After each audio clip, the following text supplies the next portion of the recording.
generation of the technological society, we have been acted upon by forces of such power that few, if any, of us can understand. Extensive information gathering on every American, human experiments with drugs and psychosurgery, electronic surveillance, the era of the computer, invasion of privacy, growing government and corporate power over our lives, a people plagued by dehumanization, loneliness, and violence. Dramatic? Perhaps. But we are losing control of our technology and our lives. Not so long ago, people in a similar situation did not awaken to the forces around them. Are we so unwise as to do the same?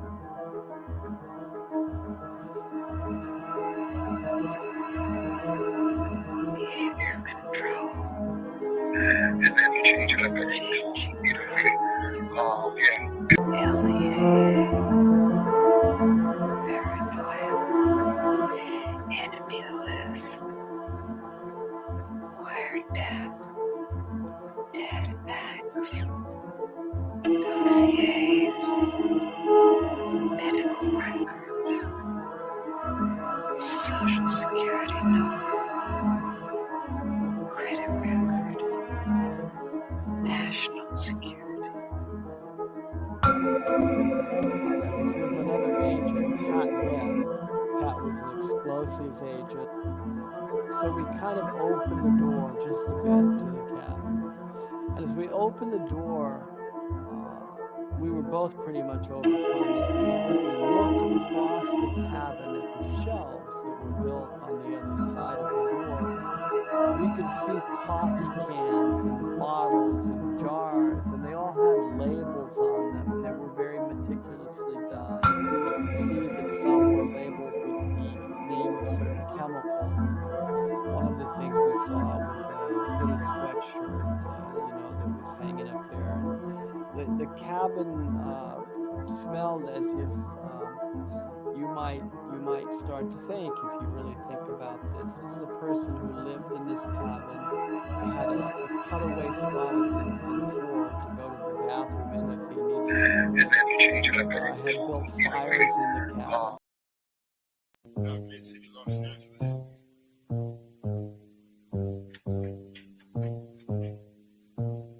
Your cover sitting right on the keyboard. Working away. Focus, you got subtitle. I gotta go to work so I can work it out. Come on, computer, make it work. Come on, satellite, work with me. I gotta go to work so I can work it out. Come on, computer, make it work. Come on, satellite, work with me. I gotta go to work. Who would have thought that I would starter these jerks? The first full-time clocking serial microphone rocker. I used to jump on the stage back in the day wearing a stocking. To conceal my identity in any stereotypical venue. Never will I reveal the serious way that I feel. I'm on job time, all I do is talking to the steel. Use my style to hide and conceal. Profile and beguile while they smile and just say that I'm real. Bad luck strikes in 3, all of you will agree. I didn't have a heat shield, they ran triplicate on me. But it's squares versus circles, then any of you can compare front and back are differentiated by a 90-degree red circle. If you know what I'm talking about, you know the code, work it out. Forced entry, I was disguised as a sentry. I gave not a care, life is an adventure to me. I obtained secret money and manufacture inventions. Fracturing the line between space and time dimensions. Restructure the torque and the structural integrity. So I can walk on water while it retains surface tension. This making me an acolyte of the greater unknown. The word shark, king of these murky seascapes. Within my patriarch society, you cannot dethrone the intricate degree and climate that I seize from the police state. I gotta go to work so I can work it out. Come on, computer, make it work. Come on, satellite, work with me. I gotta go to work so I can work it out. Come on, computer, make it work. Come on, satellite, work with me. I still wish they made more girls like me, intelligent, beautiful, and bitch like me. But they don't, so I stay fucked up like King Keeper. She's the type of person that will still rock Latigua. I'm the type of person that will still sport feelers. I found this pair of size 15s out in Pasadena. Those are my work boots. I insert this into these jerks' necks, giving them a virus. They'll destabilize their hardware. Now I can tap in just to my onboard wet works. Plant the hidden charge there. It's a cellular reconfiguring program consisting of integers, turning human beings into kindling, whittling the psyche into apparition. Place it back into the skin. Now it's the ghost in the shell. Should I boast? Well, no. I stay on the west coast of hell, where hell's bullets this I know so well. I have my work cut out for me. This has its perks. Just then I realized life is mostly hard work. And why not get your car pulled off under you? It won't get sorted back from that. Them just lurking. Who's the one to comfort you? I didn't know what to do, so when in doubt, go to work. When I'm 25, I'll contract myself out once now I'm through. Then it's just books and beats for me. I leave the rapping to my crew. I'm a good scientist in a world gone cuckoo. Imagine how it is to watch them turn crazy around you and then look over at you like you are the insane one. That's how it is. It's okay to meet the controversy bubbles and flattens out like this. Like my little kids. And I've got to go to work so I can work it out. Come on, got to work for me. Come on, got to make it work. I've got to make it work. Come on, I can work it out. I've got to make it work. Come on, let it work this way. Come on, compare it, work it work. Come on, jiggle. But what is this? For I am the only one who can master lyrical power. For now, I shall put fragments of power into paper, and the paper shall come after you, and you shall understand. I'm an advocate of thought, my cerebral supreme, as I sit and get down with my lyrical assault. No time for your rhyme, cause your legend gets lost, your tongue gets tossed. You know I'm the boss, I'm the eve of destruction, days of the damned. You have no idea, unaware who I am. Pen plus paper and pencil equal punishment. Lyrically dazing, amazing with astonishment. Yes, this mental, spiritual, this is noble muscle, freaking ass raw, give your ass a brain tumor. Once that hits, no operation that can save. You become my mental slave. I lead you on, and you'll just follow. You may live today, but you shall die tomorrow. Paper cuts. No, sucker, I didn't know that paper could kill. Paper cuts. Word is too poppy. Paper will only kill if the legs are real. One of the first with this device, precise in my position. Any who test, should be done with the head on collision. Collide with this colossal, that's socialist and trifle. Kill us, get him on to be dug up as a fossil. Illuminating light, sending out crucial calls. Sticking a pin in the teeth heads like voodoo dolls. Face this death, hold pain and intrigue. Going to hell, be the catcher in my dead leg. One hits me high, the other hits me lower. Hit them at the same time. I guess it does not slow. Warrior of darkness, never believing in Jesus. Don't you coming as a whole, I'm leaving in pieces. Contain the pain in my brain, it's just reality. Be up a hardcore, all wild is my mentality. Seen in the wrong sight, held the wrong light. You try to push me in, I'll push back with a strong fight. Paper cuts. Now humans, I didn't know that paper could kill. Paper cuts. Word is too poppy. Paper will only kill if the legs are real. Yo, Infinite Evil. Yes, what do you want? Hey, can we let out the screamer? You wanna scream on paper? Yeah, let him scream. Hey, yo, man, back him up. Yo, get him away from the mic. I let him I got shot. One part of a rapture. Paper chops up, and I got to let y'all know. Flowing out a lyrical beam. Lyrical styles that cut and kill more than a guillotine. Acid burn your skin. Let me see your skin enter, cause I come colder than a winter on type of glaciers.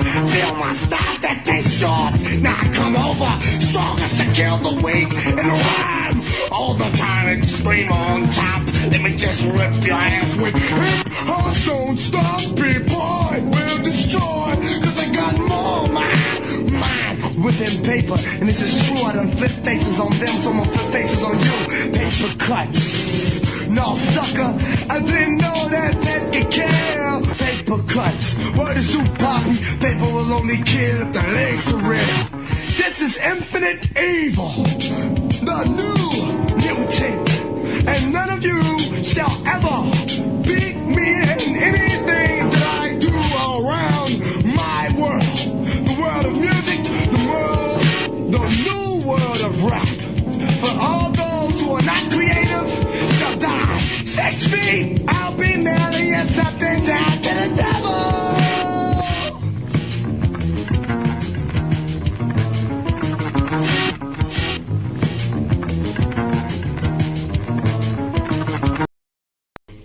don't stop. Killer Chris, the Black Sphinx. Information. Where you gonna run? Where you gonna hide? When the truth comes down upon you, you have to decide. Where you gonna run? Where you gonna hide? Information. When the truth comes down upon you, you have to decide. The information that will come in the laser scanners at supermarket department stores and direct mail houses, which will record every single item you purchase.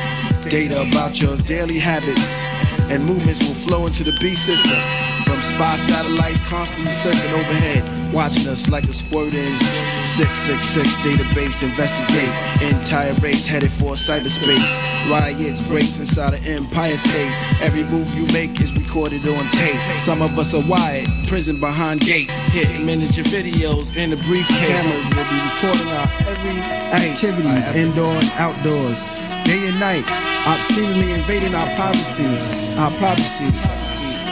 Stargazing, cause the law is far amazing than any greeting god of a pagan. Raised in synagogues of Satan, awakened with the starving nation. Left beat scarred and shaken, robbed of education. My birth was foretold, look deep within my wardrobe. Embrace the crossroad, we once wore gold, but now we electric probes with silicone brains. Synthetic, all faces and strains, pathetic. Check the eyes, a man can't even recognize his family. I blame it on him. It's so Earth-like that many call it Earth 2.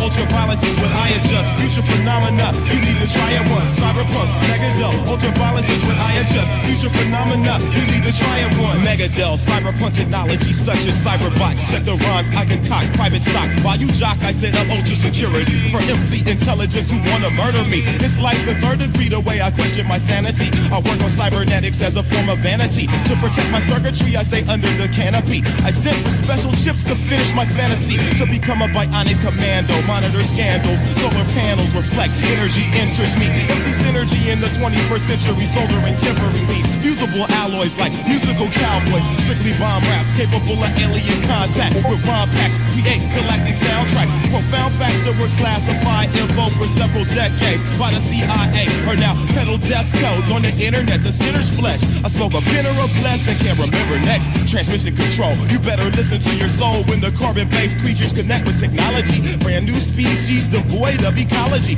totally electronic, they monitor and follow me. Cyberpunks, Megadel, ultraviolence is what I adjust. Future phenomena, you need to try it once. Cyberpunks, Megadel, ultraviolence is what I adjust. Future phenomena, you need to try it once. And the microchip is missing. Oh my god. And the microchip is missing. Oh my god. And the microchip is missing. Oh my god. And the microchip is missing. Oh my god. Escape the cold flu, still down with kung fu. Back then they hung you, but now they fund you. I touch the escape key, a blue light envelops me, covers me with energy and sucks me in the screen. I met Tron, he said don't let on about the cyber universe, cause you the first human to discover us. Neon lasers, colorful photons, I felt like Voltron, my hands turned to silver, probably would have killed ya. I just lost my sanity, my brain was enhanced with super intelligence. True to the elements, we stole with a charge beam, victory was our theme, pack more silicon than sardines, transform into a plane like Starscream. Cyberpunk rocking the mic with auto-targeting. Fifth element, the strength of 6 elephants. It was miraculous the way they patched me in. Equipped with electric grenades, tested my phaser. I melted some glaciers. Wow, this is great stuff. Power with voltage, a technophile armed with explosives. Missiles, a crystallizer to freeze them seas and then shatter them with super bass sits around. Relentless pound hits the ground like an asteroid. A metal behemoth, more than you could dream of. A Marvel team up for both sides of the brain.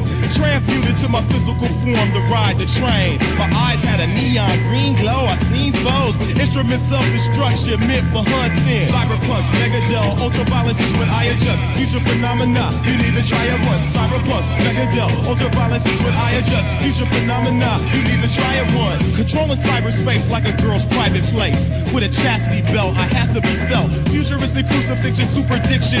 With computer victims terminated due to symptoms from viruses. Sophisticated and bizarre, enthralling. I even serve smart drinks at the bar.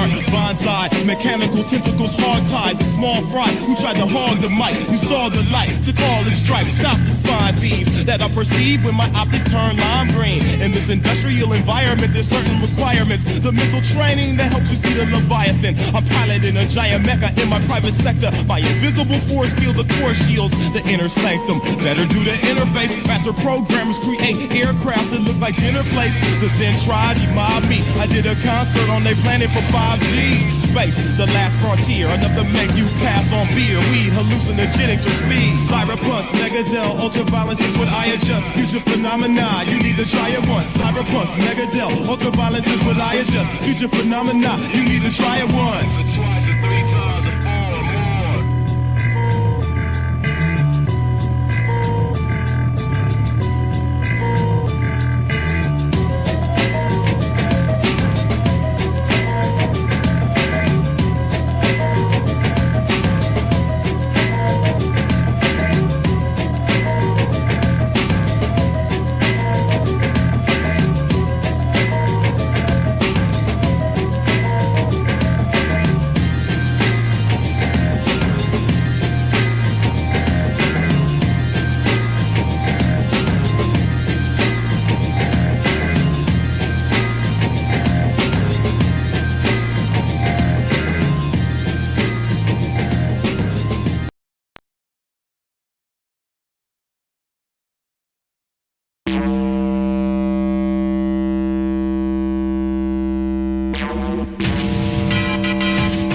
Babylon, fire burns into the maximum.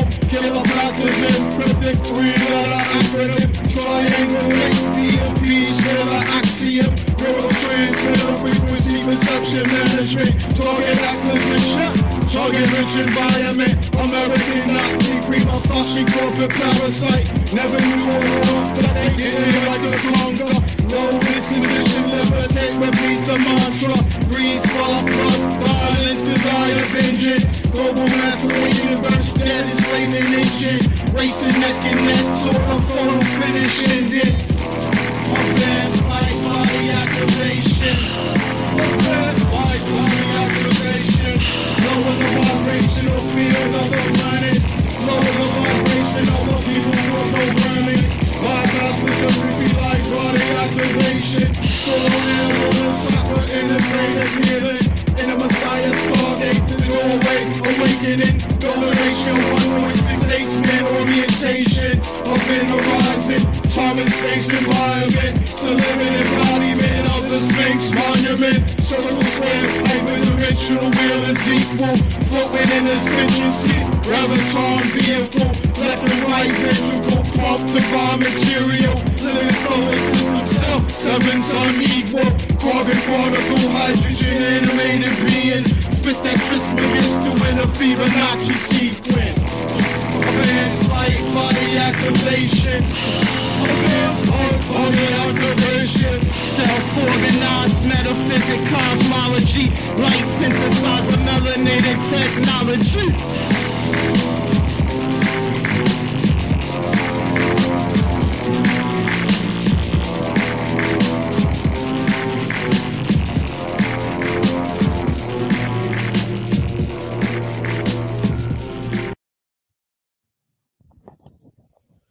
Welcome to The Machine Lies, where we talk about the lies of the machine on the machine that lies. If you guys missed my little special I did last time, you know, it was a real barn burner, if you know what I mean. And basically what I went over there was a lot of the topics that we're going to expand on today, but we're going to do so more with some textual examples and themes, going over some of the main points here, you know, of deep ecology, the danger of labor-saving devices, the land ethic, you know, the interreligious mood of the day, you know, culminating in things like transhumanism and techno-Gaianism and the whole, you know, monoculture of the day, how these things are downstream of the technology and how the technology itself is downstream of the ecology, right? Okay. So we're sort of zooming out, if you will, taking another view at the aperture, God's eye view, bird's eye view, whatever you want to call it, right? Okay. And the reason we're doing that, taking a look at the deep ecology, is that we want to form an antithetical statement to the mode of the technological. So we want to form a critical statement against the technological mode of the day. So we're looking at alternatives, right? So one of the alternatives obviously suggested to the technological system is wild nature, right? This is not just nature, it's wild nature, right? And this doesn't mean that we're going back. It's just that we're using wild nature as an ideal. That, you know, there's no going back in any sense, right? So so that's another question, right? So today we're going to be tackling some other issues related to that, such as food politics. Okay, and related to the problem of labor-saving devices, there's the problem of food politics. That's also related to the land ethic. Right now, the reason we're bringing in all of these terms is to familiarize people with notions that are beyond those notions of rights and liberty and sovereignty and all of those human-centered ideals, right, that have not really prospered, right? They haven't brought well, they've brought some prosperity, right, in the wealthy countries, right? But they haven't brought um real opportunity for growth and skill and the proliferation of real human needs and the proliferation of real human dignity, right? So that's what we're really worried about. So when we're reading, so we're also reading Dr. Kaczynski, right, and industrial society and its future, right? We're doing studies on that. So we're getting through a few audio books, okay? And we can also look at, in lieu of looking at Ellul, right? We're going to be looking at Jacques Ellul and his seminal work, Technological Society, okay? Now I'm going to go to Thessalonians, even though my friend is not here yet. We're waiting on one of our friends here to join us. Is it Period this time or someone else? Oh, someone else. Someone else. I don't want to announce him unless he actually comes. So, so this is the pro. So I'm gonna wait till he actually shows up, and we'll figure out that if we're gonna have him on the show or not. But once he does show up, we'll do a presentation each on food politics and the food ecology, and the effects of the industrial food system, and obviously the ideas of processed food and its effects on health and all of those ideas. So we're gonna have lots of different conversations on those topics, but obviously it's one of the main problems of the day. The industrial food system, and maybe before he comes, I could show you guys my time on OTW News, because that was a very interesting interaction I had, because Papa Luigi had many gripes against the food system, and he was talking about, he's a farmer, and he was talking about what had happened since the introduction of monoculture, right, and the pesticides and the effects on the environment, right, heavily, you know, uh, affect a lot of people's food production, and they affect the land and the water resources, right? So much so that he was advocating the ethic of even picking up roadkill and eating it off the road. So many people were very much disgusted by that, right? In terms of this is gonna give you diseases or all that type of stuff. But he's saying, well, if you find an animal on the side of the road, it'd be very difficult for a normal person to even find it as a viable piece of food. They wouldn't know how to cut the parts out and see which parts are not infected. They wouldn't know what parts of meat are viable, right? They wouldn't know how to prepare a fire even, right? So all of these things, necessary to prepare just a piece of meat, like I was looking at today, finding it pretty funny. People went on a carnivore diet and they couldn't get rid of the acne on their forehead. They couldn't poop for like 3 days, and they had all of these issues. One of them, some of them contracted scurvy by going on a carnivore diet. By eating only meat, they brought on scurvy on themselves. So it just goes to show you, like, we're made, we need diverse food resources even then, so yeah. But yeah, it's fascinating stuff. Yeah, thank you to Virgo Moon. Blessings. I love you too. I love you. And yeah, everyone else who's here, let's see. We're waiting on our guest here. Jack Talcott. This is how the young people are. They don't show up on time. What up, Machine? Yeah, what's going on, dude? TML, deep dive in deep ecology. That's right. You know?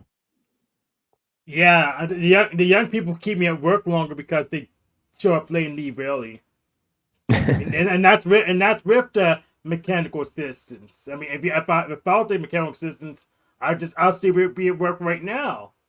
I mean, I worked like 49 and a half hours this week, so I'm for the mechanical assistants. I was hoping the robots would take my job so I could do something else like art, but it didn't happen. They can't. Robots are really bad moving the boxes into the actual vehicles. So, Yeah. I don't suppose you get paid for the time they leave early. well, technically I do because I had to cover their labor, so I had to stay longer to cover their labor. But unfortunately, the way it works is that the company saves money because we all get paid per hour, even though they pay me a little bit more than they do. Hmm.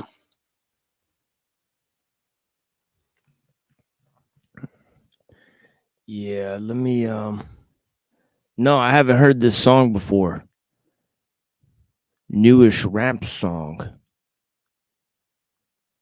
For sure. Yeah, blessings. But yeah, the industrial food system and food politics, how food affects politics, right? And therefore, the ecological, sensibility or our ecological capacity affects our development of certain machines and certain societies. Okay, so the ecological has an effect on the human, and also the idea that food is linked to economy, right? That ties the ecological to the political in sort of a direct way, right? So all of these ideas are very important. Now let me read a passage from Shang Tzu, but first I'm going to, um, you know, sort of uncover or refresh what we talked about last time and why it's important to the present discussion. So last time, we were, I gave a presentation that was linking several ideas of evolution and progress and anthropocentrism and the growth of science and technology, right? And the use of machines, right, to the conquest of nature, and the idea that technology and magic are linked, right? And this brings us back to the link of science and spirituality, right? So I brought it all the way to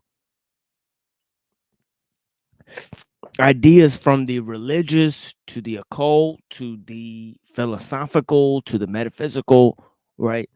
And in the introduction there, I looked at our place in the cosmos. Now, this is very important because it allows us to see the idea of whether nature is intelligent, and whether, okay, so this goes to several different concepts. All right. Now, in Giorgiani and some of these occult influencers today that are sort of mainstream, and even the conspiracy guys like Alex Jones, you have alien technology, this idea of aliens giving technology to humans, obviously taken from the book of Enoch, right? And also you have this in the pagan mythology, right? So in the neo-paganism, right, we're looking at earth centered uh religion, right? So we're looking at the nature religion, but also we're looking at the idea of human evolution through technology. Okay. So we were bringing in certain ideas in terms of technology and evolution, right? And human evolution, which is basically bring in some of the pseudo spiritual elements and the pseudo eschatology of progress and change, and you basically arrive at the idea of transhumanism, right? So the conclusion there is that, you know, nature and technology and the idea of God and the idea of humanity are inextricably linked, right? Right, and the way we view nature, you know, is sort of linked to the type of technology that we're going to develop, right? Okay, see, Newton and all of those guys, they viewed nature as pure mechanism, right? So they had an idea of nature as a machine, right? And you have this idea also in Descartes, right? The animal as a machine. Okay. So you have the same Newtonian aspects applied to the animal, right? And you have the idea in autocratic government of the machine that speaks for man, right? The artificial man from Hobbes, right? His idea of the artificial man, the collective spirit, once it's developed in terms of Rousseau. See, Rousseau takes this idea of the artificial man, this collective unit of sovereignty that everybody dumps their individual sovereignty into, you know, this sort of everyman, you know, sort of AI, okay, that's made of the collective wills of all of the individual parts, right? Parts to whole processing, right? This man is Social very, contract. Social yeah, contract. Yeah. yeah, exactly. The social contract. You know, you Yeah, but know, you didn't sign at all. I never signed one. yeah, yeah. Gotta Do read you, that fine print. yeah, do you agree to these terms? Right, check the box, right, and it's just implicit. You give it implicit consent. You know, you didn't read it, but you know, now you're held responsible and binding by all of the terms therein. You know, so you agree to this app using your information as it sees fit is usually what it says in that fine print. Yes, and that's one of the one of the best arguments still at high seas, if you know what I mean. Especially if it's a free app. I mean, if it's free, then you're the one generating the revenue for them. All right. All right. If something is free, then you're the product, right? Isn't that what they say, right? And yeah, you know, so we have this idea of spirituality and religion coming back into the frame. Now, what happened to consciousness, right, being tied to the earth? Well, the earth used to be intelligent, right? It used to be an intelligent system. Most things in the earth had spirit, right? Spirit was taken out of the earth and out of nature in general, out of living things, right? And then placed into a transcendental realm, right? Okay. And this is one of the key things that happened during the medieval times, right? And this culminated in the total banishing of the transcendental realm. So first you put everything up there and then you put it away, right? Is basically how it goes, right? And yeah, we also have our friend here. What's going on, buddy? Hey. Correct, guys. Hey, how you doing? Hey. Okay, I'll begin my presentation then since you're here. You know, yeah, that sounds good. Yeah. Finally, I had to carry it otherwise. And I was looking at the food experiment stuff. Crazy shit, man. It's crazy shit. Yeah. Yeah. Well, I was going to begin with this this idea from Paul, you know, because he is talking about in Thessalonians 4:11 about living quietly, working with your hands. You know, let me get the passage out. If I get my Bible here, and I don't know where I really put my Bible. But yeah, there's people that want to get rid of spirituality because they find it insulting to God. So they don't want any spirits except for the one that pays their bills. Yeah, because if I can't find it, I'll have to look it up on the internet. Okay, here it is. Actually, no, I couldn't identify it because it's got coffee on it. But yeah, look at this. It says here 4:11, and to aspire to live quietly and to mind your own affairs and to work with your hands as we instructed you. So he gives two sort of injunctions. One is in Romans 13. Sort of sounds similar, where he's talking about not really getting involved in the government. He says, look, they have their laws.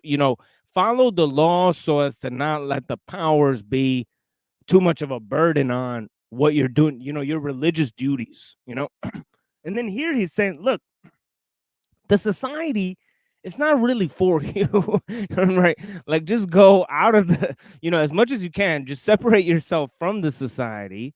And then if you can, produce work with your own hands so that all of your subsistence, you could become more self-reliant. You don't need to rely on, pretty much the system or the city, or see, Paul was a leather worker, right? So he knew about, you know taking care of animals, preparing animals, all of the preparation it took in raising animals, and the conditions it took, the properties of land, and all of these types of things that it took necessary, to get that out.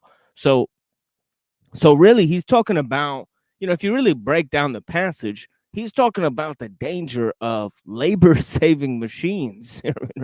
These machines that we apply to the land so that we become dependent on these huge systems, and then we can't work, as he says, with our hands, so that we're now dependent on all of these external factors.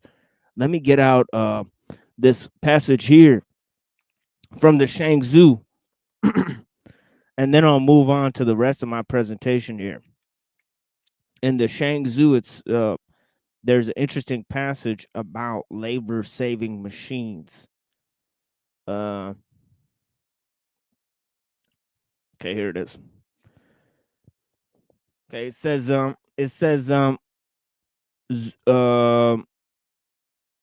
so he's passing by this farmer, okay, and there's this dude named Zhu Kung. Okay, he's traveling south. He saw an old man looking after his vegetable garden.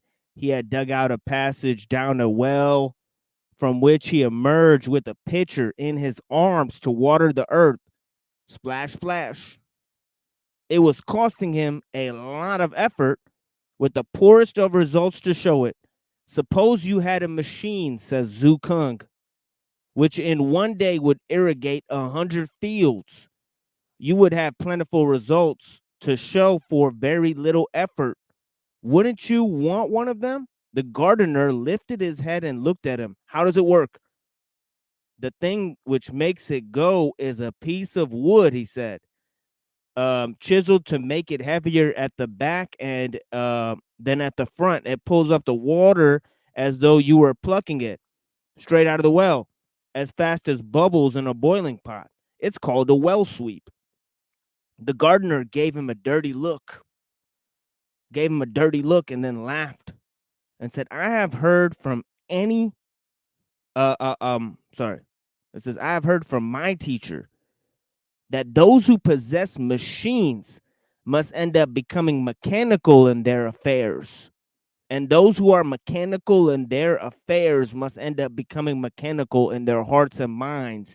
If a mechanical heart is situated in one's chest, then one can't prepare oneself to receive pure simplicity. If one can't be prepared to receive pure simplicity, then the spirit becomes unsettled and the Tao has no place to enter. Then he says, it's not that I wasn't aware of such machines, but it would be disgraceful to end up that way. But yeah, the whole idea there is about us creating more work for ourselves through the use of machines. So basically the concept with the food ecology goes like this, right? So they have natural, okay, old growth um I mean, they have old growth forests and coral reefs, right, that contain like 90% of the Earth's biological life, right?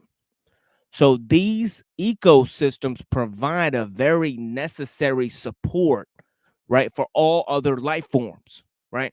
Okay, like they have um types of fungus. Okay, so all insects in the world are basically parasitized by a fungus, right? For example, bees, right? Bees use mycelium in order to turn on their genes, right? So the old growth rainforest produces um you know I guess information for other natural systems, right? Especially for bees, right? It turns on some of their genes so that they don't get hijacked by mites and all this type of stuff, right? And also we observe in the old growth rainforest, right, that different uh plants will actually communicate with each other through the mycelium, right? So they'll send signals through the mycelium. Now, trees have a mycorrhizal relationship with fungus, right? And fungus it has lots of crazy miraculous qualities. Okay, like for example, right, it produces its own nucleotides as an externalized digestive system. A mushroom spore can survive in the fucking vacuum of space, right? So it's like they came here on it's actually theorized by these evolutionists, right? Who actually don't even know anything about where life actually came from. We discussed this last time in length. This is one of the things we discussed last time, that evolutionist biologists, they can't tell us the origins of life, right? For all we know, life on this planet is a miracle, right? So we can't observe life anywhere else in the known universe, right? So we looked at so many different problems relating to this, our particular place in the cosmos, the problems with Copernicus, the problems with this whole idea of the Fermi paradox, the idea of man's technological development, right? And how it basically, you know, can't be observed anywhere else, so all of these problems with the theory of evolution and the origin of biological life, right? And so many mysteries, like this mystery that I'm pointing to, the mycorrhizal relationship between fungus and trees, right? you know and how they store information, and how biodiversity is necessary for life, right? Now that takes us to the concept of the monoculture, right? Because a monoculture is basically destructive to all life, right? Because we're creating situations, we're creating a sort of false ecology, right? And then putting only what human beings need there, right? Like for example, right? Corn, right? Right? The species of corn that we see today could not exist in nature, right? Right? Right? This is It's a because mutant grass. Yes, corn's a mutant grass that we got lucky exactly, introduced. Yeah. exactly. It's a mutant grass. See, the husk wouldn't. You can't open the husk needs to be able to open itself for the seeds to proliferate themselves, right? Okay. So since the husk doesn't open, it needs human beings to open it. So if this mutant grass existed in nature, nature would have wiped it out, right? It just would have been a genetic mutation, right? That would have been gone in 2 or 3 generations. But since this type of corn grows in so many different climates, and because it's so particularly suited to human agriculture, right, and producing yields on different types of land, it doesn't require that much water and all that type of stuff like other species of corn do. We've grown this one type of corn rather than all the other types of corn, and we've wiped out all the genetic varieties of corn that we had as a result. Right now we have like one fucking species of corn that we all grow, right? And it's one that nature can't reproduce on its own, right? Right? It's just a mutant, variety of corn, right? And it requires tons of pesticides in order to grow, right? So it's the same thing with bananas, right? Bananas that grow in wild nature, right? The seed is like basically the whole banana, right? So Yeah. we had to engineer bananas without the seed, right? This hybridized form of banana that we now know today and that we grow and eat, right, is susceptible to mold, to black mold, right? So you have to use aluminum sheds and pesticides in order to grow this particular species of banana, right? If it was for nature, this one particular species of banana would be fucking wiped out in 2 or 3 generations.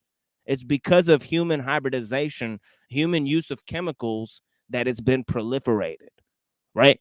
It's the same with lots of different species of cannabis too. You could look at it that way, right? People are Yeah. smoking strains of weed that nature wouldn't be able to produce, right? Yeah, let's talk about Nature bananas for wouldn't a be able to second. cultivate.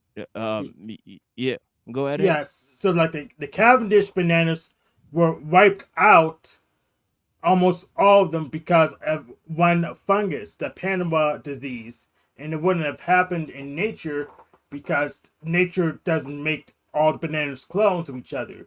They have the Exactly. same vulnerability.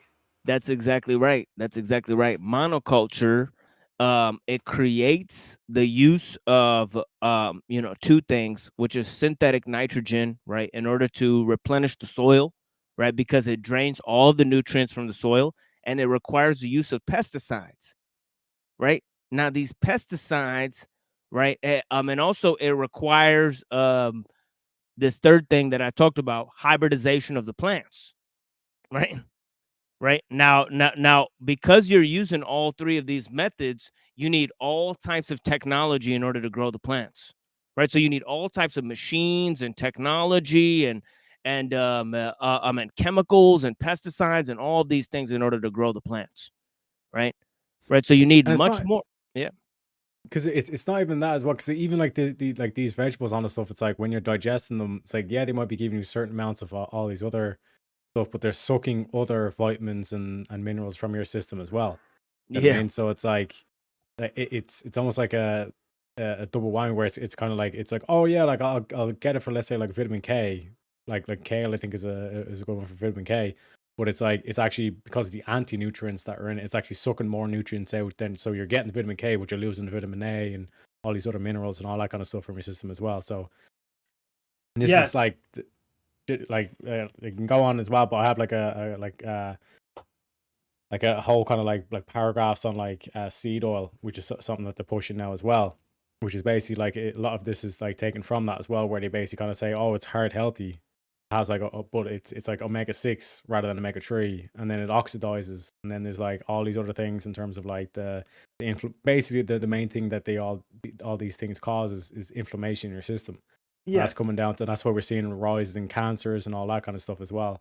So it's like this whole thing of like where they think, oh, like, and they're trying to push go vegan, all this stuff. You can get all your vitamins, all that kind of stuff from your from these vegetables. What they don't tell you is that it's like you need twice the amount of protein, for example, from vegetable protein as opposed to animal protein.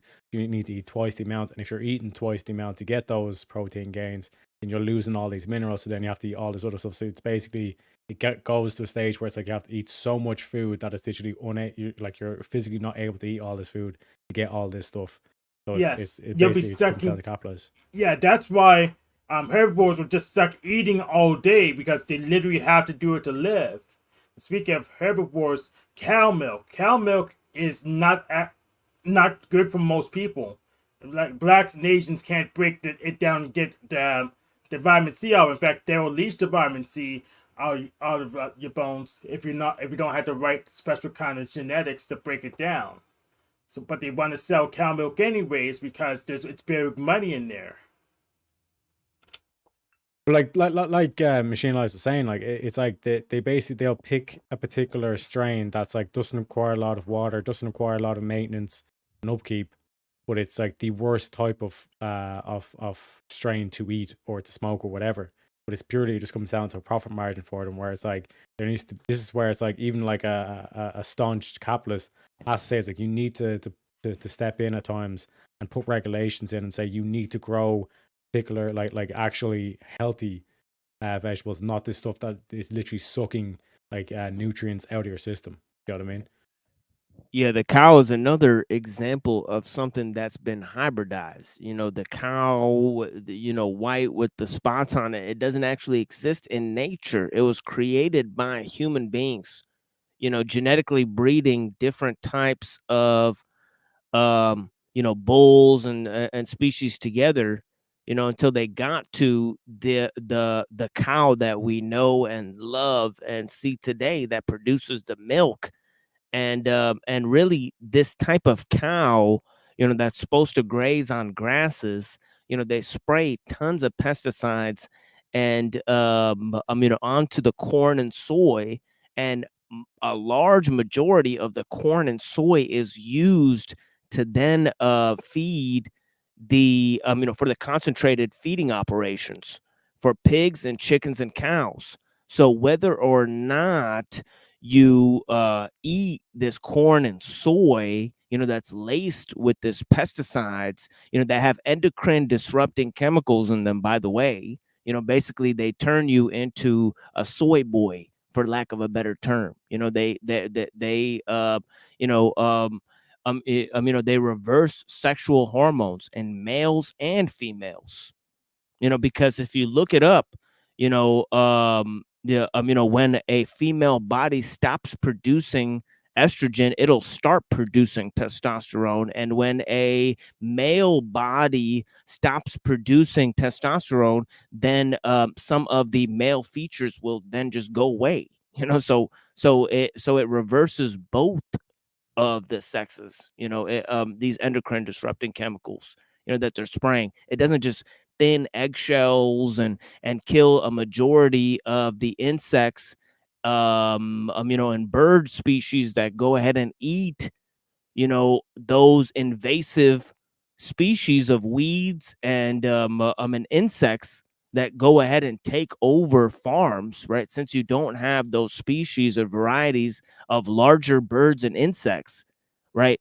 That's why you have the invasion of all of these weeds and aphids and all of these lesser species to take over your gardens, right? They used to be a natural defense, but since we have to spray pesticides in order to grow things on the monoculture, and then they're spraying this corn and soy, which is a majority of what they're growing, right? Is this corn and soy because they need it to feed the pigs and the chickens and cows in these concentrated feeding operations.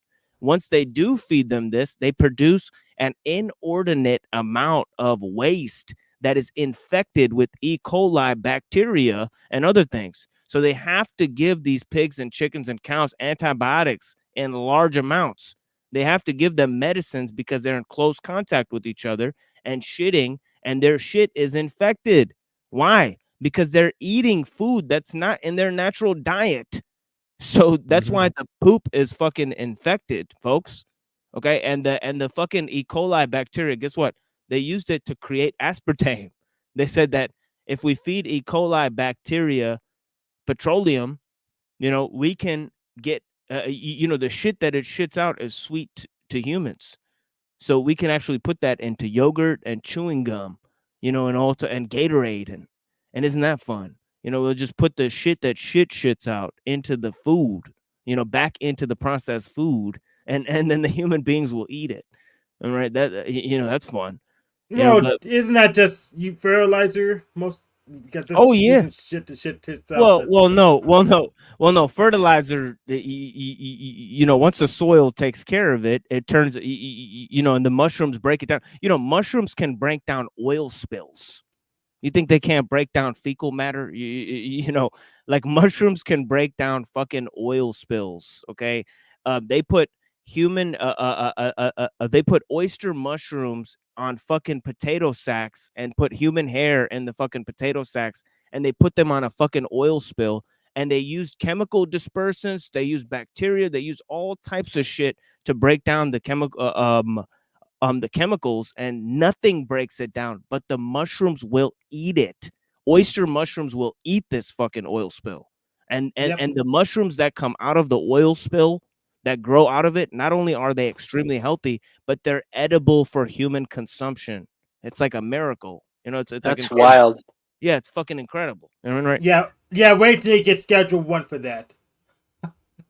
But the point that what you brought up, machine lies, in terms of like the cows and stuff, if this is why like you have to put like proper regulations in terms of how you're raising the cows and all that stuff, because like when you're talking about the shits like being next to them, it's literally like they're all like in a house, they never, like, or a barnyard, they never leave, and like they're not like because when when a cow's grass fed, it means it's actually it goes out into the field, and then it's shitting in the field, and then the shit's going into the dirt, and then it fertilizes the dirt and all the stuff, and you have rotations on the crops and all that kind of stuff.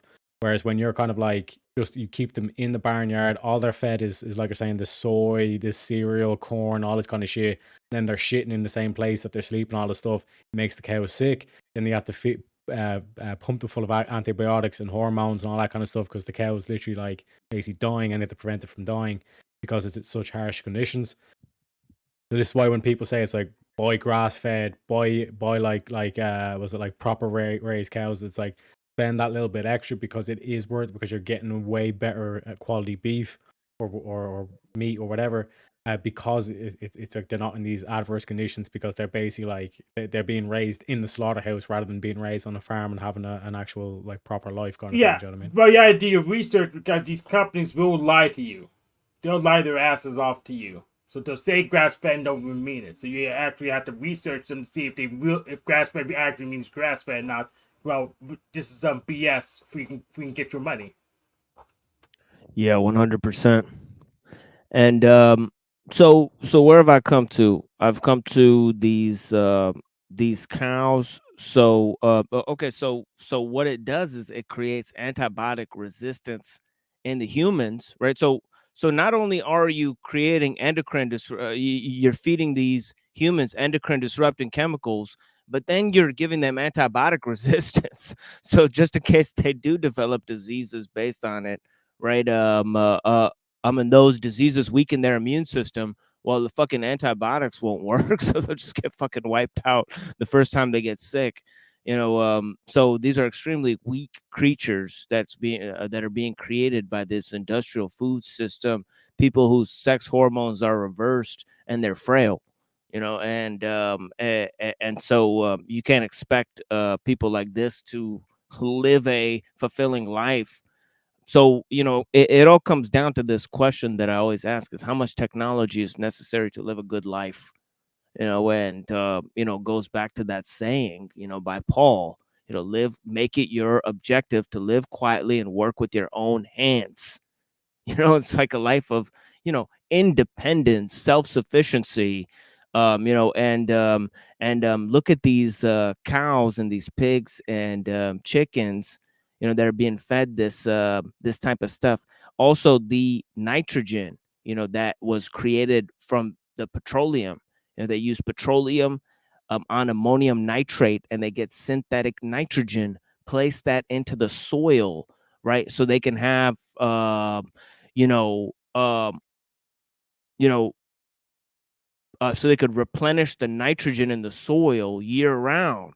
See, they used to have seasonal farming practices like Joel Salatin. He does this type of stuff where he has the cows going to graze on the grass and create you know, they fertilize the grass, you know, and I mean, look at this theory by McKenna. He's totally fucked up in the head, but he had this theory that the human beings were going to follow around the buffalo. The buffalo, you know, create this fertile ground that they used to farm, and then they have the mushrooms in the grass, right? And the mushrooms, right?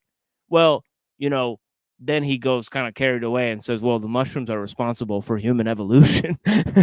but the basic idea is good enough, you know, that human beings had a relationship with animals. Why? Because they needed the animals to fertilize the soil, of course, you know, and they would rotate these animals around the land, right? So they would graze and fertilize different parts of the land. Then they would go and farm there. So this is a natural system. And then the birds and the chickens would, turn over the cow patties and get rid of the insects, around, so you had birds and, that would have a natural relationship there too. And then, scratch up the cow patties as well. He has a traveling chicken coop that he releases, right? Excuse me. And it basically goes and takes the chickens around the area where the cows used to be, right? And they scratch up the cow patties and they eat the insects. He has then uses the cows and the chickens and all of these animals for their particular food sources, right? But he has them all fulfill a purpose where he creates usable land, by having the cows graze on the grass, so this is the natural practices that they used to have instead of these concentrated feeding operations, feeding Yep. these cows, tons of corn and soy and, cramming them all in one area to create these giant sludge factories. And then this giant pools of infected sludge and this nitrogen that they've taken out of this petroleum that comes out of the fucking ammonium nitrate that's used for the explosives, right, from World War II. Like one food activist said, she said, we're eating the leftovers from fucking World War II, because they're using the petroleum. This fucking Rockefellers, sold the farmers petroleum to use for the synthetic nitrogen, right? So they produce the synthetic nitrogen by using petroleum. So we need petroleum to farm. This is a horrible reality of it, right? Well, right. the companies don't like turning animals into sludge because they feel it's too expensive. They try to just make the sludge in the lab, but it's not as marketable. So yeah, the guy who created this practice, Fritz Haber, was a Jew who worked for the Nazis. So you always know you can trust a guy like that, right? A guy who creates Zyklon B, and you know what I mean, right? And they try to use it on the humans, and they found out, oh well, it's not very good at killing humans because we'd have to really fill the room with it, but it'll kill all the insects and stuff in the area. But basically he created pesticides, right? And they gave him a Nobel Peace Prize. And this is a true story, and all of these ideas that led to companies like IG Farben, that is now Bayer Pharmaceuticals. They caused the opiate crisis. Yes, right. And there's also Monsanto since they bought them. So there's that company, and it's also Monsanto. And they used to own slaves. Monsanto, the owners of Monsanto, they used to own slaves, right? So this is the hard, cold reality. We went over the fact of them patenting their own seeds and then suing the farmers when the seeds get pollinated from another plot of land. So there's all of these horrible practices, right, where they create Roundup ready seeds that are pesticide resistant. Okay, the use of pesticides has become so common that they have Roundup pesticide resistant seeds that are resistant to the glyphosate. Okay, it's horrifying. Like the plant will be resistant to it, but the glyphosate is still there. So it's like when you're getting your head of lettuce that's like GMO modified, it's literally just like crystallized water and glyphosate is what you're eating. Essentially, you're eating basically pesticides. And it's like people like, oh, make sure you wash your fruit, but it's like the pesticides have already kind of like been grown with the fruit itself, so it's already in the fruit itself. Well, you don't want to eat the dirt, Terry. You want to eat the dirt, so that's probably good for you. Because some people like dirt, though. because Just to not because Machine Lights brought up like the pharmaceutical company there as well. There is an unholy alliance now between these food companies and the like the big food and the thing, because it's like you can see that like all these what we're saying, like the seed oils that they're pushing, that they're claiming is heart healthy, but it's not actually heart healthy, and all this soy and all this stuff now is like basically what they're doing is they're poisoning you with the food, and then they're sending you to the doctor, who's then sending you to the pharmaceutical company who gives you the drugs to just continue to eat this poison food, rather than telling you no, you need to switch up your diet, you need to start eating organic, like properly grown, proper meat, proper raised beef and all this kind of stuff. Rather than tell you that, they're saying, just giving you a prescription, say just take these drugs and you'll be fine. Well, you know what I mean? well, And well that's what you unfortunately, need to. organics. A lot of organics is just marketing bull crap too. That's very unfortunate. Yeah, do your research on the companies themselves. Otherwise, you just better just make eating a variety of food to simulate what we would eat in nature, rather than chasing labels and marketing and patents. But like that's the thing, like you need to do your like, because everyone's like, oh, just like put more regulation in and then it'll be fine. No, like you need to do your own research on this stuff, because it will pay off in the end. Because again, you're not going to have all these medical fees and all this kind of shit as well. But it's like you need to take the strength back into your own wallet. And we've seen what happened with Bud Light. Vote with your wallet, because like by the time you actually pass through all this legislation, all this like governmental intervention, all that kind of shit, like by the time all that passed, like there's going to be more and more people who are more and more sick from this shit, rather than just kind of like realizing the shit now and saying, fuck this, I'm going to vote my wallet. I'm not going to buy these GMO shit. I'm not going to buy these artificially grown shit. I'm going to research out what are actual proper farms, who's actually growing it properly, and I'm going to buy directly from them. Even if it means spending an extra 10-20%, I'll do that, because I know it's actually good food for me. You know what I mean? Yeah, and it's got a high amount of bisphenol A in the can. You know, look out for that shit. If you guys don't know, it's got tons of fucking bisphenol A to line up the can. Yep, they're lining up the cans with that shit. Yeah, you could taste the fucking plastic. You crack one of those motherfuckers open, it's crazy. You know, horrible. You know, but yeah, the shit tastes like fucking plastic. I don't know how you guys can't taste it. You can almost taste the rainbow. You know what I mean? Yeah, for sure. Yeah, but it's fake meat stuff. That's all GMO. It's literally GMO cakes. So, but it makes you feel good because you don't hurt the animals, at least the ones that you know of. Yeah. But so I have a couple quick pushbacks just to play the quote unquote devil's advocate. For sure. Here's what we'll do, because I want to structure this show a little bit.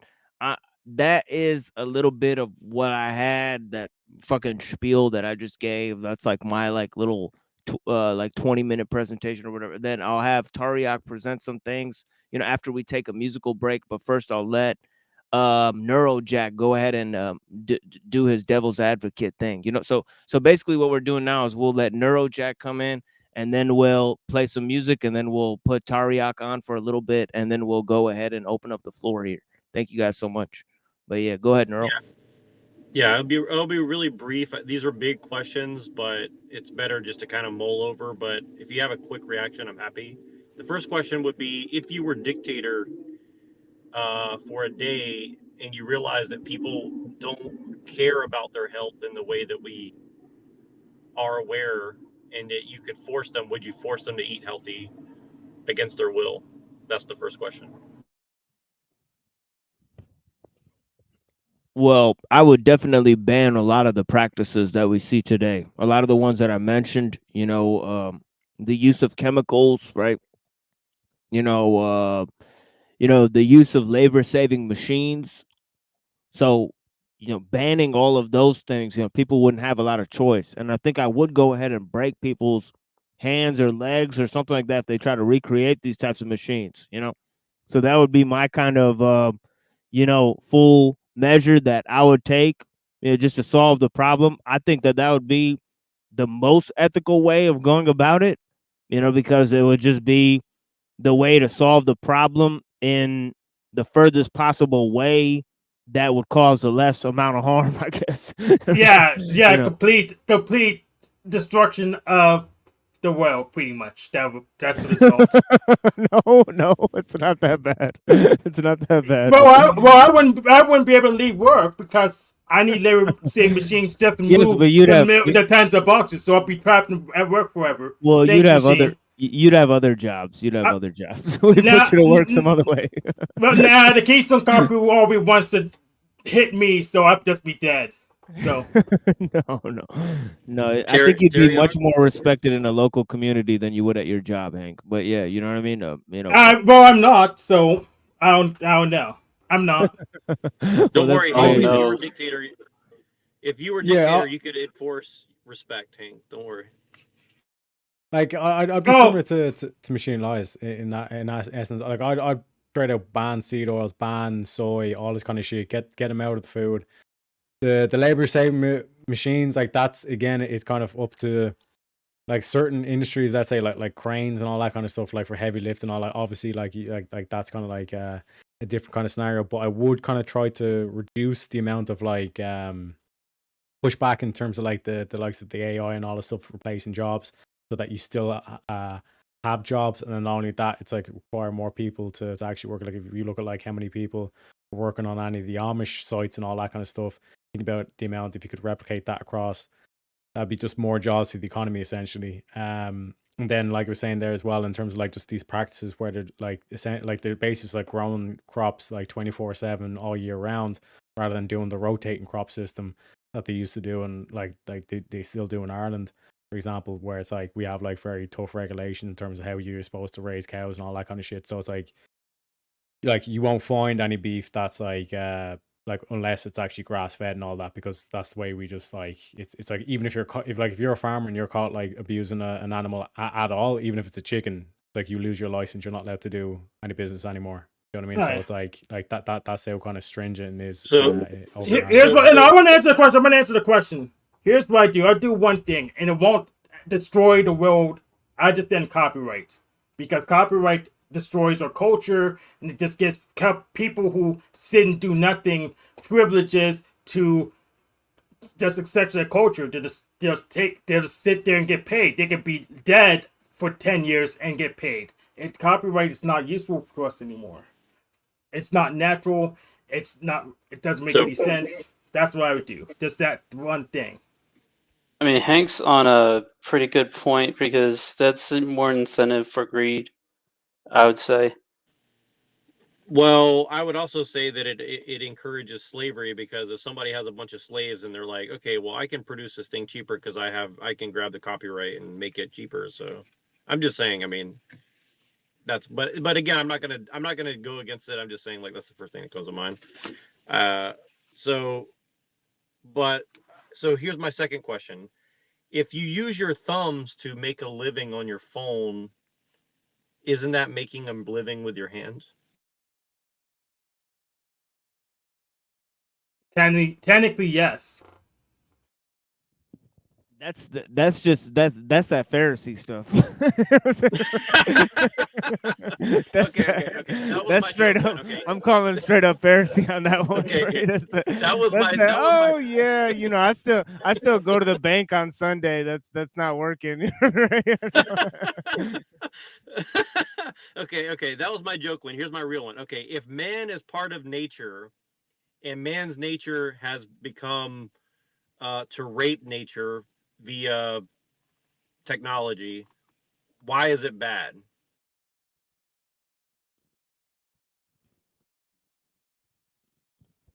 It's bad because we don't know how to maintain nature properly, and we'll end up destroying many species of fruit and vegetables because we don't do the proper heteroculture. So we'll make everything go extinct if we rape nature and don't pay attention to it. Like nature as a, and this is why I always kind of like say it, it's like, I think George Carlin was the one who had the joke where it's like, you know, like people was like, we want to save the world. It's like the world will be just fine. You know, like humans are basically like a seed of insects or like fleas on top of the world. Like if you want to ask like the like people, do you want to save the world? Ask the people of Pompeii, do you need to save the world? You know what I mean? The world will be just fine. It's like if you think that you're you're the shit. It's like you're like above nature. Go build a house on a volcano and see how it works out in a couple of years when it explodes and then like basically fucking melt you in bits. Do you know what I mean? There's a lot of things that it's like, yeah, humans have made a lot of advancements in certain areas, but it's like we're seeing now with the food. It's like it's proven now that it's like you can't just like artificially throw a bunch of chemicals onto a land, throw a bunch of pesticides on it, and grow these crops, genetically modify these seeds and all this stuff, and then like expect to grow these crops without having any negative consequences. It'll always come back to bite you in the ass. So yeah, like I said, it's kind of like don't fuck with nature because nature will fuck with you easily. You know what I mean? For sure. Yeah, and I also think it's about grace. That grace functions within certain narrow confines, and that we're here to be stewards of this place. And the more we realize that we're kind of just the municipal, workers of this sort of nature, that we have a upkeep for nature, that that we can actually improve and work with certain natural systems that are already there and maximize our um own growth and fecundity as humans.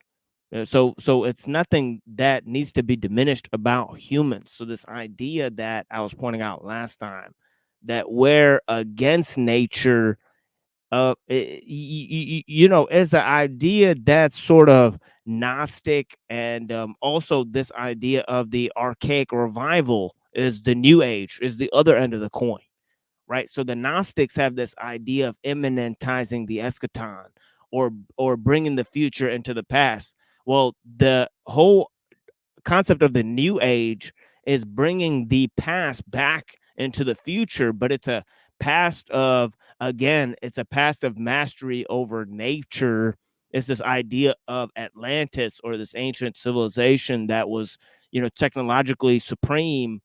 So this whole idea of either techno-Gaianism or transhumanism is about, surpassing nature. And that's why it's had to get rid of the religious impulse, because the religious impulse, it says, well, this place is basically created for us within narrow confines in order for us to maximize our understanding of righteousness and goodness and all of those qualities. So this idea that comes about with Hobbes, that nature's war of all against all, it seems like the Gnostics share this idea.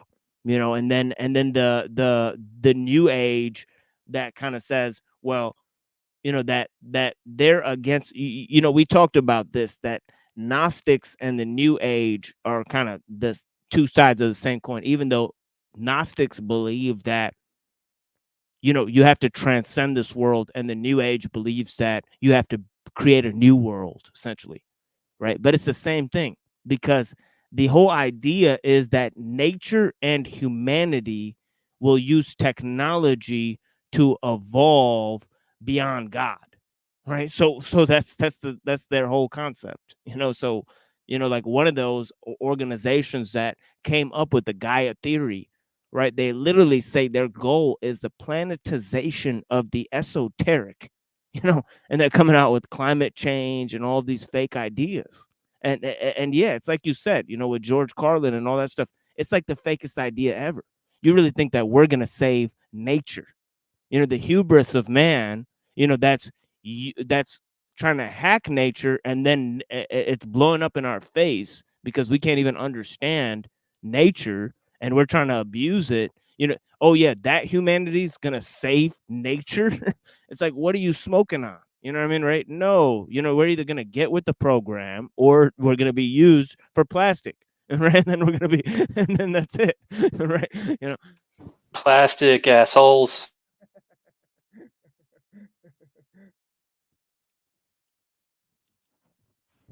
exactly. But yeah, we're gonna take a break here. Does anybody else have anything to say before we take a little break, and then we'll let Tariaq present?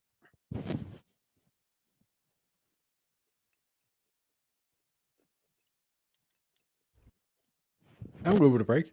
All right, for sure. Yeah. Yeah, I've been making these like music remixes ever since I learned how to like use OBS to like play two tabs together. So yeah, I play these to attract people to my show. So yeah, check out these remixes, guys. You know, like I mix electronic music with old hip hop songs. But yeah. So yeah, check this out. We'll be back in like maybe 7 minutes. Yeah.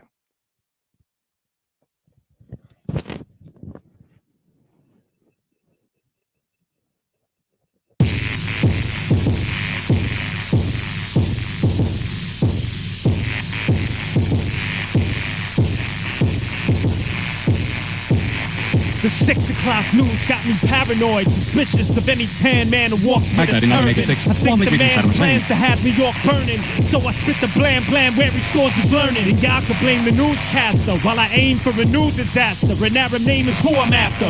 American history's new chapter. The end, defending the mystery of a fool's matter. George Bush comes up and the towers come down. George Bush runs amok and the power goes down. George Bush don't give a fuck as the hour comes around. So George Bush gets booked as a shower off around. A man's clapped for his causes and send an instant message cause there's anthrax in the post office. I'm trying to put a pack of both forces. Saddam and George W. Celebrity ghost course. Psychological warfare. Saddam Hussein must leave Iraq. It doesn't matter, get them all scared. Psychological lies. Retaliation, President Bush. It doesn't matter, let them die. Psychological warfare. 48 hours. Give up power. It doesn't matter, get them all scared. Psychological lies. Brink of war with Iraq. It doesn't matter, let them all die. I hailed the yellow cab on Mack Street in McCobe and left the time bomb in the backseat to explode. For the agent dispatching the code and for the Taliban man who did exactly what he was told. I made my way to the FBI lobby in the bulletproof with 2 semi-automatics on me. I splattered them in a manner that was ungodly and showed the federal party what I learned playing Atari. Now I hit the 6 o'clock news desk, ran up and gave Cotty Tong a bullet wound to her chest. Snatched up Tom Brokaw, the blonde poked his jaw. The desert storm before the calm is what he saw. That's for your fucking terror alert warning, and that's for always showing the world trade falling in. That's for dividing Israel and Palestine. That's for blaming rap music for every crime. Psychological warfare. Diplomacy is over. It doesn't matter, get them all scared. Psychological lies. Homeland Security. It doesn't matter, let them die. Psychological warfare. Nation's threat level, high alert. It doesn't matter, get them all scared. Psychological lies. The security of the world. It doesn't matter, let them all die. I'm in the war, fighting the law, knowing I got a rhyme, insightful core, and I'm controlling your hollow mind. Despite the ball, I'm still showing you how to climb. Standing with Michael Moore, bowling for Columbine. Grip you with fear, then they spit death in your ear. Shed a tear for them to quit and they'll put lead in your rear. I thought we was after Bin Laden, now we saving Iraq. Fought terror with bombing, they keep changing the facts. Take money from healthcare and put it towards warfare. Then draft the niggas on welfare and kill them off there. The government searches Iraq for weapons and bomb threats. Same government put crack and weapons in the project. Remember Baghdad Bob, hysterical threat, another joke. Hey George, find any chemical weapons yet? Wanting to steal the oil from Saddam was the plan. Cause the God is a scam, it's just in Vietnam in the sand. Psychological warfare. Coming days will bring military. It doesn't matter, get them all scared. Psychological lies. Weapons of mass destruction. It doesn't matter, let them die. Psychological warfare. Protect your country. It doesn't matter, get them all scared. Psychological lies. And we will not be intimidated by thugs. It doesn't matter, let them all die.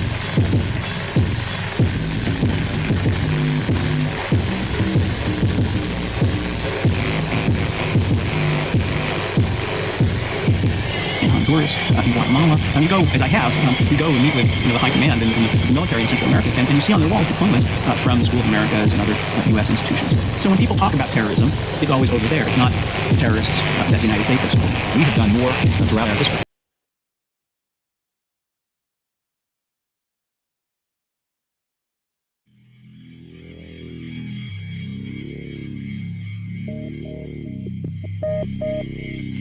Executionist, y'all know the name. Stabbing the track with both hands. Executionist, y'all know the name. Executionist, y'all know the name. Stabbing the track with both hands. Executionist, y'all know the name. You out there? This is mad masterful, classical, material wax, imperial tactics. Black shit, I master traps that collapse backwards. All area access passes without practice. Hit them, then I'ma shit on them and spit on them and send faxes. Maximum amount, not the minimal. The orator rock chop like Florida Seminole. Subliminal rap switch, make criminals act bitch. Instrumental in creating the most pinnacle rap shit. Got Tony Braxton looking women collapsing. My beats get beat to stepping like fast acting to acting. Dominant X-Men conference like Pac-10. Backslap, whack rap actors to get a reaction. My venom a rip, cinemas up, then I'm a wreck shit. Then I'm a flip, administer hits on this next shit. DJs collect hits from them to hit the exit at they shows. The front row usually can get hectic. The X shit. Yup, y'all know the name. Execution is stabbing the track with both hands together. The four, you out there? Execution is, y'all know the name. Stabbing the track with both hands together. The four, forever gonna win. Yeah. Check it. You wanna get to my level, but you don't hustle enough. Any attempts on touching my stuff and I'm fucking you up. I'm sick of weak shit winning, nigga. Your rhymes ain't rocking. The good life is a bitch. Seem like everybody cock blocking. The shot clock is running out, letting out the police. I crack the teeth of any nigga with beef. Masterpiece, execution is naturally. Any problems come to Los Angeles and ask me. Yo, catastrophe, none can match me. Naturally nasty, manually smash your faculty. Verbal assault and battery. Sporadically blast on the capacity crowd and cause casualties. Street savvy, niggas blast me out the navvy. Groupie chick wish she can have me. XZ in back of me, hit like a daiquiri. Accurately, you don't grab me, your skills still latchkey. Y'all know the name. Execution is stabbing the track with both hands together. The four, you out there? Execution is stabbing the track. The track. Yo, I got my man Rock Raider on the Rob Swift, where you at, son? What? Sinister, make him. Now we ready to go. Last but not least, Total Eclipse. What you don't know? I got a question. Who could see it? I don't know. But whenever I play, you know the skills gon' flow. Shit, we mastered defeat. You can't bring us.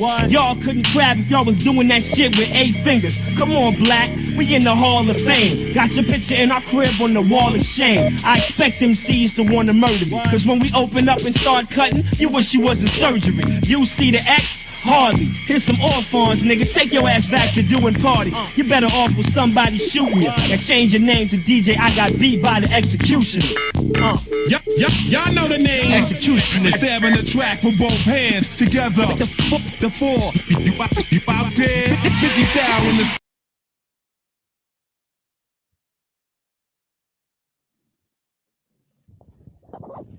There you guys go. So yeah, I'm gonna try to release this like a tape remixes DJ shit, and maybe that'll attract people to the channel. You know, I know if like somebody has like a music remix, get like millions of views. I'm trying to do like a YouTube scam. You know what I'm saying, right? Where I put like a remix of a song and I get like millions of views on one of my videos. So yeah, we'll see how that goes. But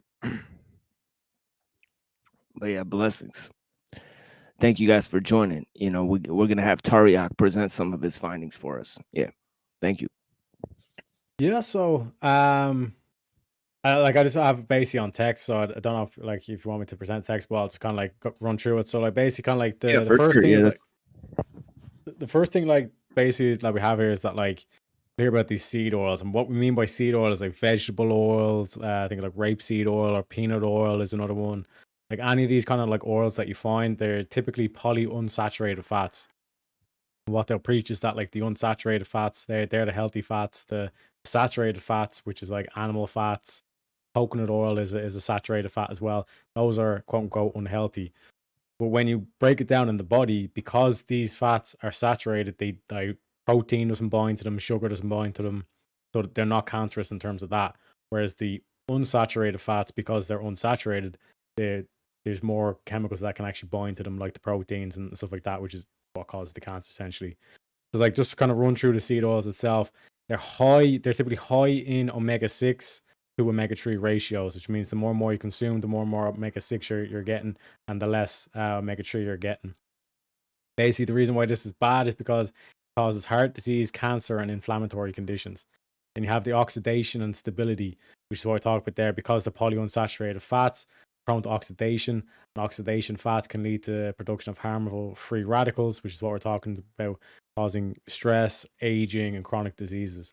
And you have high heat processing, which is another thing that happens in these, because like a lot of these seed oils are just like byproducts of making other stuff, and then they pump them full of like all these other stuff, like butane, stuff like that as well. So it basically degrades the quality of the oil, and then you're throwing that, because they have a high heat temperature, you're throwing that onto your pan and then coating your food and this stuff. And a lot of these fast food places as well have these oils thrown on them as well to add flavor, even though the fact that they're being cut with like these chemical solvents, like I said, like butane and shit like that as well. And you have like health concerns, which again, like we mentioned before, inflammation because of the high omega-6 content, which is like chronic diseases like arthritis, like inflammation in your joints, inflammation in your hips, any back pains, all that kind of shit. So, and like I mentioned as well, like cancers that it causes as well. Like we're discovering now with all these cancers that we're getting, like it's literally coming because of all this inflammation that's coming from the body as well. And you have metabolic effects. So like in terms of this, like it's basically because it contributes to like insulin resistance. It means that your insulin is never actually you're basically getting a resistance to the insulin, so your body needs to produce more insulin just to get that effect. And then what that's doing is it's inflaming your body even more, and it's slowing your metabolism down as well. And then when it comes to heart health as well, a lot of these studies are done where it's like it'll take like the original part of it, whereas it's not actually processing the oil itself after it's been done all this heavily processed as well. And just to note as well, like how can these, like all these foods that are heavily processed, be cheaper than the organic? Think about it. Like even the word ultra processed means that you're putting in more processing, you're putting in more stuff. So like imagine this, like any kind of material you have in the world, it is cheaper to buy it raw than it is to buy it when it's processed, because the process requires some sort of labor, requires some sort of effort or energy spent into producing that processed item. Whereas the raw item, you're getting it just as it is, just in the natural state. So how is a more processed item more expensive than the item itself when it's in its raw form? Which just doesn't make any sense. Then we're talking about nutritional quality about these oils. Like basically all this processing strips the seed oils from any of the vitamins and minerals that and antioxidants that it did have, which all you're getting basically is just this polyunsaturated fat, which, like we said, it oxidates more, has more free radicals. It can bind things like protein, stuff like that as well, which cause the cancer as well. Then you have the chemical residues. Like some of the stuff that this is being cut with is hexane, heavy metals, and even benzene, which is known to be especially carcinogenic as well. Then we have dietary imbalance.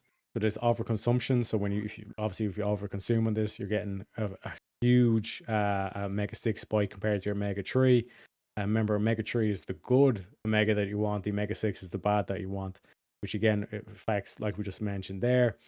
And then, like I said, it's just a misleading health claim to say that these are heart healthy, but it's just flawed research. It's just like paid off. Like the same doctors that were telling you, oh yeah, smoking is good for you, are the same doctors that are telling you that these seed oils are heart healthy. Then we have soy. My God, soy is extremely bad for us, right? First and foremost, it has the hormonal disruption. So it has isoflavines, which are basically phytoestrogens. And the key is in the name there, estrogen. Why as a man would you want to be taking in estrogen? It basically mimics estrogen in the body, potentially leading to hormone imbalances. And this has been a point of concern, especially for men, because where high soy consumption leads to lower testosterone levels.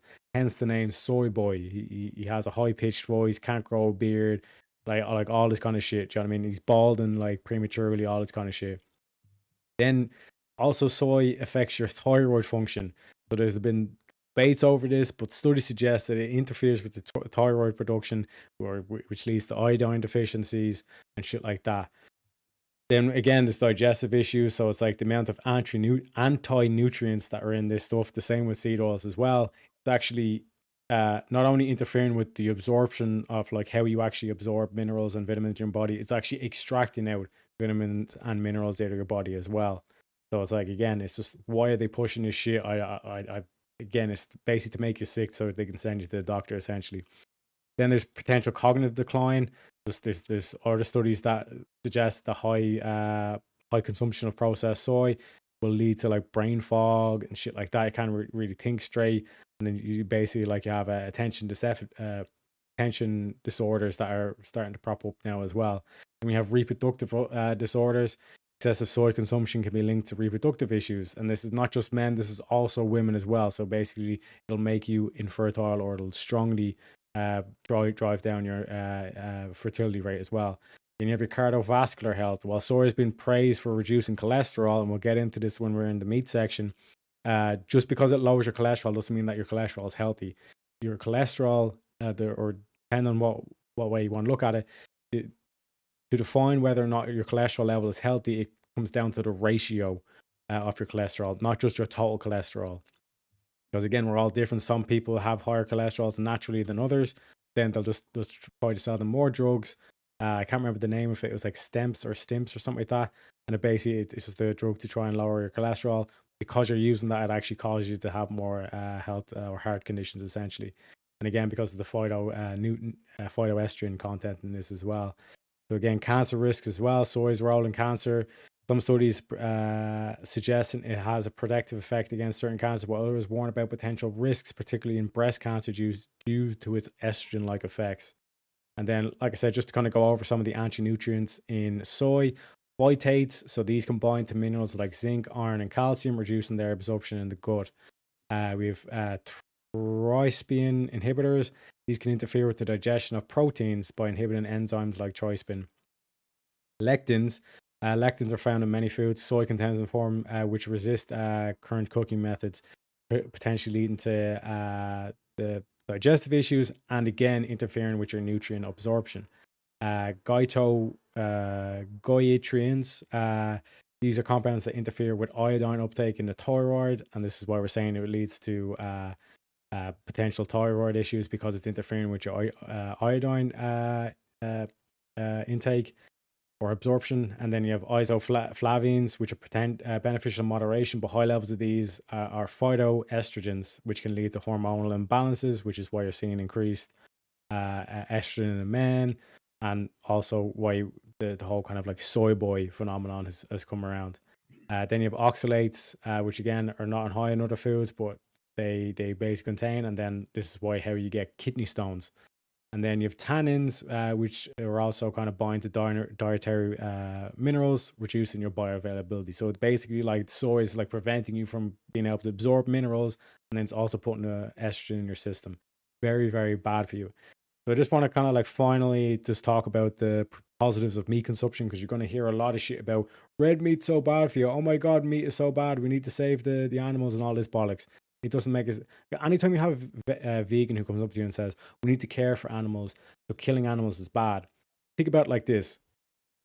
If all you eat is beef, the one animal you will literally fight to the tooth and nail, like you will give your life up for, is a cow. Because if your whole diet is beef, then you can't live without cows. Whereas if vegans who don't give a fuck about cows, they have no reason to keep cows around. And now you see where it's like they're trying to say, oh, well, cows are causing global warming because they're farting. See what I'm saying? So again, and like also put the scenario in their head. It's like, okay, if the cow lives a full and long life and then dies, can you eat the meat? And you'll see them, the gears turn their head. They're like, oh shit, no, because there's technically the cow lived a full and healthy life and it didn't suffer. So now we have to talk about, they can't talk about anything. So then again, the positives to eating meat. So it has a complete amino acid profile. And what this means is animal proteins typically contain all essential amino acids in quantities that are optimal for human consumptions. So if we were to compare this to like, let's say soy or any of these other like plant-based proteins, they don't have the amino acids in them as well. So they might have the protein, but they don't have the actual amino acids level.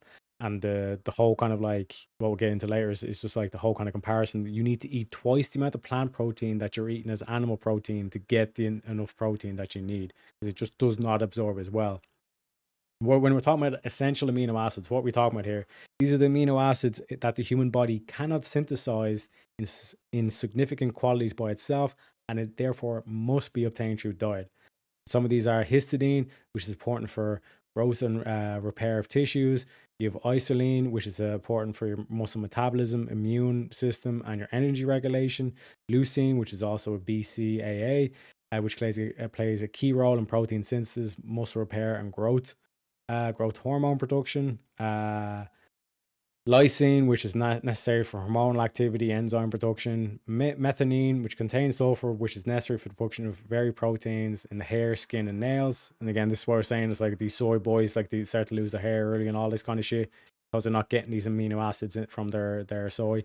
And you have phylalanine, which is a precursor to neurotransmitters. So again, this is for brain shit like that, dopamine production, all these kind of like chemicals that go in your brain. Theanine, which supports cardiovascular, liver, central nervous system, and immune system functions. Tryptophan, which is precursor for serotonin, neurotransmitter that helps regulate mood, sleep, and appetite. And you have valine, which is another BCAA, which is important for muscle growth and regeneration and provides energy for the muscle tissues. You get all those naturally from your meat, whereas you're only going to get some, if not any, from if you're trying to get it from plants as well. So not only do you have to eat twice the amount of protein from the plants, you have to eat particular plants, get these amino acids with it as well, which further just completely complicates the diet. Whereas like as a carnivore like myself, why I'm looking so fine, fresh, is because all I do is I eat the meat and I don't have to worry about these amino acids because I know I'm getting them all.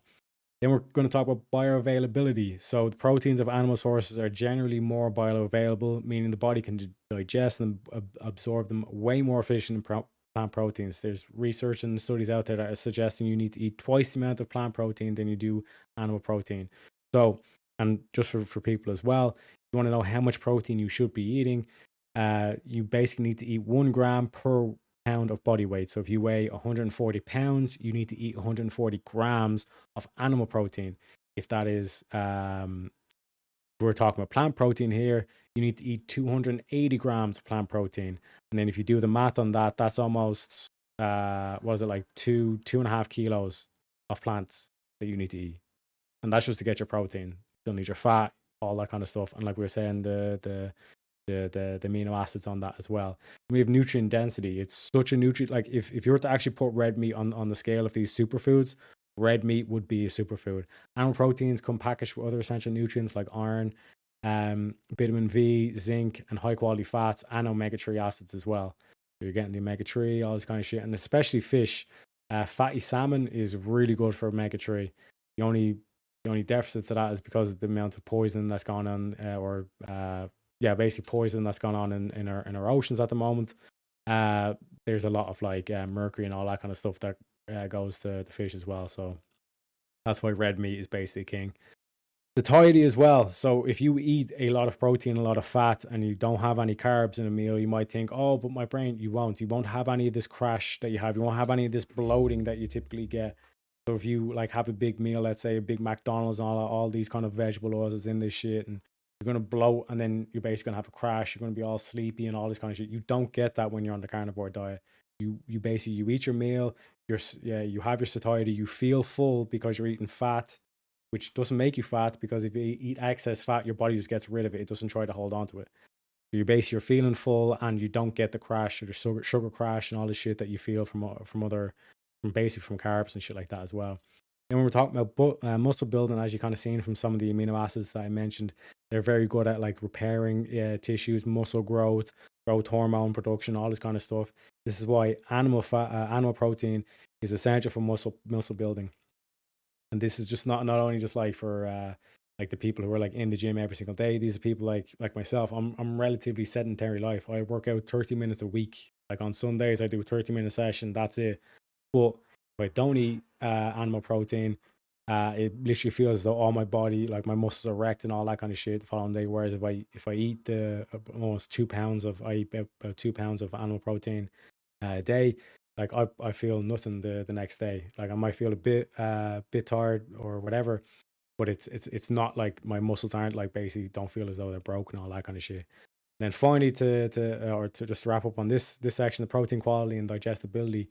So again, there's tons of studies out there that because of all these amino acids and all this stuff, the protein is able to digest like basically twice the rate as it is with the plant protein. And as well as this meat is not robbing you from all these, like its base doesn't have anti-nutrients. It's not robbing you from your minerals. It's not robbing you from your vitamins. it's actually putting minerals and vitamins into your body as well. So that's another thing about this vegan diet, where on paper or in theory you might be able to do it, but it's just you constantly have to be eating like different things and all different range, and your diet's completely complex, and it's all this weird food and all this kind of shit, rather than just having a steak or having some ground beef, essentially. Finally, just to wrap up on the cholesterol myth, the only thing that they'll be able to think, because like you'll see all these like carnivore videos online on YouTube, and they'll have their blood work done, and the only thing that they'll point to is say, see, look at your cholesterol increase. That's the only marker that they can point to, vegans point to, and say it's like, oh, you're deficient in this, or like this is unhealthy. What they don't realize is because your total cholesterol will increase, but you're increasing the good cholesterol, the HDL, not the LDL. And you want to work out if your cholesterol is healthy, it's your total cholesterol divided by your HDL. And a ratio of 5 to 1 or lower is considered good. So again, if we have, let's say, 100 LDL and, like fucking 400 HDL, and then that's 5 to 1 beforehand, but then we increase both of them by 200, then we go to 600 and 300, then we're down to 2 to 1. So it's actually healthier. It's a lower ratio. So it's like anytime they bring up cholesterol or any of that shit, just kind of say to them, how'd you work out a healthy cholesterol? And they'll say they don't know. Then why are they even bringing that up in the first place? Just because your cholesterol increases doesn't mean that it's a negative thing. It's your ratio that you need to worry about. That's pretty much everything I have in terms of that. But like I said, like don't eat the seed oils, don't eat the soy, eat your meat. Red meat is best. Preferably beef or bison. I think bison is a popular thing in America as well. You want to get like high fat cuts like ribeye or 20% ground beef. You want to make sure that you're getting as much grams of protein as you're getting. You want to make sure you're getting as much grams of fat as well, and then you should be good to go. Another thing I just want to kind of really quickly just finish off on is just like this, like I said, this unholy relationship that you find between the medical profession and the big food, big pharma and big food, if you want to call them that, is that like they're intentionally growing shit food, cheap food, like basically kind of like not doing proper conditions at all, like trying to max out like their buck per acre, rather than actually having rotating the crops like we're speaking about earlier. Like they're basically just like using the whole farmland to grow constantly 24/7, rather than rotating for like basically dividing the total crop into 4, and then rotating the crops around, letting the cows graze in one area and letting them fertilize it naturally and all that kind of shit, and then rotating it throughout the year. They're just trying to like grow all the space. They're trying to grow 24/7, all this shit. And like you see, they have like fucked up species of corn, all that kind of shit now. That's basically, like I said, it's just robbing you from nutrients, all the stuff. And what do they tell you to do? Rather than tell you to actually go and research, like I just showed you there, do a bit of research, like all this stuff, like you can get it from Google, you can get it from AI. It's all there. You just have to put in a little bit of effort to look it up. They don't want you doing that though. They want to just give you a pill so you can just continue this bad behavior or this fucked up food that they're basically giving you, and basically they want you to continue to poison yourself. So they're basically feeding you poison, and they're giving you this, what is essentially this medication, which is poison, to counteract the current poison that you're eating, just so you can continue eating the poison. It's a very nasty circle, and we need to end it as soon as possible. We need to get back on the steaks, get back on the meat, and stop this soy boy trend. You know what I'm saying? Yeah, that's pretty much everything I got so far.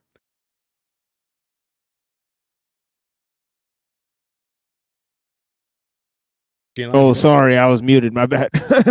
Yeah, no But yeah, worries. definitely. Yeah, it's the people want to act like it's that the vegetables are not part of the problem, but most of the land is being used, as I said, for the corn and the soy to feed the pigs and the chickens and the cows.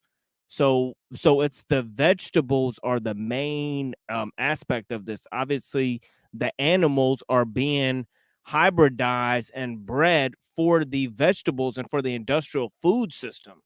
So that's the problems that we're facing, is that no matter where you go, you're getting the soy, and it's got an inorganic amount of silicate in it, as you said.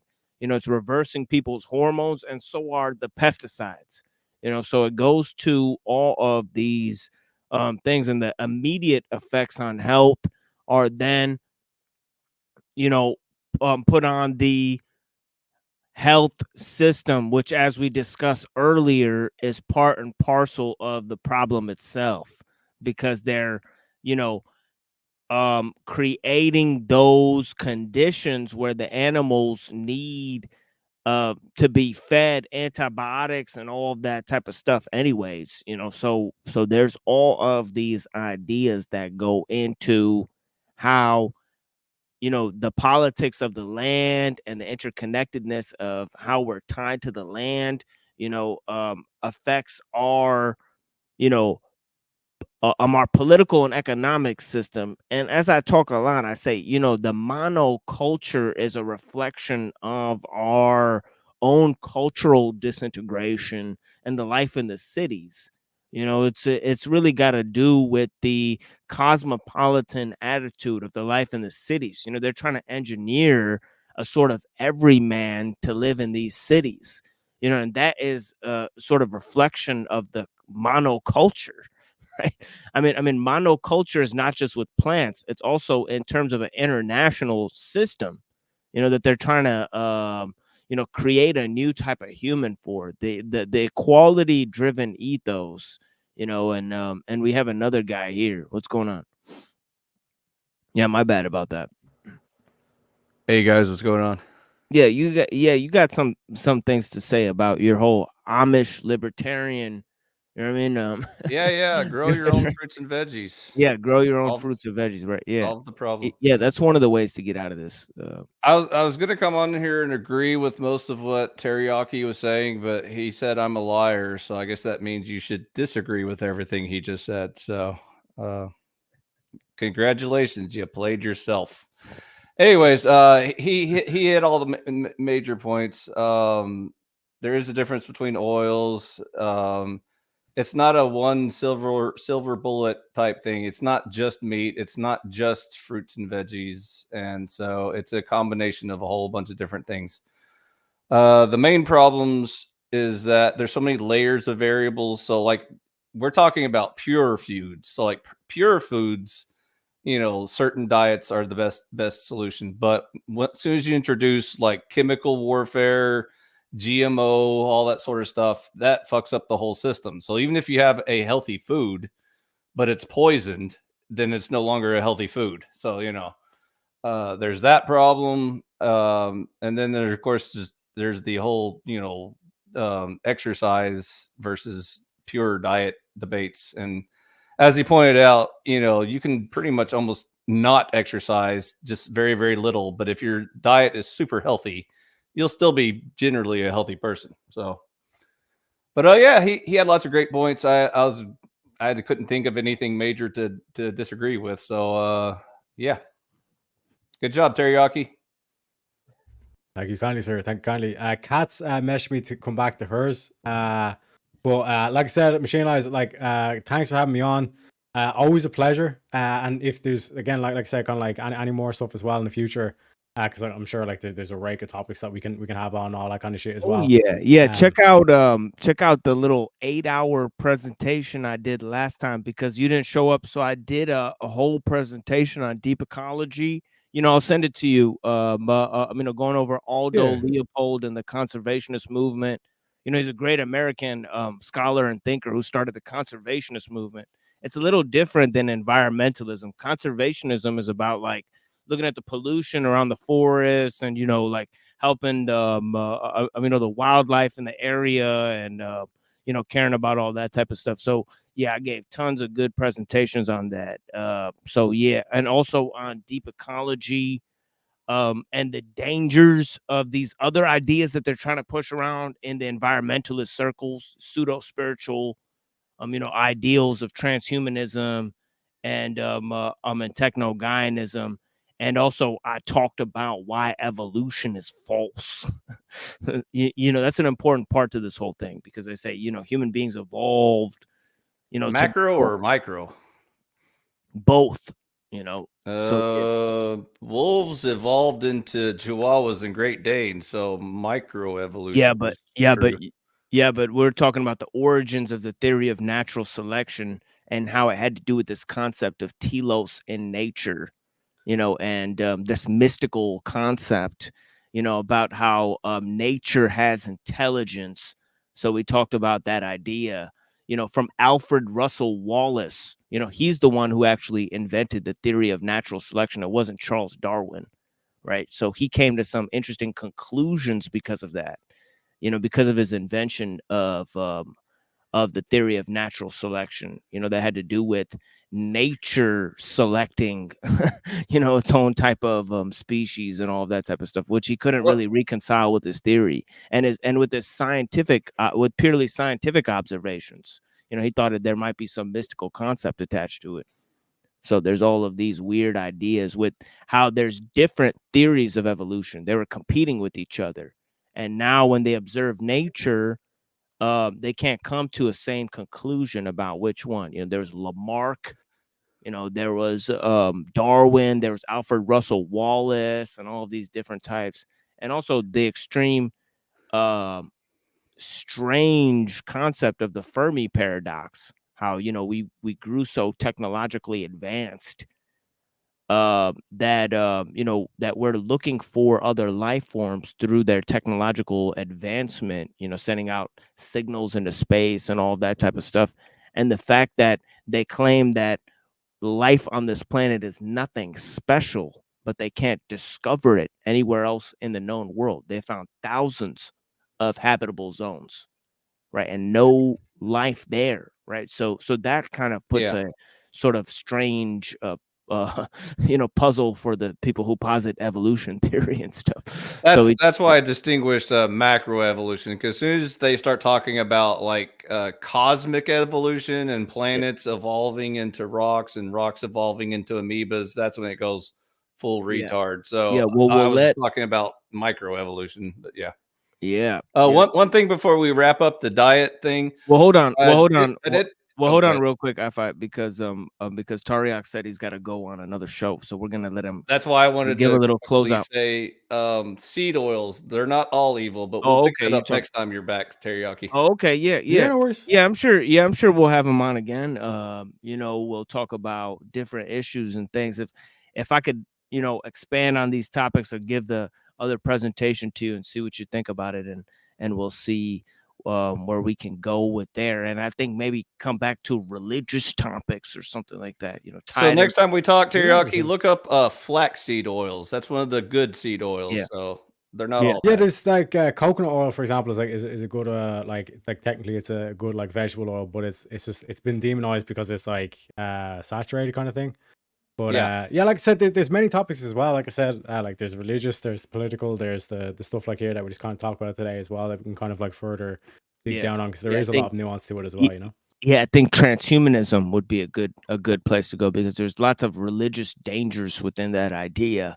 And I think that this whole concept of ontological,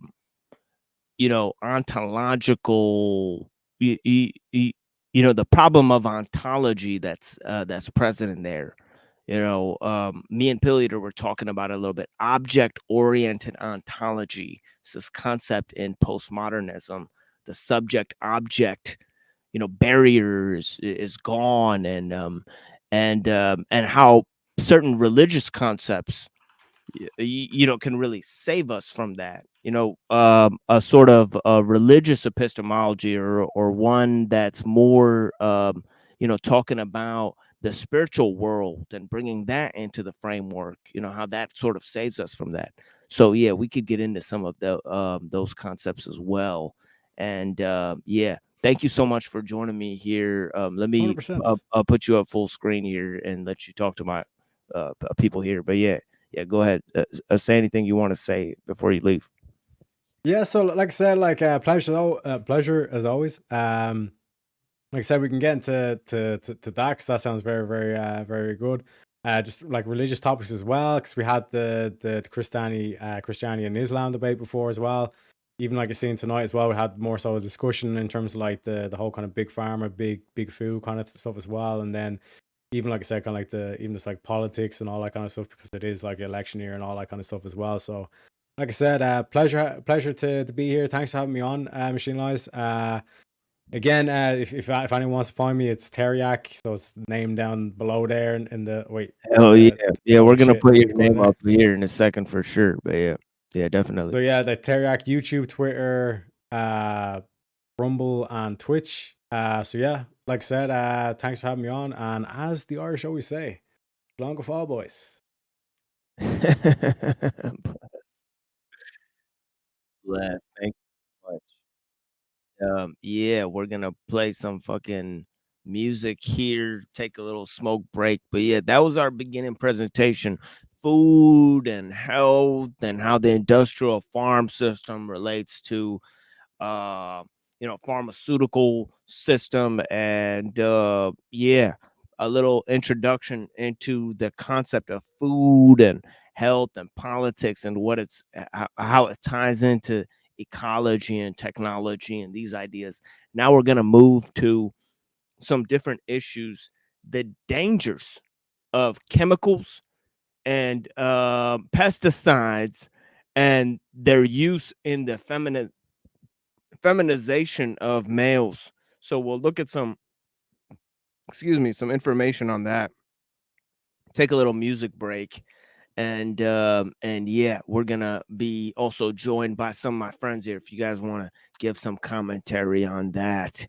And yeah, I'm gonna play this song, some British music here for you guys, for our British friend. You know what I mean? Thanks for joining us.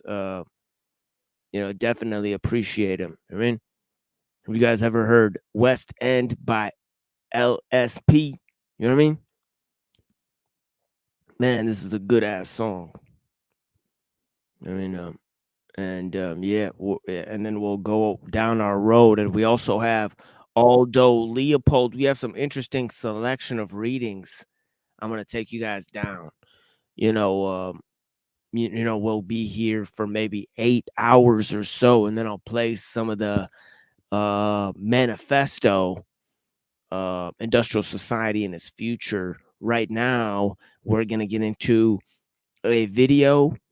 We'll take a little break from our presentations, watch a video together on the feminization of males, masculinization of females through the chemical system, the chemical and the technological system, right? This twofold attack on human beings, right?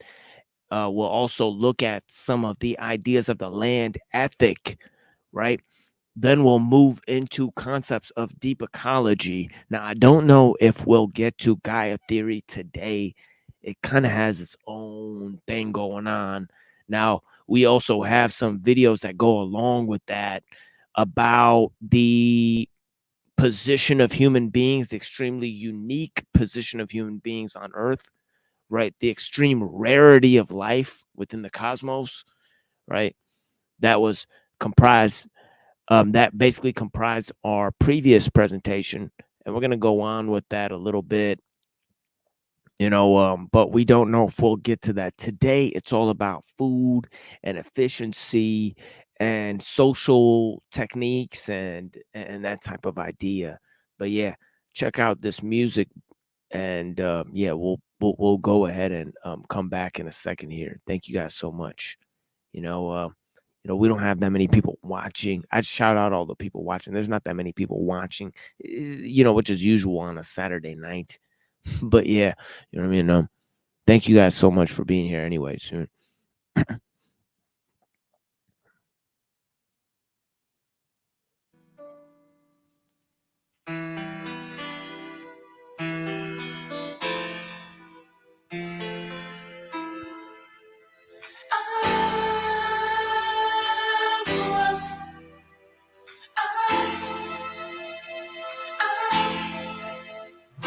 In the western town, in a dead-end world, the eastern boys and western girls. Ooh, in a western town, in a dead-end world, the eastern boys and western girls. Ooh, If you can't go here, don't matter, just tap your feet as I move around to the neat sweet beat. It's most atmospheric, it's the groove that's smooth. No need to get hyped, just shuffle your shoes from side to side. Slowly you glide, You press me dancing, you step with pride. I never came to cuss or cause a fuss, but there's a little something I like to discuss. I've been around and I've traveled the city. Clout the Chris girls that look real pretty. See many of faces, be many of places, but none of them stay like the Western girls. In a Western town, the dead and water, the Eastern boys and Western girls. Ooh, in a Western town, the dead and water, the Eastern boys and Western girls. Ooh, Western. The Western girls come from all parts of the city. Joining together to form a large community. Some work single, some more kick cruise. So many Chris girls that it's hard to choose. But you best be real for something spoken for. So if you get a black man, you know the score. Just feel no way, cause there's plenty to spare. Every West End, you find girls everywhere. Down Oxford Street, that's my favorite spot. Where you find the Chris girls in the fashion shops. Buying their clothes so make them look real sweet. So they can turn heads as they walk the street. In the sock shorts and a low cut tops. As you sight the girls, man, you get the hots. You can control it. You just have to follow. It's like stone that you take in to swallow. In a Western town, the dead and water, the Eastern boys and Western girls. Ooh, in a Western town, the dead and water, the Eastern boys and Western girls. Ooh, Western girls. Western girls.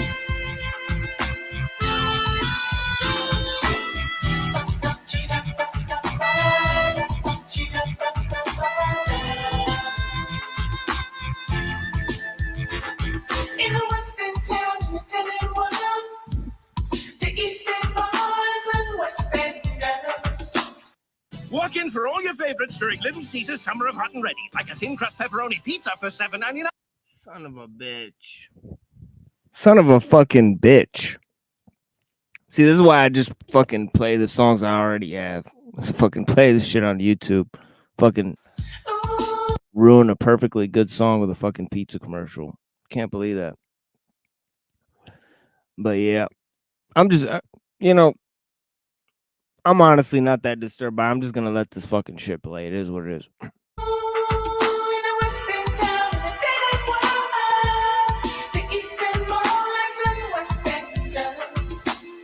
Ooh, Western. When the sun's gonna shine, you're feeling fine. Take a trip to the West End and waste some time. Girls in dark glasses, wiggling their asses. Guys on the corner, making loud bastards. Checking the girls who get the telephone number. Making a date so they can go through the bumper. Whining, dining all night long as they listen to the West End song. In a Western town, the dead and water, the Eastern boys and Western girls. That's right. Ooh, in a Western town, the dead and water, the Eastern boys and Western girls.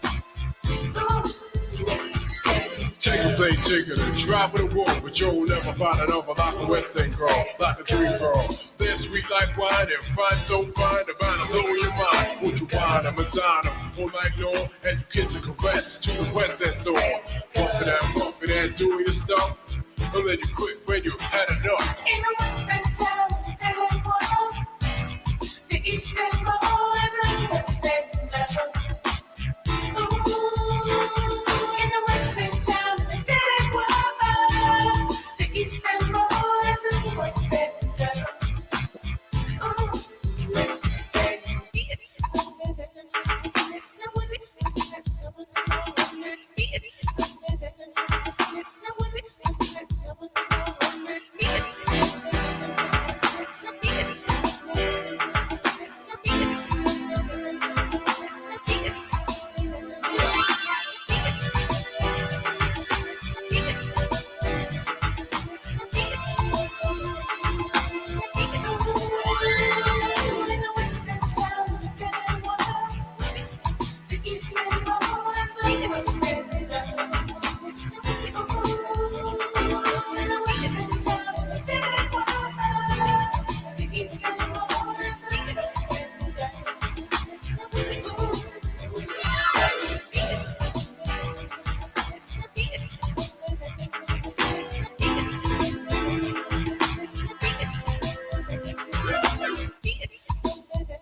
Yeah.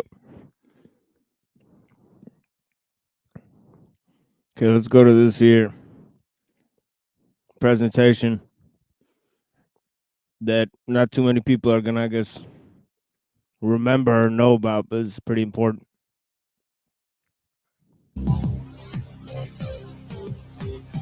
Talking about today. We're talking about the use of these chemicals in everyday products, which people are unknowingly using. Therefore, they are unconsciously undergoing a hormone altering process. Hello, Curtis. Welcome to the program. Thank you so much, Lena, and to the staff of Red Ice for having me on. It's a pleasure to be on the show. I'm honored. Well, this is a big topic, one that we haven't covered yet, so we're excited to speak to you today. Yes, I'm excited to talk about it, and thank you again for the opportunity. So before we get into the specifics of the endocrine disruptors, tell us how you first learned about these chemicals. Well, I first learned about them just I'm a researcher, so I like to research, and I first learned about it through, I think I seen an article on one of the natural health websites talking about, exposure to bisphenol A or BPA, which is just one of several hundred endocrine disrupting chemicals, cause boys to exhibit behavioral problems and exhibit more feminine play. And, this sparked my interest into this. So this is the one that, they're putting in beer cans, and they said they're going to take it out of baby bottles, even though there wasn't a significant amount in baby bottles. They created a fake problem to shock people into solving that problem, okay, so that they wouldn't have to solve the actual issue of how they're putting it in all these other products, right, and how it's in the soy even. The inorganic silicate in the soy transforms in your body to estrogen as well, right? So it's not, yeah. Go ahead. Oh, it's same old tactics. Yeah, it's crazy. Yeah. And just the whole idea that it's only one of 100 of these endocrine disrupting chemicals. Your endocrine system, your endocrine glands, those are the ones that produce hormones, right? Like, for example, right, vitamin D is basically a hormone. It's not just a vitamin, right? It's a hormone that's synthesized by the use of your body, and its relationship to sunlight, and it's even synthesized to produce chemicals like serotonin and other tryptamines, right? An extremely important substance. Okay. But anyways, the disruption of these of the endocrine system through the use of man-made chemicals, right? And the reversing of the, sexual traits, also causing behavioral problems. Whole notion of endocrine disrupting chemicals. So from reading that one article, that led to, just getting into a wide variety of information out there on endocrine disruptors. And, it was kind of like I was reading, and once I learned all the information, I realized that I was actually late on the scene because, these products have been on the market now for the past almost 80 years. Wow. And they're found all around the world in every single country. And, in all the oceans and the air, it's everywhere.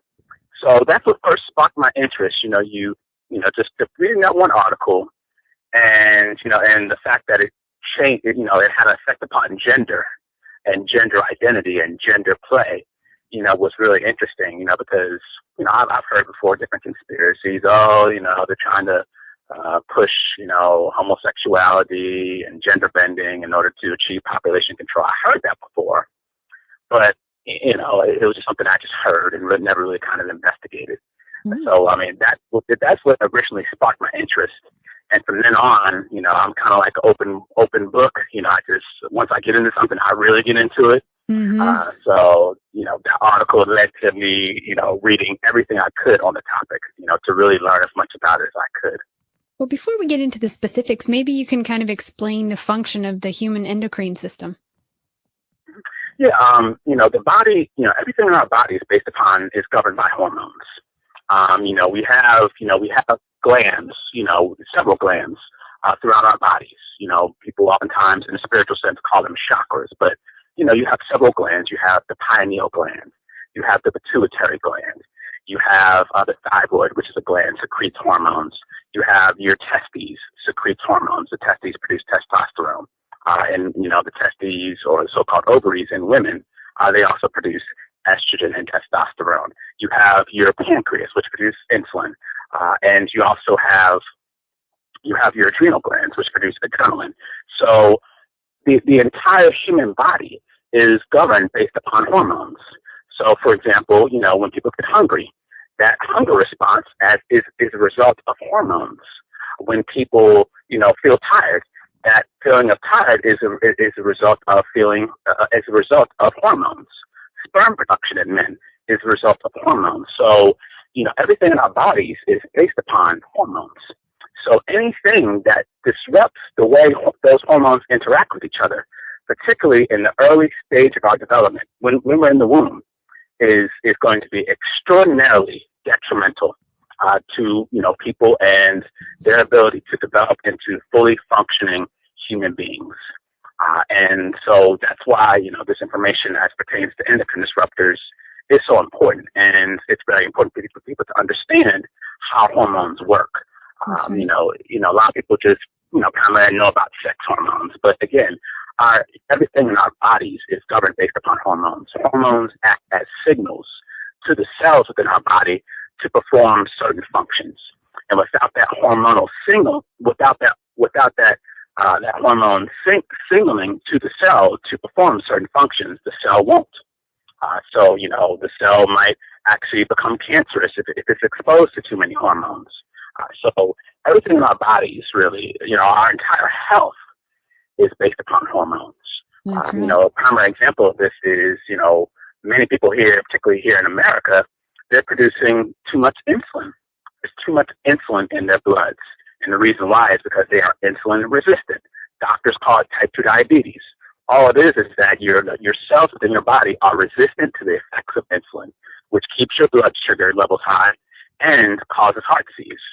So that right there is a primary example of the importance of hormones. And I mean, that one hormone, insulin, is responsible, and the dysfunction of insulin that people are experiencing here in America is responsible for just about every disease that people have, from type 2 diabetes to heart disease to impotence to high blood pressure.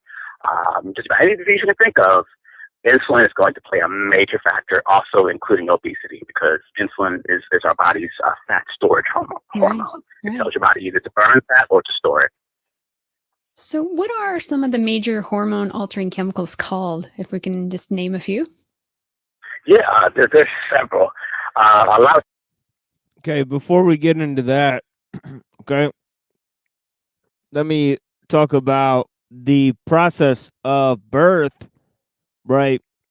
And how there's gonadotropins, right, which are chemicals that are produced, okay, by the testosterone, right, in the sperm cell, right, that's used to produce a male child, right, and then 2-AG cholesterol that's used to produce the female child that then turns into estrogen, right? Now, without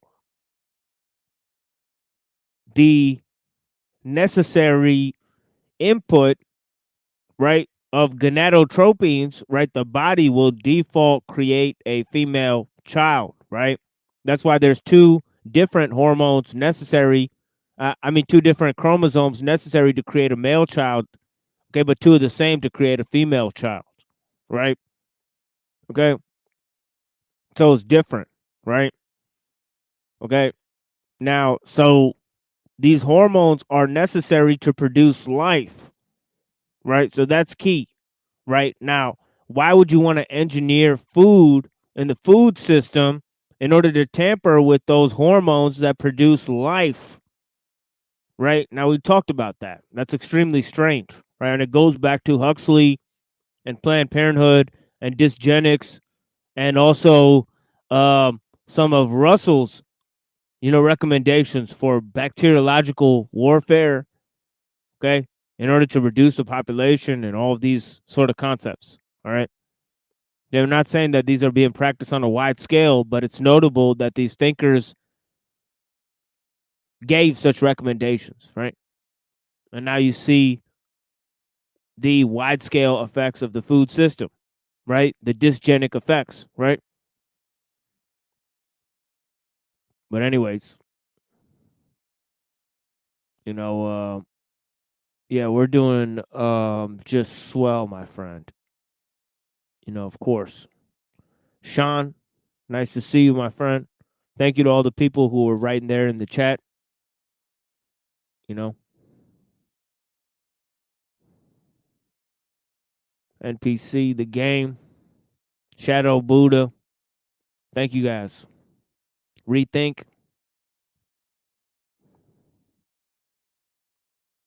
Jack's Law.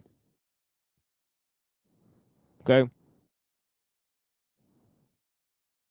people know about bisphenol A. That's one of them. Another one is going to be phthalates. It's spelled, I believe, PHTHAALATES, phthalates. Another one is going to be PCBs. Those have been banned, but they're still found in the environment today. Another one is DDT. That was a pesticide that was used for a while. Yeah, this Teflon pans. People are using Teflon pans to cook their food. Right?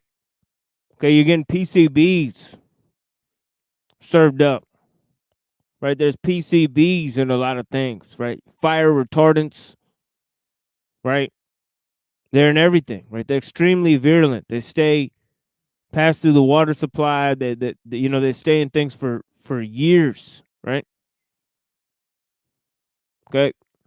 And it was actually, again, it was banned in the early 1970s. Triskolosin, which is found in antibacterial soaps and products, it's actually a pesticide, but that is another hormone altering chemical. Atrazine. Atrazine is made by a company by the name of Syngenta. They were actually a spin-off of a pharmaceutical company. Two pharmaceutical companies, AstraZeneca and I believe GlaxoSmithKline. They're actually one of the major producers of genetically modified corn here in America.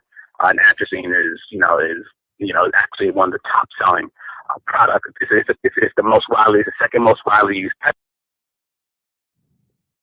Yeah, sofas. I got you on that, homie.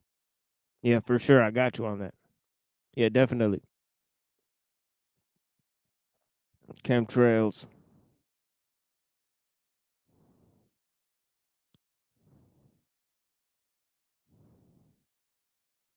Evolution of consciousness is real.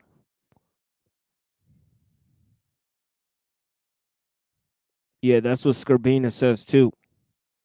He says that the story of evolution is just the story of the evolution of consciousness.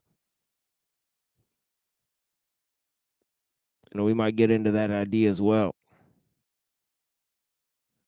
DeFreak, what's going on?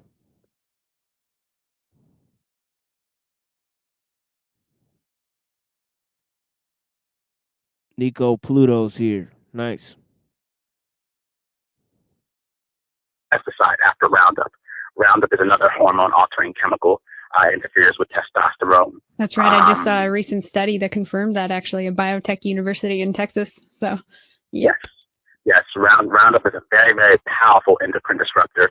It's the most widely used pesticide in the world.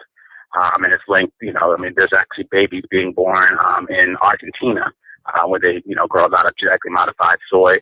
The babies are being, born, defective. They're being born with birth defects as a result of Roundup, being exposed to Roundup in the womb. There's numerous ones. Those are some of the main ones. Bisphenol A, phthalates, atrazine, triskalosin, PCB, DDT. But there's also most pesticides that are used also exist. Yeah, some of the effects of these pesticides is that males are being born with a feminized genitalia, and I'm not going to sit here and describe what that means. You guys can look it up, right? It's horrible, right? Endocrine disrupting effects. One of the main ones is pesticide. Basically has to do with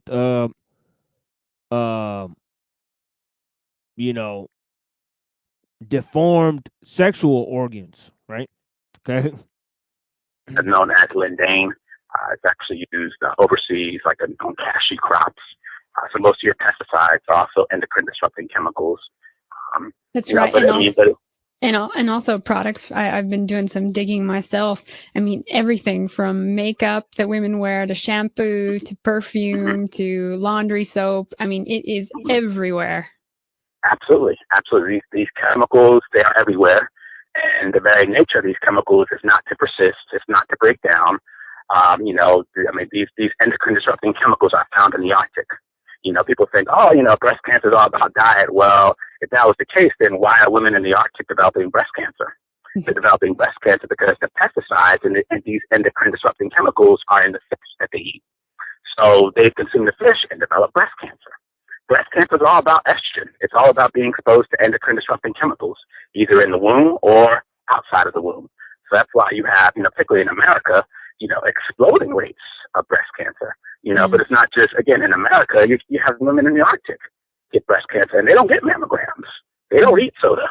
They're not eating processed foods, but yet they're still getting breast cancer. Well, it's in the Arctic, actually, that the female polar bears are actually growing penises because they're exposed to these chemicals in the water.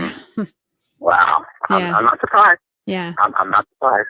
So over the last 30 years, men's testosterone levels have declined, sperm counts have dropped, impotence, prostate cancer, babies are being born with smaller penises. So is this all connected? Absolutely. All this is connected to the exposure of these estrogenic anti-testosterone chemicals. It's all connected. And, again, these chemicals were introduced in the 1940s. And, since that time frame, less male babies are being born. Okay. Just so that you and audience understand, men are inferior to women. Okay. All men are born as females. The female fetus is a lot more hardier. Women naturally, they have higher tolerance for pain. Their bodies are more durable. This also translates in the womb because, if we're all born as females, then it's through the action of testosterone that, females become males, if you will. But if that testosterone is not around, then you're going to have conditions where men's penises are getting smaller, where men develop feminized genitalia, where men miscarry because the male fetus is a lot weaker and is a lot more susceptible to these chemicals than the female fetus. The male fetus is also more susceptible to stress. That's why after 9/11, You know, you have a lot more male babies that are miscarried as a result of all the kind of the fear mongering, usually, as pertains to 9/11. Mm-hmm. But the male fetus is very, very susceptible. It's very hard to bring in males into this world for that very reason that, all of us are born as females. And if there is not testosterone around or adequate amounts of testosterone around, or they're being exposed to different chemicals which block testosterone in the womb, block fetal testosterone, then men are not going to develop into men. They will develop undescended testicles because, again, essentially through the action of testosterone, the clitoris becomes a penis, the ovaries become testes, and the vaginal, everything, the vaginal canal, or the anus, the genital index becomes longer because the Okay. So see, it's with the introduction of the testosterone that the female body changes into all of these different modes, right? So, basically a female is like a default human, right? And then you add a little something and it turns into a male, right? That's a very, very crude way of putting it, right? But males are the extra, thing that's added on top, right? That's why they have this whole idea, right? That was in one episode of what's that show where they go into different wormholes and planets? Um it's like a scientist, I forget the show, but it's like a cartoon. They go into wormholes and stuff, and one of the planets they go on is ruled by women, right? And yeah, I'm sorry, I don't watch fucking cartoons and stuff, but I was watching it one day, and they had this episode where this planet was ruled by women, and they basically froze the sperm and used the sperm to create new men, right? So they just had genetic sperm that they would clone and use it to continue life, and they would use amniocentesis to then kill the male birds to have only females. So the whole society was ruled by females, right? And continued that way, right? Because of the technology they had, right?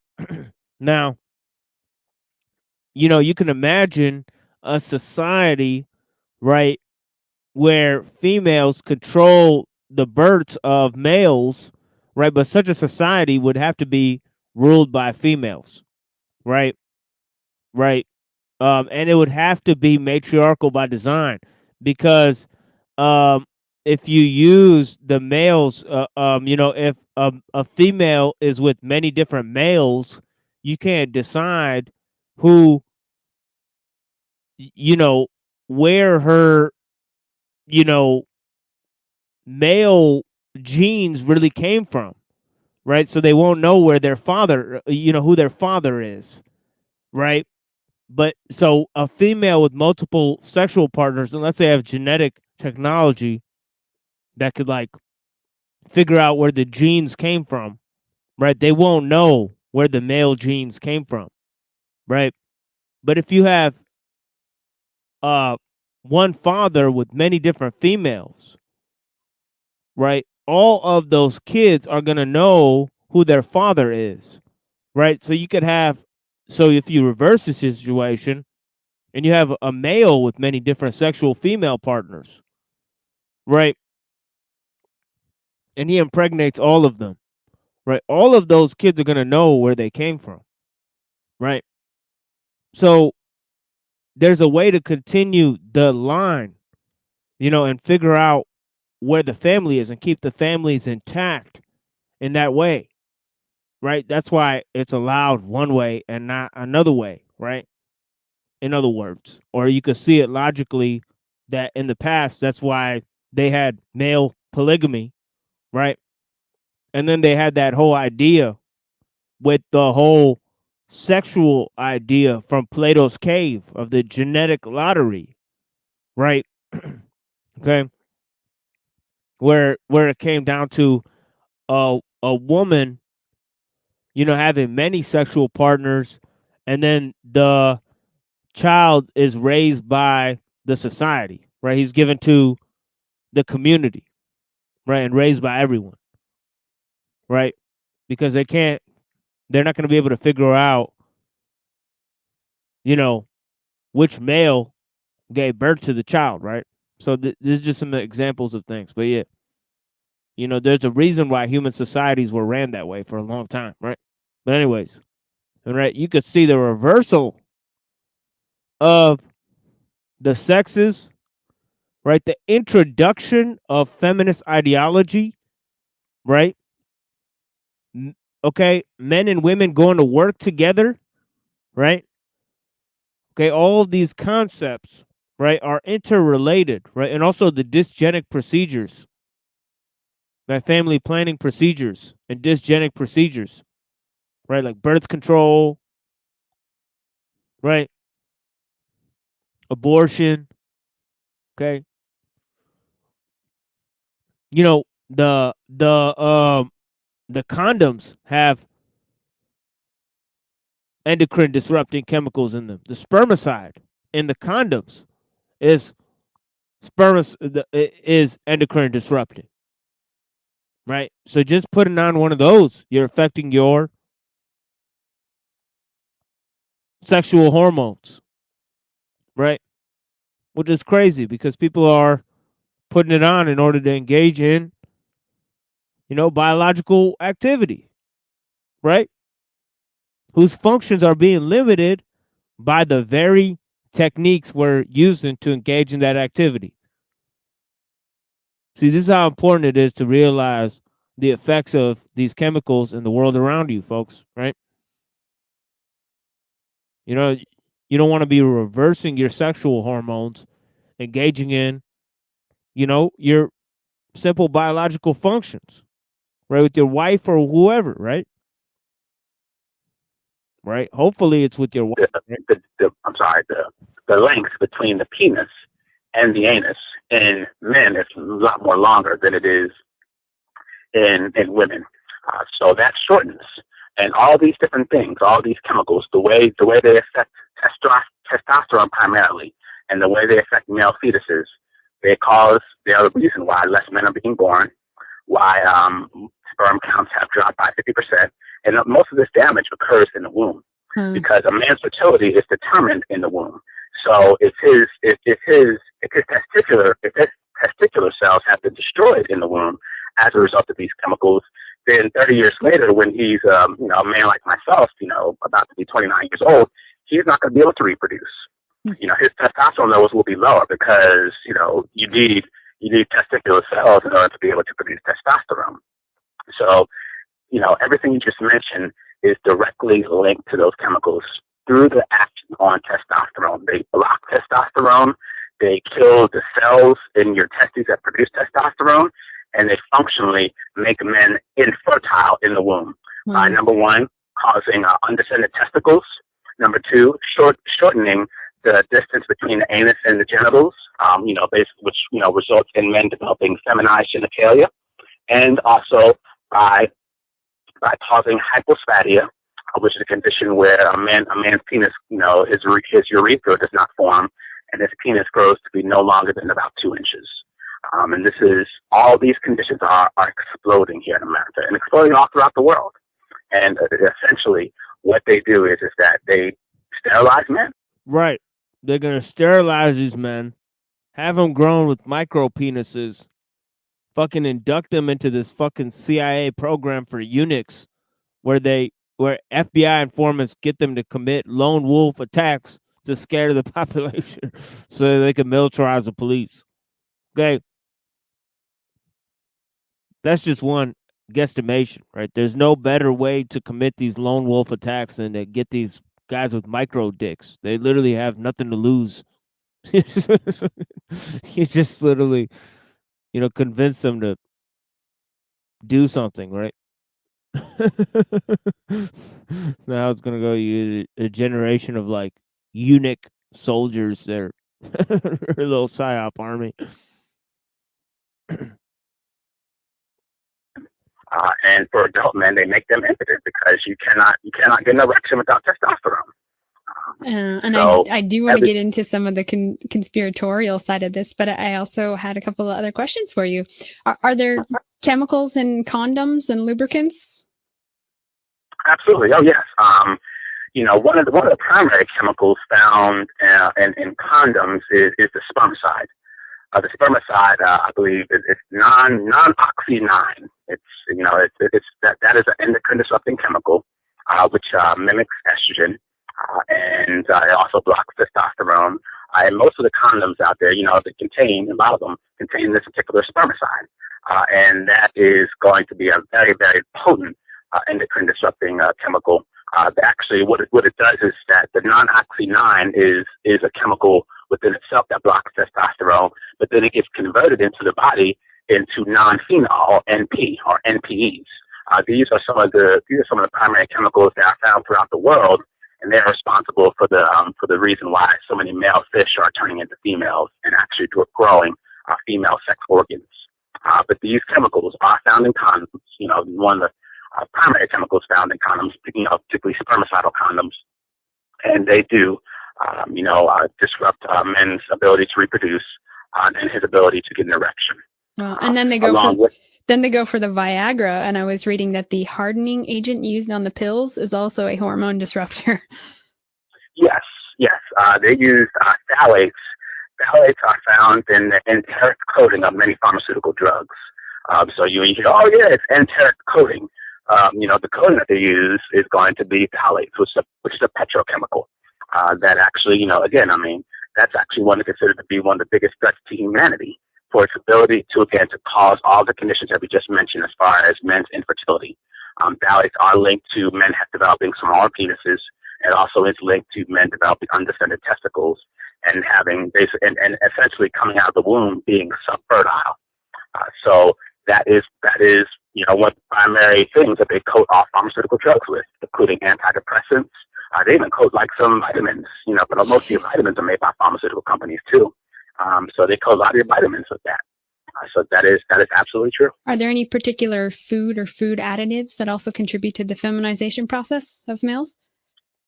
Yes. One of the, there's so many food additives. One of the biggest food additives is going to be pesticides, because most people, when they think of, for example, when they go to the store and they buy a particular food item, on the ingredients, it says wheat flour, it contains all the ingredients. But it doesn't tell you the pesticides that were used on the ingredients. So, for example, atrazine. Atrazine, again, that is one of the second most widely used pesticide in the world. It is made by Syngenta. Syngenta is one of the biggest producers of genetically modified corn. Okay, so what they do is, and this is actually documented in the film King Corn, which talks about the dominance of corn agriculture here in America. They actually show where they actually spray atrazine all over their corn crop. So atrazine, for example, is found in high fructose corn syrup. High fructose corn syrup being one of the primary ingredients found in a variety of processed foods. Oh yeah. So that within itself is one of the primary food additives that disrupts hormones. Atrazine has been shown in male fish to actually turn them into females. And there was a new study that's about to come out, which actually shows that exposure to atrazine in the womb causes male frogs to develop female feminized brains. And so see, the byproducts of the corn that are the chemical byproducts, like high fructose corn syrup, they contain pesticides as well. Right? There's no way to separate them in the processing. Right? There's no way to use, and it's the same with the weed oils and all that type of stuff, because think about it. If they're going to press a bunch of weed in order to make an oil out of it, they're going to grow a bunch of weed and use pesticides on it to save themselves the time. You know what I mean? So when they're making these oils, they're not really worried in the type of plants they're using to create the oils. That's one of the problems, right? Goes back to what Tariaq was talking about, right? But yeah. and then to assume the feminine mating position while they're actually, while they're actually in the presence of male frogs. Wow. So, it's right there for you. And atrazine, according to the USDA, is found in 94% of Americans drinking water. 94%.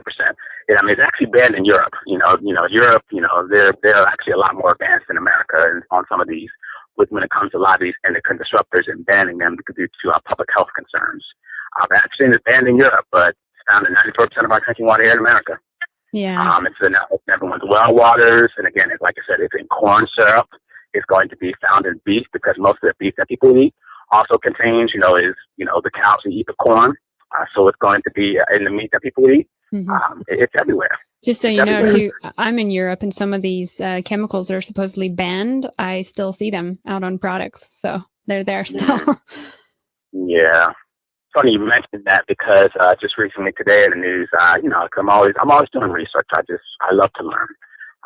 Recently FDA, the Food and Drug Administration here, just recently banned BPA in baby bottles. But when I was reading through the article, I'd seen that the American Chemistry Council, which is like kind of like a lobbying group for the BPA manufacturers, actually created the ban.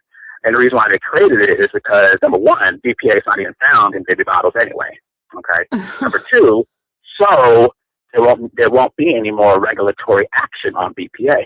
Essentially, now that it's been banned from baby bottles, because a lot of people are concerned, our babies are being exposed to bisphenol A, we must do something. Okay, well, you know what? We'll ban it in baby bottles. No problem with that. It wasn't even in there in the first place. We took it out, because we understand consumers were concerned about bisphenol A. But by doing that, they don't have to worry about ever, banning BPA as a whole, because they do not want that. They want to preserve, the usage of that chemical worldwide. So hey, if it's banned, just like phthalates, which are again one of the primary endocrine disrupting chemicals, are banned in baby toys. Those were banned in 2007, but they're still used. Babies are still being exposed to them. And one of the primary ways that babies are being exposed to them is via their mother's breast milk. That's right. So, it's a fraud, essentially. It's a fraud. They're banning it, so it won't be, they're banning it in certain products, so it won't be totally banned, and to kind of placate some people, particularly like environmental groups who are concerned about, babies being exposed to these different chemicals. But when you really do the research, most of the damage is done in the womb. It's not done outside the womb. It's done inside the womb. And the only way you can prevent that is to totally ban the chemicals altogether. But that's not going to happen. Yeah, no way. Well, returning back to the womb, I know this is a controversial, touchy subject for people anytime you discuss homosexuality, but it needs to be looked at. Are these chemicals and the process that you explained in the womb, is it affecting babies, when they grow up, their sexual preference? Absolutely. Number one, I will say that sexual orientation and gender identity is not a choice. It is something that is formed within the womb. Okay. And with that being said, okay, it's, that can be manipulated. Okay. And there are certain people out here who do wish to manipulate that in order for social engineering and population control purposes. If people can, think about homosexuality, whether they want to, however they want to think about it. But the reality is that, gender identity and sexual orientation is being manipulated these days for population control purposes and social engineering purposes, breaking up the family unit, which is something that, the Rockefellers and some of these other major elite eugenicists have always wanted. So how it works is that essentially, again, all males, or just talk about males now, all males, they're females. They're born females. And then it's through the action of testosterone that the clitoris becomes a penis, the ovary. Yeah, and it's interesting to note that it's not just the, the Huxleys that were involved with Planned Parenthood and all that type of stuff, but they also had a Population Control Council, right, that the Rockefellers were heavily involved in at the time, where they pushed a lot of these pharmaceutical interventions, and also the pesticides, the creation of the pesticides. So there's lots of good materials on that, right? How a lot of this use of petroleum, right, was actually created by them, engineered by them, even the banning of alternative fuels and stuff, and that had to do a lot with why the petroleum was used to create the synthetic fertilizer, right? The synthetic nitrogen, and also the synthetic what do you call it? It's being used to coat the pills and being used as in all of these different things, right? Is because they own the industry there, right? So that's one of the reasons, right? Why? Okay. It's become, the ovaries become testes. They drop down and become testes. And also, all human beings are born with the brain of a female. Okay. And it is through the action of testosterone going to the brain and then getting converted via the process of aromatization. It gets converted into estrogen, which actually, estrogen is actually what masculinizes the brain. But it has to get testosterone, and then that testosterone gets converted into estrogen, which then has a masculinizing effect on the brain, which then determines gender identity. Okay, so what these chemicals do is that they block testosterone, and that's the reason why, again, so many men experience, hypospadia, undescended testicles, and they're basically sterilized in the womb. Also has the same effect as it pertains to gender identity and sexual orientation. Without testosterone, being around, that boy is going to develop into, he would be a man who has the brain of a female.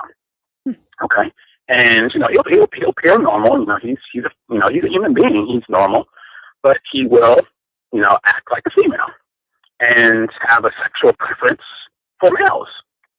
Plain and simple. That's how it works. You see young boys today. They want to wear dresses.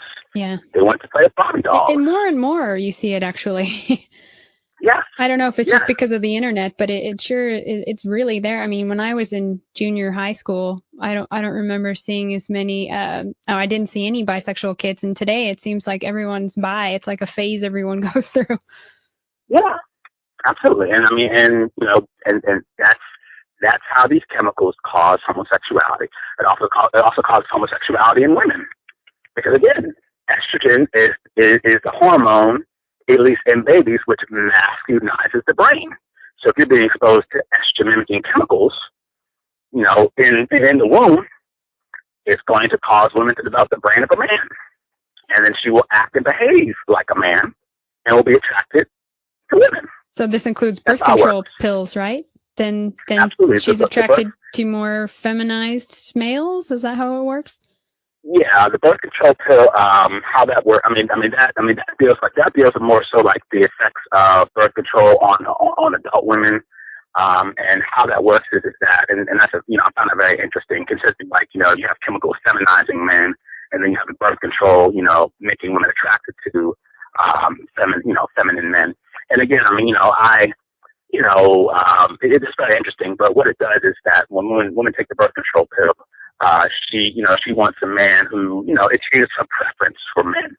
So she's looking for a man that, essentially is going to be like supportive and more helpful, and basically it's going to be like a father, because what birth control does, it actually tricks a woman's body to think that she's pregnant. So, that naturally has an effect upon what type of man she selects. What happens is that women actually, when on birth control, select men who are actually bad for them. They actually select Mr. Wrong, because women have a natural ability to select men that are genetically different from them in order to bring about healthy children. But when she's on birth control, she selects a man that is genetically similar to her. It all deals with pheromones and, scents and, because that's a science of sexual attraction. It has nothing to do with choice. It's all a matter of biology. So when people tell me, oh yeah, I feel like I was born this way, I can understand what. Okay. So let me briefly go over what he just said. and then we'll move to something else, right? Okay. Condoms, they have spermicidal, endocrine disrupting chemicals in them. They cause you to become feminized, right? Okay. Birth control, it tricks your body into being pregnant. So it reverses your sexual hormones because this is the process that the body goes through, right? Okay. Okay. The females in this process become attracted to males that have more feminine qualities, right? Just as hearing their babies cry produces, right, more testosterone in the male, right? But that testosterone is about going and protecting your offspring, right? So the whole idea of females looking for men that are genetically different than them, right, because of the pheromones, that process is stopped by the birth control, right? So you have all of these family planning devices causing the opposite effect of, something that's beneficial, right, for female and male selection, right? Okay. But yeah. Yeah, exactly. Natural is the design, right? Exactly. Right? Before we meddle with it. Right. We're going to take a little music break. Then we're going to go to Aldo Leopold, and then we'll go to some other issues in terms of we'll look at. Oh yeah, I forgot to drop the link. I'm sorry, guys. Let me drop the link here. Whoops. It's supposed to be an open panel here. 2 hours in. Yeah, let me drop this link and pin this link here. And then we'll go ahead and see if anybody wants to come up and talk about any of these issues. You have lots of people talking about soy boys and all this stuff. I mean, we just basically went through the whole process of how that takes place, right? We explained it. We broke it down. First Tariaq, then me. Hey, Pill Eater. Hey, Pill Eater, did you not have the link earlier? You had the link, right? I sent it to you. Yeah, Right? it was on Okay. X. I forgot. For Actually, sure. I just was doing other things too. Oh no, it's all good. It's all good. Yeah, no worries. Yeah. So sorry about coming on late. I was a beach day today. No, it's okay. Yeah. hmm Yeah, I just caught the last minute of that about the spermicide condoms and the estrogen versus testosterone Malthusian makeup, so it depopulates people. Oh yeah. Yeah, I broke down how that's being caused by the food system and the animals and the pesticides and all of that shit. And yeah, I think I'm gonna go into Silent Spring and also go into Aldo Leopold and then fucking expand from there into some other ideas about the industrial side of it. Yeah.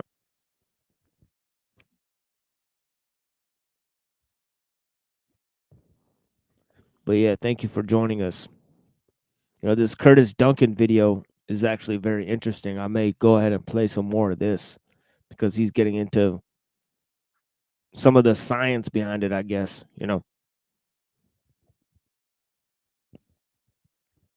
And yeah, that's right. This is affecting animals that are extremely far away, in the Arctic. It's affecting people in the Arctic. So these chemicals are extremely virulent. They have a way of going through the water supply 3 or 4 times and all this type of stuff. Peace to Simon,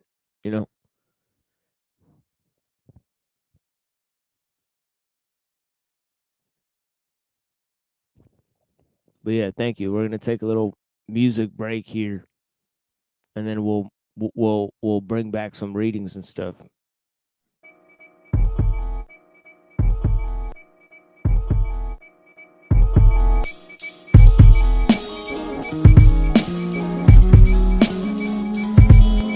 Attention, fashion professional battlers, you desire none of this. So dope, I top the detox units, most wonderless. Connecting with creative connoisseurs, we blow our nose with your brain tissue. Let the pain kiss you. Neutralize the planet of Krypton with a T on my chest. Fans of Lois and Clark's generation quickly forgot the letter S. Better guess again, it's stage. Stages vibrate. I thirst for knowledge, but waiting on you, my brain would dehydrate. Thus I'm self-quenched, you're still a primate. The global crush ruptured from my microphone lust, taken to extremes with fatal stings. Fit by the Queen Killer Bee, got rappers in my home awaiting cane slashes in the pillory. Masters in classes for this soliloquy. My peers steadily smashes the delivery. For you an unfortunate fix, inflict an adrenaline rush, making the average Nigerian blush. For those who tend to rhyme feminine hush. My esoteric set wrecking ethic got river dance off the rhythmic method. Matter of fact, we go back. My triple great granddads wiped out your ancestors, spitting poetical polio. Nowadays, my notepads transformed to the lyrically documented portfolio, simply to put emphasis on its caliber. Massacre's a consequence, draining your confidence. I stay milky, schooling those who spit lactose intolerance. Tage, kryptonite, kryptonite, kryptonite, kryptonite, kryptonite.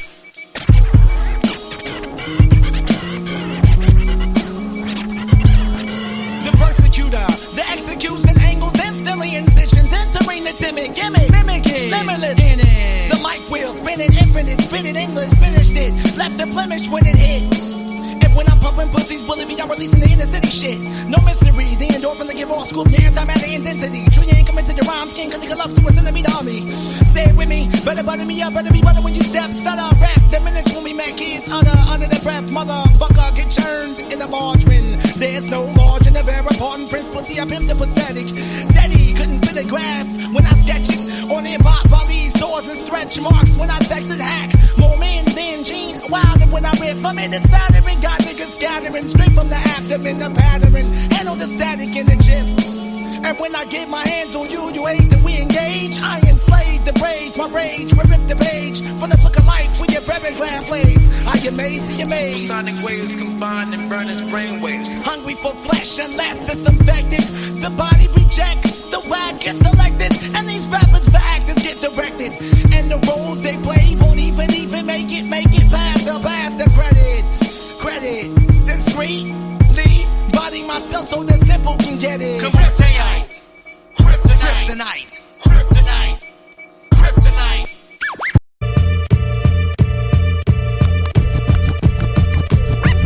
Yo, in the year 3030, everybody wants to be an MC. In the year 3030, everybody wants to be a DJ. In the year 3030, everybody wants to be a producer. In the year 3030, everybody wanna tell you the meaning of music. Yo, I must appeal to you people with your faculties, cause everybody else is gonna laugh at me.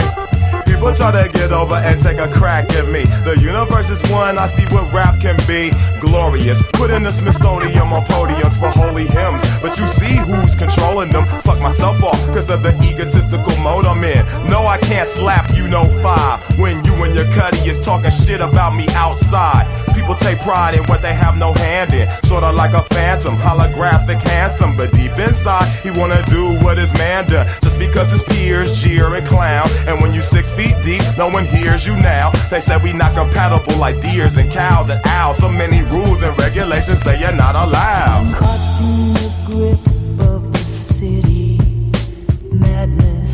I'm caught in the grip of the city madness. I'm caught in the grip of the city madness. I'm caught in the grip of the city madness.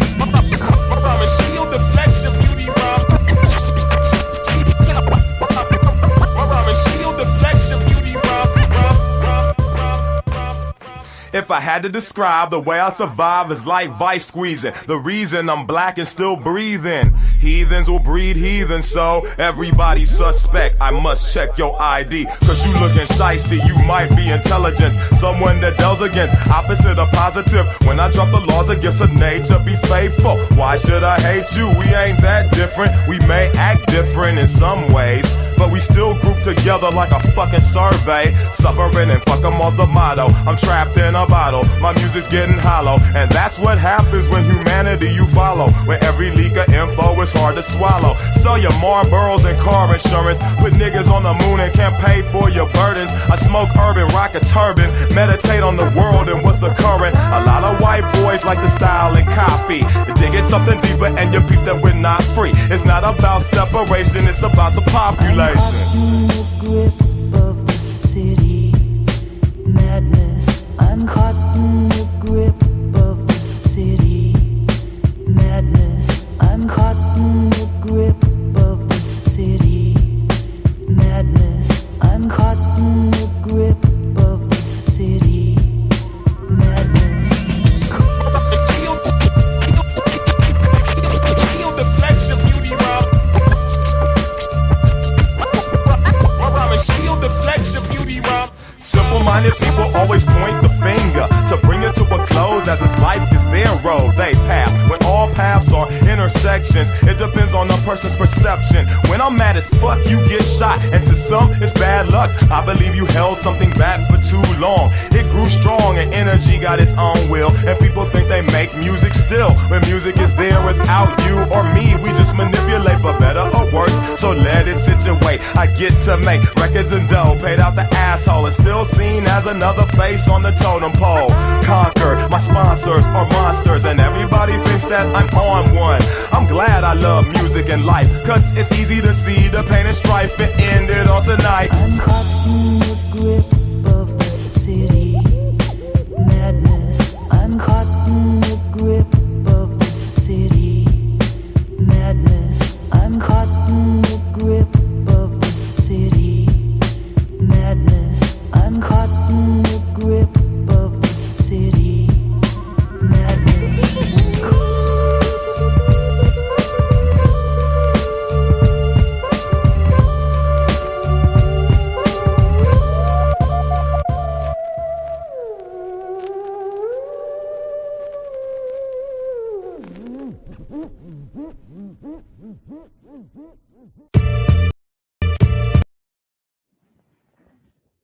All right.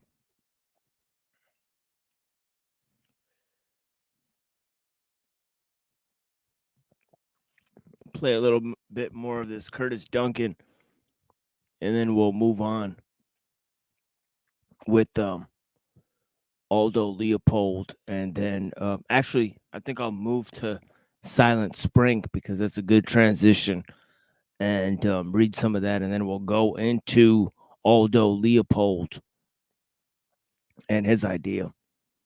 And I got some other stuff too that might entice my friend Pill Eater here. Oh, there he goes. So maybe not, but yeah, maybe he'll come back. I don't know. Whoops.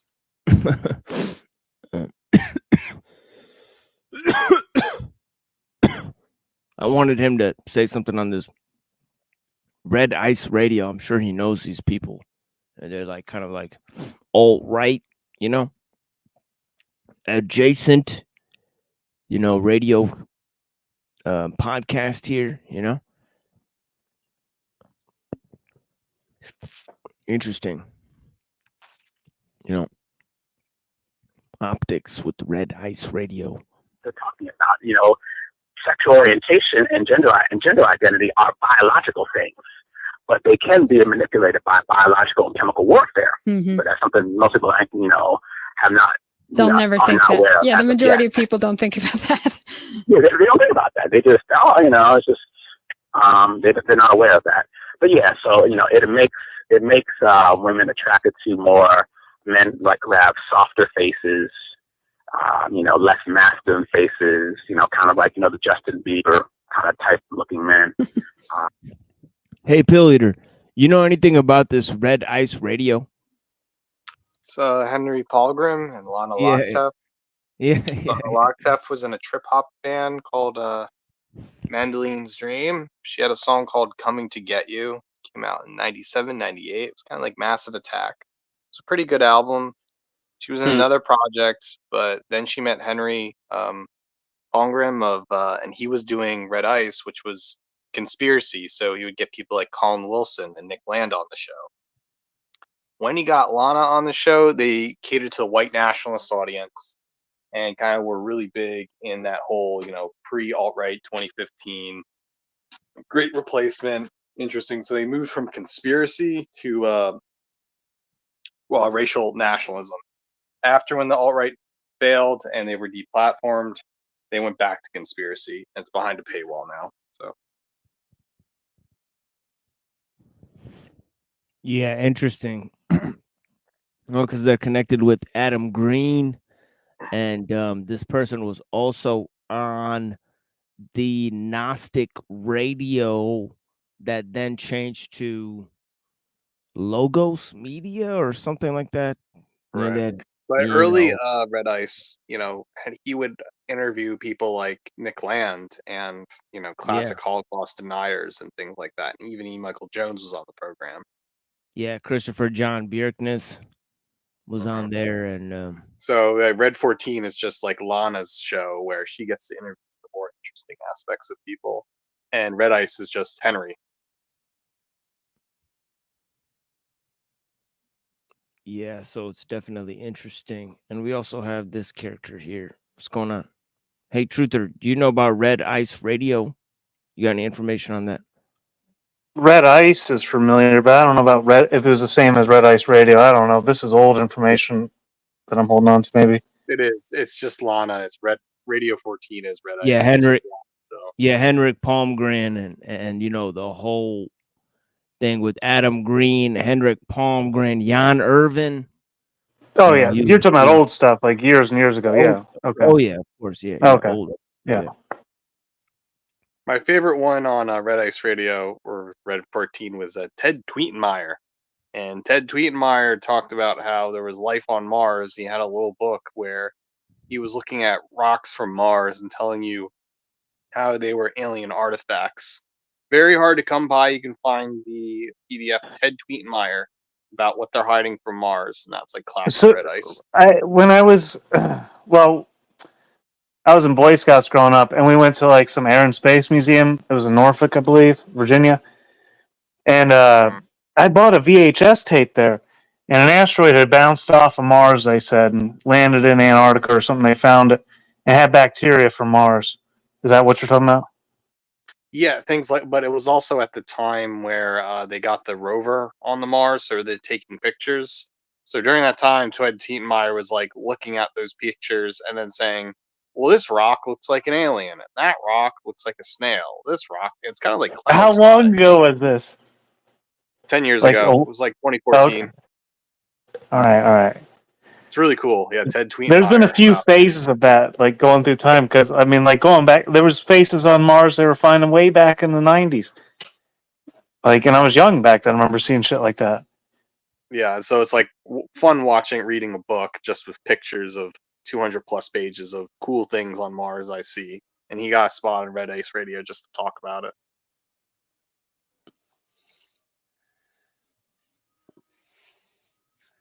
It's almost like pick your whichever psyop you want to follow from Mars. Like, you have McMonagle talking about how he was tasked with remote viewing Mars like 1 million years ago or whatever, and some shit is like some ancient race that was trying to find a habitable zone to repopulate or whatever, and it failed.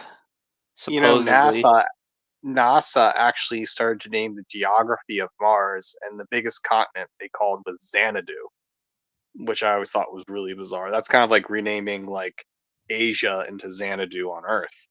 So I don't know if these terms will be remembered in like 300 plus years if Mars is ever terraformed, but like to start naming parts of the Mars in the telescope Xanadu is pretty interesting. For sure.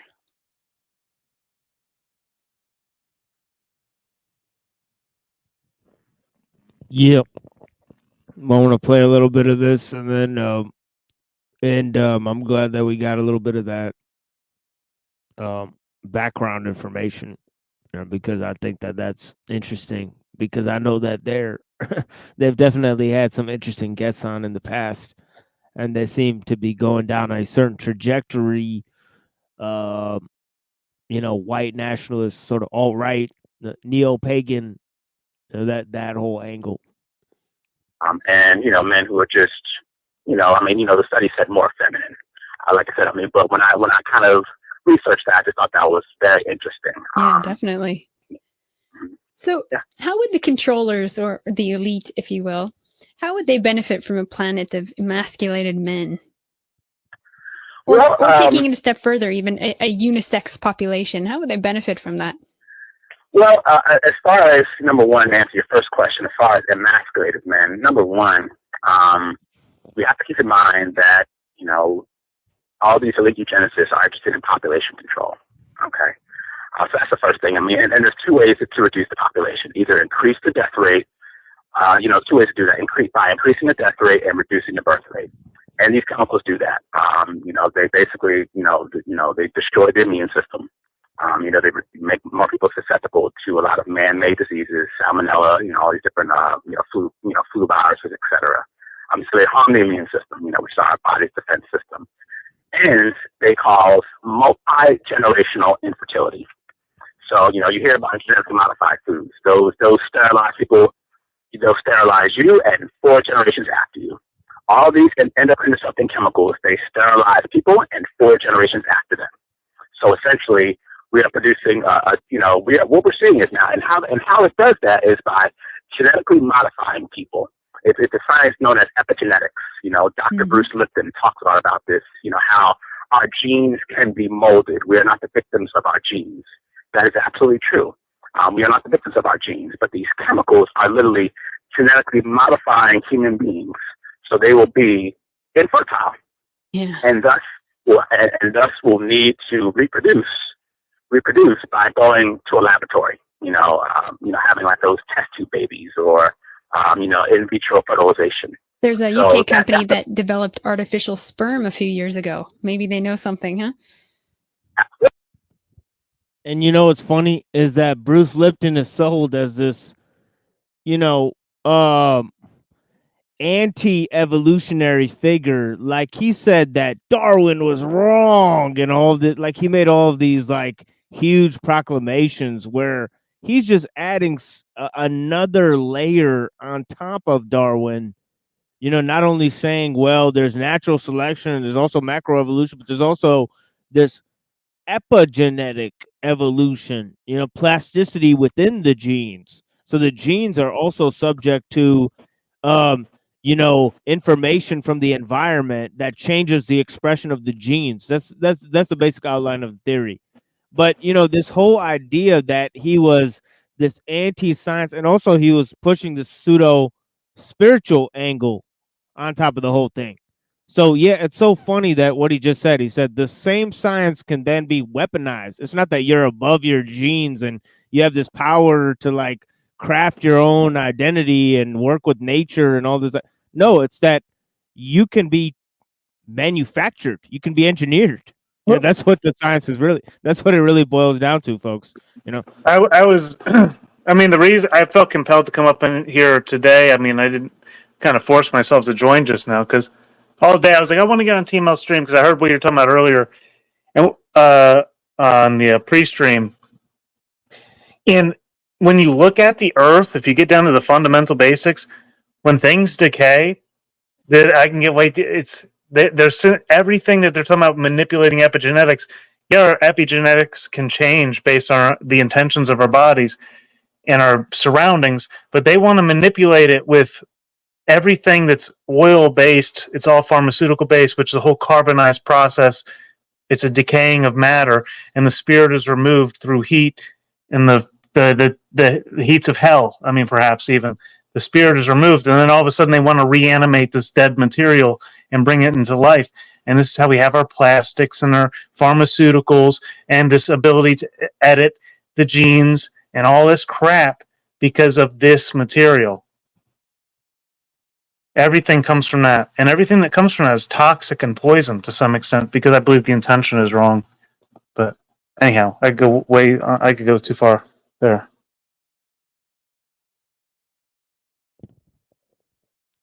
Yeah, and I think, you know, the actual goal is to create, well, I talked about this earlier about geomancy and necromancy and about technology being these two sides, and how it actually leads to these two concepts of techno-Gaianism and transhumanism, and how they're both these pseudo spiritual concepts. The first one coming from neo-paganism, and the second one coming from, you know the idea of merging human beings into matter, the lower mineral form, which is actually the plan of destruction. That the Goyim Right. will actually So be merged into matter.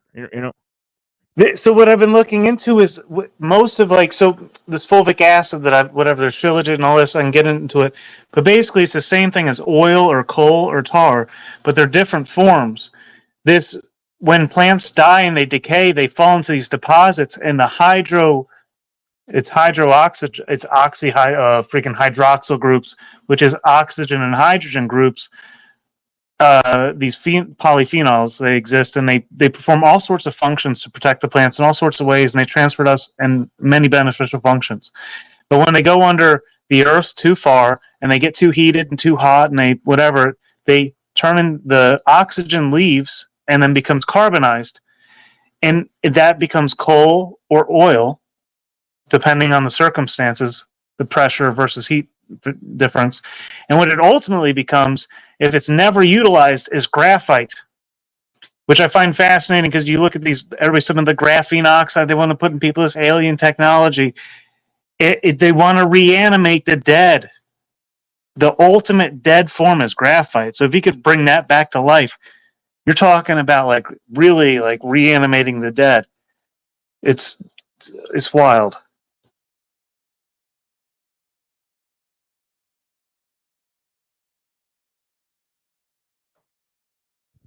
Yeah, and I also talked about those two things within the preface of Cybernetics, the book by Norbert Weiner. And mind you, he also wrote a book that's not very long called God and Golem, where he discusses, among other things, Simon Magus, that's mentioned in Acts of the Apostles, as having a magical battle with Peter, where they both attempt to bring a dead man back to life.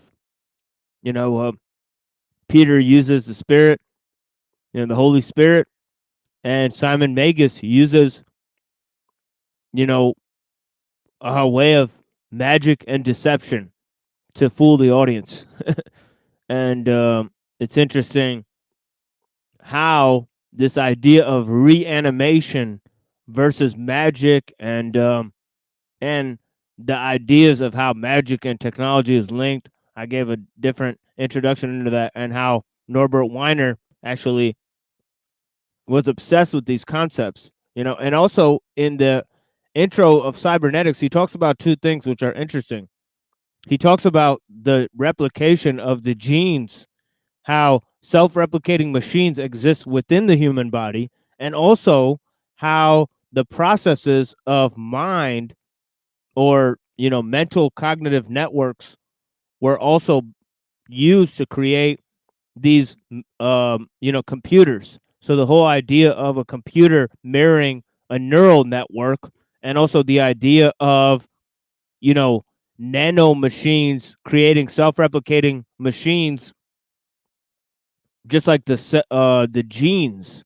That these are two goals of the scientists. So they're actually using biomimicry in order to recreate machines. So machines have a lot to do with humans, because they don't look at nature to create machines. They look at humans. They think human beings are beyond nature. So that's part of their cosmology. Well, in the specific video that occurred to me today, it came into my feed today, and then you mentioned your topic earlier on the pre-stream. They've made technology of these flying jets. They just announced it. The government, whatever they can make, they made these jets like the stealth bombers way up high, the black ones, they can morph and form because they don't use wires anymore. They're just using a material that just bends. It can form whatever it wants, and it uses AI to determine what shape it should be. It's already like this evolving material, this black material. We're trying to mimic something that already exists, and there's some sort of somebody's teaching us, someone there, this magic or whatever. There's information coming from a different source, and it trickles out into people, and it has an impact on everyone because we're all amazed by it. But I mean, hopefully we'll just see it's kind of. I think it's always just kind of trickery for the most part, unless it's like coming from personal experience and you can see it and like experience what God has for you. Most people just spend time in the trickery. There's definitely some sort of technology coming down and forming itself here, a higher intelligence, bringing itself into being here. Anyhow.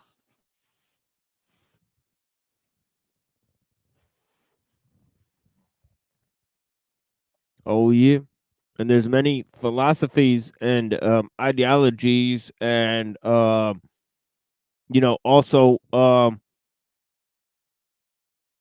people who are caught up and basically helping it to come about. All right. Right, and we all kind of are, because we all kind of could benefit if it did the right thing. Truth or Cop, are you new to this whole truth thing? No. So why do you think they just invented this shit that they've been had? I'm speaking the common language here, Bunny. What's that?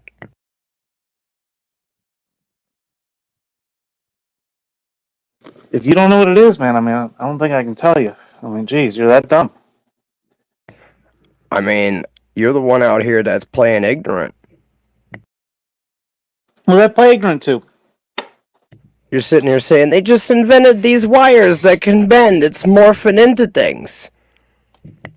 They just announced it, yeah. They just invented it, bro.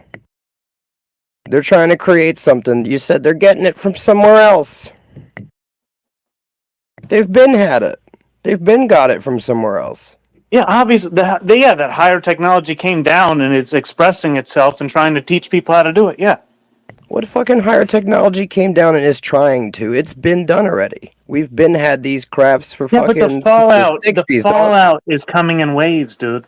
It can't What's the reach us but fallout? so far. It depends on the contracts that we make and the agreements we make with this foreign material. Are you going to let it enter your being and your bubble? No, you're not going to let it enter directly. So it's going to try and find a fucking alternate route. It already knows what the fuck it's up to. The foreign material is all around us. It's not an agreement. You can't agree to not breathe the air. You willingly breathe that air. Well, It's that's the in spirit, air. right? Right. No, And so I when we mean put- the when we, literal air that you breathe. Right. If you go, That's if you the breathe spirit. air, That's spirit. That's called breath. no. Yeah. We're not Yeah, talking it's about the the same spirit. thing. We're not talking about the ruach that God breathed into Adam's nostrils here. It's We're the same talking about thing. The breath air. is the spirit. It's the same thing. Listen, you're playing stupid again. The word, Why- the spirit, the why breath doing is the that? same thing. No, I'm not playing Why are you stupid. playing dumb? You playing? Oh, that we got. Who else in here? Remember? Why are who's you in- playing dumb when you know, if you know anything about the truth, that they're literally spraying the shit on us for 20 years? Okay. So what are you saying? You don't know this? You're making a lot of claims, sir. I'm just countering a lot of your bullshit real quick. You ain't gonna. There's nothing. Oh, jeez, bro. I count on my I'm own trying to bullshit figure as best I out can. what exactly What's is going your on? agenda. What's my agenda? Yeah, why would you play ignorant if you're a truth or cop? I didn't play ignorant. It's like being a dirty cop, you know what I mean? Oh God. I'm gonna be a dirty cop after I'm through with you, boy. I tell you what. I'm just saying. I know you're saying a lot, but bunnies don't really say much. I kind of just listen. That's what those big ears is for now.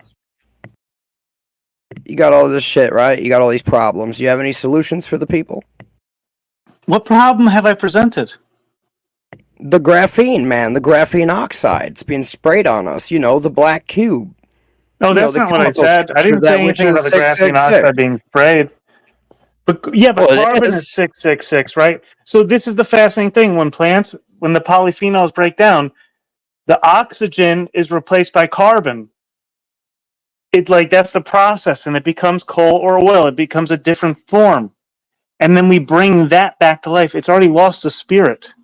That's what I'm saying. The breath of the air. It's been carbonized. It's been 666, and then we burn it, and it goes into the air. Then you get CO2 and carbon dioxide. Yeah, it's gonna bring it. No. We're talking about what's coming out of the plains, bro. You ain't, dude. Listen. Are you that young of a truther that you don't even know that coal poisons the air, bro? It's not. Do you even understand how? Do you understand how coal poisons the air? Do you understand that? Do you understand? Are you that dumb? Are you that ignorant? Can coal Are you that get ignorant, into you bro? and You got the big ears. You bet you got the big ears. Coal is You've been exposed, and now you're just gonna yell. Coal is What's up? affecting these growers, these farmers. You're saying coal is? What are you guys saying, dude? You guys are making a lot of claims here. No, you're talking about coal, and we were talking about. Here's what I'm saying. You're a bullshit artist. That's what I'm saying. No, I'm an artist. How'd you get the coal from farms? I'm just curious. I said farms, or did I say pharmaceuticals? He's saying they're burning stuff, bro, and that's what's killing everybody. It's the carbon. No, you're just taking things way too serious with your big bunny ears. You're like, I heard that. You know what? Genocide is serious, pussy. What? Genocide is serious, pussy. I was addressing you as the pussy. Life is serious. I don't know. Life is serious. I don't know what you're getting at, dude. I'm getting at you're coming out here with half truths. For a truther cop, that's disingenuous. I can't come out the half truth when it's fully me, motherfucker. I am me at every moment. Don't you? Half truths makes fully bullshit. That's what it creates. It makes full deception. Yeah, you're right. Why would you do such a disservice to the truth if you have this knowledge? Why would you withhold it? Withhold what? The whole truth, motherfucker. Do you have ears?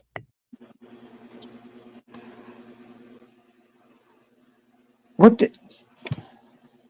are you so confused at almost everything I say? I'm just trying to figure out what angle you're trying to come at, or what you're asking me. I don't get what you're asking me. I'm telling you straight up. You're trying to say this shit is carbon. It's very simple. It's chemtrails spraying nanographene, self-assembling nanotechnology on top of you, including cobalt, cadmium, nickel, aluminum. Okay, but see, what I'm trying to get at is that when you look at the farmers for finding those products on their land and taking their land. the Monsanto. Yeah, dude, I know. Yeah, dude. Yeah. Oh, yes, you know so much.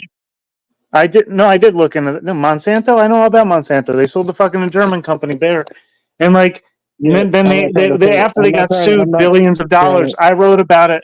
If you Googled it at the time, I got millions of search results as a ghostwriter. You're welcome for that information. What? I'd just rather just hang on this than talk to Rant, because Rant asked me better questions that I have a harder time answering. Right? What's that? I was trying to answer his question, man. Jeez. You're just deflecting. You're not trying to answer shit. No, I'm not deflecting. Dude, I don't communicate all the time. What the fuck are you talking about? I'm just talking. I'm trying to figure out what the hell you're saying. What? I'm talking to a fucking cube in my hand that is made out of this foreign material. It's all oil-based, is what I was saying earlier. Everything that we're holding in our hand that we're communicating through is this foreign technology that is man-made through and through. It's all synthetic. Man-made is not a problem. It's synthetic. It's not a problem. It's not. I didn't say it's a problem. Man makes bad things. I'm just explaining the process of death. That's all. You're not addressing the real issues. I don't need to, because I'm not in tune with you and your personal issues. I'm just giving you what I see. And these are not my personal issues. These are global issues for humanity. I'm not concerned what your perspective of global issues for humanity is. I have my own. Thank This you is for not a asking. perspective. These are facts. It is a perspective for If you you. can't see that they're applicable, then you're not being honest. What fact are you referring to? Are you retarded? This is the fourth time? Possibly. Okay, I'm going to say it again. We have chemtrails being sprayed out of the back of planes that contain nanotechnology based on graphene oxide. Are you aware of this? It's also being injected into people. Okay. But like the whole point is, great. it's all What does synthetic. that have to do with the carbon and the plants being burned? It's all because, like I said, when I don't know if you heard of Himalayan Trilogy or whatever, and this Get some fulvic, coal, crush it up, put it in a glass of water. Does it assemble into nanotechnological systems with routers, wires, nanofilaments communicating through light? What I'm saying, yes, but I don't know what you're attacking me for just No, getting you that don't, information because you don't know shit. I'm trying to tell you, graphite is the final form of coal and tar. Like, if it doesn't get touched they're talking about millions of years. I don't even want to touch that material because I don't even want to go into their time frames. What they're claiming is graphite is the ultimate form of like physical death. It's done. It's organic material that died, decomposed so greatly. It's graphite. So anything that's based on that is being built. Like the pharmaceuticals are all coming from oil byproducts, the same different forms of that material. The ultimate form of that is graphite. So it makes sense that when people make these claims about graphene issues, Every fucking mineral can be considered dead under your fucking terminology. Yeah, but it's not. It's about the different forms of death and what that means in the bigger picture, man. If you can't see that, I can't give you eyes, bro. Inanimate objects. This is what we're talking about. You're claiming that since it's not animate, it's dead. I agree. But here's the problem. Graphite is not graphene. Just simple graphene, single atoms of graphene, right, that you can create by drawing with a pencil and scooping it up with a piece of Scotch tape. That's also not nanotech. There's a big difference. Right, but graphite is it's deposits of living material that is super decomposed. That's how it's formed. That is the source of that material. Okay. That's like a geological fact. Great. How does that turn into nanotech? I don't know, bro. It starts with writing with a pencil. When you grew up and you sharpened a pencil, you would write on paper the word that became flesh with a graphite pencil. How am I supposed to explain what the fuck that meant to you? I don't know. If you can't see that you wrote with graphite to bring words to words, now you Jesus wrote is the curses and pencil? graphite. What kind of shit are you talking about? And The now all word of a that sudden it's became graphene. Are you flesh. really surprised? Like, you can't make those. You're playing dumb now. Why are you playing dumb?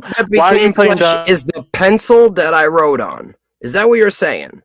I wrote a pencil in school. A spiral, and that's bro. the word that became it's true flesh. on multiple levels. It's You're true on comparing this multiple to levels. John 1 now. Yes. Is that what you're saying? It's a metaphor for life. If it's not so, then it's not true. If it's not true on all levels, then it's not true. It is true. God is real. So relax. Okay. God is real, and so God is the graphite? Is that what you're saying?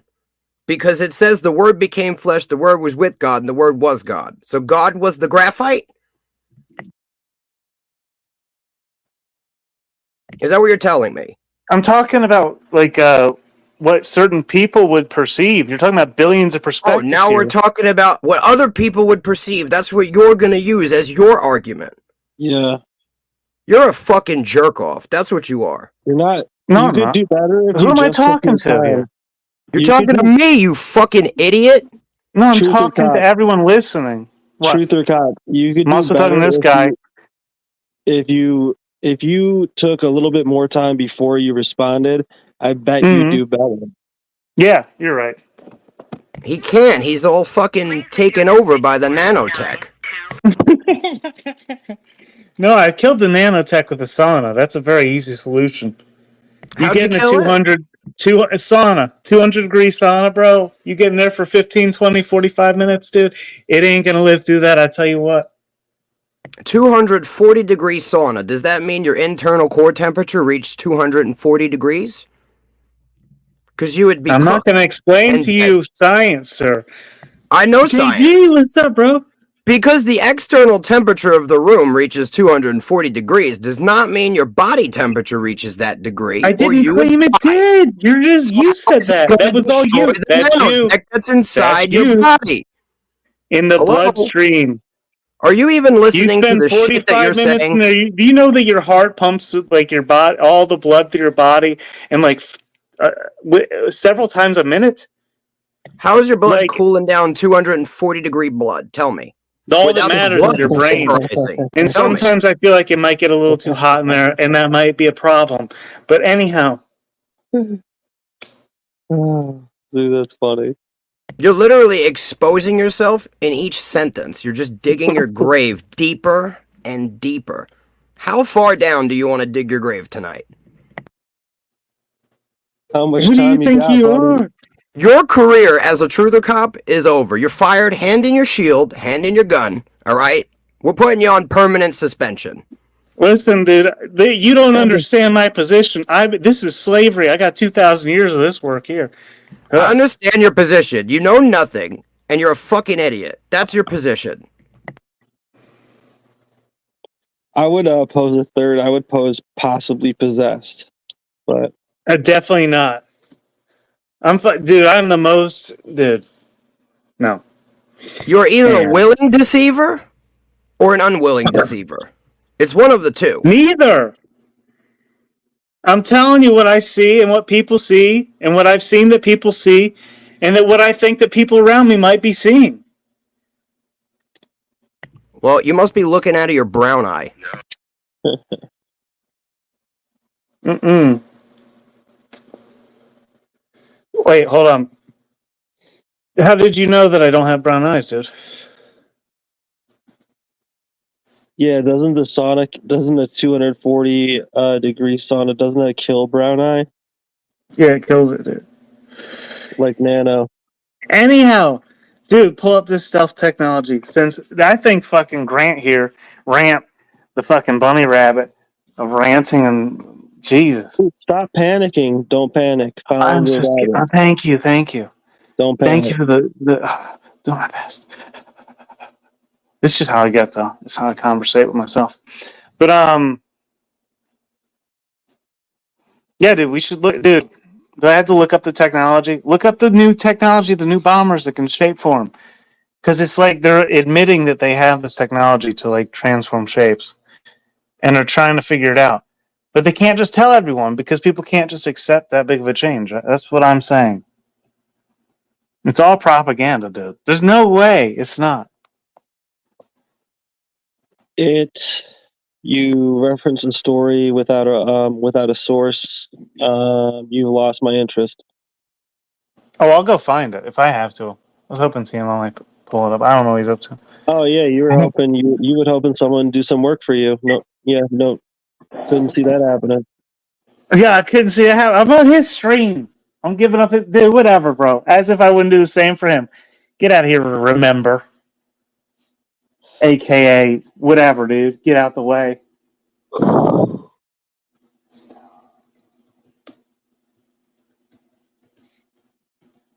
Have you ever asked yourself if you are retarded? Truth or cop? Bro. Like Have honestly, you ever asked me like, like an honest question? no, I'm Like serious. if I'm you would just 100% ask me about serious. me, listen, you want to hear about me? In kindergarten, by the time I was in kindergarten, dude, they were already holding me back. They were already like, this dude's retarded, dude. He can't read, he can't write, he can't speak. They did. They held me back, dude. So, like, do you think that I don't know that about myself? Were you part of MK Ultra? No. Well, possibly. Possibly. If you consider the southern, the deep south, and just being like a northern Yankee, what was your being trouble with subject, learning? they knew that I was a Yankee, and so What they was your stuck trouble me with in learning? special ed as I grew up. They What put was me in your special ed trouble? programming, dude. Why? What trouble were you having learning? Understanding why people around me were so fucking ridiculous. Well, This you is can Luna. understand that, but still act accordingly. This is Yeah, I get Luna. that now. I'm fucked up. I What's can't up? stop fucking drinking. I can't stop drinking. But truth or cop, you fucking suck, man. Yeah, You're whatever, terrible. bro. Whatever. I love you, JG. It's good to hear from you. This is Luna. I can't stop drinking. Truth or cop, you're a Luna, fucking I love you, Luna. You're the best. Luna is awesome. So glad to hear from you. I'm glad Luna's doing well. You like you like birds a lot. I've noticed your little icons are always like By the little way, birds, touching birds. Luna's not doing well at all. No? Yeah, he's assorted drunk and he's in bad condition. But yeah, we'll all pray for him. But yeah. Are you for real?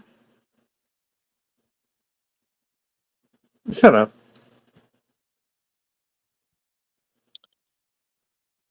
Truth or cop, your icon suggests that you are for the birds.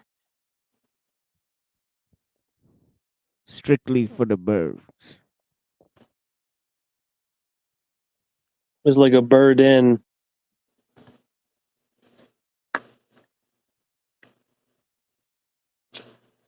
Put up with this, dude.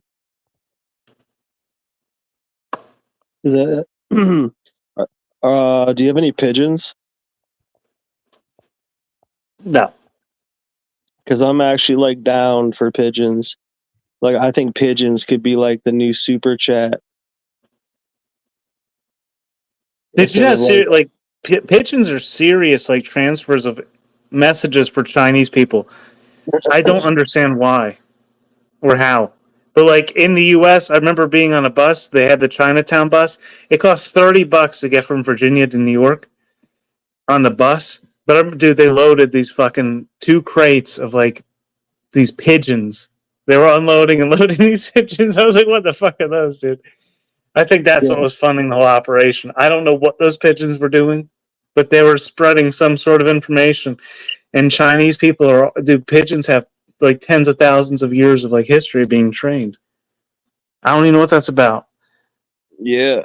I was thinking about breeding one with a hawk so it could drop off. Never mind.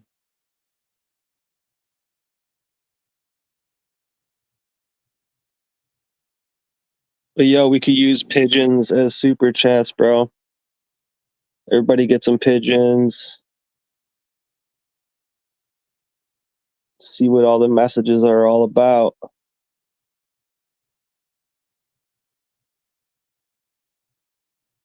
Chinatown bus was $15 to get to Philly to New York.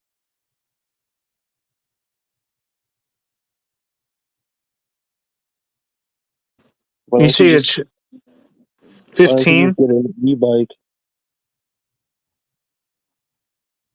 Yeah, $15. That's what I would do. I'd go to Philly to New York on that Chinatown bus. $15. Dude, they were doing some shit, dude. They were doing. Saying then get on the Chinatown bus with all your friends and get at Port Authority Terminal. Take it from there.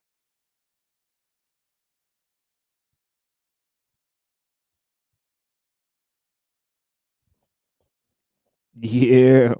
Okay. Well, I'll introduce the next part of this whole show or whatever. Right. But yeah, I'm gonna quote Bertrand Russell. You know, we might look at a little bit of Galen Strawson, uh, his talk at Google, talking about his views on Sets within panpsychism. sets. Yeah, what Yeah. does the set contain within a set? If that's a set, then it can't contain in it. It's a paradox. Oh yeah. Yeah, that's Russell's paradox for sure. And yeah, but what about these dastardly proclamations that he made, because he was also a Fabian socialist, and yeah, along with a lot of other people, scientific socialism, you know, of Engels, and that was then turned into the Fabian socialism. John Dewey, Karl Popper, Eleanor Roosevelt, H.G. Wells, George Bernard Shaw, some prominent names But yeah, and the impact of science in society, he says in 1953, he says, I think the subject which will be of most importance politically is mass psychology. Mass psychology. Various results will soon be arrived at. The influence of the home, that the influence of the home is obstructive. Okay. Now, I think Huxley talked a lot about this too, transforming the sexual mores as sort of a pre-Malthusian, you know, level, attack. And then also, you can't really get rid of nepotism because of families and stuff, are so much responsible for nepotism within a society. The best way to get rid of it is to turn the children over to the state, you know, in terms of the public education system. And yeah, obviously, Ivan Illich, who we talk about, he writes a lot about that. We're gonna be reading some of his writings. But yeah, what they say here, he literally says that the influence of the home is obstructive. You got to get the kids away from the home, from the influence of their families. Okay, then he says, although this science will be diligently studied, which is the science he's talking about is mass psychology, right? He says it will be rigidly confined to the governing class. The populace will not be allowed to know how its convictions were generated. When the technique has been perfected, every government that has been in charge of education for a generation will be able to control its subjects securely without the need of armies or policemen. Educational propaganda with government help could achieve this result in a generation. There are, however, two powerful forces opposed to such a policy. One is religion, the other is nationalism. Right? What? Okay, I'll read that again. There are two powerful forces opposed to such a policy. One is religion and the other is nationalism. Okay, scientific world Opposed to society liberal policy?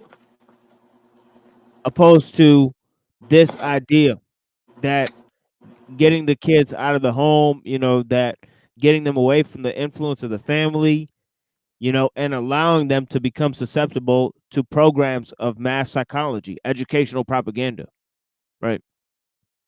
Right. He says that in order to become a veil to these techniques, right, we need to get them away from. We need to get them away from the influence of two powerful forces. One is nationalism, and the other is religion.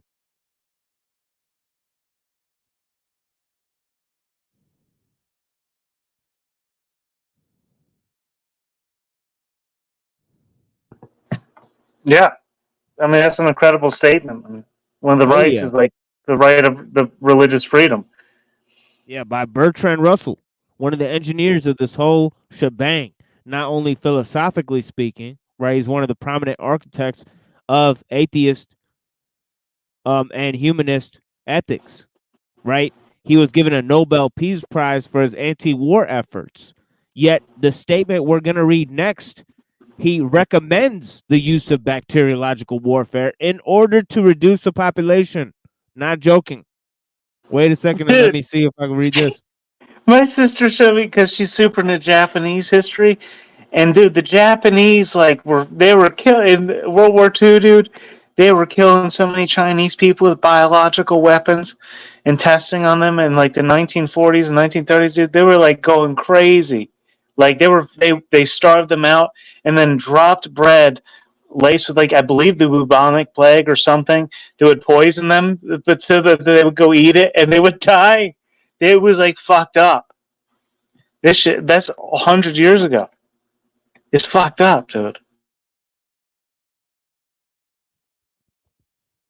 Yeah. And this is even you know, before that time. He was a prominent writer. But yeah, let's check it out. Right? Because this said that this was in 1953. So it's not far away from that time. You know what I mean?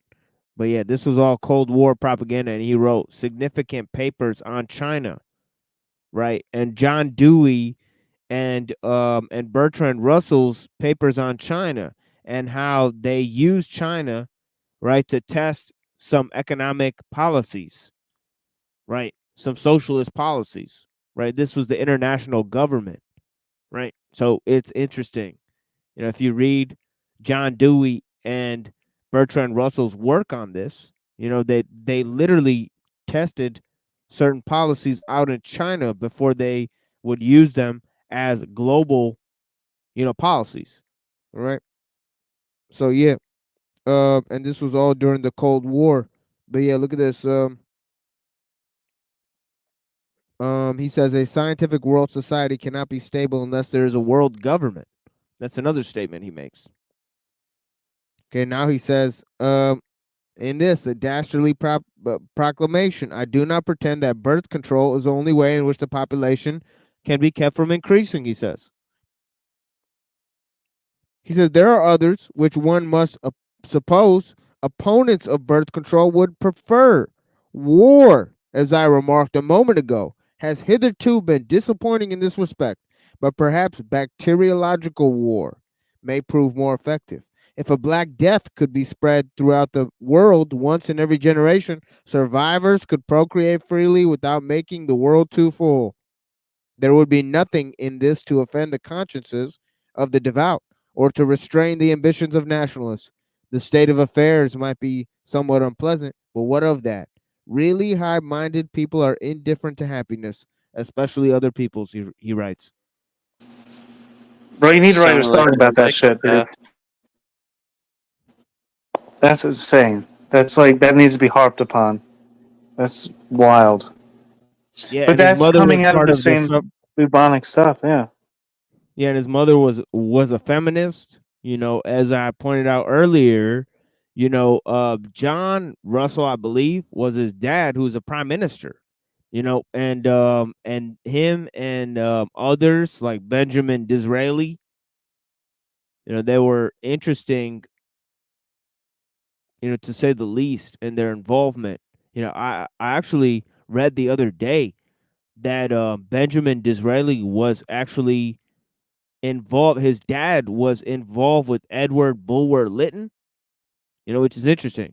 He's the guy who penned the whole story of Vril and the coming of the race. That's one of the fundamental tales in esoteric Hitlerism. So it's interesting. The Jewish Zionist prime minister of Britain, Benjamin Disraeli, having connections to the Freemasons, his dad having connections to the Freemasons. Right? And obviously, Bertrand Russell, he was connected to the Fabian Socialists, and they were also his dad and his mom were part of the suffragette movement there. His dad was basically a cuck who lived in with another dude and his wife. And this was seen as a act of sexual liberation for them. So this is like literally how his dad was, how Bertrand Russell's dad was, right? Yeah. So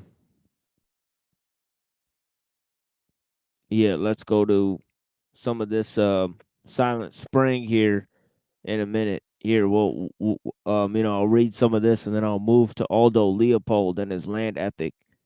If nobody's gonna join here and have a discussion on what I've covered. Last time I gave 8-hour presentation on these topics as well. With Aldo Leopold and also I gave a presentation with documentaries and videos and all sorts of things. Bro, if you had PDF files like an email or something, you know what I'm saying, like a newsletter with the recommended PDFs, like the files, like already in there on all these documents, because these books are like pretty much you can just find them for free, and that'd be awesome. Yeah, Sand County Almanac. That's one of the greatest books on conservationism, and one of the great ways to find a lot of these writings is in Dr. Scribina's anthology here called Earth Alive: Readings in Environmental Ethics. and also his other anthology, Confronting Technology. So, it's a quick way to find a lot of these references to these anti-tech. See, the thing is that also go to this antitechcollective.com website. You guys can find a lot of PDFs and resources there. Although they haven't really done a lot of stuff, but that's Dr. Scribina's website, also ran by him. But yeah, a lot of these resources are available in terms of, bringing people writings and stuff on these different topics, because and that's a lot of what this show is that I'm trying to reproduce these materials and go through some of their major points so that people have a quick and easy reference so that they can look it up on their own. So I'm citing that's a lot of the reasons why I'm citing books and materials, even though it might not be so, you know, eye catching to be reading books and materials and stuff, and showing these really really old documentaries and really really old podcasts and materials. But the idea is to get people the references so that they could look up some of this stuff on their own, such as with this work here, Silent Spring. You guys could look up this work on your own, by Rachel Carson, sorry, 1962, right? Aldo Leopold's work is from 1939, I believe. Here, hold on, let me see.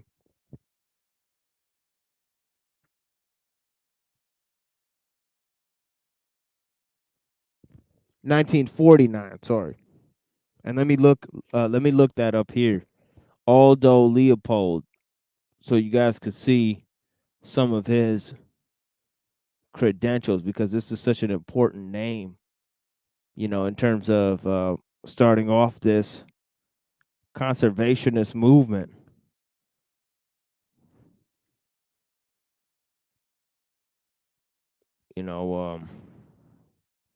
Sand County Almanac is going to mention it right away.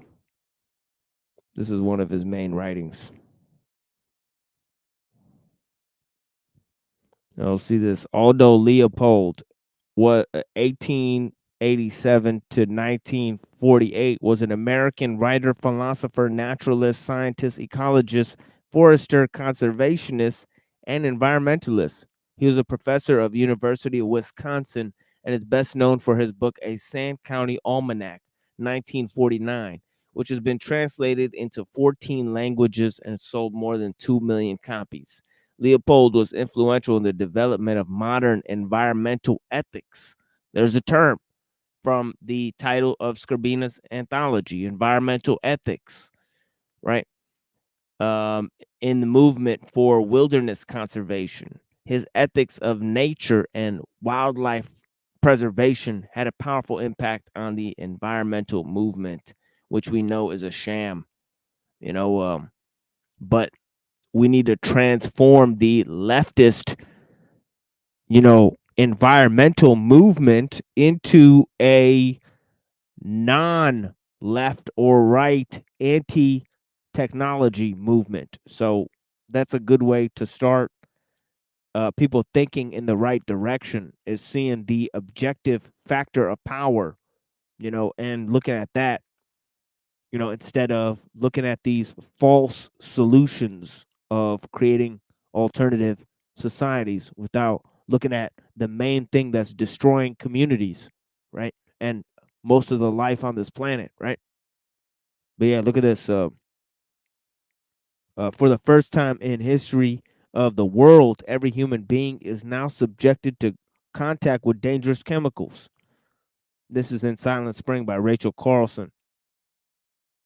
The synthetic pesticide, okay, have been so thoroughly distributed throughout the animate and inanimate world that they occur virtually everywhere. They have been recovered in most of the major river systems and even from streams of groundwater flowing unseen through the earth. Okay, like they said earlier, it's reversing the sex of the polar bears, right?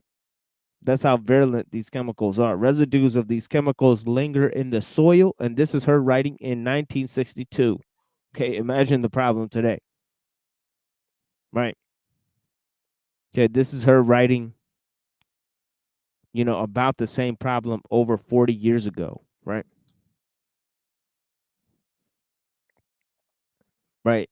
They have entered and lodged in the bodies of fish, birds, reptiles, domestic wild animals so universally that scientists carrying on animal experiments find it almost impossible to locate subjects free of such contamination. They have been found in fish, in remote mountain lakes, in earthworms burrowing in the soil, in eggs of birds, right? She gives a case study analysis, right, of all these things, right? Uh, but yeah, let's see. Look, let's go down a little bit in these paragraphs and go to this. The production of man-made synthetic chemicals with insecticidal properties. This industry is a child of the Second World War, as we were discussing earlier. And Right? of oil byproducts, which I was trying to say Yeah, earlier. Yes. yeah, it's really the same thing as we were discussing earlier. That oil and chemical industries are linked to the pharmaceutical companies, and they're also linked to the production of pesticides. Okay, they use the chemicals and the pesticides in order to raise the animals, right? They use antibiotics in order to raise the animals, right? And the same people who produce the pesticides, right, actually invented the pesticides, are now the same company that is producing pharmaceuticals, right? So IG Farben was then, is now Bayer Pharmaceuticals, right? So this company that somehow committed treason against the U.S. government, right? This is back in the Bruh. days of Prescott Bush and all of these ideas, right? So it's interesting, And Bush's Monsanto did the father. same thing, and then it sold to Bayer, if I'm Yeah. not mistaken. Yep. Yeah, we talked about that earlier, but yeah, it's interesting, that all of these links, you know, uh, so there's not that many pharmaceutical companies. There's not that many oil and gas companies, and the link between petroleum and the creation of synthetic fertilizers. So yeah, there's so many ways in which it's all linked. And also the link between dysgenics and the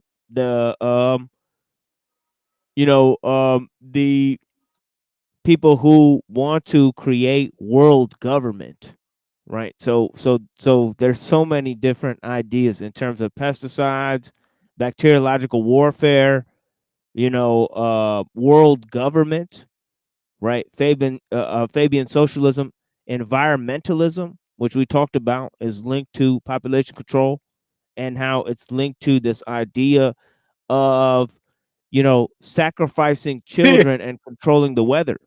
That there's It's that there's a link between um sacrificing children to Baal and using it to control the weather in the world. So the weather modification, environmental science, right, food production, right, and also the technological system, the global technological system that's produced from international trade. All of these ideas are inextricably linked.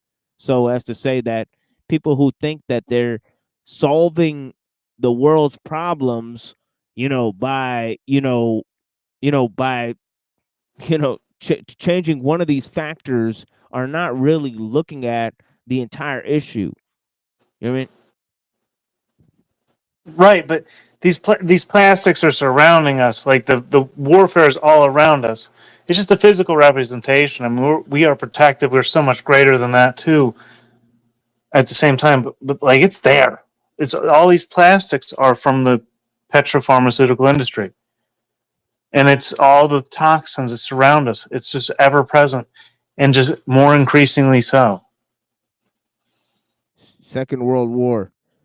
In the course of developing agents of chemical warfare, some of the chemicals created in the laboratory were found to be lethal to insects. Okay, this is exactly how they created Zyklon B, and they created mustard gas. Right, was then used for chemotherapy. Right, these are all the same things. Right, they created chemicals, right, in order to uh do biological warfare, and they found out that it killed bugs or it killed diseases or it killed cancer It's cells, and now they're using it for that instead. So the there's chemical also here, hold on. The chemical and pharmaceutical industry are henceforth linked since the time of World War II. Also, the introduction of petroleum to create the synthetic nitrogen that I was talking about from the ammonium nitrate. But yeah, go ahead. What are you saying? well, it's also because you can patent the things that they're mimicking with the petropharmaceuticals can become anything. They're plastic molecule. They can make anything out of these plant. They're mostly plant derived materials, very processed down by the earth. They can make anything. It's plastic molecularly.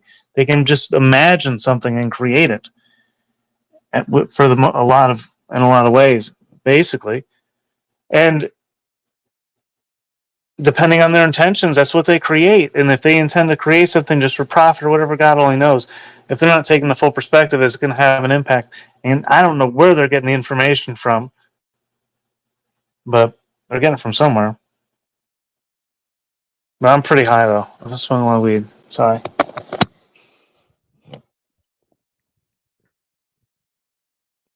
Yeah, same here. And Lols. but I still haven't gotten into the um what do you call it? The wax, you know, only the flower so far. But yeah, let's check this out here. Um it says and I will in a minute when I play a song. But yeah, let's go to this here. It says in the course of developing agents of chemical warfare, some of the chemicals created in the laboratory were found to be lethal to insects. Okay. And also, as I said, cancer cells, right? The discovery did not come by chance. Insects were widely used to test chemicals as agents of death for man. The result has been seemingly endless stream of synthetic insecticides in being man-made by ingenious laboratory manipulation of the molecules, substituting atoms, altering their arrangement.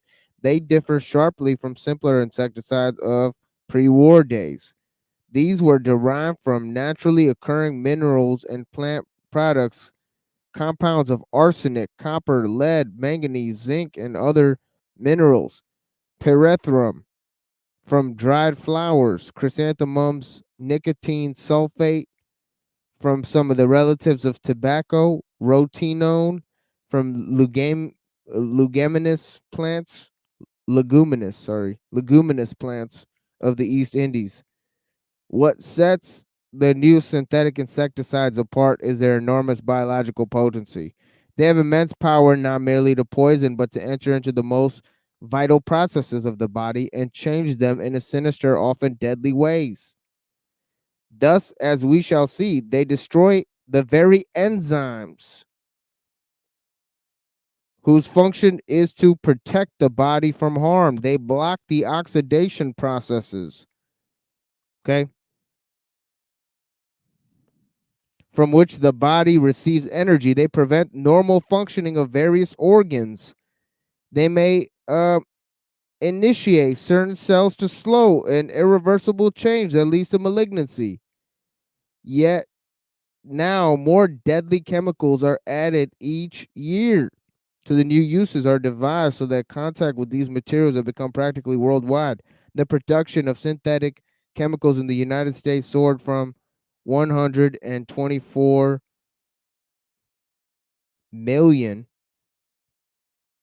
pounds in 1947 to 637 million pounds in 1960, and then a five-fold increase. The wholesale value of these products was well over $250 million. Okay, $1 billion in the 1960s. Okay, spent on these, but in the and actually now they subsidize corn and soy. Okay, that's used to feed the pigs and the chickens and the cows. Bro, that's so old too. The subsidization of the corn, they've been GMO controlled for over 10 years now. It's so like that like 90% 10 years ago was already controlled. Corn, soy, wheat, all this stuff. Or not wheat so much, but a lot. So like, dude, it's deep. This Yeah, control. and this is what she said in 1960. She said a who's who of pesticides is therefore of concern for us all. So sad that nobody heeded that warning. If we are going to live so intimately with these chemicals, eating and drinking them, taking them into the very marrow of our bones, we had better know something about their nature and power. Okay. Yeah, most people don't Ooh. have a basic understanding of these things. Then she writes, needless havoc. And she gives case example of this. With the introduction of the Japanese beetle and the destruction of the crops. They let in all of these invasive species. This is the consequence of how it destroys a natural ecosystem. The Let me break it Japanese down. beetle was an issue back then because that motherfucker's still a problem now. Right, still a problem, right? But how did it get there? Right, it says as man proceed towards his announced goal of a conquest of nature, he has written a depressed record of destruction directed not only against the earth he inhabits, but against the life that shares it with him. The history of the recent centuries has its black passages, the slaughter of the buffalo on the western plains, the massacre of shorebirds by the market gunners, the near extermination of egrets for their plumage. Now, to these others like them, we are adding a new chapter of a new kind of havoc, the direct killing of birds, mammals, fishes, and indeed practically every form of wildlife by chemical insecticides indiscriminately sprayed on the land. Under the philosophy that now seems to guide our destinies, nothing must get in the way of man with the spray gun. The incidental victims of his crusade against insects count as nothing. If if robins, pheasants, raccoons, cats, or even livestock happen to inhabit the same bit of earth as the target insects to be hit by the rain of insect killing poisons, no one must protest. The citizen who wishes to make a fair judgment of the questions of wildlife loss is today confronted with a dilemma. On the one hand, conservationists and many wildlife biologists assert that the losses have been severe, in some cases, even catastrophic. On the one hand, the control agencies tend to deny flatly, categorically, such losses have occurred. The credibility of the witness is of first importance. The professional wildlife biologist on the scene is certainly best qualified to discover and interpret wildlife loss. The entomologist, whose specialty is insects, is also qualified by training and is not psychologically disposed to look at undesirable side effects of his control program. Yet it is a control men in the state and federal governments, and of course the chemical manufacturers, who steadfastly deny the reports by the biologists. Okay. Bro, I remember like growing up. I grew up in a small island in North Carolina, and they would come by in these fog trucks for the mosquitoes. The city would pay to spray whatever this crap was in the air, in the fucking air everywhere. Just drive. The truck drove down the road, spraying on every side of the road both ways. You didn't have a choice. It was going to be sprayed to kill those mosquitoes, whatever that meant, whatever the hell that shit was. I don't even know. Yeah, now this affected different things. We could look at the uh potato famine in Ireland. We could look at the green revolution in Punjab in the 1930s, and the use of pesticides and the destruction of the land. We looked at the desertification of the land, the establishment of the red zones in the water, the algae blooms because of the nitrous runoff causes dead zones, the destruction of the old growth rainforests because of the overhunting of the wolves and the spreading of the deer population, the deer eating up all the brush and causing the forest fires to be unstoppable. Those natural forest fires that are created by the forest in order to kill off the brush, the overeating of the brush by the deer, and the overhunting of the wolves, leading to this cycle of And the destruction. undercare of the human beings who made those trees grow there to begin with, too.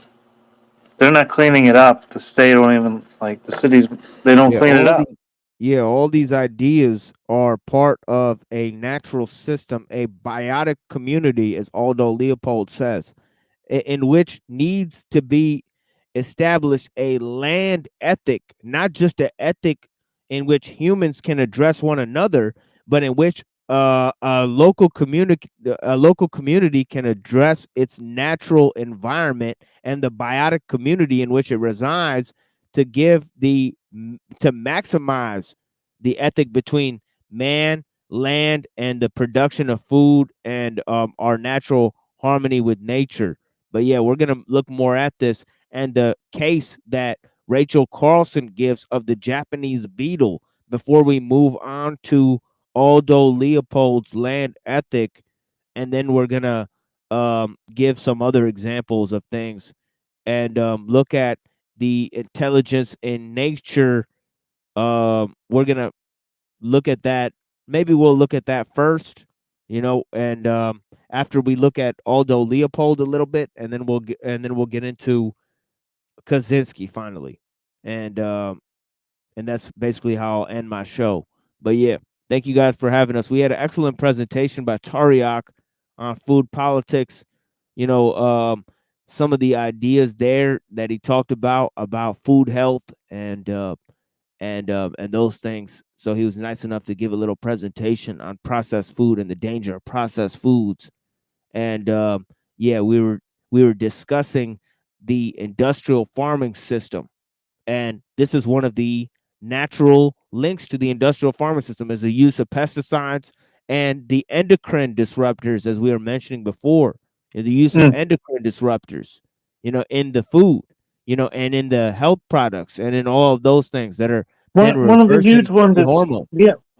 There's so Yeah, many, and because of yeah, some of the polyphenols, and then the polyphenols break down into phenols, and then they made bisphenol (BPA) yeah, because this is synthetically, tied to because this is and that's tied an to the endocrine control. disruptor, hardcore. Yeah, yeah, because this is tied to environmentalism and the control of the population, which are two interlinked issues and problems.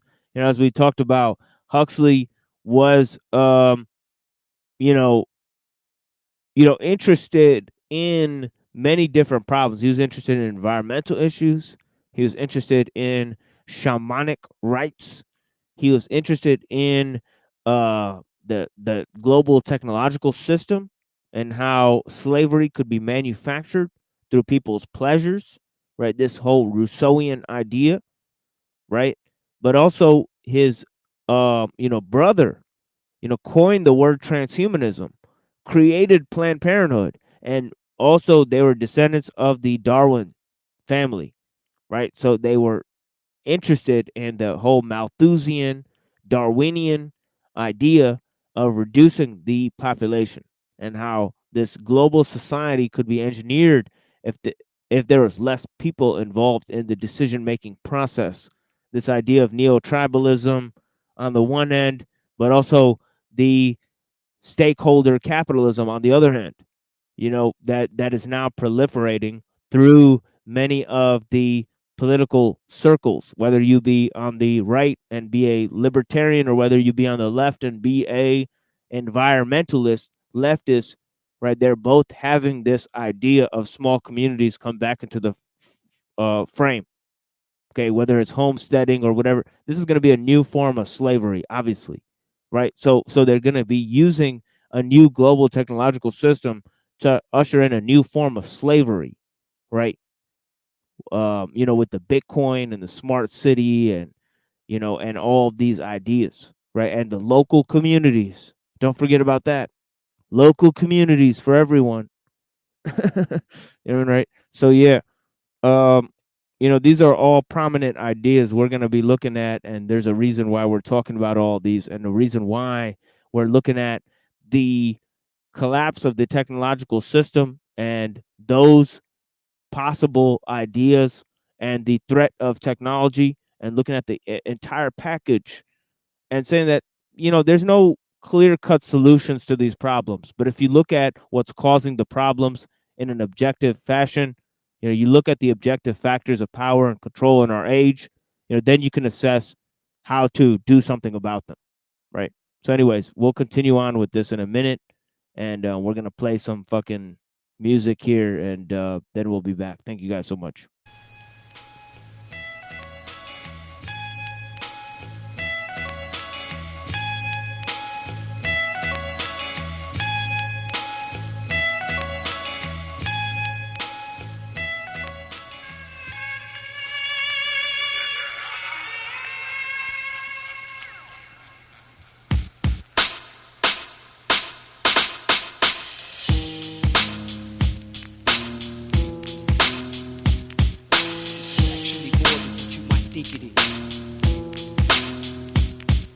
Primary directive, get rid of anything not seeing my perspective. Hip-hop, Robo-Cop, rap detective. And what my senses detect is main basis for reaction. Taking out whackness with the element of subtraction. Benzes, lacks, and links, fast ass and fast drinks. Could be gone in a blink. I'm a monster that doesn't think. Seeking deep in the seats of a caprice with a police scanner. A new device that tracks down Bama niggas in a radar jammer. Brand new techniques in the back that I just confiscated. By now, you can figure out my line of work if you concentrated. My whole style is updated when I move up on your crew. What? Whack MC alert. Have you been making any new cuts? If music was sex, you'd be walking around with two nuts. I got a warrant to snatch your equipment and two sluts. Music is my bitch, but you fuck. Switch, acting funny. You wanted the honey, all I want is the money. Rap can save that ass, but this hip hop can kill you. Niggas know what's up when they hit the stage and no one feels them when they rapping. I snap the captain's neck in my precinct through the stinking lard in the tub and dispatch Sergeant Drugs. These are the days of the last MCs. We're at a time where anybody can make a rap LP. I said these are the days of the last MCs. We're at the time where anybody can make a rap LP.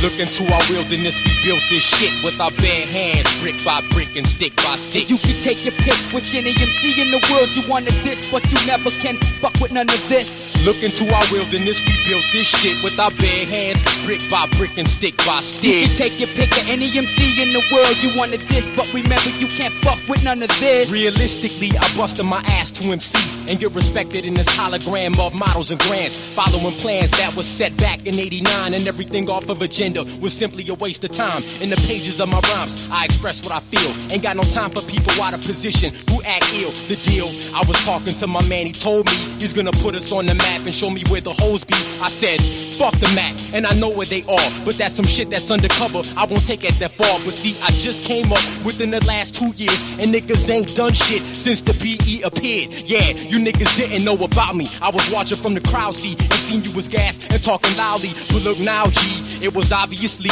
a bunch of hogwash. RC got the catalog, dog, so take a pick. Atmosphere got the shit and the Dino Spectrum. I teach mad niggas a fucking lesson, but why go wreck them? I let them drown in their misery. That's what they get for trying to take this rap shit seriously. Look into our wilderness, we built this shit with our bare hands, brick by brick and stick by stick. You can take your pick of any MC in the world you wanted this, but you never be able to fuck with none of this. Look into our wilderness, we built this shit with our bare hands, brick by brick and stick by stick. And you can take a pick which one of these MCs you wanted this. You can never fuck with none of this. From the beginning, rhymes pending like cash flow. I ask no questions that I don't want the answers. Serious as cancer on the brain and lungs. I drop shit uncontrollable when past the tongue. Deficit 1 to none when done on paper. Equivalent to pennies being dropped from skyscrapers. Is the impact when never lacking verbal ability. The exquisite grabbing mics, wrecking facilities. Down to foundations and spaces between. Beyond a fraction of a doubt, catch the wrath of extreme. See what I mean? Cause most of these niggas be bullshitting. The majority's frontin'. And while the factory's hitting like atoms, I'm straight splitting cause my gray matter's greater. Bust a fat flow from St. Paul to the equator. Get it now or later, no matter how you wanna call it. The only option left in your breath is try to stall it. We don't play, we don't give no second chances. Advances are given to these weak niggas that can't hold stances. So fuck the rest of it, don't heighten my intelligence. Demo tape, studio time, shit's irrelevant. Look into our wilderness, we built this shit with our bare hands, brick by brick and stick by stick. Go ahead, take your pick, which one of these MCs you wanted this, but remember you can't fuck with none of this. Look into our wilderness, we built this shit with our bare hands, brick by brick and stick by stick. Yeah, take your pick, which one of these MCs you wanted this, nigga. You can never fuck with none of this.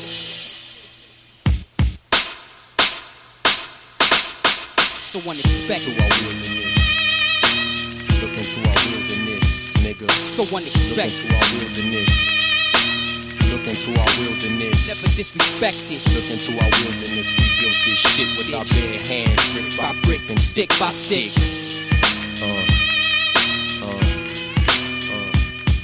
Come drama with extremities. We dope motherfuckers in the factory. Knowledge for the people, Free Mumia. Channel Live. KRS-One. Free Mumia.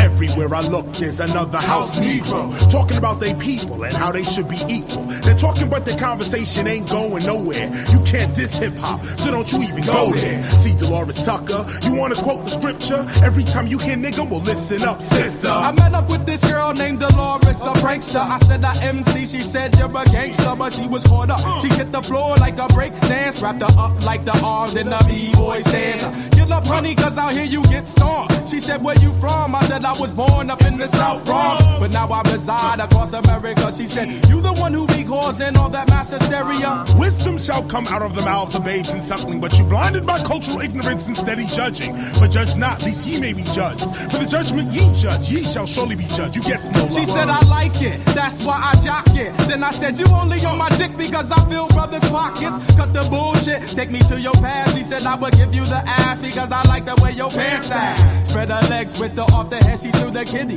Then I spread jism like graffiti on her titties. Freestyled all night, no doubt. That bitch couldn't get enough, cause she was strung the fuck out. Warner, Electra, Atlantic equals Rhea. Instead of fighting them, why don't you go free Mumia? Warner, Electra, Atlantic equals Rhea. Instead of fighting them, why don't you go free Mumia? I'm recital, I kicks the vital like the final call as I watch Babylon fall. I had to rush them ball, hit that pig with an axe. Tuffy dips to the sidewalk and cannons at that. Because he censored the usage of the metaphor. You can get the tip of my dick score. Because it's you that brings the real hardcore. Expenditures be getting cut from the poor. Why sure, back before we were born they sold us out. Here Jay Jackson, we know what you about. Back when you was running for the presidency and competing, all rap was dope, you loved every beating, but you took the beating. You was using us then like you using us now. And the National Urban League, I don't know how. You figure, to stop the violence movement gave you 600,000, nigga. Now you quicker to diss our gift with Miss Tucker. You better find another, you sell out motherfuckers. Hate to be so rough, it could be the White Owls. House niggas are full of shit like my Colin Powell. Kicking vowels is how we relieve the tension. Or should we start to bounce white people like suspension? You paint the picture, it's the black man on the corner, but tell me, who blew up Oklahoma? The city, ain't no pity for the beats. It's Hakeem, that voice from the east. Warner, Electra, Atlantic equals Rhea. Instead of fighting them, why don't you go free Mumia? Warner, Electra, Atlantic equals Rhea. Instead of fighting them, why don't you go free Mumia? It sound like gunshots, but it could be the cluck of a chicken. Definition is what you're missing, and listen to your children instead of dissing them. Senator Dole doesn't understand the younger, like they be saying want to, but we be saying wanna. They get it dumber every summer as they walk the road, mainly because they cannot understand the code. In actuality, this Norman-based mentality always seems to represent minus 360% or degrees full circle, dead from the purple rays of the sun. I got melanin, so check it. Bag your nuts quicker, get sick from being naked. Suspect it. Was it the means for the ends for just a few to drive a Benz while you eat the big skins? Turn you into mannequins. Is the trick of technology a revelation? Revelation, sensation gives me inspiration of revolution. That's my solution. There will be no sequels. I'm out 144,000 with my people. From Caligula to Hitler and now it's Schwarzenegger. A lust for the violence is the science of their behavior who enslaved you. But the God of virtuosity, another word created, could it be mental side of me? Got my mind twisted like the veins of Leaf. I sit in disbelief as he crawls underneath. The rock cock back the Glock cause I don't trust the devil. I rebel until Babylon is dust. Warner, Electra, Atlantic equals Rhea. Instead of fighting them, why don't you go free Mumia? Warner, Electra, Atlantic equals Rhea. Instead of fighting them, why don't you go free Mumia? No. Okay. Let's go with this case study here. Says the best way to form our own judgment is to look at some of the major control programs and learn from observers familiar with the ways of wildlife unbiased in favor of chemicals.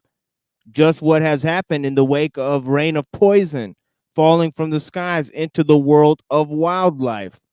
To the bird watcher, to the suburbanite who derives joy from birds in his garden, the hunter, the fisherman, or the explorer of wild regions. Anything that destroys a wildlife of an area for even a single year has deprived him of a pleasure to which he has a legitimate right. This is a valid point of view, even if it has sometimes happened. Some of the birds and mammals and fishes are able to reestablish themselves after a single spraying.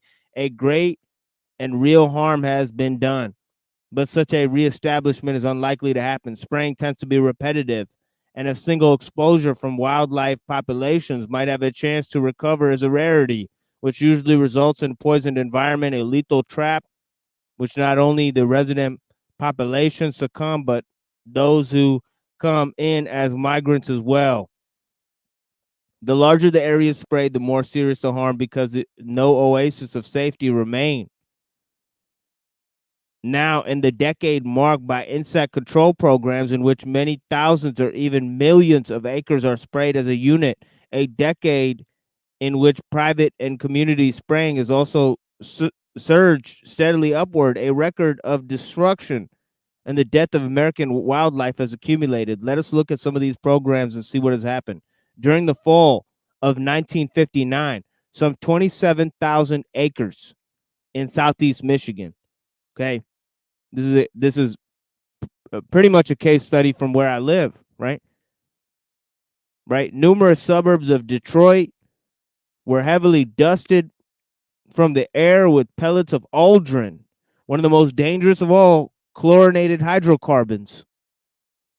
The program was conducted by Michigan Department of Agriculture with the cooperation of the United States Department of Agriculture. Its announced purpose was the control of the Japanese beetle. Little need was shown for this drastic and dangerous action. On the contrary, Walter P. Nickel, one of the best known and best informed naturalists in the state, who spends much of his time in the field of the long periods in southeast Michigan every summer, declared, for more than 30 years, to my direct knowledge, the Japanese beetle has been present in the city of Detroit in small numbers. The numbers have not shown any appreciable increase in all this lapse of years. I have yet to see a single Japanese beetle in 1959 other than a few caught in government cash traps in Detroit. Everything is being kept so secret that I have not yet been able to obtain any information whatsoever to the effect that they have increased in numbers. An official release by the state agency merely declared that the beetle had, quote, put in its appearance in the areas designated in the aerial attack upon it. Despite the lack of justification, the program was launched, with the state providing the manpower, supervising the operation, the federal government providing the equipment, and additional men and communities paying for the insecticide.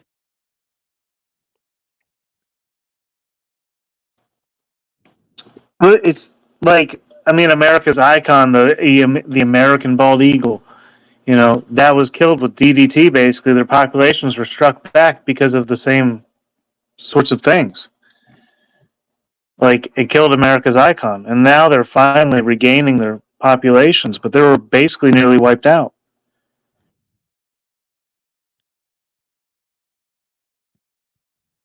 Yeah, and the glyphosate they have is just one like molecule different. They just altered the chemical formula. It's still the same basic chemical compound. But anyways, the Japanese beetle, an insect accidentally imported into the United States.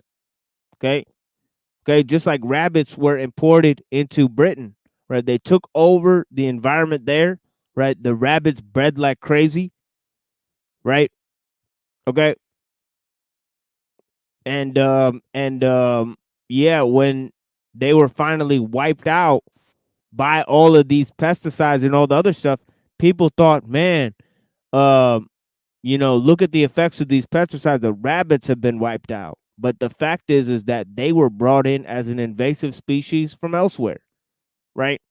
So it's just like, trade causes all of these different species to come into areas, right, where they wouldn't normally be in. And yeah, they take over in those places, right? So this causes so that's been going on for years. And right. But yeah, let's go to this. It says that Ancient biological warfare.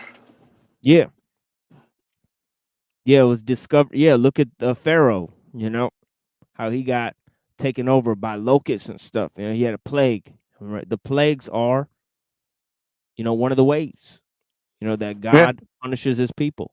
Was discovered in New Jersey, the Japanese beetle in 1916, when a few shiny beetles of metallic green color were seen in a nursery near Riverton.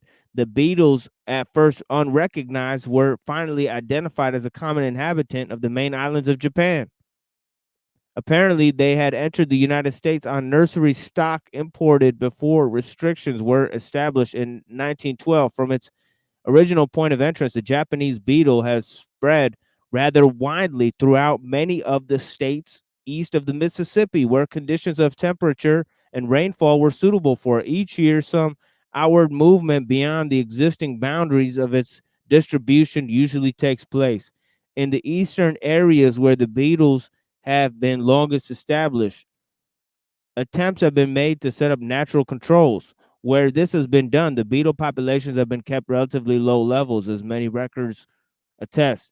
Despite the records of reasonable control in eastern areas, the Midwestern states, now on the fringe of the beetle's range, launched an attack worthy of the most deadly enemy instead of the most moderately destructive insect, employing the most dangerous chemicals distributed in a manner that exposes large numbers of people, their domestic animals, and all wildlife to the poison intended for the beetle.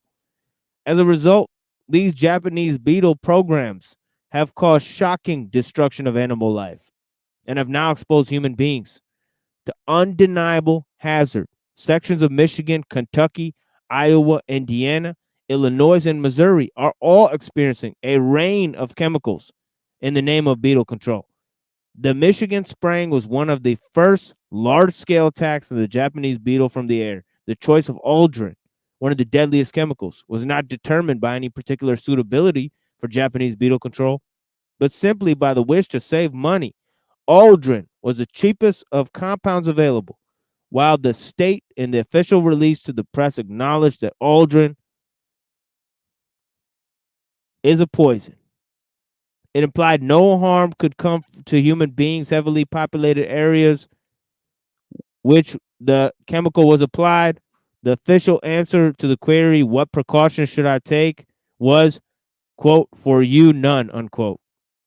An official of Federal Aviation Agency was later quoted in the local press to the effect that, quote, this is a safe operation, unquote, and a representative of the Detroit Department of Parks and Recreation added his assurance, quote, the dust is harmless to humans and will not hurt plants or pets.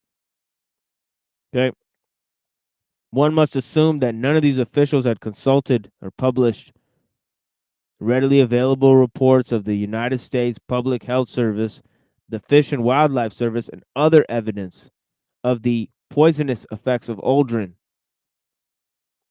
Acting under Michigan pest control law, which allows the state to spray indiscriminately without notifying or gaining permission of individual landowners, the low-lying planes began to fly over Detroit area. The city authorities and Federal Aviation Agency were immediately besieged by calls from worried citizens. After receiving 800 calls in a single hour, the police begged radio and television stations and newspapers to tell the watchers what they were seeing and advised them that it was safe. Okay, look at this. Wholesale experimentation on the American public in Detroit, and nobody was even informed about it. The police had to beg the radio and television companies to report it to the people after they I would love received to see any clips on that. Anything. That'd be hundreds, awesome. hundreds and hundreds and hundreds of calls. All right. You know, I mean, 1962. How many clips do you think you'll find? All right. Probably none. All right. But the hundreds of reports, right? And the newspapers and them getting this many calls, that you'll have to find through newspaper reports. You know, which is crazy. You know, it says here, it says according to the Detroit News, you know, tell the watchers, quote, tell the watchers what they were seeing and advise them that it was safe, unquote. Okay, so eventually the Detroit News reported on it. The Federal Aviation Agency's, excuse me, safety officer assured the public that, quote, the planes were carefully supervised, unquote, and, quote, are authorized to fly low, unquote, in a somewhat mistaken attempt to allay fears. He added that the planes had emergency valves that would allow them to dump their entire load instantaneously. This fortunately was not done. And as the planes went about their work, the pellets of insecticide fell on the beetles and humans alike, showers of quote unquote harmless poison descending on people shopping or going to work, and on children um, out from school for the lunch hour. Housewives swept the granules from porches and sidewalks where they were said to have looked like snow. As pointed out later by the Michigan Audubon Society, quote, in the spaces between shingles and roofs and in eaves troughs, the cracks and barks and twigs and little white pellets of aldrin and clay, no bigger than a pinhead, were lodged in the millions. Okay, when the snow and rain came, every puddle became possible death potion. Okay. So everybody was living in this chemical soup. I'm going to read this one last paragraph, and then we'll go to Aldo Leopold. But yeah, you know, look at this. I don't think many people were aware of this wide scale experimentation, right, being done in the 1960s, even to today, right, and all the endocrine disrupting chemicals that they were talking about today. You know, that's in, you know, even the birth control and the condoms, right? So yeah. Anyways, look at this. Within a few days, the dusting operation, the Detroit Audubon Society began receiving calls about the birds. According to the society secretary, Miss Ann Boyce, quote, the first indication that the people were concerned about the spray was a call I received on Sunday morning from a woman who reported that coming home from church, she saw an alarming number of dead and dying birds. The spraying there had been done on Thursday. She said that there were no birds at all flying in the area. She found at least a dozen dead in her backyard, and the neighbors had found dead squirrels. Right. So yeah, we're gonna move on to some other things. You know, especially Aldo Leopold and his land ethic. Before we move on to looking at capitalism and communism, and how in a situation of large scale technological development, they both basically amount to the same thing, because large scale technologies, they have increased effect in terms of centralizing, and also they have an increased effect in monopolization, you know, because of the rule of experts and many other factors, right? So we'll look at Orwell's writings on that, right, and his ideas against the technological system. And that's right, George Orwell wrote a lot against the technological system. I've read some of his findings many times on this show because I think it's important, because people are always quoting 1984 and all that type of stuff, but they don't realize that what he's talking about, how this control was going to come about. You know, the methods and means of this control were all technological, right? The ensemble of means, as Lewell calls it, techniques, right? Okay, of propaganda and other forms, right? And then we have, moving on from that, we're going to go to another concept that's found in Illich, about how inefficient cars are, right?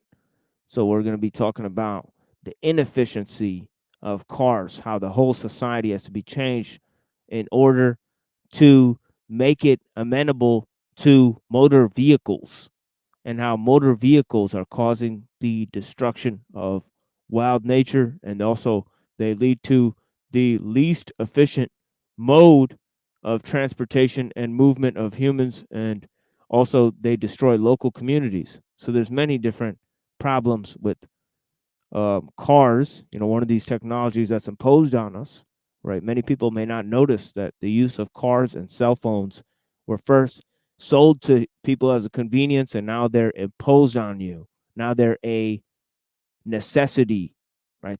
To live in society, right? To get a job and all of these types of things. You need those things, right? Especially in America, like in Europe and Yeah. stuff, it's like they got tighter cities. You can walk, maybe, but like here, it's like specifically laid out like that. Yeah. Yeah, yeah. So, that's a problem. It means that, you know, it creates lots of problems. One of the problems it creates is food deserts, right, in the cities, right, and also it creates situations where people have to commute to work, right. So it naturally destroys local communities that way, and it creates urban sprawl in the other direction, where people either have to work in the cities or the city spreads to the not city, right, to the towns, right. So yeah, right. So you get lots of problems, and there's lots of problems in terms of the population density of a city. You get lots of effects on the people there, pollution and mental illness, and you know one of the things you start to notice when you enter a city is you start to see lots of crazy motherfuckers like just walking around. You could tell that the Well, yeah, city's they ain't relatively got nowhere to go. Everything's the same all the fucking exactly. time. Yeah. Yeah, Dude. something's happening. Something's happening. you know. But yeah, um, yeah. Let me move to Aldo Leopold now, and this land ethic that we were going into, because this is basically the other part of this whole thing. Is this land ethic, uh, and that whole idea. But yeah, let me play some of this here, and oh, actually, it's not a video. Oh yeah, I'm gonna be reading. Yeah, what am I talking about? Yeah, there's nothing to play. Yeah, I'm gonna be reading from Aldo Play Leopold. that book, son. Let's run that book.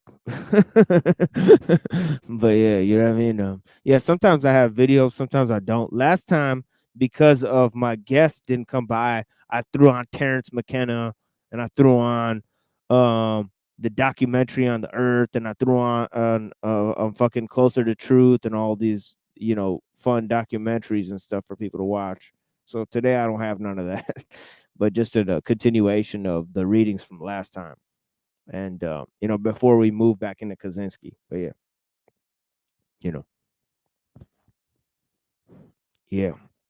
Where the fuck did I put my book? Okay, here it is. But yeah, we'll get back to Rachel Carlson later. But yeah, she talks about the effects of pesticides on the birds, the thinning of eggshells, the destruction of the large insects, and how that affects the entire ecosystem. But yeah, moving on from that to the land ethic, of Aldo Leopold, right? What he's talking about, right? Um, you know, he's talking about that, I guess, members of the biotic community that aren't useful to humans, such as predators, right? Other songbirds, and you know, um, different birds that aren't really used to produce any human products, right? How we have to include them in the land ethic, and he makes a good case for wolves, the overhunting of wolves, as we saw before, right? So he's tying that into his ethic, right? So he's talking about this ethic. Now let's look at John Locke. Let me go grab my John Locke. And I know I was going to read these passages earlier from the two treatises of government, but I sort of didn't have my book, so I just gave you guys the general idea. But it's good to have the words there, and look at what the actual words are, how Locke actually voices his concerns. I think he gives two contradictory ideas, one in paragraph 33 and the other in paragraph 42, but I'll let you guys judge for yourself. Before we move into why it's necessary to draw these conclusions, like Aldo Leopold is drawing, that we need a new ethic in regards to the land, because the one that the classical liberals establishment offers is literally nonsense. Right? And we're talking about, the foundations of this country. Thomas Jefferson literally slept with the 2 treatises of government underneath his pillow. The whole concept of life, liberty, and property being used for life, liberty, and the pursuit of happiness. They're inextricably linked. He was literally quoting Locke when he wrote that, right? But yeah, anyways, let me get this here. Also, I'm gonna grab my coffee. You know what I mean? But yeah. I'm gonna jump out of here, man. Have a good night, y'all. Yeah, have a good night. Easy.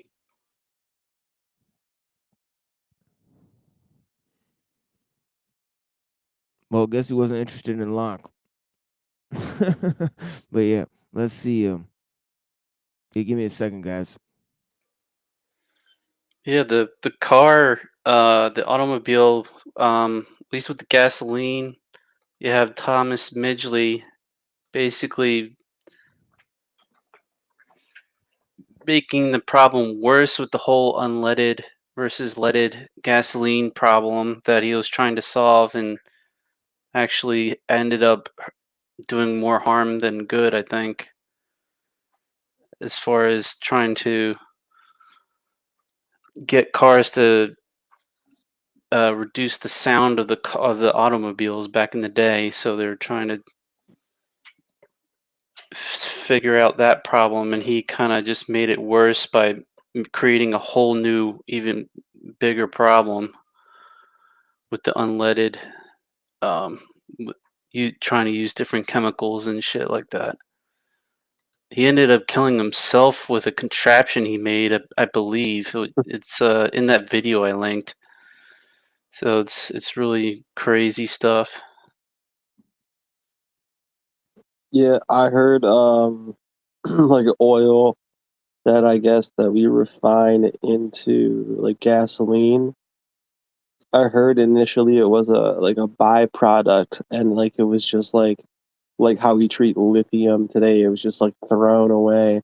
But then Rockefeller like paid a scientist off at the Geneva Convention to make it an organic whatever substance, therefore claiming that it's non-renewable also simultaneously.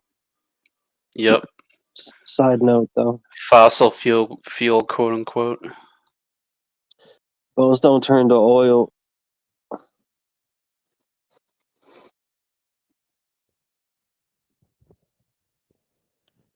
Yeah, let's check some of this out. Uh-oh. Unless my Man, StreamYard fucking must have crashes. been a hell of them stegosauruses. Still hear you. Yeah, I might crash. Give me a second here, guys. Mayday, mayday. Yeah, we'll see what happens. Okay, I see you guys showing up slowly here. It's my chat. Can you guys see the... You can see the screen share, yeah. Okay, let's see. He caused the deaths of millions of people, including himself. Not only that, they decreased the average intelligence of people all around the world, increased crime rates, and caused 2 completely separate environmental disasters that we are still dealing with today. Part of this video is sponsored by Ren. More about them at the end of the show. In 1944, as a young chemist who had just finished his master's, Claire Patterson went to work on the Manhattan Project, building the first nuclear weapons. His job was to concentrate uranium-235, the fissile fuel for bombs, from the much more common uranium-238. And this required huge machines, mass spectrometers, which separated the 2 types of uranium by their slight difference in mass.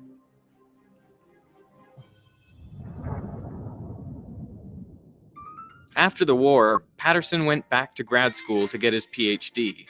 He picked a research project that would take advantage of his experience with mass spectrometers, measuring the age of the Earth. Radioactive rocks are effectively clocks. Uranium-238, for example, decays into thorium and then protactinium and then 12 more decays until it ends up as lead-206, which is stable. The rate of this decay is consistent and can be measured. It takes 4.5 billion years for half of a sample of U-238 to decay into lead-206. Patterson's PhD project was the age of the Earth by measuring the ratio of uranium to lead in primordial rocks. But to calibrate his instrument, first he used zircon crystals whose ages were known. Zircon is ideal for this purpose because when it forms, it contains trace amounts of uranium, but absolutely no lead. So any lead that you later find inside a zircon, you know must be the product of a uranium decay. Now, Patterson was tasked with measuring the lead content, and another student, George Tilton, measured uranium. Tilton's uranium measurements were fine. They matched predictions. But Patterson's lead measurements were all over the place, and they were many, many times higher than they expected. We take George's uranium and my lead. Not right, Patterson. There was lead there that didn't belong there. So where was all this extra lead coming from? That mystery would take over the rest of Claire Patterson's life and bring him to the literal ends of the earth. In 1908, a woman was driving across the Belle Isle Bridge in Detroit when her car stalled. A passing motorist stopped to help. In those days, cars needed to be hand-cranked to start. He knelt down and turned the crank, and the engine roared to life, a little too suddenly. The man couldn't get out of the way, and the crank handle hit him in the face and broke his jaw. He died as a result of his injuries. His name was Byron Carter, and he was the founder of his own car company, so he was well connected in the Detroit auto scene. He counted among his close friends the founder of Cadillac, Henry Leland. Leland was so distraught over his friend's death that he resolved to eliminate hand cranks from his vehicles. Leland hired Charles Kettering to create a self-starting car. Yeah, so I don't know, like that graphic really didn't explain very good how the hand crank killed that guy. But yeah, let me come back into this because this fucking shit has crashed my StreamYard. Is everybody there? Yeah. Yeah. Okay, give me a second. I'll be right back. Yeah. Reload.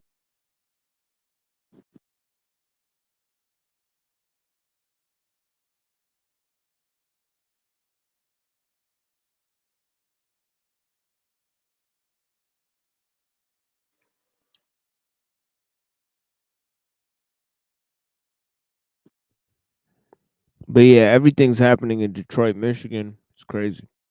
It's off the chain. Fucking pesticides, fucking this guy. Fucking hand crank. And by 1911, he had a working prototype. Hand cranking was difficult and dangerous. They had electric cars before 1911. But a car that started itself changed everything. The world's first crankless car was the Cadillac Model 30. It was much more powerful than cars before it. It had a top speed of 45 miles per hour and 40 horsepower, steam double the cars. Ford Model T. The The Model 30 was a 75. huge success for Cadillac, doubling the company's annual sales. But it had a problem. It was deafeningly loud. In internal combustion engines, a piston compresses the fuel-air mixture, which is then ignited by a spark from the spark plug.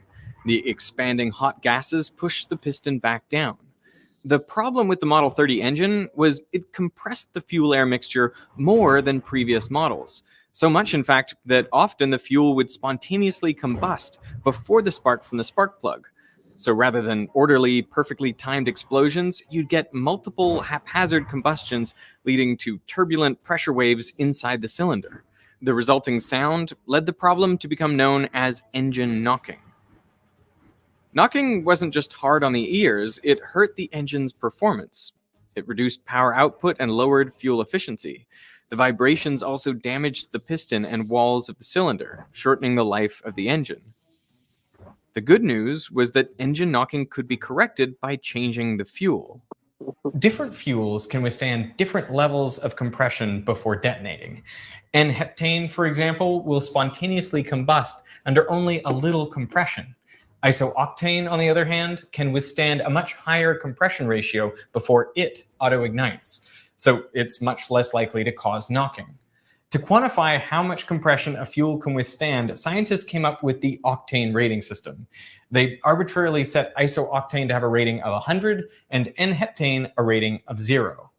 Now, real fuels aren't made up of only these two ingredients. They're a mix of lots of different hydrocarbons, but the octane rating tells you what mixture of octane and heptane gives equivalent performance. For example, 98 octane fuel can withstand the same compression as a mixture of 98% octane and 2% heptane.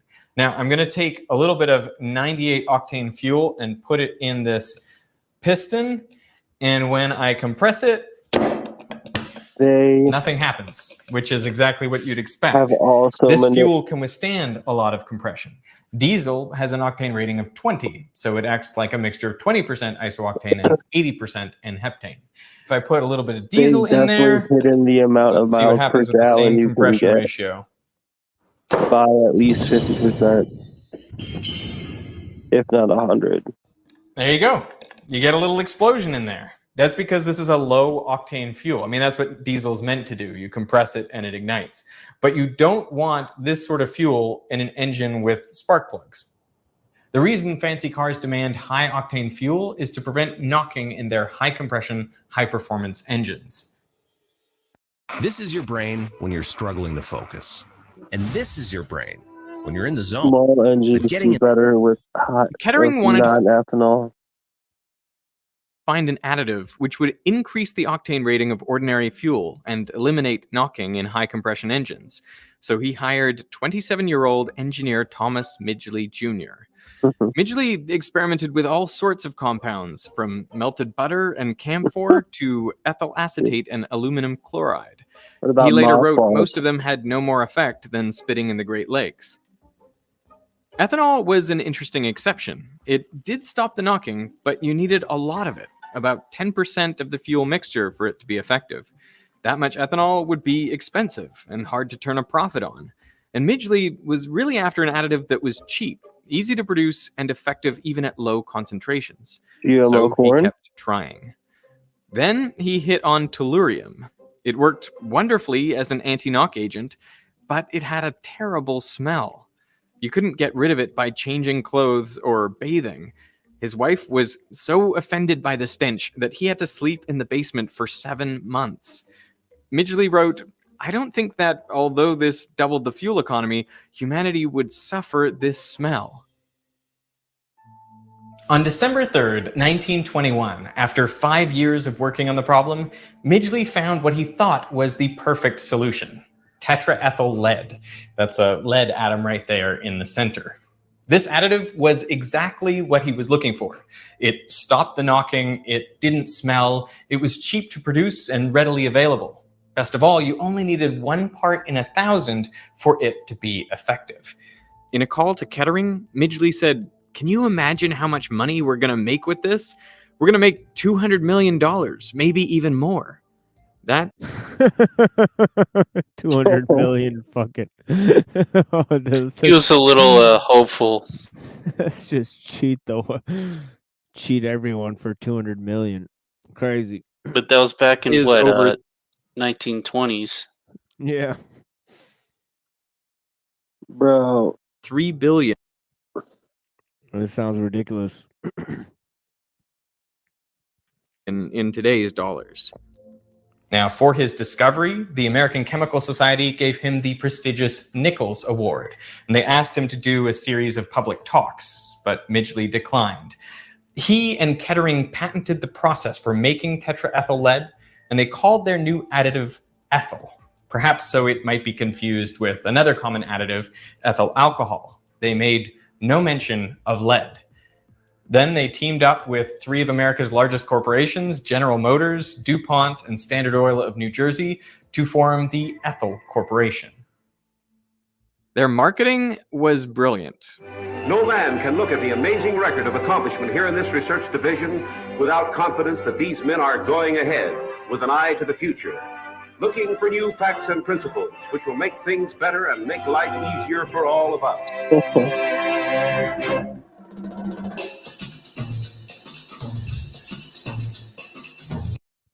Yeah, it's crazy. And I think we showed the DuPont commercials where they were had the cellophane and they had the babies in the cellophane bag that are being carried by the stork, and it's showing how safe cellophane is.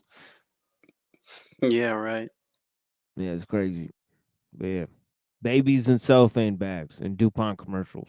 It's Rockefellers. They're crazy, devilish people.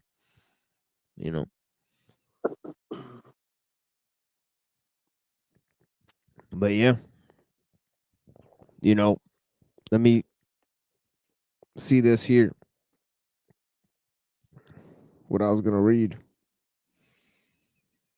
and part of it's in the chapter on property, where he actually invents all of these ideas. As I quoted earlier, life, liberty, and property.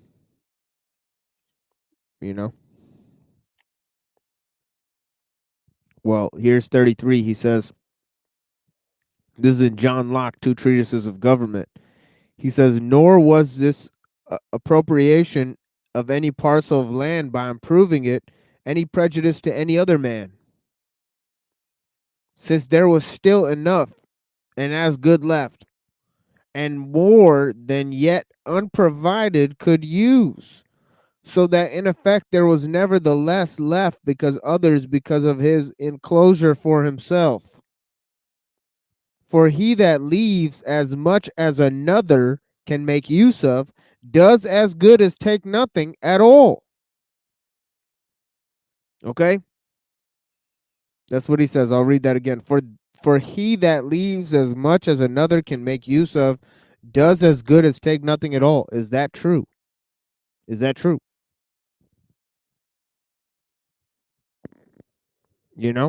Does that go along with the land ethic, right? Nobody could drink himself injured by drinking of another man.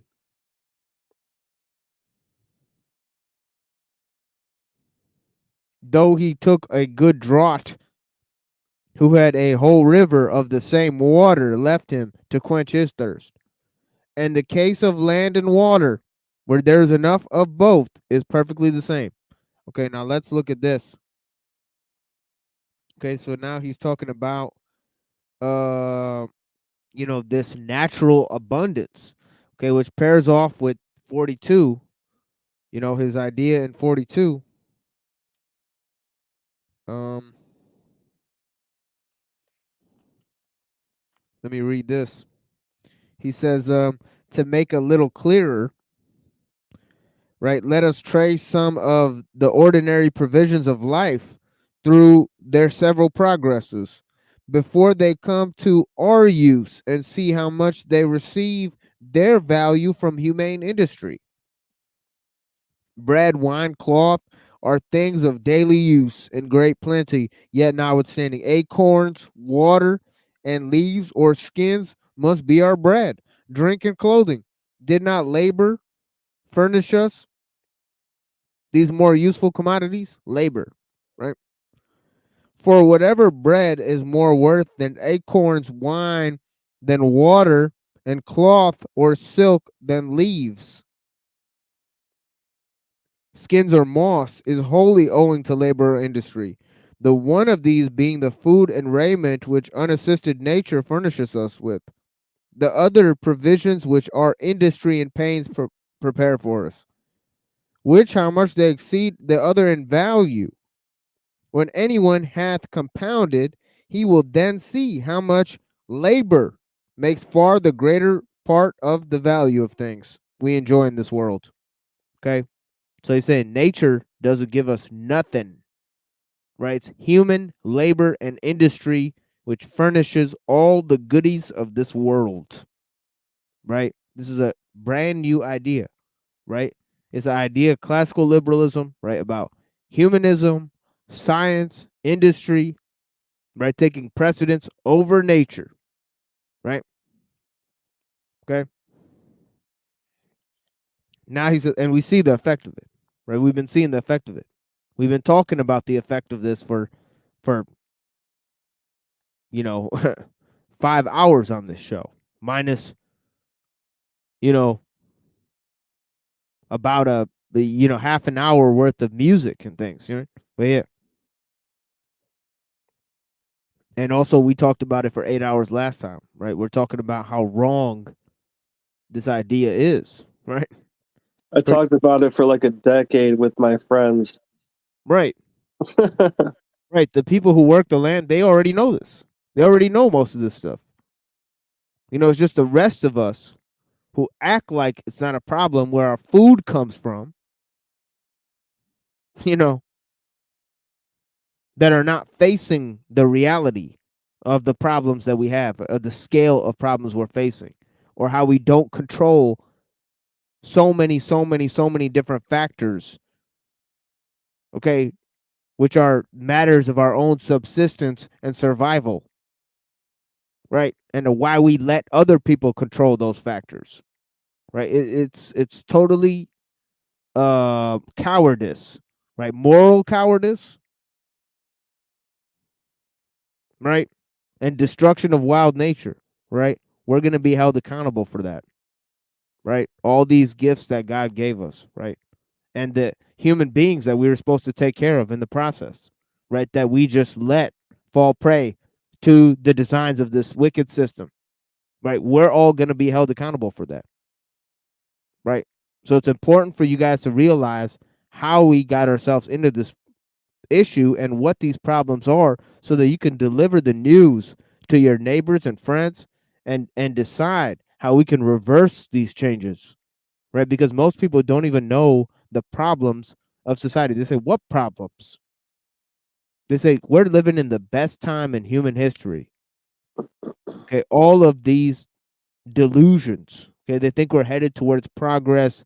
They think that it's better to just use the conveniences of modern life, okay, in order to flourish, right? What flourishing, right? The best flourishing is when we take care of each other, right? And the fact that we're not able to do that, we're not in control of those factors or mitigating those factors that don't allow us to do that, right? Means that we're in a very, very poor condition,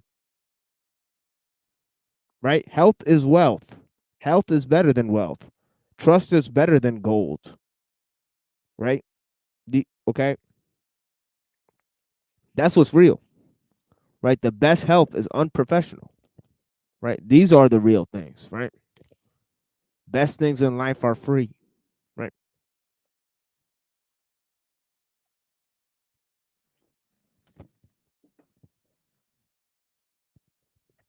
But not according to Locke, right? According to Locke, he says labor makes the greatest part of the value of things we enjoy in this world. And the ground which produces the materials is scarce to be reckoned in as any or the most, but a very small part of it, he says. So no, nothing for the land. The land is not important. So little that even among us, land that is left wholly to nature, and this is a key passage. He says, land that is left wholly to nature, that hath no improvement, pasturage, tillage, planting, is called as indeed waste. What is it called? Waste, he says. What a fucking fool. Waste? What the fuck is he smoking? And this is two treatises of government by John Locke, one of the greatest philosophers who ever lived. And these are his fucking opinions, folks. What a goddamn fool. Right? I'll read it again. He says, land that is left wholly to nature, that hath no improvement of pasturage, tillage, or planting, is called as indeed. It is waste. Waste, he says. Good Lord. Fucking fool. I mean, it's very telling on Locke. Oh, yeah. Very telling what they thought of nature.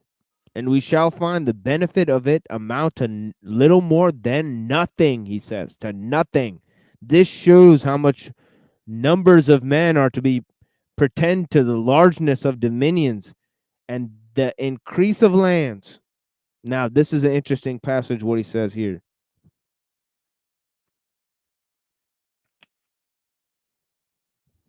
Ties it back to government. He says, and the right employing of them the great art of government, and that prince who shall be so wise and godlike, he says. Notice he used the word godlike, as by established laws of liberty to secure protection and encouragement to the honest industry of mankind against the impression of power, and the narrowness of party will quickly be too hard for his neighbors. Interesting. But anyways, so yeah, those were 33 and 42 respectively from the Second Treatise of Government, one of the most important writings in the formation of the laws and of this government, right? Okay, now we'll see the capitalist, right? Even though he was a sold to the public as a vegan and animal lover and all that stuff, the ideas of Benjamin Franklin are no different. He wanted to use scientific hubris in order to unlock the secrets of nature. This is the whole entire thing that they were on, right? But yeah, so yeah, let's go to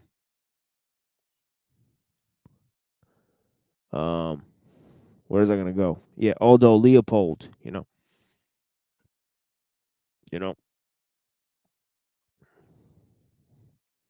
Aldo Leopold. And then we'll look at intelligence and nature and this problem just for a little bit. You know, I found some interesting an interesting clip, you know, about that. But yeah, let me see this.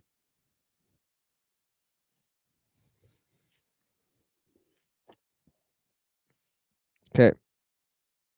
Some species of trees, okay, have been read out of the party by economics minded foresters because they grow too slowly or have too low a sale value, right?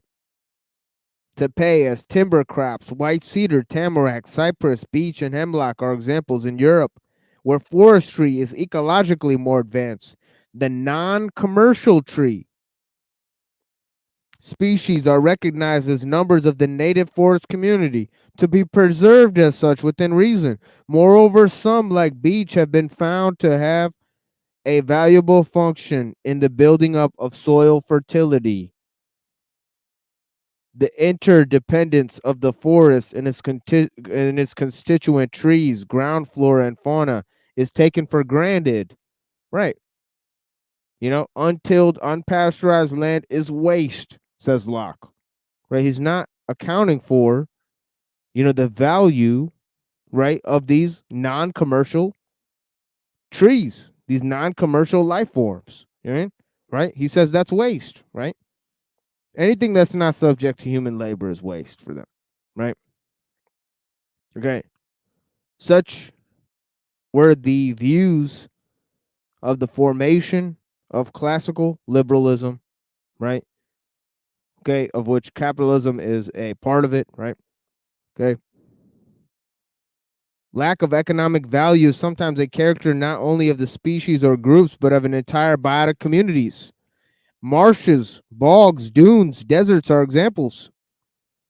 Right? Our formula is such as to relegate their conservation to government as refugees. What about old growth rainforests and coral reefs? Right? Where 90% of the life is contained, right? Okay. Okay, it doesn't factor in, right? Those are non-commercial entities, right? Our formula is such as to relegate their conservation to government as refuges, monuments, or parks. The difficulty is that these communities are usually interspersed more valuable private lands the government cannot possibly own or control, such as scattered parcels. The net effect is that they have relegated some of them to the ultimate extinction over large areas. If the private owner were ecologically minded, he would be proud to be the custodian of a reasonable portion of such areas, which add diversity and beauty to his farm and to his community.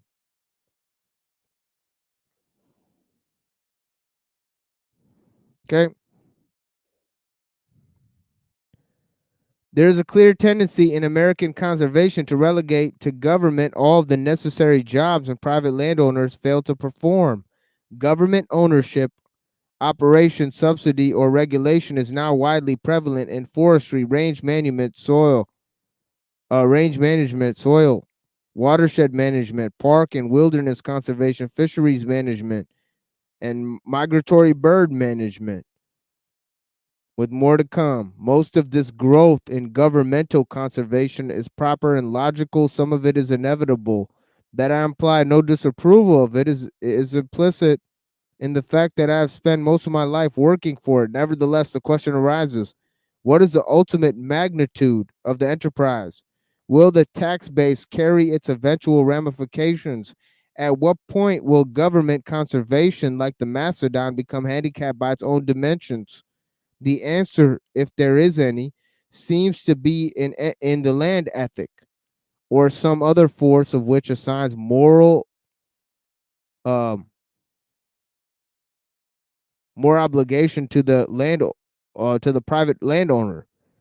Industrial landowners and users, especially lumbermen and stocksmen, are inclined to wail long and loudly about the extension of government ownership or the regulation of land, but with notable exceptions, they show little disposition to develop the only visible alternative, the voluntary practice of conservation to their own lands. The private landowner is asked to perform some unprofitable act for the good of their community. He today assents only with the outstretched palm. If the act costs him cash, this is fair and proper. When it costs only forethought, open-mindedness, or time, the issue is at least debatable. The overwhelming growth of land use subsidies in recent years must be ascribed in large part to the government's own agencies for conservation education, the land bureaus, the agricultural colleges, and extension services. To sum up, a system of conservation based solely on economic self-interest is hopelessly lopsided. Okay, now I'll move on to his idea of the biotic community and the land pyramid. And then I'll stop reading this and move on to different ideas. You know,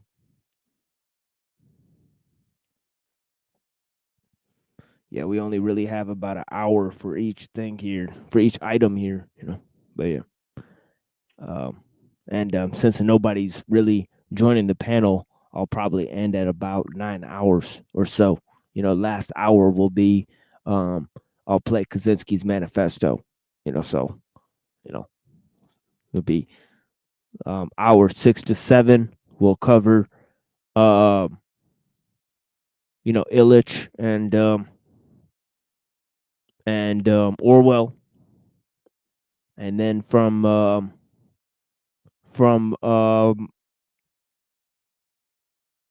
7 to 8 we'll cover some of Kaczynski's manifesto, and then at 8 I'll play some of the manifesto there, and we'll end the episode there. So yeah, it's been a pretty good run here.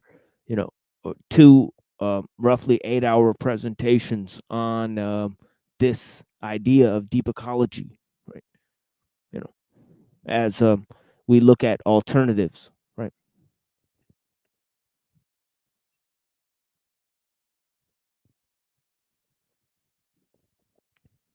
But yeah, thank you guys for joining us. We got about 20 people watching Saturday night. I'm thankful for people who are here in the audience. Machine Head, thank you for being one of our new friends here. That's a brilliant name, one that goes well with our show. For sure. Machine Head 69. Blessings.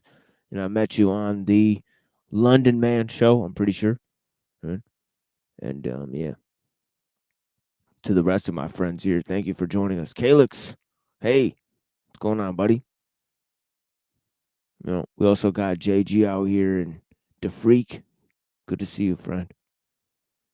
Godheart Guardians here. Nice. Dr. D Head. Good to see you, friend. Okay. Yeah. Interesting. So yeah, I'm gonna read this section on the land pyramid. We'll take a little musical break, and then we'll move on to Illich and Orwell, and look at some of their thoughts on industry, and some of their thoughts on capitalism and communism. The idea that comes in terms of Ellul as well. The intro to the technological society. Maybe we'll introduce it with that, because Ellul has some very interesting thoughts on capitalism and communism when he talks about technique and its effects on economic systems. So he actually has an entire chapter of that in the technological society, which we will go over later in the show. But for now, it's just interesting to play his introduction and some of his introductory thoughts that he gives. The opening of the seminal work, Technological Society. He basically dismisses a lot of the communist thoughts on industry, and obviously they left out this huge factor of technology, right? And so did the capitalists, right? Right there in that, he's talking about labor and industry, Locke, and then he's totally dismissing the ecological side of things, right? That's his first mistake, right? Okay, and then he's not accounting the socializing effects of industry. That's going to be a second mistake, right? Large scale industry has a socializing effect, right? Right. Of course, Locke didn't see the outgrowth of socialism and communism from his theory capitalism, right? He wasn't prepared for that. But yeah, the communist theory is based on capitalism, right? Labor and industry and all these things are presumed within the theory of communism, right?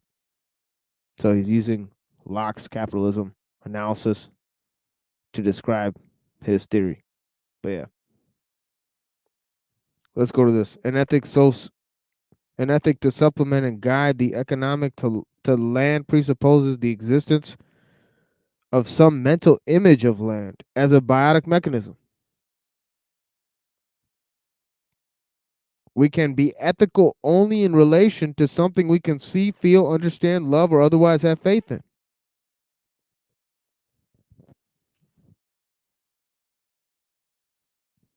The image commonly employed in conservation education is the balance of nature, quote unquote. For reasons too lengthy to detail here, this figure of speech fails to describe accurately what little we know about the land mechanism.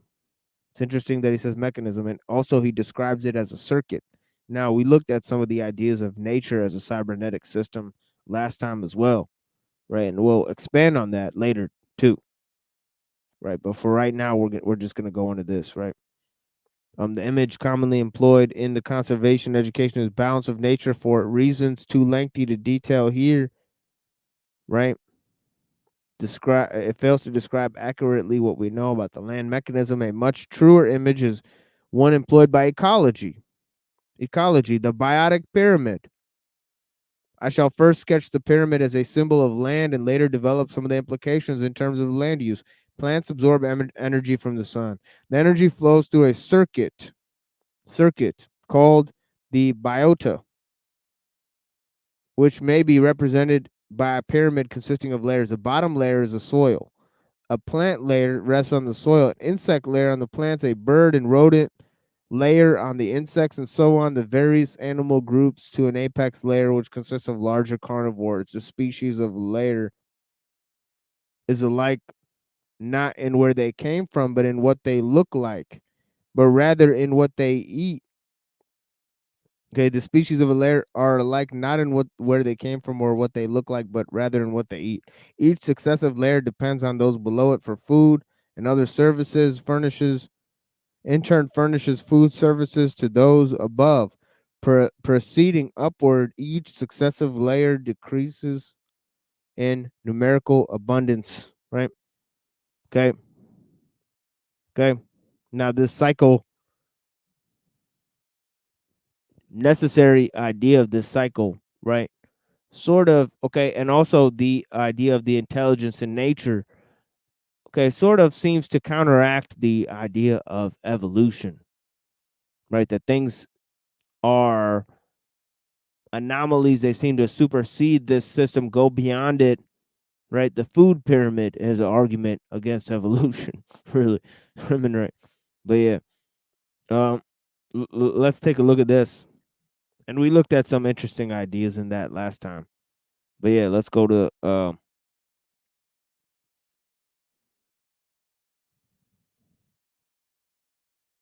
this. The lines of dependency for food and other services are called food chains. Thus, soil, oak, deer, Indian is a chain that has now been largely converted into soil, corn, cow, farmer. Okay. Soil, corn, cow, farmer, right? Each species, including ourselves, is a link in many chains. The deer eats 100 plants other than the oak. The cow 100 plants other than the corn. Both then are links in 100 chains. The pyramid is a tangle of chains so complex so as to seem disorderly. Yet the stability of the system proves to be a highly organized structure. Okay. And okay, land then is not merely soil. Okay, this is a contradiction of what we read in Locke. Right, Locke says undeveloped land left to the to nature is waste. Here he says the opposite, right? He says land is not merely soil. It is a fountain of energy flowing through a circuit of soils, plants, and animals. Food chains are the living channels which conduct energy upwards. Death and decay return it to the soil. The circuit is not closed. Some energy is dissipated in decay, some is added by absorption from the air, some is stored in soils, peats, long-lived forests, but it is a sustained circuit, like a slowly augmented revolving fund of life. There's always a net loss by downhill wash, but this is normally small and offset by the decay of rocks. It is deposited in the ocean and in the course of geological time raised to form new lands and new pyramids. Okay. The velocity and character of the upward flow of energy depend on complex structure of plant animal community, such as the upward flow in a sap tree depends on complex cellular organization. Without this complexity, normal circulation would presumably not occur. Structure means the characteristic numbers as well as characteristic kind of functions of the component species. This interdependence between complex structures of land and a smooth functioning of energy unit is one of its basic attributes. Okay. Okay. Okay. Now check that out. Evolutionary changes, however, okay, slow and local. Man's invention of tools has enabled him to make changes of unprecedented violence, rapidity, and scope. Okay. Okay. Innovation happens rapidly. Evolutionary changes happen very slow. Okay. They take millions of years to happen. Right. So we don't adapt to changes as well as we create new changes in the environment. Right. This is one of the problems. Right. It's the acceleration of growth of technology. Right. And lack of adaptation, right? Very slow level of adaptation to those changes, right? In other words, it becomes a kind of negative feedback loop for the amount of Yes. problems that arise from all the adaptations. Oh yeah. Yeah. Or lack thereof adaptations. Yes. Since it's so slow. Yeah, and look at the other things that were sending up the food chain, like all those chemicals and other things. So that's also a factor. One change is in the composition of floras and faunas. The larger predators are lopped off the apex of the pyramid food chains. The first time in history become lopped off shorter rather than longer. Domesticated species from other lands are substituted for wild ones. The wild ones are removed to new habitats. In this worldwide pooling of faunas and floras, some species get out of bounds as insects, diseases. Okay, others are extinguished. Such effects are seldom intended and foreseen. They represent unprecedented, often untraceable readjustments. Agricultural science is largely a race between the emergence of new pests and the emergence of new techniques for their control. Okay. Okay. That's exactly 100% right.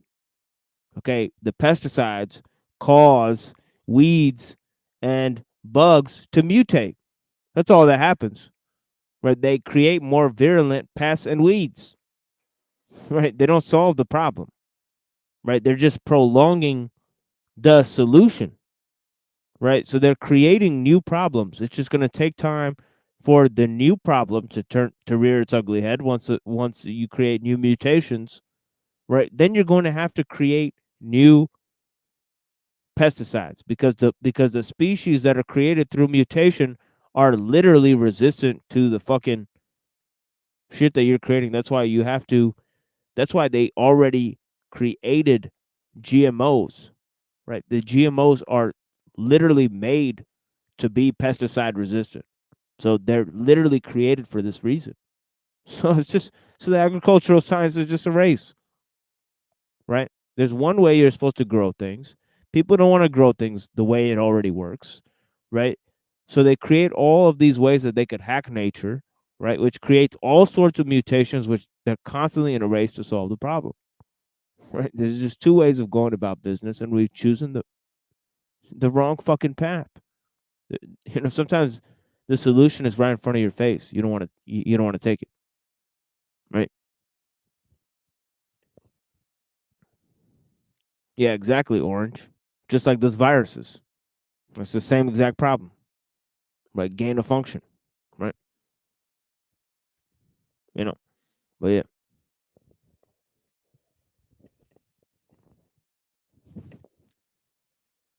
Yeah, but that's such a salient point that he made in 1949. Okay. Agricultural science is largely a race between the emergence of new pests and the emergence of new techniques for their control. Okay. That is such a useful quote there from 1949. Another change touches the flow of energy through plants and animals and its return to soil. Fertility is the ability of soil to receive, store, and release energy. Agriculture, by overdrafts on the soil, or by too radical a substitution of domestic for native species in the superstructure, may derange the channels of flow or deplete storage. Soils depleted of their storage or of the organic matter which anchors it wash away faster than they form. This is erosion. Waters, like soil, are part of the energy circuit industry by polluting waters and obstructing them with dams may exclude the plants and animals necessary to keep the energy in circulation. Transportation brings about another basic change. The plants and animals grown, in one region are now consumed and returned to the soil in another. Transportation taps energy stored in rocks and in the air and uses it elsewhere. Thus, we fertilize the garden with nitrogen gleaned from guano birds from the fishes and seas on the other side of the equator. Thus, the formerly localized and self contained circuits are pooled on a worldwide scale. The process of altering the pyramid for human occupation releases stored energy. And this often gives rise during the pioneering period to a deceptive exuberance of plant and animal life, both wild and tame. These releases of biotic capital tend to becloud or postpone the penalties of violence. Okay? The thumbnail sketch for the land as energy circuit conveys 3 basic ideas.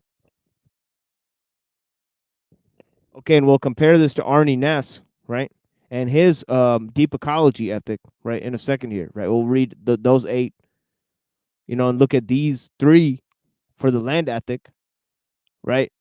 And see what we can come up with here. Because we're trying to formulate new ethical relations, right? Okay, a new ethics and a new epistemological framework, right, to maximize human potential and bring human beings, okay, a more suitable ethic in relation to the land, right, and the one that is engineered, right, by the technological society, right, and the hubris of science, right. Okay, that one is totally untenable, right? It's guiding humanity to destruction, self-destructive practices, right? Okay. Here he says, thumbnail sketch of land as energy circuit conveys 3 basic ideas. 1, the land is not merely soil. 2, that the native plants and animals kept the energy circuit open. Others may or may not. 3, the man-made changes are of different order than evolutionary changes and have effects more comprehensive than is intended or foreseen. Okay, now we talked about the problems with this idea of evolution. We're going to leave that in the background for now. Let's go to Arnie Ness and his ideas of the land ethic here.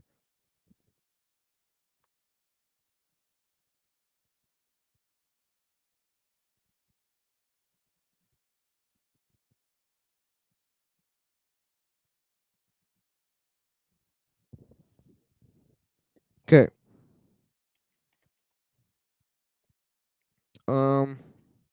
Oh wait, this is another good writing here. Deep Ecology by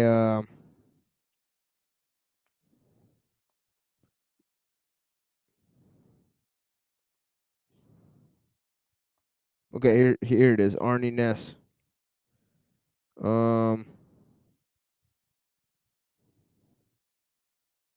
Okay, this is not the same writing. What the fuck? All right, anyways, let me just read from this Arnie Ness here. The emergence of ecologists from their former relative obscurity marks a turning point of our scientific communities, but their message is twisted and misused. A shallow but presently rather powerful movement and a deep but influential movement compete for our attention. I shall make the effort to characterize the two. The shallow ecology movement, okay? Fight against pollution and resource depletion. Okay. Central objective, the health and affluence of people in developed countries.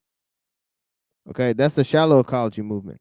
The deep ecology movement, right? He says, rejection of man in environment image in favor of the relational total field image.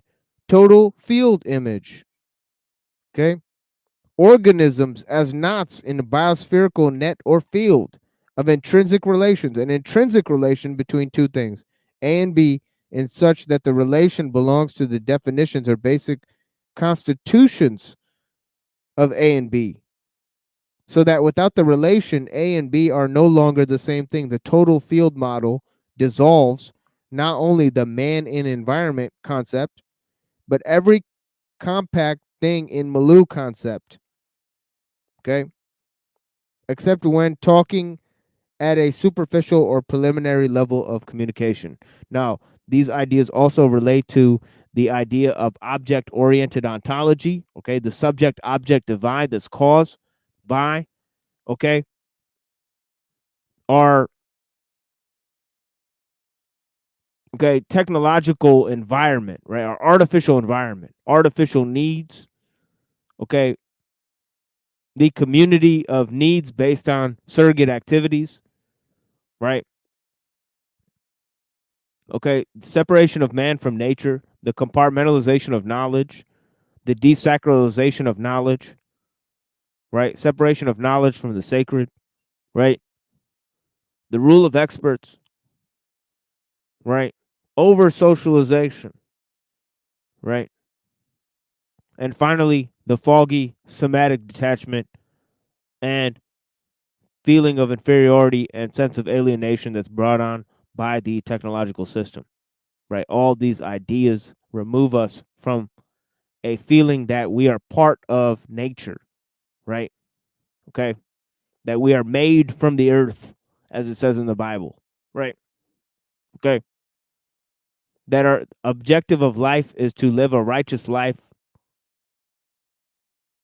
okay? Not to build human civilization, okay? But to live a life of righteousness. How much technology is necessary to live a good life, right? These are questions we're asking ourselves here. But yeah, thank you guys for joining us here. You know, still 20 people watching here. Thank you guys so much. Blessings. You know, we'll play some music here and then we'll move on to some ideas in terms of the economic side of things, right? With Orwell and Illich. I'll try to illustrate some of the economic effects of these things, and we'll play some of the thoughts of Ellul to start that off, and then we'll move into Kaczynski. So that's going to be our final 2 hours here. Thank you guys so much.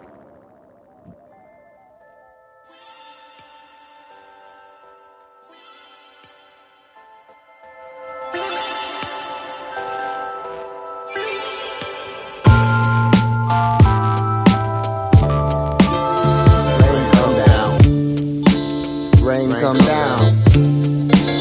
Rain come down. Rain come down.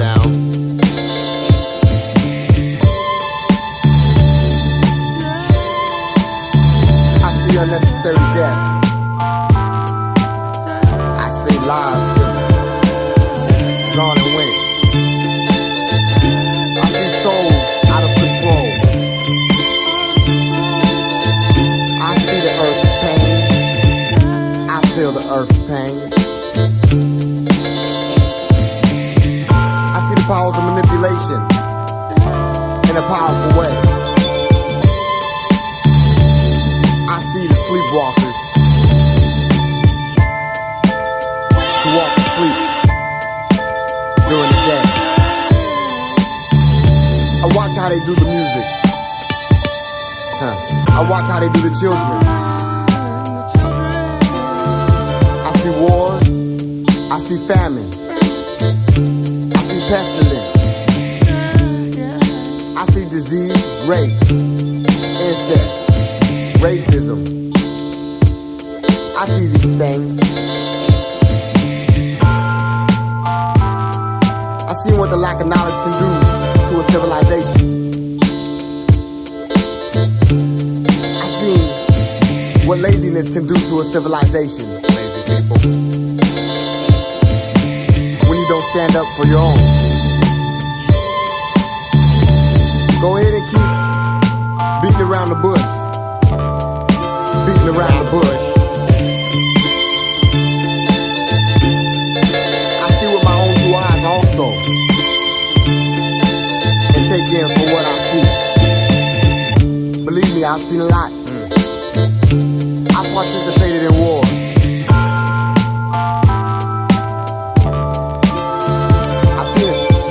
So many things with the help of us could have been set right.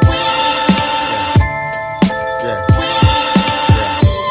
Don't you want to go to the moon also? Don't you want to enhance your intelligence? Don't you want to stand up for your own? Don't you want to see with your own 2 eyes?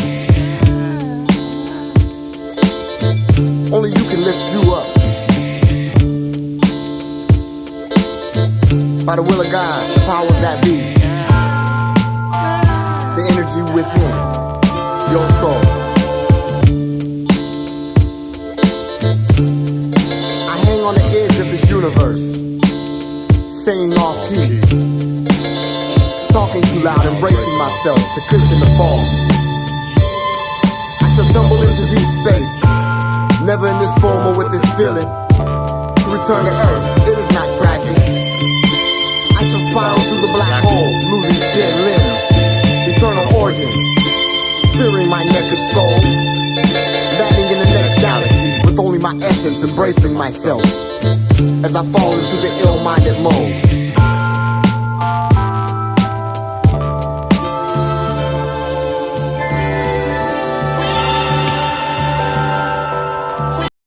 Go!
See, I'm done away with, almost captured. One of these days I'll master the getaway clean. I mean, it's not a way out. I mean, no hideaways, no routes. What's this about the hunt? What's this about the hunter? What's this about the hunter? Now some will hunt to stay alive and survive. Others hunt to kill and try and divide. You can be on either side.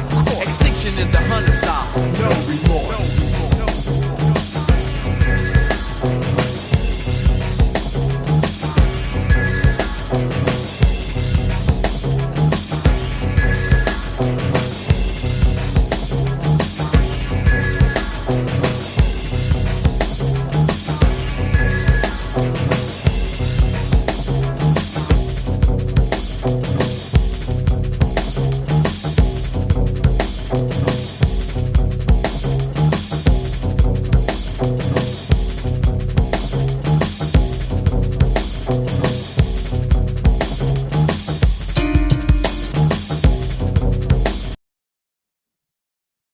Okay, let's go to this, and I'm going to start at the end of this preface because this part is so interesting that I always quote it at the end of my show as well. But yeah, let's start here, and then we'll go to his thoughts on economics and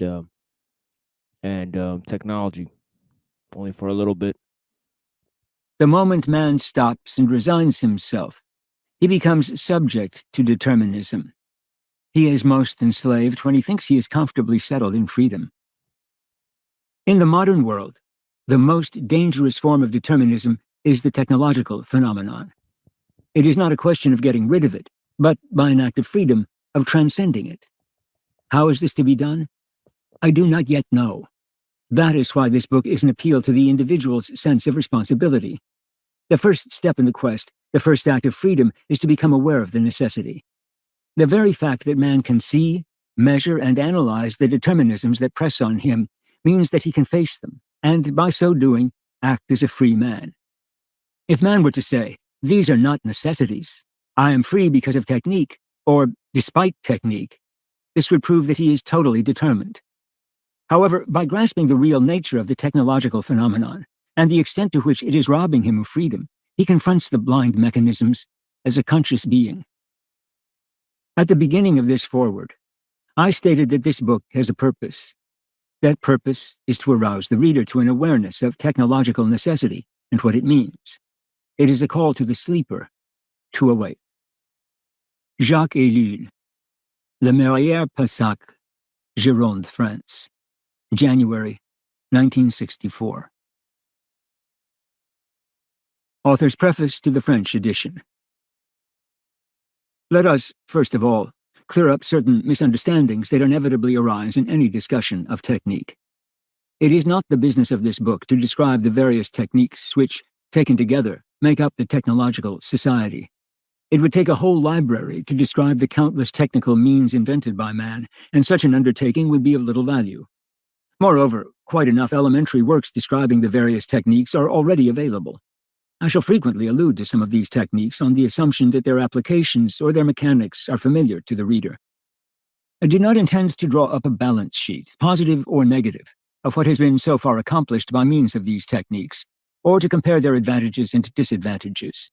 I shall not repeat what has so often been stated, that through technology the work week has been materially shortened, that living standards have risen, and so forth, or on the other side of the ledger, that the worker has encountered many difficulties in adapting to the machine.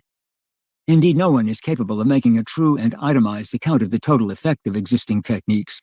Only fragmentary and superficial surveys are possible.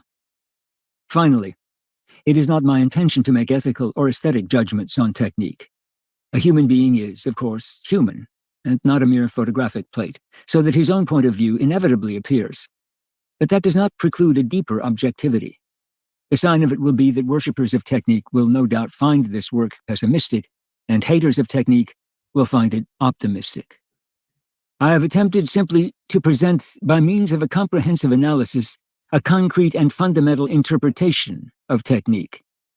That is the sole object of this book. J.E., 1954. Chapter 1. Techniques. No social, human, or spiritual fact is so important as the fact of technique in the modern world, and yet no subject is so little understood. Let us try to set up some guideposts to situate the technical phenomenon. Situating the technical phenomenon. Machines and technique. Whenever we see the word technology or technique, we automatically think of machines. Indeed, we commonly think of our world as a world of machines. This notion, which is in fact an error, is found, for example, in the works of Oldham and Pierre Ducasse. It arises from the fact that the machine is the most obvious, massive, and impressive example of technique, and historically the first. What is called the history of technique usually amounts to no more than a history of the machine. This very formulation is an example of the habit of intellectuals of regarding forms of the present as identical with those of the past. Technique certainly began with the machine. It is quite true that all the rest developed out of mechanics. It is quite true also that without the machine, the world of technique would not exist. But to explain the situation in this way does not at all legitimize it. It is a mistake to continue with this confusion of terms, the more so because it leads to the idea that because the machine is at the origin and center of the technological problem, one is dealing with the whole problem when one deals with the machine. And that is a greater mistake still. Technique has now become almost completely independent of the machine, which has lagged far behind its offspring. It must be emphasized that, at present, technique is applied outside industrial life. The growth of its power today has no relation to the growing use of the machine. The balance seems rather to have shifted to the other side. It is the machine which is now entirely dependent upon technique, and the machine represents only a small part of technique. If we were to characterize the relations between technique and the machine today, we could say not only that the machine is the result of a certain technique, but also that its social and economic applications are made possible by other technical advances. The machine is now not even the most important aspect of technique, though it is perhaps the most spectacular. Technique has taken over all of man's activities, not just his productive activity. From another point of view, however, the machine is deeply symptomatic. It represents the ideal toward which technique strives. The machine is solely, exclusively technique. It is pure technique, one might say.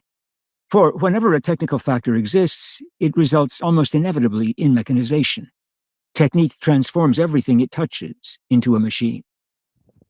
Another relationship exists between technique and the machine, and this relationship penetrates to the very core of the problem of our civilization. It is said, and everyone agrees, that the machine has created an inhuman atmosphere. The machine, so characteristic of the 19th century, made an abrupt entrance into a society which, from the political, institutional, and human points of view, was not made to receive it. And man has... Okay.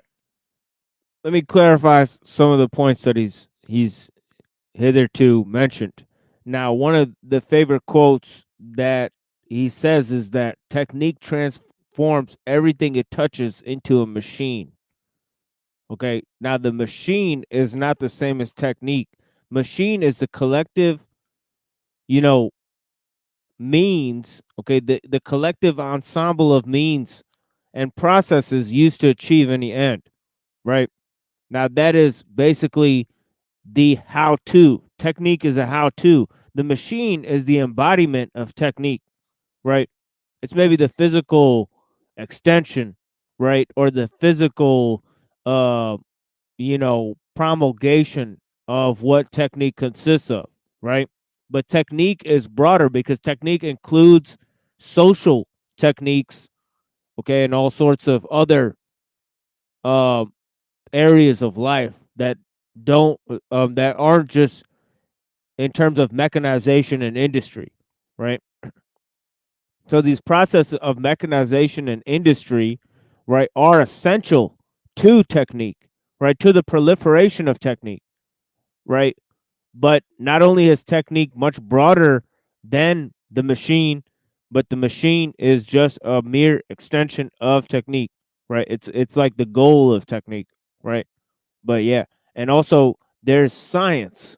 There's going to be three things. There's science, technique, and the machine, right? Now, technique precedes science, right? He goes into this, right? How technique precedes science. This is one of the important points. So you see that there's an inner relation, an inner set of relations and inner ecology between the relations of humans and machines and technique, and also the scientific worldview at the time, right? So there's this interesting inner relationship between all of those factors, just like there's a relationship in the ecology and food production and the technological system as well, right? So, we're dealing with a complex set of relationships, right? Anytime you're dealing with a complex set of relationships and increasing complexification of those factors, right, then you're dealing with extremely, extremely,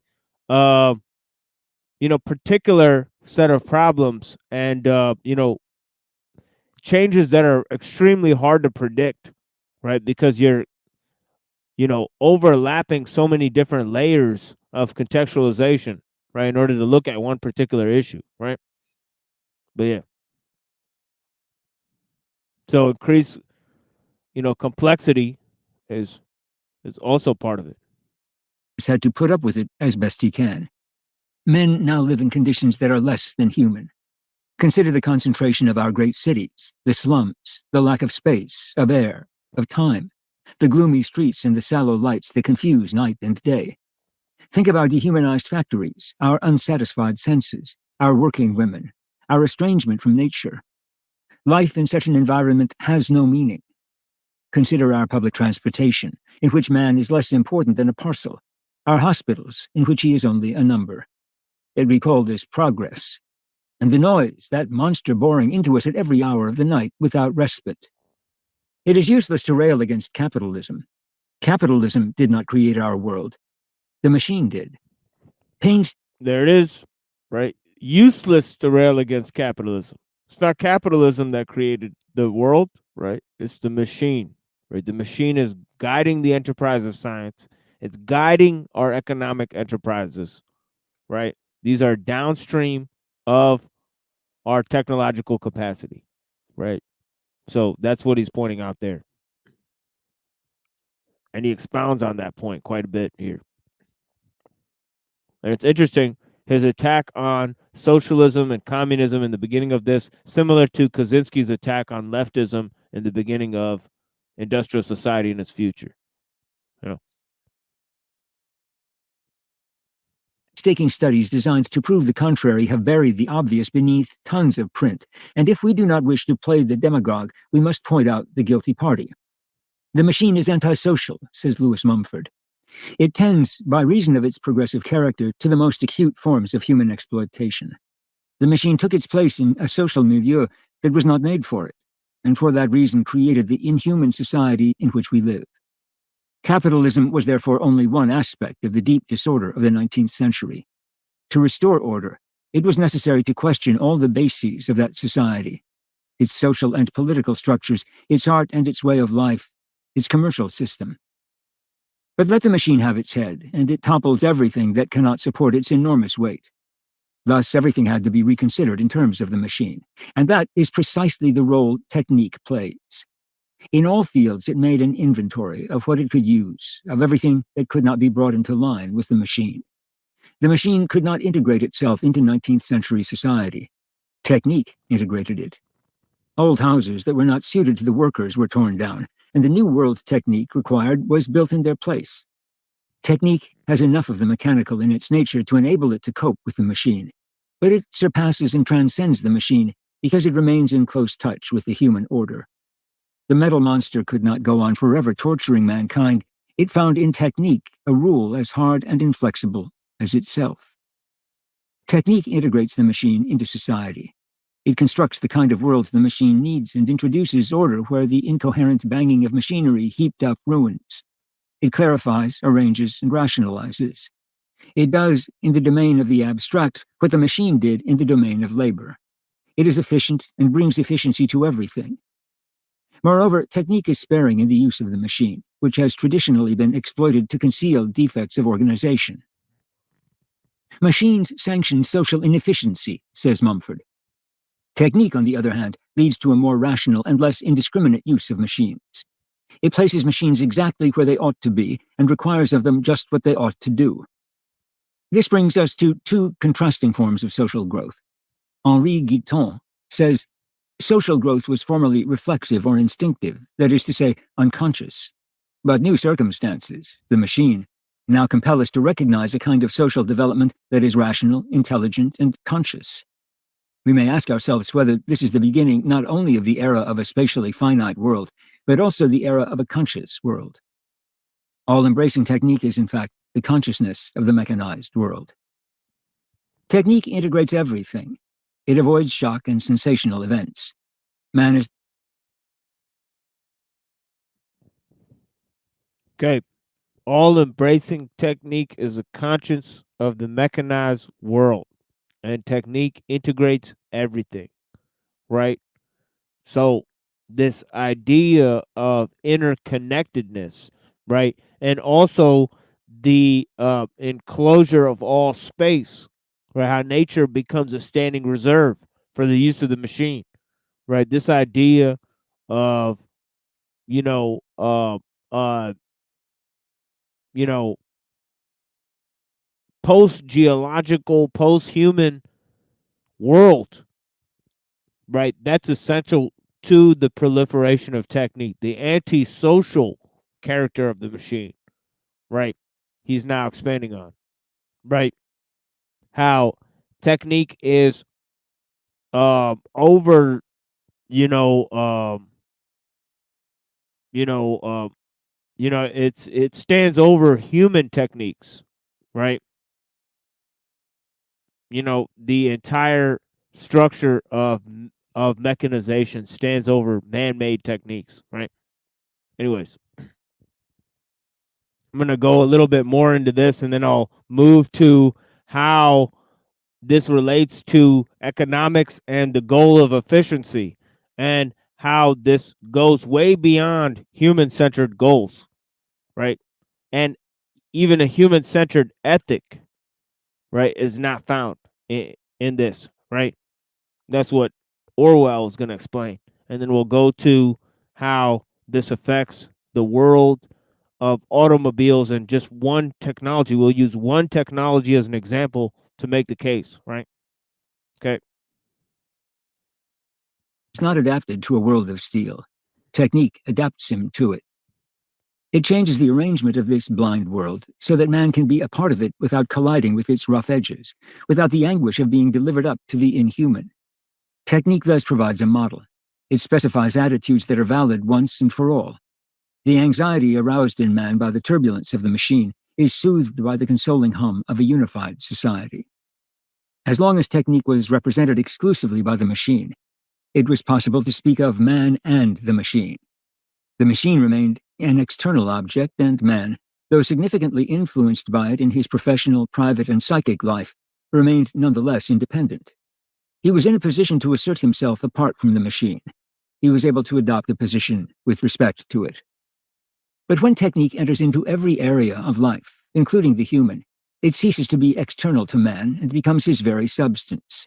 It is no longer face-to-face with man, but is integrated with him, and it progressively absorbs him. In this respect, technique is radically different from the machine. This transformation, so obvious in modern society, is the result of the fact that technique has become autonomous. When I state that technique leads to mechanization, I am not referring to the simple fact of human adaptation to the machine.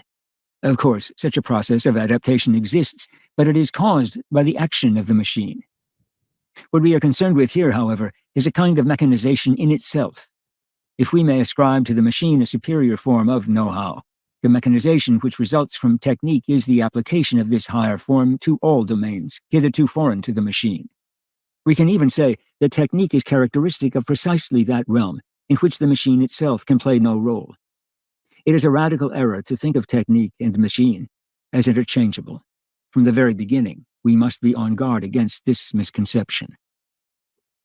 Science and technique. Almost immediately, we come up against the second problem. It is true that it is another pons asinorum. One hesitates even to mention it since the question has been so often discussed.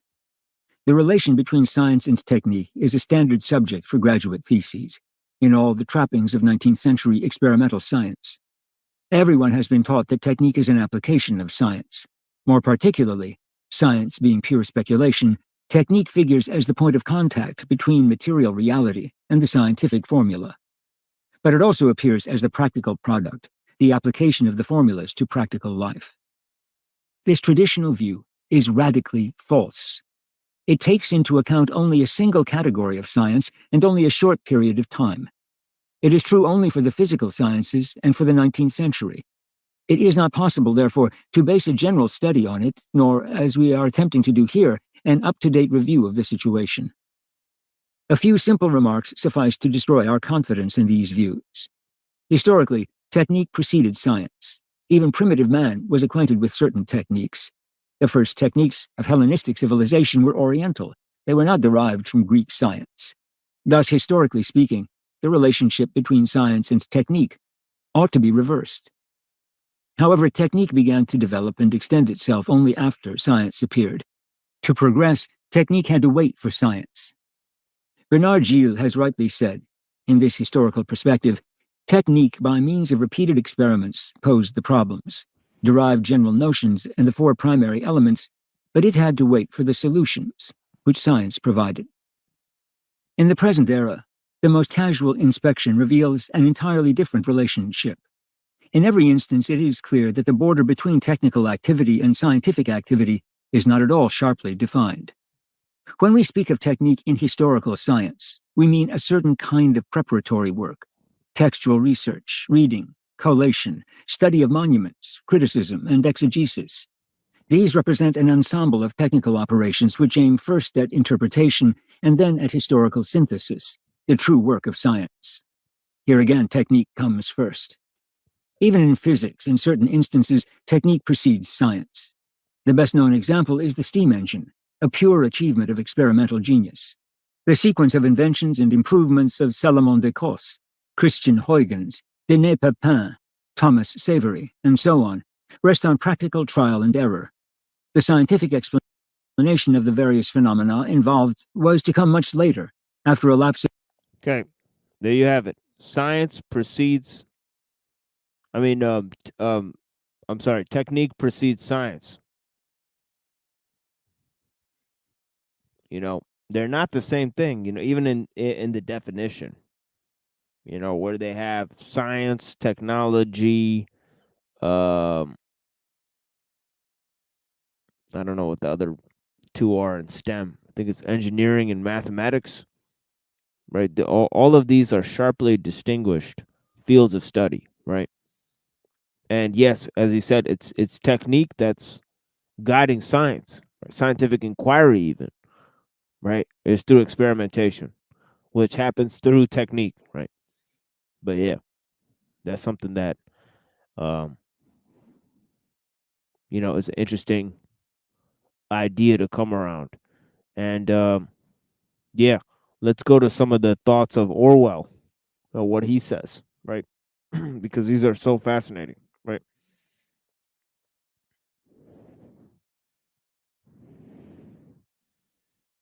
He says George socialism. Orwell.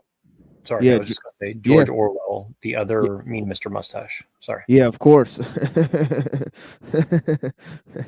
Right. He's in the wrong side in the Spanish Civil War, right? And in this work, Road to Vegan Peter, you know, it's interesting what he says about technology and about the technological world, and even quoting some of the Fabian socialists, right? Like H.G. Wells, and talking about their scientific utopia and how it's complete nonsense, right? It's a plot to enslave humanity, right? And he said so is socialism, right? He said socialism is bound up more or less inextricably with the idea of machine production. Socialism is essentially an urban creed. It grew up more or less concurrently with industrialism. Private ownership is only intolerable when every individual or family or other unit is at least moderately self-supporting. But the effect of industrialism is to make it impossible for anyone to be self-supporting, even for a moment. Industrialism, once it rises above a fairly low level, must lead to some form of collectivism. Then he says machine production suggests socialism, but socialism as a world system implies machine production because it demands certain things not compatible with the primitive way of life. It demands, for instance, constant intercommunication and exchange of goods between all parts of the earth. It demands some degree of centralized control. It demands an approximately equal standard of life for all human beings, and probably a certain uniformity of education. Okay. Now he goes on to say, he says, the socialist world is to be above all an ordered world, an efficient world. Socialism is usually presented as bound up with the idea of mechanical progress, not merely as a necessary development, but as an end in itself, almost a kind of religion. Okay. Then he says, and I'm skipping around quite a bit here because I don't have time to read this entire work, but he says some notable things here, right? That I feel like I should quote here. He says all mechanical progress is towards greater and greater efficiency. Ultimately, therefore, toward a world in which nothing goes wrong. But in a world in which nothing went wrong, many of the qualities which Mr. Wells, he's talking about H.G. Wells, regards as godlike would be no more valuable than the animal faculty of moving the ears. The beings in Men Like Gods and The Dream, these are books by Wells, are represented, for example, as brave, generous, and physically strong. But in a world from which physical danger had been banished, and obviously mechanical progress tends to eliminate danger, would physical courage be likely to survive? Could it survive? And why should physical strength survive in a world where there was never any need for physical labor? As for such qualities as loyalty, generosity, etc., in a world where nothing went wrong, they would be only irrelevant, but probably unimaginable. The truth is that many of the qualities we admire in human beings can only function in opposition to some kind of disaster, pain, or difficulty, but the tendency of mechanical progress is to eliminate disaster, pain, and difficulty. Okay, in books like Dream and Men Like Gods, it is assumed that such qualities as strength, courage, and generosity, etc., will be kept alive because they are comely qualities but necessary attributes to a full human being. Presumably, for instance, the inhabitants of Utopia would create artificial dangers in order to exercise their courage, do dumbbell exercises to harden their muscles, which they would never be obliged to use. And here you observe the huge contradiction which is usually present in the idea of progress. The tendency of mechanical progress is to make the environment safe and soft. And yet you are striving to keep yourself brave and hard. You are at the same moment fiercely pressing yourself forward and desperately holding yourself back. It is as though a London stockbroker should go into his office in a suit of chainmail and insist on talking medieval Latin. So, in the last analysis, the champion of progress is also the champion of anachronisms. Orwell wrote that. That's amazing. Oh, yeah. I love that. He's Oh, yeah. definitely one of my favorite thinkers ever. Like, I read about his life, and the guy was like crazy as fuck in a good way. Like, he's just crazy like a fox, you know what I mean? Like, very aware. I never heard him. I never knew he wrote that kind of stuff, but it doesn't surprise me. That's funny.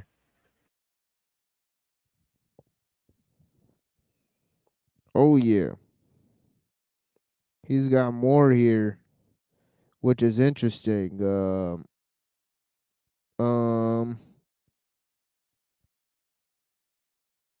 And I'm gonna go ahead and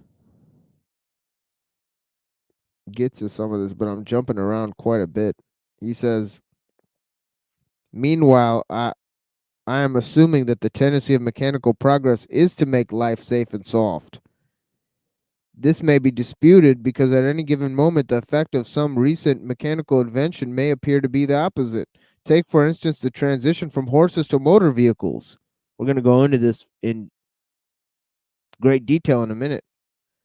But yeah, he says, at the first glance, one may say, considering the enormous toll of road deaths, the motor car does not exactly tend to make life safer.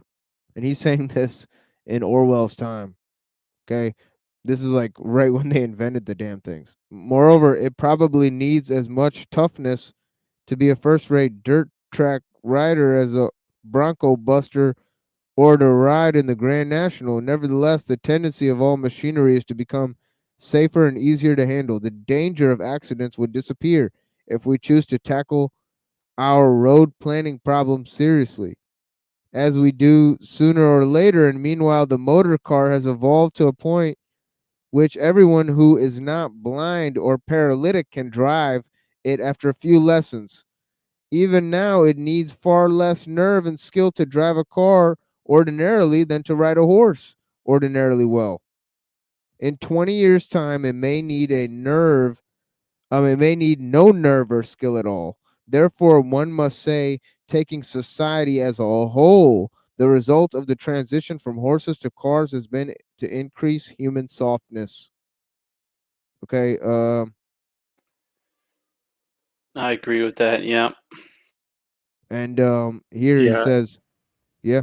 Go ahead. I just want to say something on that. Like, I'm a fascist about driver's license. Like, I think that the way, like, if you ever see the people who are driving like 100 bad, like, I don't mind if people drive 100 and they're good at driving and they're like careful, but it's like you see the weakest, dumbest piece of shit people ever driving like 100 recklessly on the highway, and like I'm not going to say what I really think, but let's just say that like if those people disappeared, I wouldn't have a problem with it, because it's like they're literally taking advantage of this whole thing that, like you said, like it's people think, oh, they're just, you're being extreme, but it's like this is the situation. Like you equalize the playing field, right?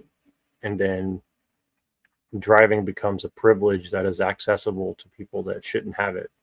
And none of us probably should have it, but you see what I mean? It's like it's one of these things. Like I care a lot about driving. I think driving, you can know a lot about a person by the way they drive, right? Like I really believe that. Watch how a person drives, you'll know them, and I just say that it's very interesting this that he wrote. I did not know he wrote about this, but again, it doesn't surprise me. He's a very observant person. It's very interesting, actually. Very perceptive as well. Looks like he predicted automated cars. Yep. Yeah, exactly. It's insane. Yeah, and it makes total sense because the reason why he can predict it is because he knows what the end goal is, which is, like you said, Right. to make man weak. That's the goal. Bring it to Right. a logical conclusion. Yeah. Yeah. It's like if an alien saw cars and he saw humans, he said like, well, what's the end goal of this? It's like well, it's Well, obviously it's like to destroy the humans' capacity to move around well and to make them completely subservient on this piece of technology. Well, that's why that's why I go back to the lizard people, man. Like it makes way more sense that they're just like fucking with us. They want to give us all this technology, say, oh, just drive around at 100 miles an hour like an idiot, and then meanwhile you give away your birthright to just walk around. It's fun. I'm not going to talk about other people, but people talk about like the right to like travel and shit like that. It's just it's funny. I'm casually aggressive, I would say. Casually aggressive, to answer an NPC. I stay in the front unless someone's willing to go faster than me, which is rare. But I don't drive recklessly. I drive very What would you define as fast? above the speed limit. Oh, fair enough. But like if I'm by myself, I don't drive fast, but like I basically just stay away from everybody else because but I will admit one thing, like I drive like what do you call it? Defensive driving or something, like like when I see somebody driving bad, like I try to make them pay for it because I think if more people did that they will like this thing is people sit in the left lane and they block everyone who's trying to go like the speed limit, so I have to drive like above the speed limit in the other lanes to go around them. You see what I'm saying?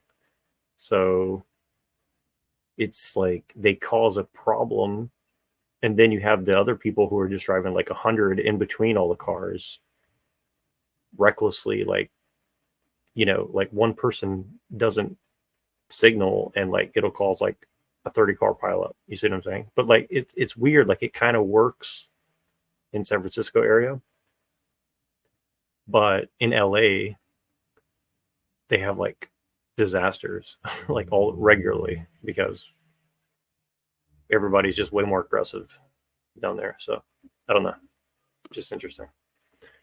Well, it's more populated, I believe, right? Yeah, way more, and also just way more. I mean, I don't go to LA. Let's just put it that way. It's insane. It's like it's like literally a zoo, in my opinion. Yeah.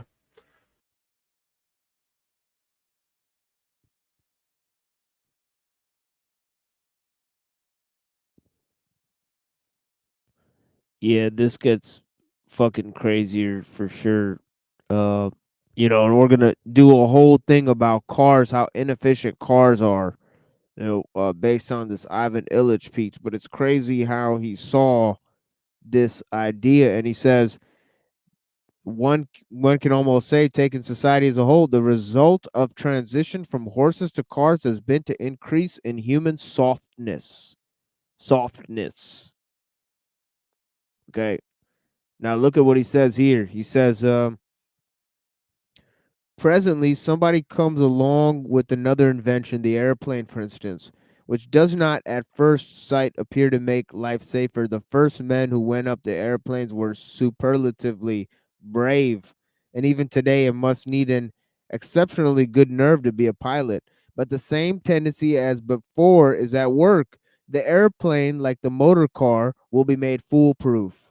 A million engineers are working almost unconsciously in that direction. Okay, now I'll go down a little bit. He says all mechanical progress must be in this direction.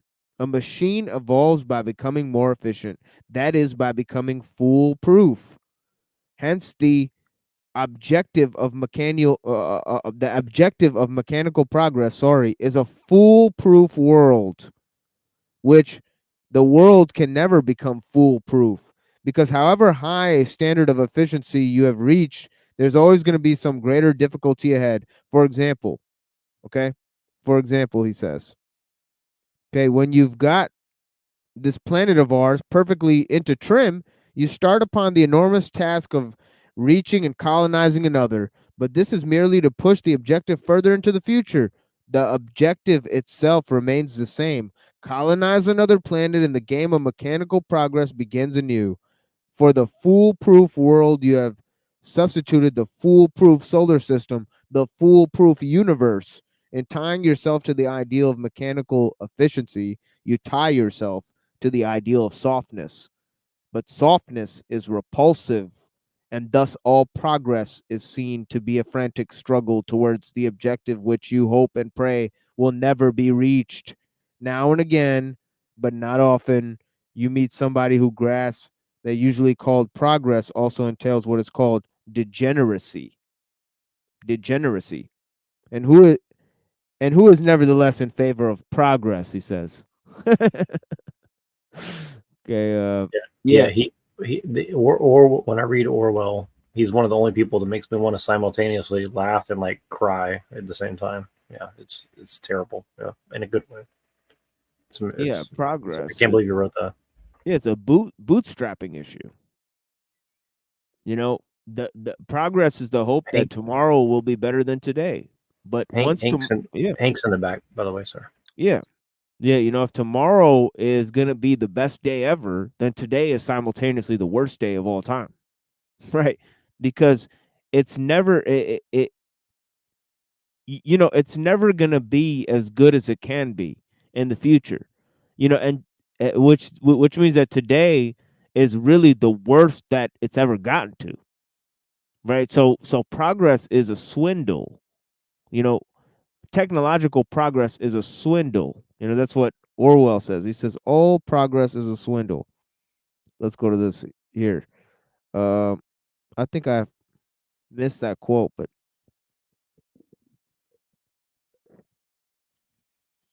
yeah, here. Let me see. As a rule, however, this feeling is instinctive rather than reasons. People know that in some way or another, progress is a swindle, but they reach this conclusion by some kind of mental shorthand. My job here is to supply the logical steps that are usually left out. That's what he says. So yeah, progress is a swindle, according to Orwell. The notion of progress itself, right? Now let me go to this. But yeah, notice how he said that. He said, yeah, okay, you're gonna dry up all the resources of this planet through technological progress, and the goal is to take all the resources here and go colonize another planet. Then the game begins anew. Right? The game is to use the resources from that planet and then go to another planet. But this goal of efficiency and technological progress is circular. Right? The whole idea creating foolproof world, foolproof universe, foolproof solar system, etc. You know what I mean? That there is no end goal to any of this, right? He says the function of a machine is to save work. In a fully mechanized world, all the dull drudgery will be done by machinery, leaving us free for more interesting pursuits. So express, this sounds splendid. It makes one sick to see half a dozen men sweating their guts out, dig a trench for a water pipe, when some easily devised machine would scoop the earth out in a couple of minutes. Why not let the machine do the work and the men go do something else? But presently the question arises, what else are they to do? Supposedly they are set free from work in order that they may do something which is not work. But what is work and what is not work? Is it work to dig, to carpenter, to plant trees, to fell trees, to ride, to fish, to hunt, to feed chickens, to play the piano, to take photographs, to build a house, to cook, to sew, to trim hats, to mend motor bicycles?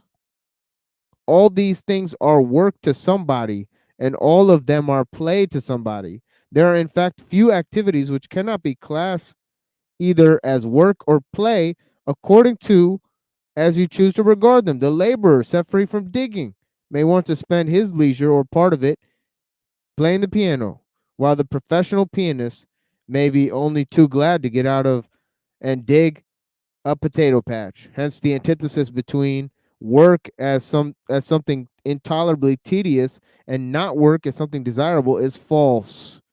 The truth is that human being is not eating, drinking, sleeping, making love, talking, playing games, or merely lounging about. These things will not fill up a lifetime. He needs work and usually looks for it, though he may not call it work above the level of a third or fourth grade moron. Life has got to be lived largely in terms of effort, for a man is not, as a vulgarer hedonist seem to suppose, a kind of walking stomach. He has also got a hand, an eye, and a brain. Cease to use your hands, and you've lopped off a huge chunk of your consciousness. Now consider again those half dozen men who were digging the trench for the water pipe. A machine has set them free from digging, and they are going to amuse themselves with something else, carpentering, for instance. But whatever they want to do, they will find another machine has set them free from that.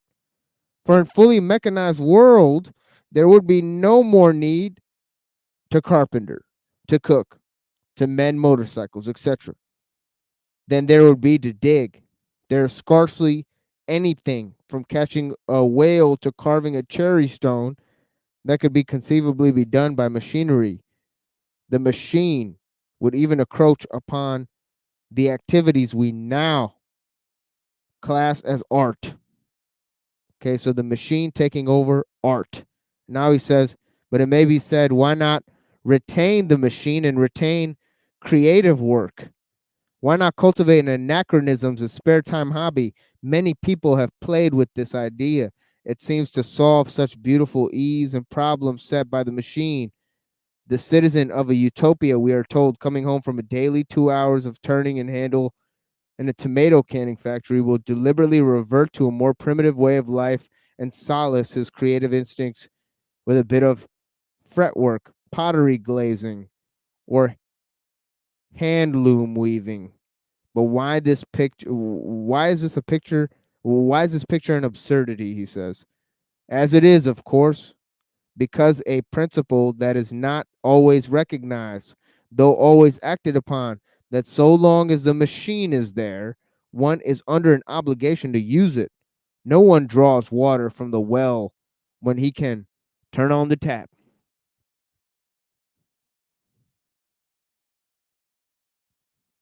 Okay, so these hobbies, and it's funny that Kaczynski takes these hobbies and he puts them all into one act, which the majority of human beings' acts of survival or work are now basically fit into the same category.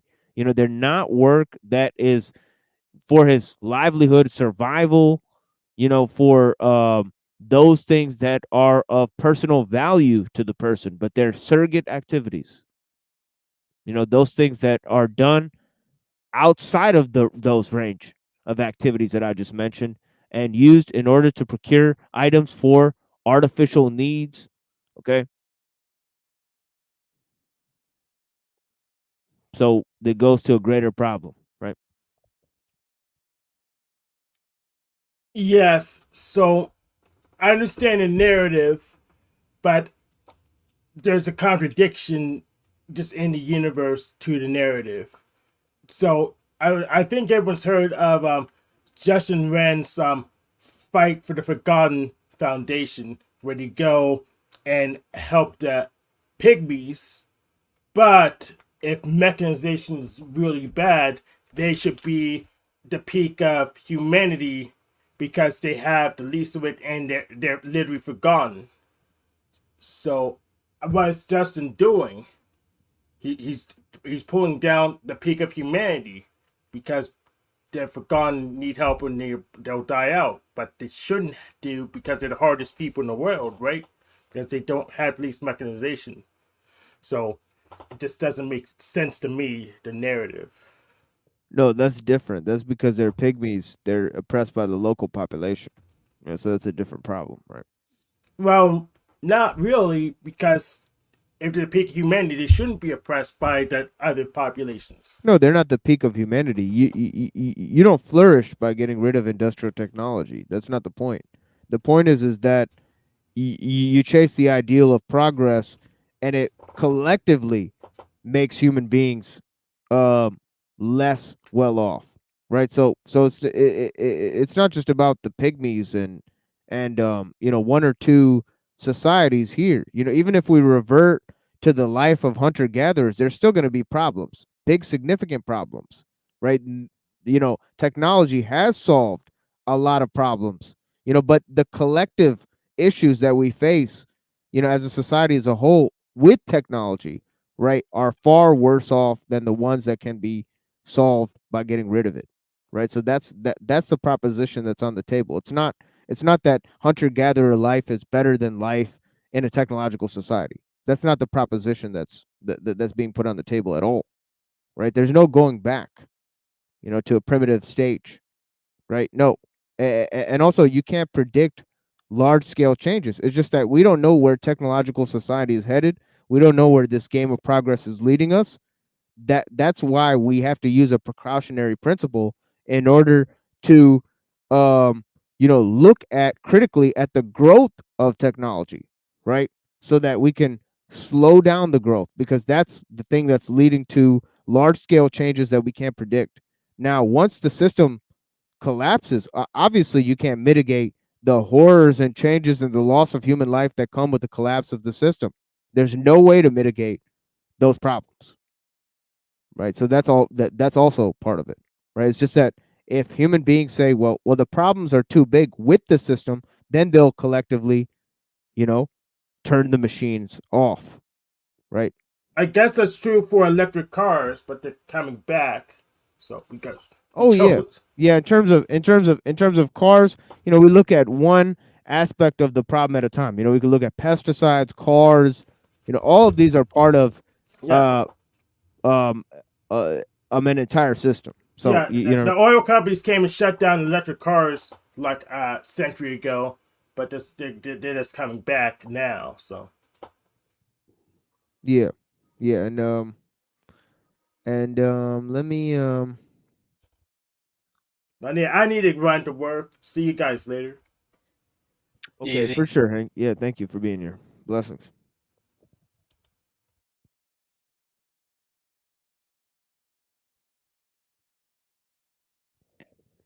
Okay.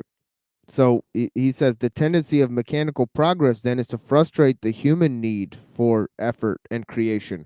It makes unnecessary and even impossible the activity of the eye and the hand. The apostle of progress will sometimes declare that this does not matter. But if you can usually drive him into a comer by pointing out a horrible lengths to which progress can be carried out. Why, for instance, use your hands at all? Why use them even for blowing your nose or sharpening a pencil? Surely you could fix some kind of steel and rubber contraption to your shoulders and let your arms wither into stumps of skin and bone. And so, why every organ, every faculty, there is really no reason why human beings should do more than eat, drink, sleep, breathe, and procreate. Everything else should be done for him by machinery. Therefore, the logical end of mechanical progress is to reduce human being to something resembling a brain in a bottle, a brain in a vat. That is the goal towards which we are already moving, of course.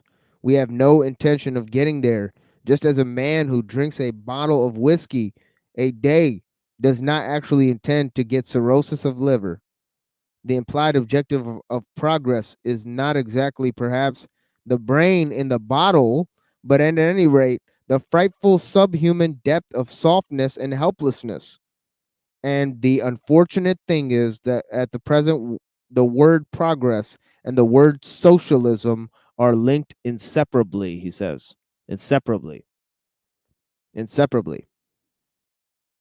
In almost everyone's mind, the kind of person who hates machinery also takes it for granted to hate socialism.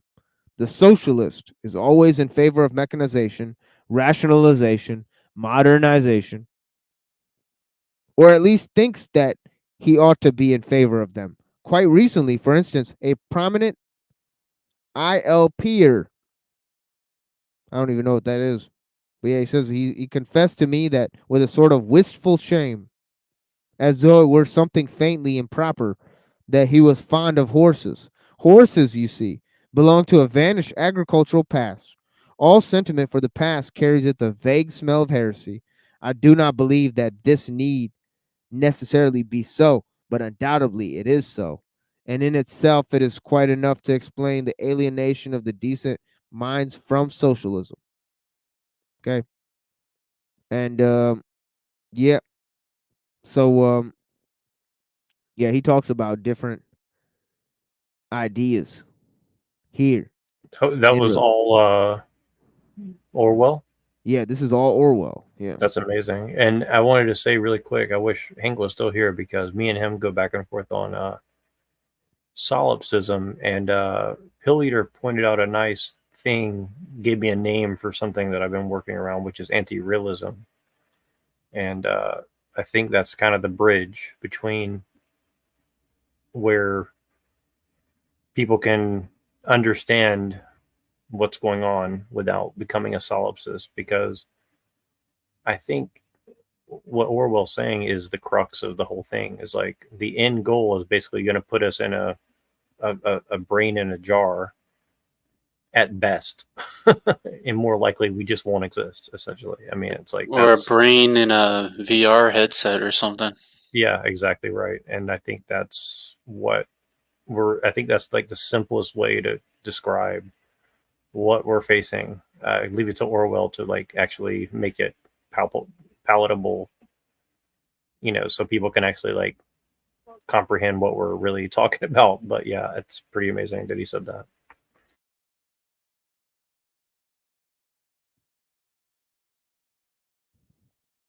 Yeah. And he puts both of them on the same level, capitalism and socialism. He then says, given a mechanical civilization, the process of invention and improvement will always continue, but the tendency of capitalism is to slow it down. Because under capitalism, any invention which does not promise fairly immediate profits is neglected. Some, indeed, which threaten to reduce profits are suppressed almost as ruthlessly as flexible glass mentioned by Petronius. Establish socialism, remove the profit principle, and the inventor will have a free hand. The mechanization of the world, already rapid enough, would be, or at any rate, could be enormously accelerated. Interesting quote by him. But yeah. Yeah, and he talks more about machinery progress and Russia and socialism progress machinery.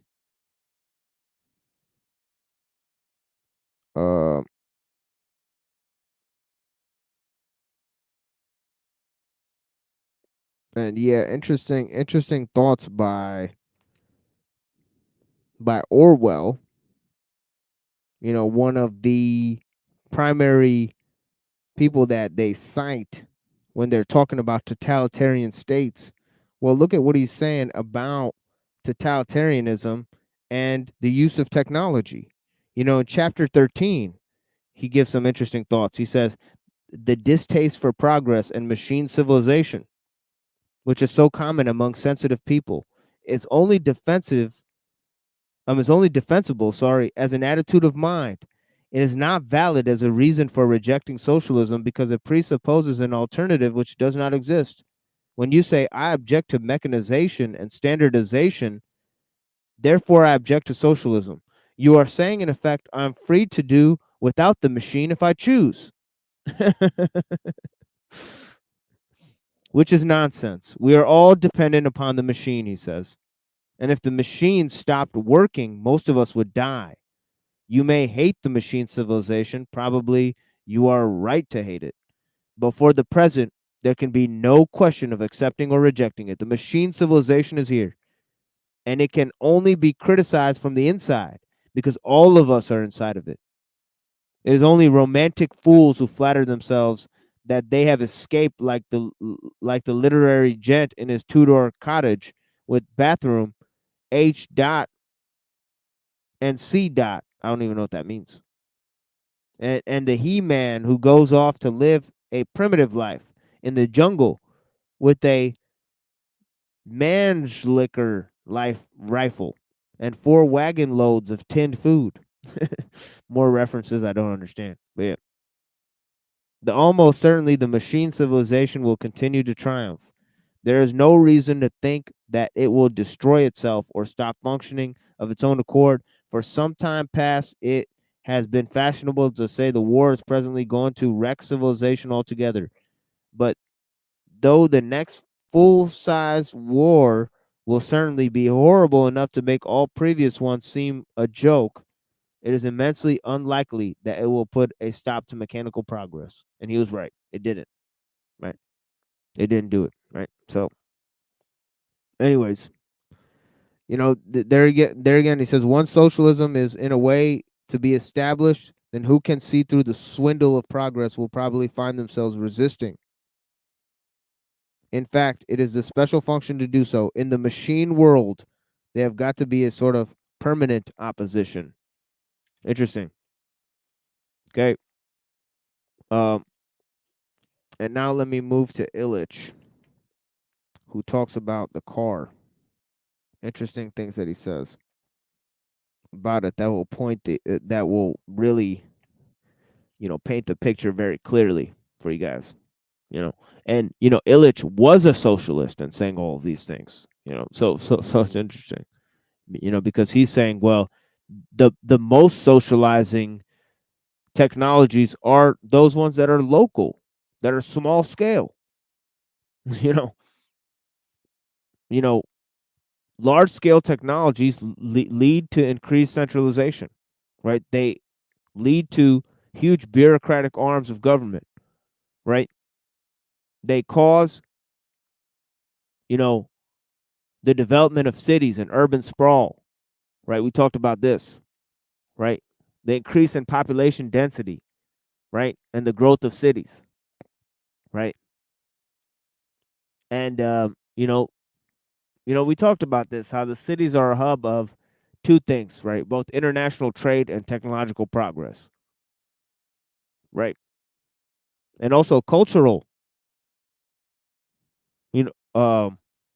multiculturalism, cultural disintegration, coming from the city, right?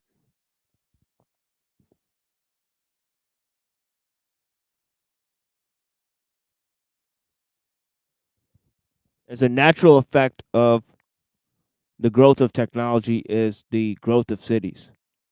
Okay. Urban sprawl, right?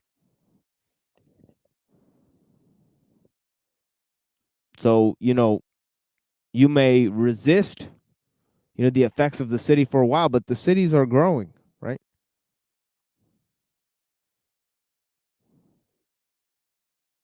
And the cities are growing so that they can support bigger and bigger and larger populations, right? Okay.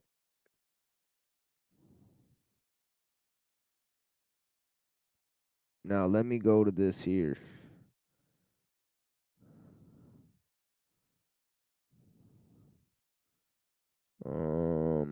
Give me a second.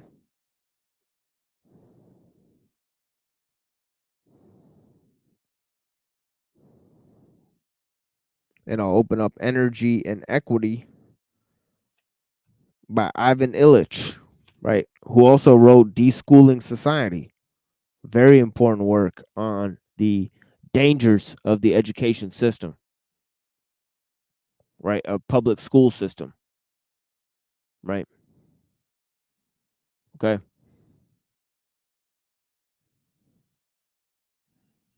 And yeah. Yeah, let me go ahead and open this up here. It says and I'm going to skip around this a lot. Okay. Just so I can make the point, and then we'll go on to Kaczynski because I know it's already pretty late and I've been here for a very long time, right?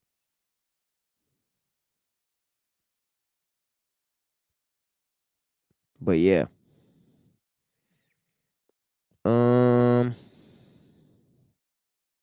Talk about an energy crisis. I'm going to read just some highlighted parts from this, and then I'll go ahead and move on, right? But yeah, Illich in Energy and Equity, he talks about a century ago, ball bearing, right, was invented, right? It reduced the coefficient of friction by a factor of 1,000, right? Ball bearing, right?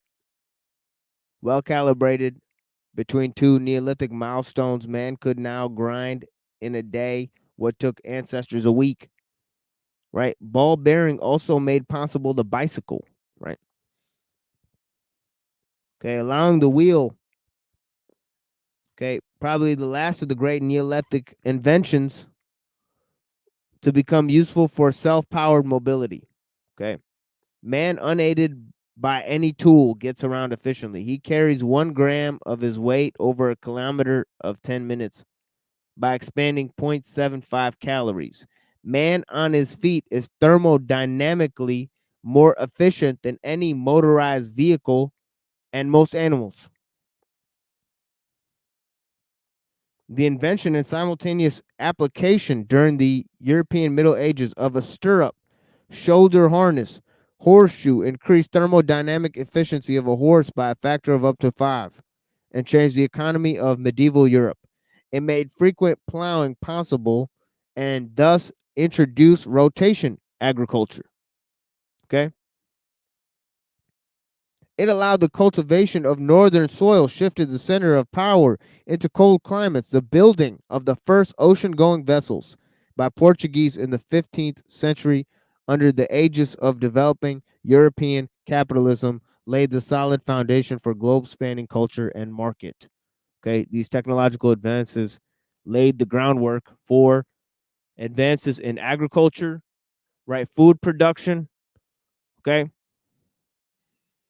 Okay, the invention of the ball bearing signaled a fourth revolution. Ball bearing signaled a true crisis, a true political choice. It created an option between more freedom and equity and more speed. The bearing is an equally fundamental ingredient of two types of locomotion, respectively symbolized by the bicycle and the car. The bicycle lifted man's auto mobility into a new order, beyond which progress is theoretically not possible.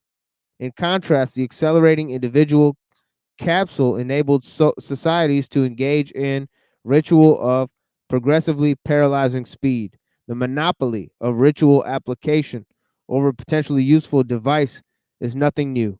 Thousands of years ago, the wheel took the load off the carrier slave, but it did not. Okay, I'm sorry, but it did so only on the Eurasian landmass. In Mexico, the wheel was well known, but never applied to transport. It served exclusively for construction of carriages for toy gods. The taboo on wheelbarrows in America before Cortez is no more puzzling than the taboo on bicycles in modern traffic.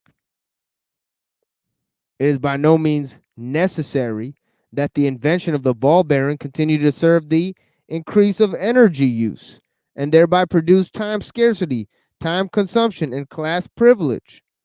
If the new order of self-powered mobility offered by a bicycle were protected against devaluation, paralysis, and risk to the limbs of the rider, it would be possible to guarantee optimal shared mobility to all people and put an end to the imposition of maximum privilege and exploitation. Okay, it would be possible to control the patterns of urbanization if organization of space were constrained by the power man has to move through it. Bicycles are not only thermodynamically efficient, they're also cheap. With his much lower salary, the Chinese acquires his durable bicycle in a fraction of working hours an American devotes to purchase his obsolescent car. The cost of public utilities needed to facilitate bicycle traffic versus the price of infrastructure tailored to high speeds is proportionally even less than the price differential of the vehicle used in the two systems. In the bicycle system, engineered roads are necessary only at certain points of dense traffic. People who live far from surface paths are not thereby automatically isolated as they would be if dependent on cars and trains. The bicycle has extended man's radius without shunting him onto roads he cannot walk, where he cannot um, where he cannot ride his bike, he can usually push it. The bicycle also uses little space. 18 bikes can be parked in a place of one car. 30 of them can move along in the space devoured by a single automobile. It takes 3 lanes of a given size. 40,000 people move across a bridge in 1 hour by using automated trains. 4 to move them on buses, 12 to move them in their cars, and only 2 lanes for them to pedal across on bicycles. Of all these vehicles, only the bicycle really allows people to go from door to door without walking. The cyclist can reach new destinations of his choice without his tool creating new locations from which he is barred. Bicycles let people move with greater speed without taking up significant amounts of scarce space, energy, or time. They can spend fewer hours on each mile and still travel more miles in a year. They can get the benefit of technological breakthroughs without putting undue claims on schedules, energy, space, and others. Every increase in monitored speed creates new demands on space and time. This is the point he's trying to make. Okay. You want to speed things up? Okay. It requires more energy. Okay. It requires new use of space. Okay. Okay. Such though, such so that the entire structure of the society, the infrastructure, and most of the energy production in the society has to be radically altered in order to deal with these changes. Okay, acceleration causes expenditure of energy, resources, time, and space, and all of these factors combined. Right? Okay. So that,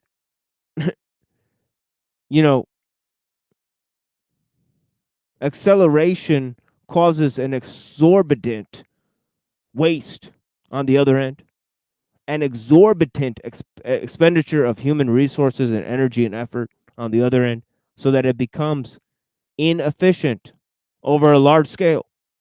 Right? So all this talk of efficiency and progress is nonsense. Right? We're accelerating things at a huge cost to the humans. Okay? Every increase in motorized speed creates new demand on space and time, he says. Right? The use of the bicycle is self-limiting. It allows people to create a new relationship between their life space and their lifetime, between their territory and the pulse of their being, without destroying their inherited balance. The advantages of modern self-powered traffic are obvious and ignored. The better traffic runs faster is asserted, but never proved. Before they ask people to pay for it, those who propose acceleration should try to display the evidence for their claim. Okay. Okay. Now he writes about the industrialization of traffic.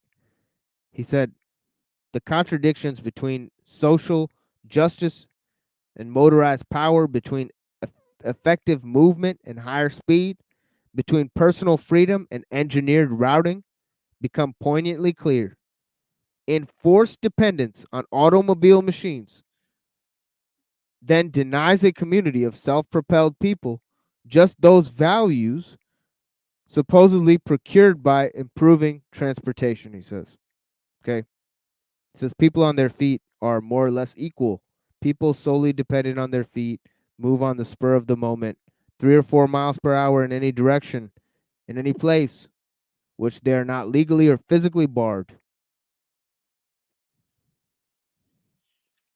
Okay, an improvement on this native degree of mobility by new transport technology should be expected to safeguard these values and to add some new ones, such as greater range, time economies, comfort, or more opportunities for the disabled. So far, this is not what has happened. Instead, the growth of transportation industry has everywhere had the reverse effect. From the moment its machines could put more than a certain horsepower behind any one passenger, this industry has reduced human equality among men, restricted their mobility to a system of industrially defined routes, created time scarcity of unprecedented severity. As the speed of their vehicles crosses a threshold, citizens become transportation consumers on the daily loop that brings them back to their home and circuit without the United States Department of Commerce calls a trip, as opposed to a travel for which Americans leave some equipped with a toothbrush. Extremes of privilege are created at the cost of universal enslavement. An elite packs unlimited distance into a lifetime of pampered travel, while the majority spends a bigger slice of their existence on unwanted trips. 4/5 of all man hours on the roads are those of commuters and shoppers who hardly ever get into a plane, while 4/5 of the mileage flown to conventions and resorts is covered year after year by the same 1.5% of the population. Usually, those who are either well-to-do professional or professionally trained to do good.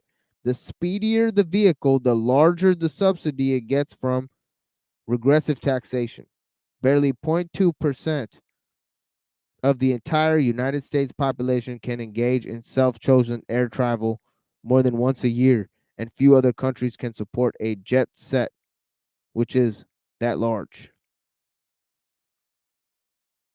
The captive tripper and reckless traveler become equally dependent on transport. Neither can do without it. Occasional spurts to Acapulco or to a party congress dupe the ordinary passenger into believing that he has made it into a shrunk world of the powerfully rushed.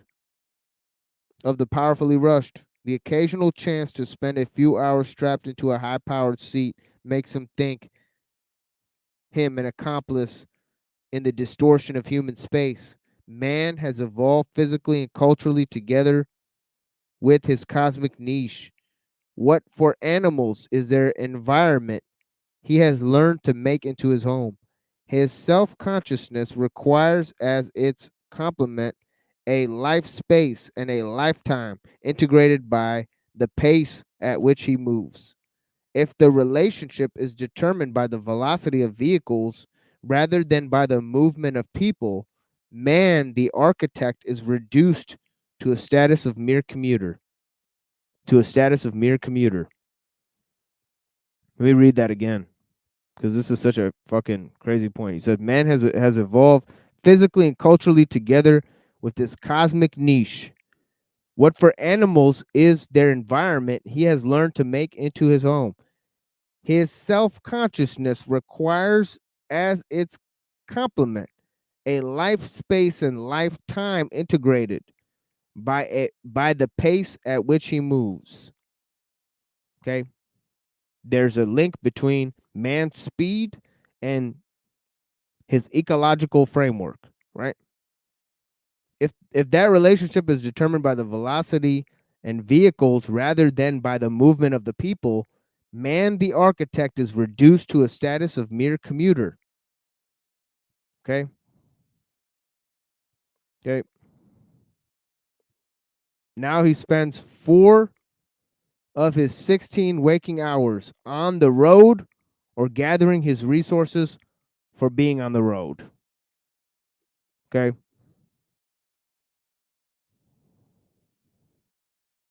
Okay, most of our activities are spent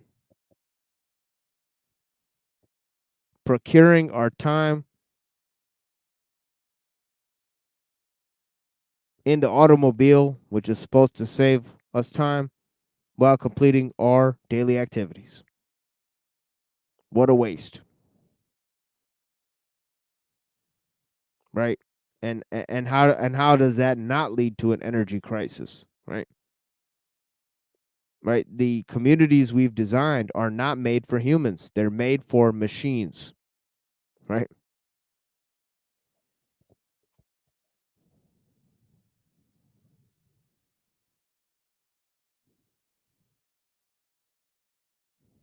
Okay?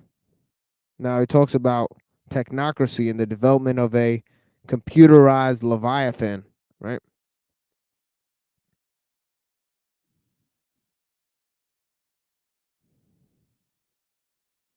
In order to manage human beings, right?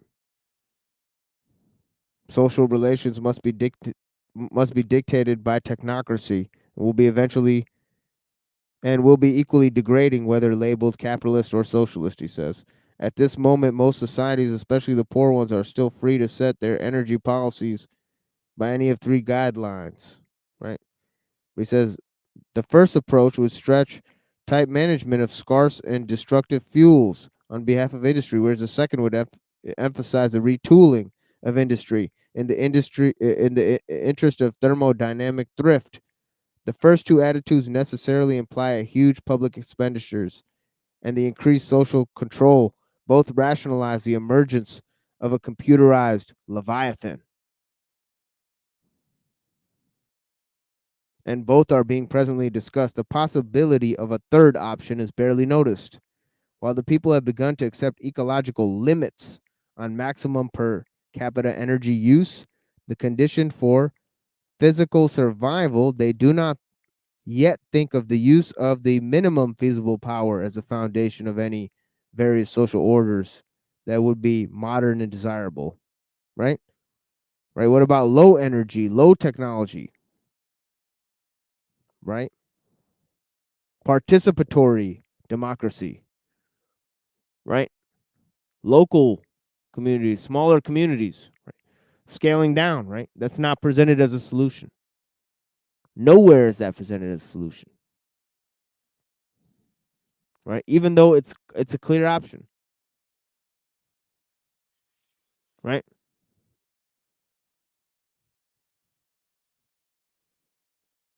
Right?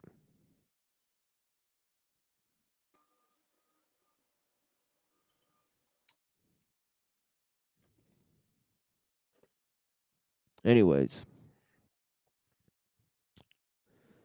you know, socialists and capitalists, right? Neither one of those are solutions to the problems we're facing, unfortunately, folks. And the people who looked at this problem decided that over, 60 years ago, right? So I don't think they'll come to any different conclusion because those problems that they pointed out then have only been exacerbated, right? None of those has been close to being solved, but just as they predicted, technology has worsened all of those problems, right? So yeah, we're gonna look at Kaczynski in a minute, and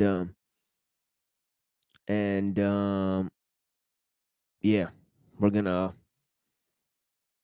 play some of the manifesto here, and then we're also gonna play some of the recording that we have of the manifesto as well. So we'll close our show off with that. Okay, some of the Unabomber manifesto. And right now we're going to read some of Kaczynski, but first we'll take a little music break. And yeah, then we'll bring you guys some of the manifesto as I promised. But yeah, it's been quite a journey here today. Okay, give a little presentation on food, health, politics, the feminization of man. Okay, last time we covered some of the ideas about the earth, man's place in the cosmos. Okay, technology and spirituality and the occult and all that. Today we were looking more at the industrial food system, the use of the land ethic, right? The use of pesticides, right? The dangers of all those issues, right? How wide scale those problems are, right? How wide scale is the use of technology and all these issues, right? So now we're going to bring some Kaczynski to you guys. Okay. The reason why we were brought to this is because of Ellul, right? We read some of Ellul. You'll see how similar, Dr. Kaczynski's thoughts are to Ellul's thoughts. Definitely, he was right there when he was discussing the dehumanization, the effects, the dehumanizing effects of technology, right? I almost want to say Leopold is also a kind of proto Ted. Oh yeah, big time. Yeah, big time. The way he talks, writes. Yeah. Yeah, definitely. Yeah, definitely. Leopold.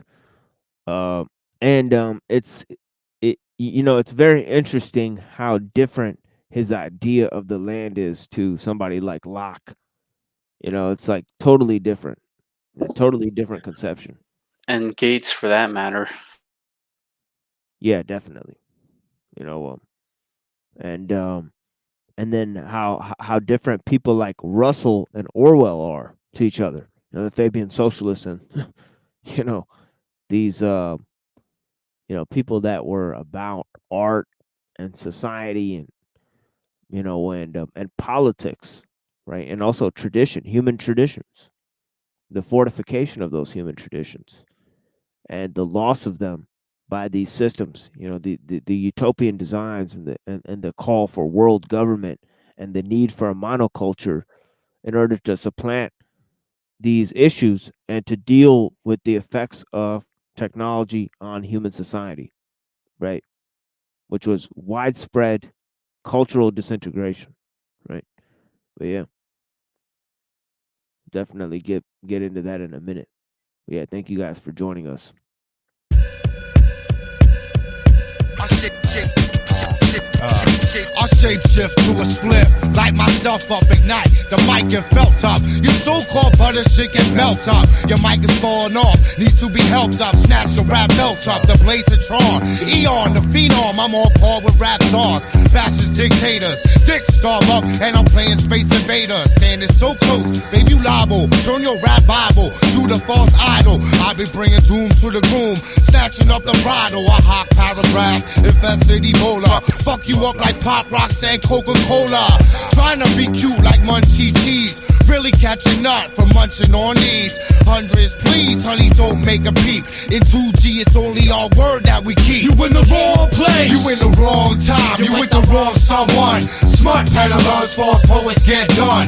One by one by one by one. You in the wrong place. You in the wrong time. You with the wrong someone. Smart peddlers, false poets get done. Every morning, every evening. You in the wrong place, stupid look on your face. Get done like Warwick, but never even saw your case. Show them how you go, inject the raw shit. MC's gonna forfeit. I was thrown in this life form with basic essentials, like screaming over other cats' rhymes like they instrumental. Sacrifice mine. If one of my following, you shit your insides out and go barefoot, wallowing, swallowing. Wooden crosses, I'm nauseous, force-fed pale white horses. Insect lynches, dental flosses. Don't practice witchcraft. I got a craft which sits. My name's staring between MC's lips like clips. Threw you off the roof because you thought your ass was fly. Till I bungeed off the top and stuck needles in your third eye. Wild shit like this come from boredom in my forehead. My cousin in Serbia said there's more dead, and there's even more dead living upstate. Middletown, New York, where young girls and dogs procreate. Call your local agent up for a fix. If you had a kid, got taped up, You in the wrong place. You in the wrong time. You with the wrong someone.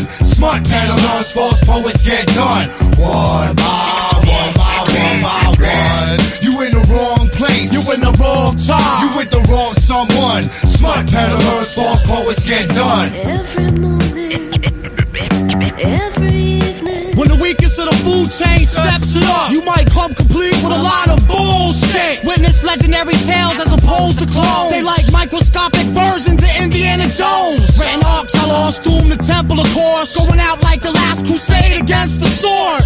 You know my name like the blind flame, try and clone it. What opponent? Those are kids I spit on last year, still soaking. Think about the battle before you start them. You better off with a John Rocker jersey up in Harlem. Shitted on the tidy bowl, man, left his boat.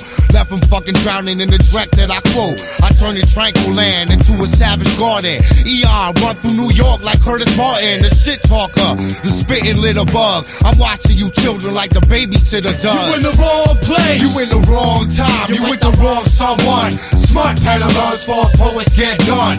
One by one by one by one. You in the wrong place. You in the wrong time. You with the wrong someone. Smart peddlers, false poets get done. Every morning, every evening. One, five, one.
dum. We wake up in the same bed, but we're different bodies. God bless all separate. Oh, desires will run about.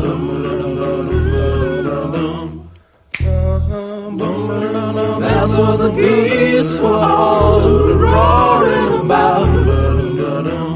The fact that our love, not that kind of love, not that selfish love.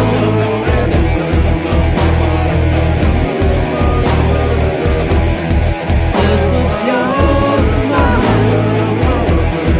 and what's mine is yours. I don't need to tell you how.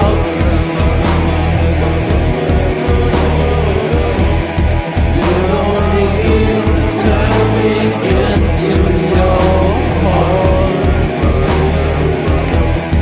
We are not some loving pair of wild boys. We're just sight, some old sight, some sight, some fucking sight.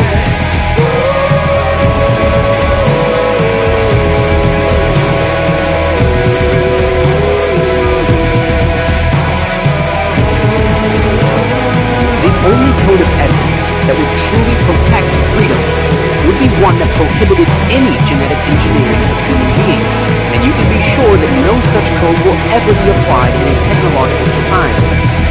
No code that reduced genetic engineering to a minor role could stand up for long, because the temptation presented by the immense power of biotechnology would be irresistible, especially since, to the majority of people, many of its applications would seem obviously and unequivocally good, eliminating physical and mental diseases, giving people the abilities they need to get along in today's world.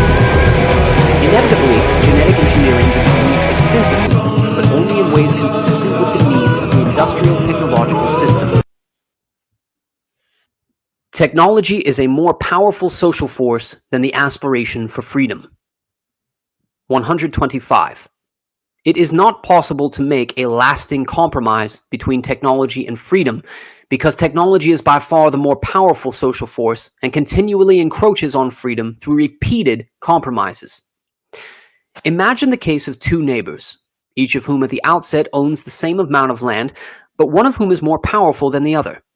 The powerful one demands a piece of the other's land. The weak one refuses. The powerful one says, "Okay, let's compromise. Give me half of what I asked." The weak one has little choice but to give in. Sometime later, the powerful neighbor demands another piece of land. Again, there is a compromise, and so forth. By forcing a long series of compromises on the weaker man, the powerful one eventually gets all of his land. So it goes in the conflict between technology and freedom. 126. Let us explain why technology is a more powerful social force than the aspiration for freedom. 127. A technological advance that appears not to threaten freedom often turns out to threaten it very seriously later on. For example, consider motorized transport. A walking man formerly could go where he pleased, go at his own pace without observing any traffic regulations, and was independent of technological support systems. When motor vehicles were introduced, they appeared to increase man's freedom. They took no freedom away from the walking man. No one had to have an automobile if he didn't want one, and anyone who did choose to buy an automobile could travel much faster and farther than a walking man.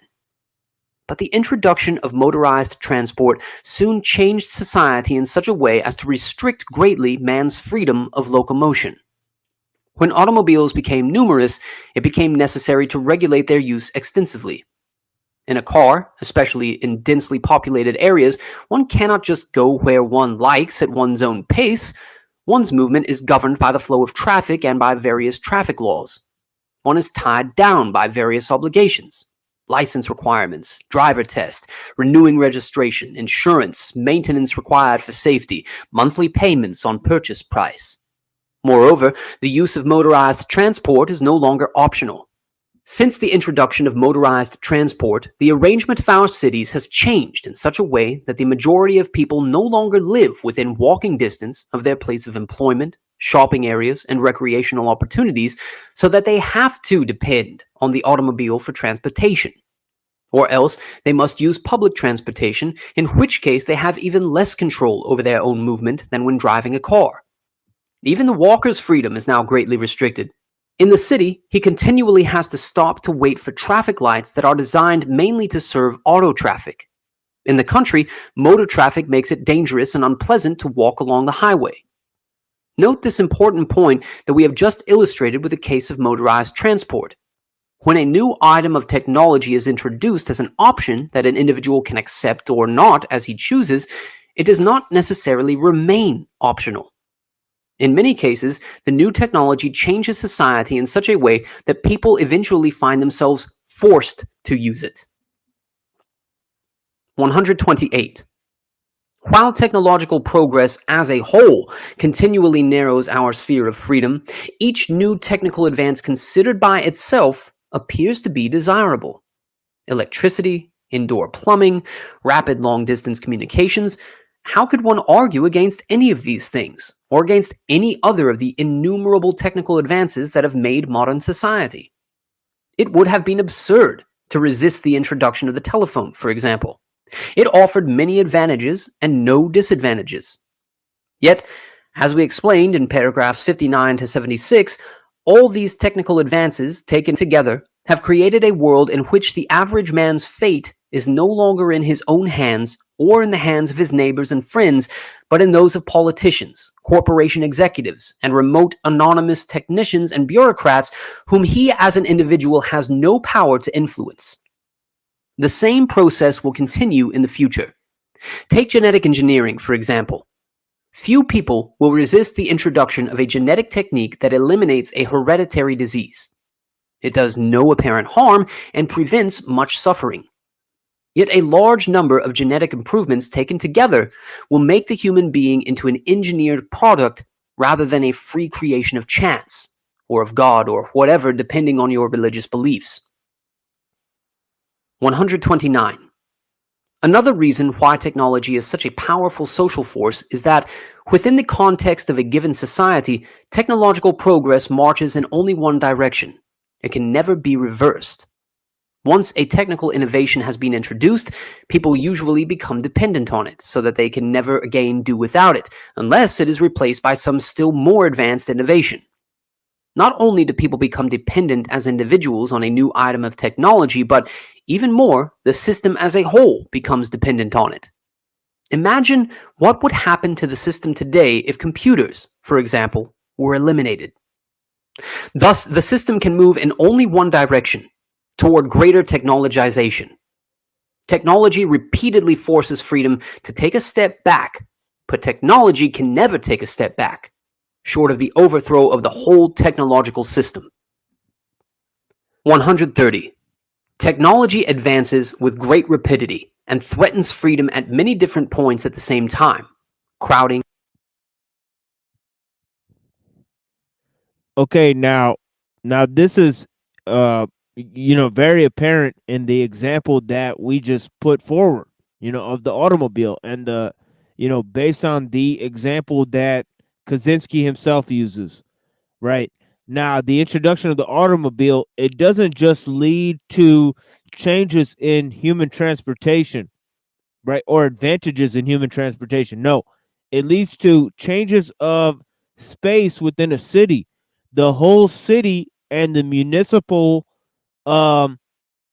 centers are altered as a result of the introduction of new forms of transportation, right? And then also it creates all sorts of new ways of I guess all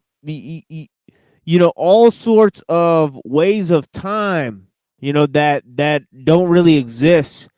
Like, for example, just time spent watching TV commercials that are car commercials, right? Time spent working to go to put gas in your car, right? So you could go back to work, right? Things like that, that are just completely just for the sake of a car, right? For the sake of owning a car, right? So the whole idea of the direction of human society, the chores of human society become altered for a single piece of technology. Not only that, but the use of cars and transportation is used for all sorts of trade, right? So it's actually connected to all other systems, right? So the system is increasingly interconnected by new forms of technology. So new forms of technological innovation cause the system to become more and more complexified and interconnected, right? So the complexity of the system, the needs of the system, and also the interconnectedness within the system, the interdependence within the system. In other words, right? The system has more interdependence, right? The less it needs to function with from those things that exist outside of the system, right? The more and more interdependence within the system, the less it needs input from things outside of it, like those things from nature or humanity, right? The human parts and the natural resources are just interchangeable within the system, right? Okay. It also creates like problems that people wouldn't foresee. So, for example, I live in like a small town that most likely prior to the automobile, from what I've heard, the town was a lot more interconnected and people would essentially open up businesses in this small town because the range that people could go to get what they needed was a lot smaller. And so they had to make it localized. And so you had a stronger community. But now people would rather drive to the local Walmart, and it put the local businesses out of business because they had extended range with the automobile.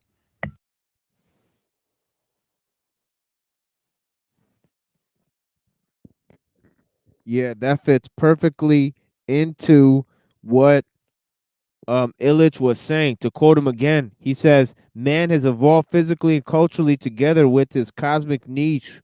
What for animals is their environment he has learned to make into his home. His self-consciousness requires as its complement a life space and a lifetime integrated by pace at which he moves." Then he says, if the relationship is determined by the velocity of vehicles rather than by the movement of the people, in other words, by technological needs rather than human needs, man, the architect, is reduced to a status of a mere commuter, just as in the economic reality, he is transformed into a mere consumer, right? Like corporations wouldn't be able to pop up little tiny businesses everywhere. And so those local communities would have to be supported from within. But they can put them up within 70 miles of a bunch of small communities. And if they offer people cheap prices, those people will drive 70 miles to get those prices. And that that puts local business out of business, and the money goes to the corporation and it goes out of the pockets of the people. And then the people in the town need jobs, but all the businesses have gone out of business and now they need to travel further to even make money. And so now they rely on spending extra money on gas. And so now more gas and more oil needs to be drilled for.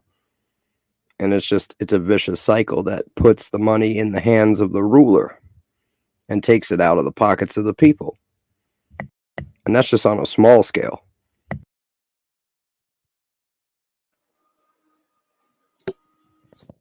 That's exactly right. It's an energy crisis is what we're looking at. One that is centered around the needs of the technological system and not around human-centered needs even. So it's a vicious cycle that's being perpetuated at the behest of those humans that are within, functioning within that cycle. It's And if getting they even don't, crazier. yeah, Did you see the next move they pulled? A lot of people are unaware of this, but the majority of the population is inundated with nanotechnology, and they themselves have become batteries. supplying the energy for the interconnected web of all things. The Internet of Things, they call it.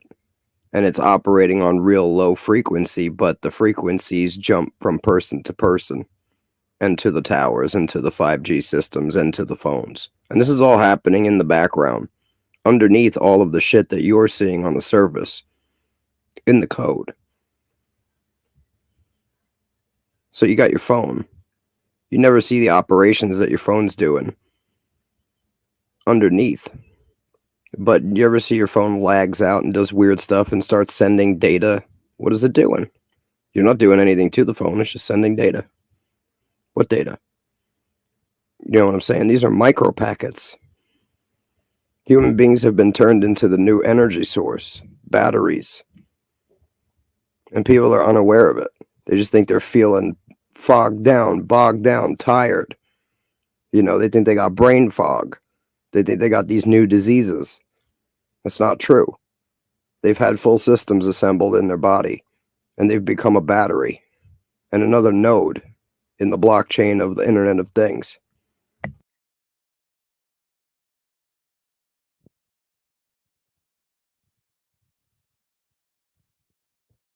Yeah, exactly. You know, human beings being farmed as energy for the Literally. machine. Definitely. You know, definitely. You know, and Little by little, we as humans lose our humanity, and we are becoming more the machine than we are human. That's a scary thought.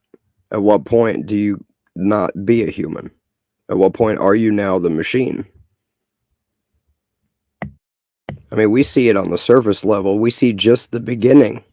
We see these NPCs, right? You see people that are just fully immersed in the matrix, or so it appears. I see ignorance at an all-time high. But is it really ignorance? Are people really just like all of a sudden incapable of common sense? Widespread? Is the IQ and the energy levels of people just dropping off? I don't think so. I think we're at war, and we don't even know it.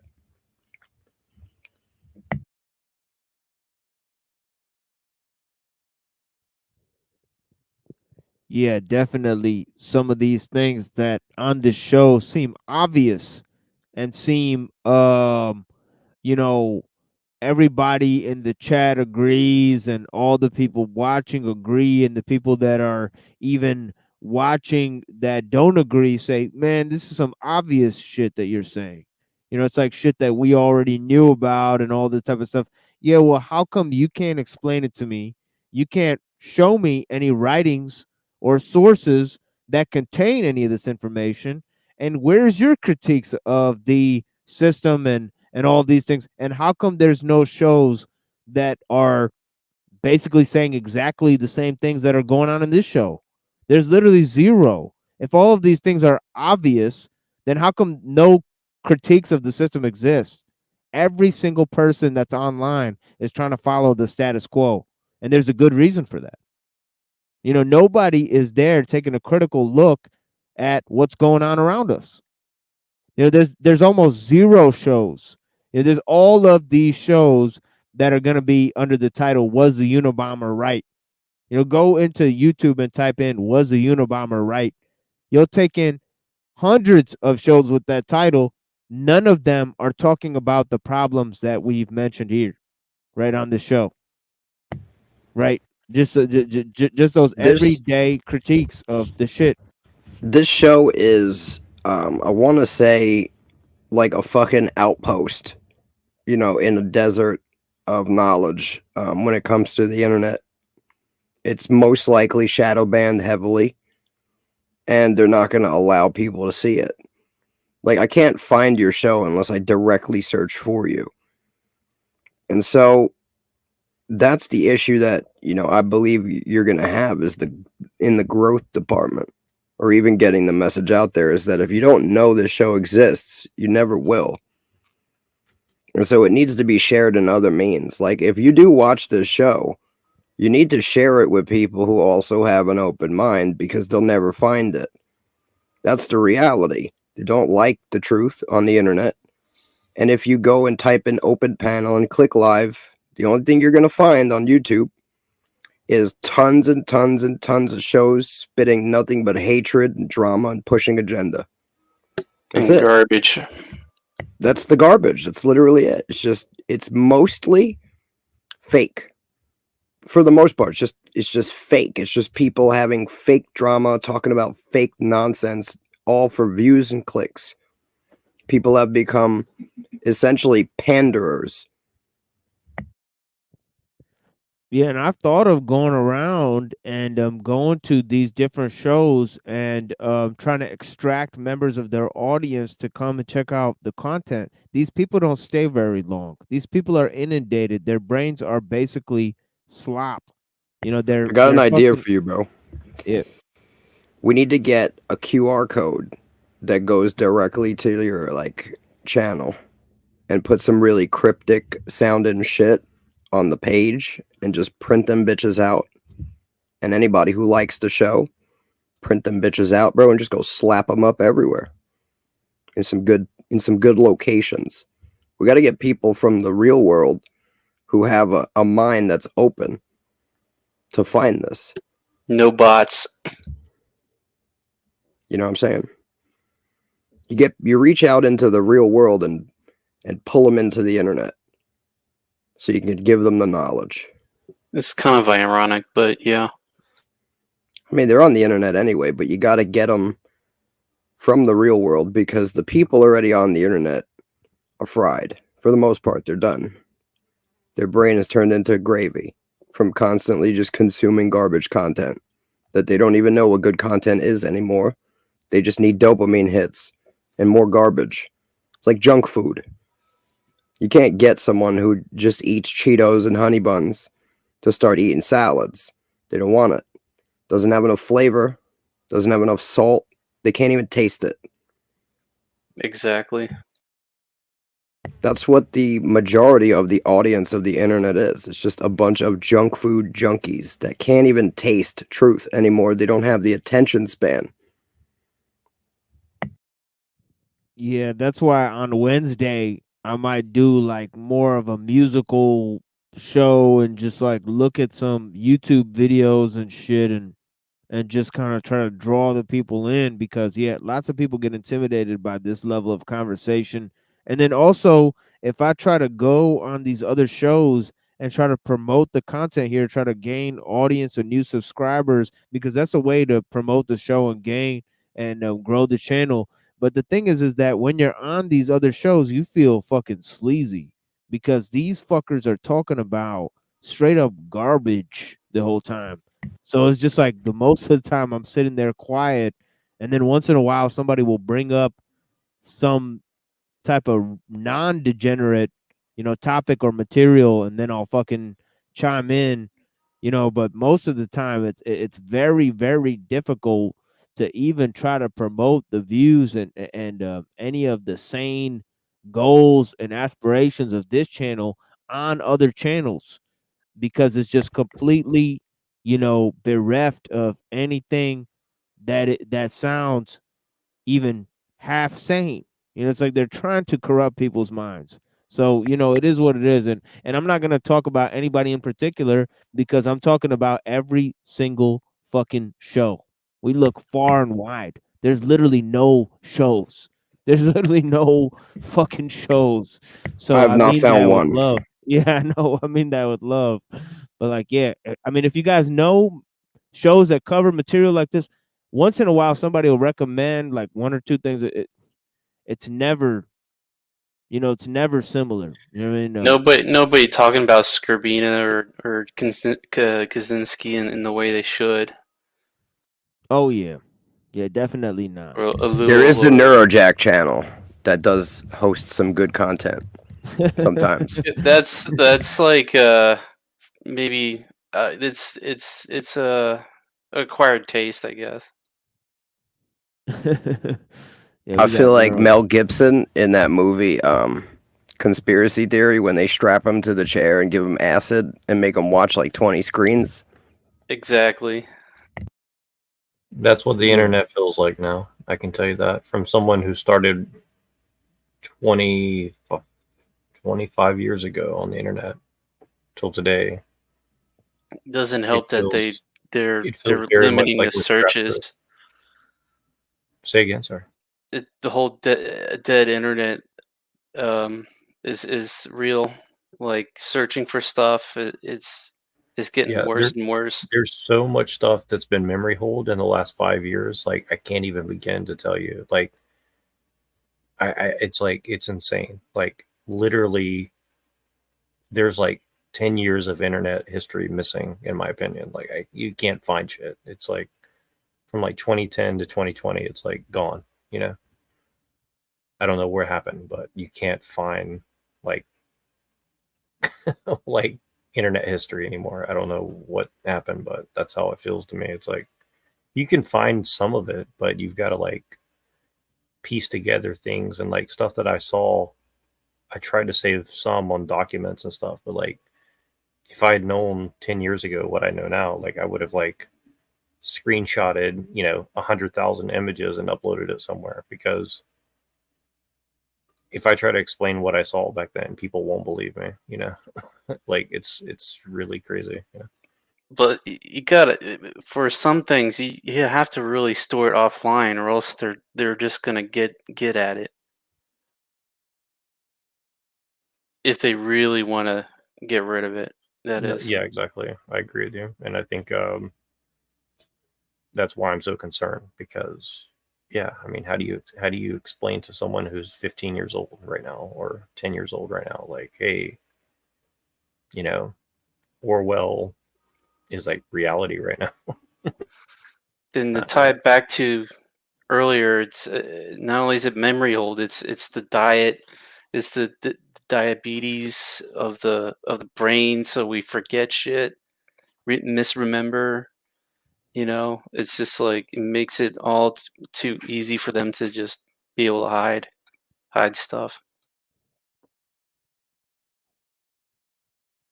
It's just very surreal. I mean, again, like I'm someone who's like pretty uneducated, but like I have a good memory and I just remember stuff, and like it's crazy how difficult it is to, like, it's cool because like some of you guys here, like we're basically comparing notes because we came from different areas of life, right? And then we're like every time I compare notes with someone, I'm like, this is insane, because there's only a few people who really have a memory and can remember certain things and certain pieces of information, right? And so we're all kind of like trying to figure out like what the hell happened, because it is definitely like, it's definitely like they dropped a giant psyop bomb on America. And I think the thing is, like, if you leave America, you can see it more clearly. But like in America, it's really tough because you're so busy. People are just so busy. They don't have time to reflect, And the rest of the world's not exactly that way, but it's getting there. And I think that it's just very hard to really know like how fucked it is until you talk to so many, like I talked to so many hundreds and thousands of people in my life, and the more I talk to people, I'm like, people are not dumb, they're just either busy or like they don't have the ability to care enough to do anything. It's the war of attrition. Yeah, that's a good way to put it. Scorched earth, scorched mind, essentially. Yeah. So, I didn't mean to just disappear earlier, but I had somebody call me that was going through some shit and I had to take care of some problems, unfortunately. But earlier I was going on a little bit of a rant. And the reason why is because everyone has problems with the technology. They don't properly identify what is actually happening to us, and so they don't know how to fight it. Recently, about a month ago, I figured out how to fight it, and I've been fighting it, and I feel great. And I would like to relay that information. Essentially, what we got going on is we got self-assembling nanotech in all of our bodies, even if you're not jabbed. It's been found in everyone. And unless you live in a bubble and you don't breathe air, then you've got it. Unless you're using supplements like EDTA, vitamin C, and the number one is methylene blue, you're inundated with it. The reality is you need antioxidants and you need specific chemicals that are going to break it down and chelate it out of the body. Now, I've been said this, but the other methods that I've used were basically not as efficient. I've used some natural shit. It didn't work. I've tried chlorophyll. It didn't work. I've tried EDTA. I felt a little bit better, but it didn't really work until I started combining it with other shit. And I can get more deep into that, but I'm pretty sure I've sent you out the information.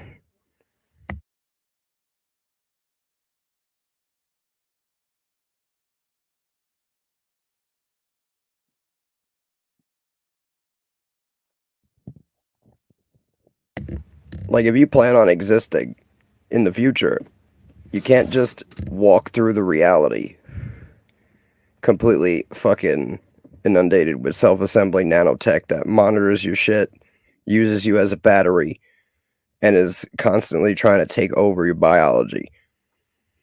Being that this is some advanced shit, you actually have to use advanced shit to take it out. I've even hit myself with high voltage to try to destroy it. It did work temporarily, but it doesn't completely eliminate it, because you can't hit yourself with high voltage all the time. Oh, what I combine it with is methylene blue. When you combine methylene blue and vitamin C, the methylene blue catalyzes the vitamin C. It makes it more bioavailable, turning it into, like, I believe it's called DHAA. Essentially, you need something that's going to bind to the graphite and the graphene that's in your body and get it out, because it's too small for you to just excrete it. It just stays there and assembles. So you need to break it down, and then you need to bind it to something and get it out.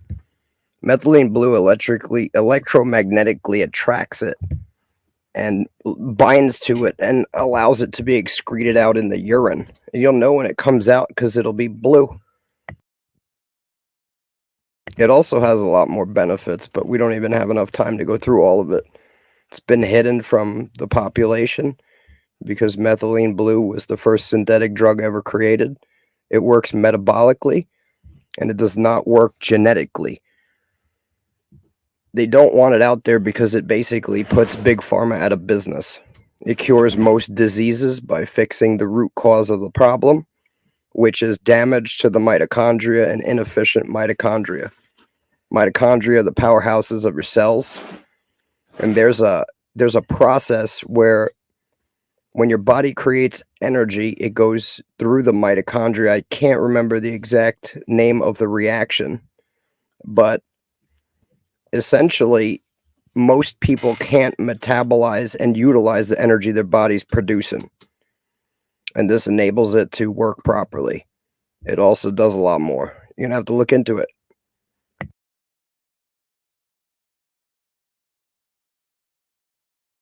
And where do you get methylene blue? So that's the tricky one.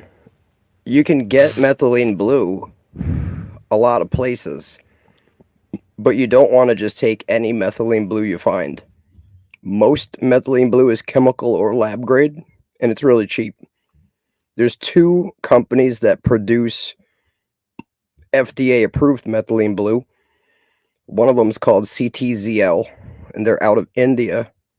They produce FDA approved methylene blue, but you can get away with using USP grade if you get the certificate of analysis, which gives you the breakdown on everything that's in it.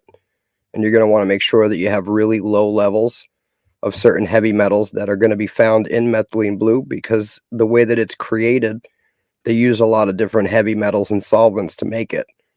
Some processes include formaldehyde, so you want to be really careful as to what methylene blue you get. Personally, I found a company called Quantum Innovative Technologies out of California, and I've got their certificate of analysis. It's got trace elements of, like, I believe, nickel, chromium, and copper. Other than that, nothing else was detected. And when I say trace elements, I'm saying if you eat rice, you're getting more of those trace elements than what's in the methylene blue. So at the end of the day, you got to pick your poison. You know what I mean? Or you can get FDA approved methylene blue, but they don't even provide a certificate of analysis on those FDA approved ones that show everything in it. They only test for like 4 different things, and they assume by it meeting the USP grade standard, being that when they burn it off, there's 0.015% of residual on ignition, that it can't have anything else in it. They're assuming. I've gotten the one that I've bought has been tested by 2 different companies, so it's been tested by the manufacturer and third party. I can help you find it, tell you how to use it, but it's a nootropic. It increases your essentially the function of your brain, right? It makes you smarter. It's neuroprotective. It prevents numerous amounts of diseases. It kills most viruses, including HIV, herpes, Hep C, COVID. I mean, it kills everything. Kills malaria in 48 hours, and that's not me saying it. That's what they use it for medically. Also, it's used in hospitals under the name Provo Blue. It's a half solution in the hospital, and they use it to treat basically any kind of poisoning, including cyanide and carbon monoxide. It's the only thing they know that actually does the job. It's also used for many years to treat a condition that has to do with the blood. I forget the exact name. It's like megalobenia, something like that, where people's blood can't carry oxygen properly. And since methylene blue increases the amount of oxygen your cells can carry, it actually treats that condition. People have been taking it daily in high doses. I take very low doses, 10, 20 milligrams a day. The human body can handle up to 7 milligrams per kilogram of body weight without any effects at all. It's very safe. It's very very low on the toxic scale, so you would need a ton of it. Yeah, that's the problem. You've never heard of methylene blue, and I just heard about it a month ago. And I search for the truth all the time, and it's recently, about a year ago, been gaining popularity after a doctor in, I believe, a Russian doctor, Mikhaila, discovered under electron microscopy that since they use graphene to remove methylene blue out of the water supply because of its unique binding properties. It also removes hydrogel. They did tests and noticed that it can be used in reverse to remove that from the body. Since the weapons that are being formed against us are based on DARPA hydrogel, graphene oxide nanotech, it's actually the perfect substance to destroy it. It was invented as a blue dye in the 1960s. So it's been around for a long time. It's been used in hospitals. It's FDA approved under their name. But if you want a vial of the hospital FDA approved version, it's about $1,200 for one vial that you would need in a day. And they use that essentially, you know what I mean, to treat things in the hospital intravenously. There's clinics down in Mexico now that are combining it with IR, like red light therapy. And they're doing that to destroy different pathogens in people's bodies. It has the unique ability where it donates electrons to free radicals, causing them to deactivate. So it's very effective in fighting and preventing cancer. There's literally so many things it does, it almost doesn't sound real. But it actually does these things. And so the reason why we don't know about it is because it would basically ruin the pharmaceutical industry. Now, it is synthetic, but like I said, we're literally loaded with shit that you can't even imagine. And you have to pick your poison. It doesn't do much of any damage to you. The shit that's in you does do massive amounts of damage. So to get it out would be the lesser of two evils. I mean, and that's only if you're just worried about having blue urine. Other than that, I don't know of any negative effect at all. I take it, I give it to my kids. I mean, it is what it is. I've done my research, do yours. I forgot about methylene blue. Is there a way to test for those little substances in your blood and stuff that you're talking about? What substances? Like the nano assembling bot things. Do you feel like shit? More than I should, probably. You don't need to test it. It's in you. At the end of the day, bro, Drink some Coke, it'll be in you. They've been testing people all over the world, and it was only the jab that had it originally, but they found that it is absolutely shedding. If you breathe air near someone who has had a jab, there's a good chance you've received a jumper. And what's a little, like, we're talking 1 nanoparticle gets in you, it begins the process of self-assembly, utilizing the heavy metals that are found in all your food to create networks and microfilaments of light transmitting, essentially wires. And this is all happening on a nanoscale. You can't just go and put your blood under a slide. You know what I'm saying? But if you're heavily inundated and you can get enough of your blood in a cup and let it sit there, and it turns into gel, then you can be certain that you have a ton of it in you. I wouldn't be able to tell you how much you have. What I can tell you is I don't know how I got it in me, but I definitely had it in me. 100%. I thought it was just the weed that was making me feel shitty. But after I quit the weed, I still felt half as shitty. I felt better not smoking the GMO weed, but at the end of the day, there was still something going on. You know, there was still some kind of interference in my brain. And I'm very aware of it, so I probably caught it early. I try to keep a good inventory of what I have going on in my mind at all times. I can tell if I'm off. And I can tell when I'm on point. I'll tell you this much. I'm super fucking on point.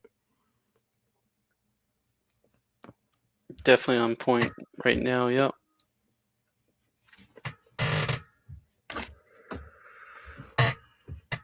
It has a lot of benefits. There's books written on it. I mean, if you want a book on it, just hit me up. You know what I'm saying? At the end of the day, I got a ton of this shit.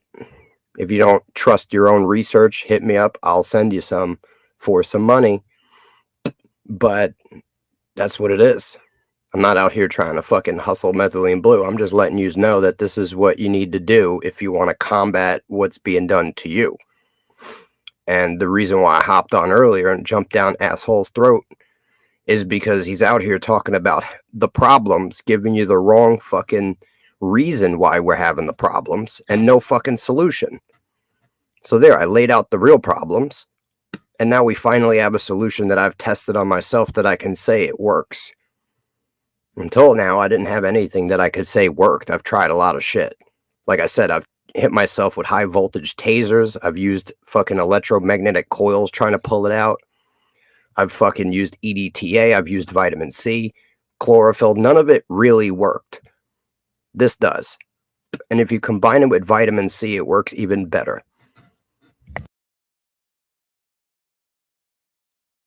So the way I felt was a little bit foggy, to answer your question, Plasma Void.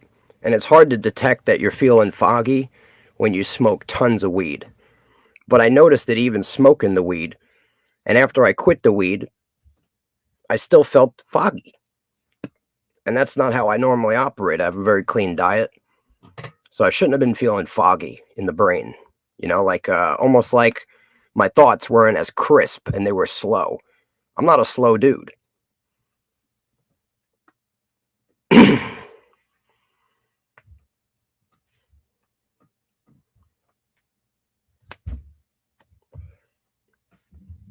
You know what I'm saying? I felt weird things going on with my heart occasionally.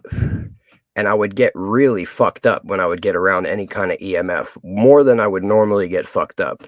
I could almost feel the network up the right side of my head, which leads me to believe that it was put in me when I went and got a when I got a tooth removed. They use lidocaine. Did some research into it. It's in the lidocaine. I believe they've got it in the saline supply. So all injectables are being essentially laced with it without even the pharmaceutical manufacturer's knowledge. The technology was developed by DARPA. Remember that. You can look into it. It's graphene oxide laced hydrogel in lipid nanoparticles. The lipid is essentially hydrogel. It was also every one of those tests, those PCR tests they shoved up people's noses, were also absolutely laced with it. So if you've got a Son test, of a bitch. you've got it in your brain. If you've got a tooth removed, you've got it. If you've got any kind of injectable, you've got it since 2019 minimum. But they've been spraying this shit on us for 20 years. That's why people had Morgellons. But it wasn't as effective when they spray it on you. I don't know why. I guess it's harder to just go right in through the skin. You have to kind of breathe it in directly, and something about the atmosphere and the sunlight. I don't exactly know. But the only downside of methylene blue is if you're on SSRIs or SNRIs, it can cause a serotonin storm at higher doses, even at low doses. So I'd be very careful if I was on any kind of those medicines. I don't take pharmaceuticals, so it's not a problem for me. Probably NDRIs as well, I would imagine. I'll also tell you I've bought some USP grade that has been on the market. There's stuff on Amazon listed like it's from doctors and shit. It's not the same. It doesn't have the same effects. It makes you feel a little bit weird. So I think they're trying to taint the supply of methylene blue and ban it outright. If I were you, I would stock up on it. I've got a massive stockpile.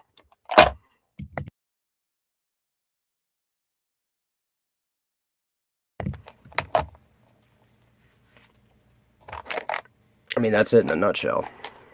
We're being attacked. There's shit in our bodies. There's shit in the food, in the air. And if you want to survive, at least on a cognitive level, minimum, you need to do something to combat it. There's no natural cure for a highly sophisticated, unnatural problem that has been created by evil geniuses who want to take over the world.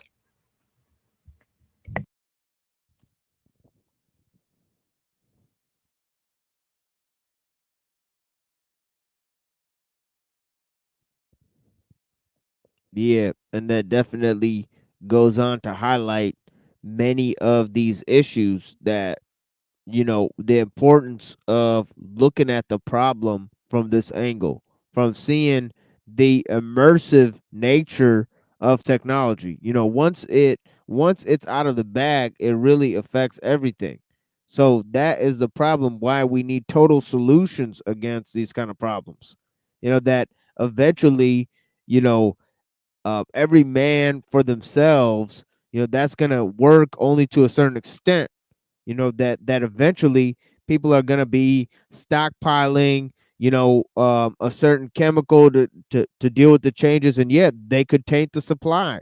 And then it goes to the whole idea that, oh well, we're going to have to find the source of what's sending the signals into the human beings and turn that off, because there's going to be no solution left. Once the whole cat's out of the bag and the whole everything can be done is done, and there's no place left to go, you know what I mean? That's gonna, and the shit is in the air and in the food. That is exactly the situation we're in. So if The you guys are beauty. waiting, Oh, go ahead, bro. no, go ahead. I was going to say the beauty of this is they can't really taint the supply with nanotech because it literally destroys it. As far as poisons, this is also what they use to combat almost any poisoning. Oh yeah, they could so get cyanide. cyanide out with the methylene blue. So it's interesting. It's an interesting chemical. It It's works not on just things. cyanide though. It works on almost any poison. Right. Like period, any poison that has to do, because most poisons operate by basically making your blood unable to carry oxygen. And this stops that by changing the way the iron in your blood is shaped. It augments the shape of the iron in your blood. And so it makes it to where it can't they use it for like carbon monoxide poisoning for that specific reason. Carbon monoxide, the reason why people die from it is because they're essentially breathing, but they're suffocating because their blood can't carry the oxygen. This makes it to where your blood carries more oxygen and prevents the poison from binding to the blood. It's literally a miracle chemical. I want to say that I believe God put this in existence for this time period. And I know that sounds crazy, but the way that it's set up is kind of nutty. When you start to look into it, bro, when you really start to look into what it does, you're going to say that this is a miracle chemical. And I'm not a dude that promotes chemicals. Just want that to be known. This is one I'll promote because I understand it.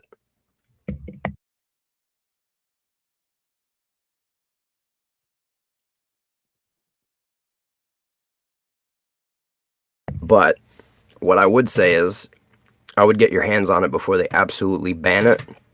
The EPA just recently passed a ban on something called methyl blue, right? It's like methyl chloride. It's a solvent used to like in paint stripper. But in their ban, they listed methylene blue. You understand? They're trying to shove it into a ban on something else that sounds just like it in order to ban it. Yep. It's still legal, right? And a lot of companies that sell it will say it's for research purpose only. That is a legal loophole currently that's being used to be able to sell it, because they cannot sell it for human consumption unless it's FDA approved. There's only 2 companies that created FDA approved. One of them's in India. It's called CTZL. And the other one's in Germany. I believe it's called like Pharmatrix or something like that. Now, I've contacted both of these companies, and they're pretty sketchy. The guy I get mine from, I spoke to him personally, and he sounds like a regular human being. And we've had a nice conversation, and I believe he's not part of the problem. And I believe he's doing what he's doing in order to be a part of the solution. And that's why I buy it from this dude. I've also seen the certificates of analysis, and I've taken the product. It's much better than everything else I've taken that was labeled as USP grade. Just remember, there's a lot of companies forging the certificates of analysis, so you need to also verify that with the company that did it, the lab that performed it. And you need to really be careful, because just because it says USP grade doesn't mean it's USP grade. So you got to do a lot of research. But if you want to know where to get it from where I'm getting it, let me know. I'm not trying to put it out there too crazy. You know what I'm saying? But it's available. It's right now, it's like in a window of time where it just started becoming popular about a year ago. And they're definitely going to do something to shut this down. But it's been used in the medical industry for many years. They just charge a fuck ton of money for it. And they only approve it for certain things, even though it's scientifically proven to do all this other shit. So it's really weird. Back in the day, people used to get it over the counter. It used to just be sold over the counter. I mean, I've practically played with it in separating it into different vials. And I soaked my body in the shit accidentally, and I inhaled it. And I've taken in, at least a gram of it through my skin and in my nose, and I had no effects that were negative, like ridiculous amounts absorbed into my body, and whoops, not a problem. So the low dosages that you would take is almost irrelevant to your body, even if there was trace elements in there.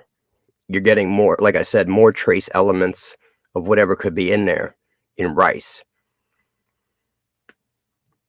You know what I'm saying? You eat some shit that comes out of the store.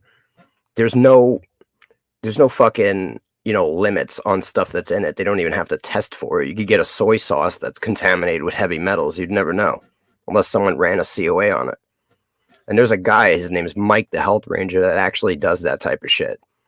He like buys products in the store and runs super high level tests on them to see what the fuck's in it.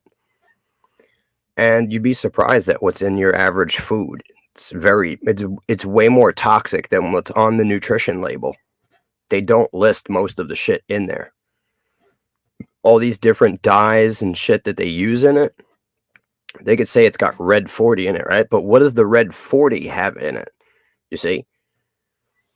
You got to realize when I'm talking about, testing the shit that I put in my body, this is on a whole nother fucking level. You know what I mean? Most people would have no idea. But, be careful. There's a lot of shit going on out there that you can buy this shit in the aquarium store for dirt cheap, but that shit will kill you. Aquarium grade fucking methylene blue will absolutely kill you. It's like 16% toxins, heavy metals, formaldehyde, all kinds of shit, because they don't care. It's going in fish tanks. But when you go and get pharmaceutical grade, it's a whole nother level of standard.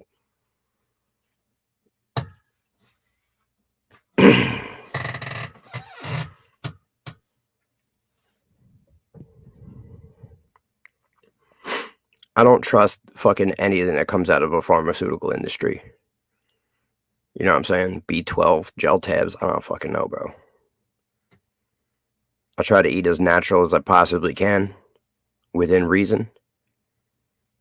How long do you think it takes to see the effect if you start taking it? Bro, you'll feel the effect within like 5 minutes.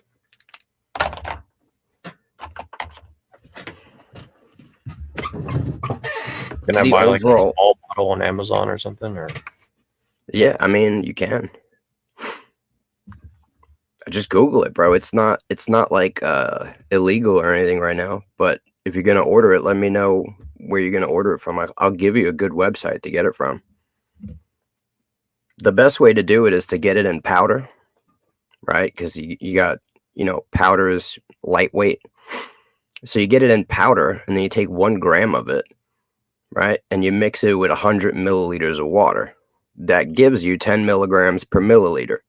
Then you take 1 milliliter and put it in a glass of water of that solution, which is 1%, aqueous solution of methylene chloride tetrahydrate. You take 1 milliliter, you put it in a glass of water, and you drink it. That's 10 milligrams. The human body can handle therapeutically, right? In hospitals, they get people from 2 to 4 milligrams per kilogram.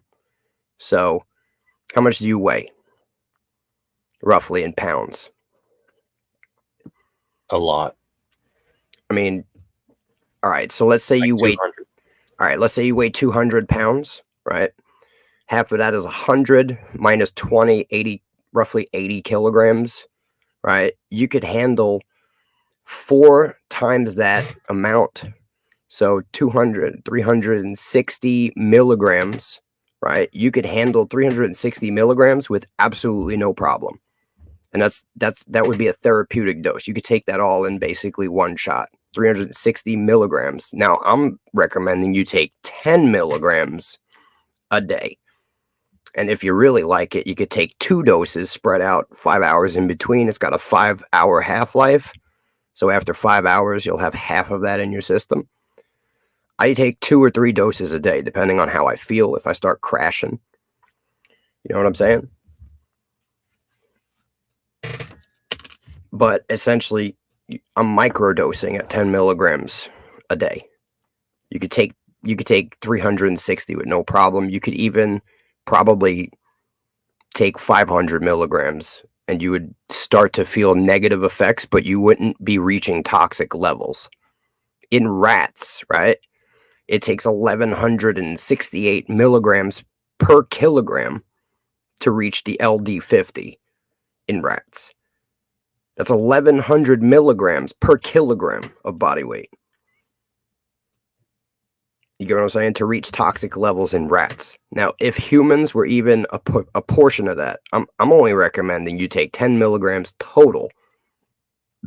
But theoretically, you could handle way more than 7 milligrams per kilogram.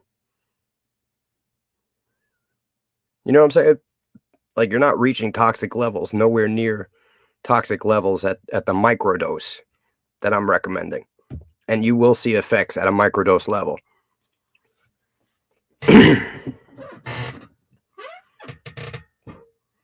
See, this dude had 50 cc's of methylene blue IV.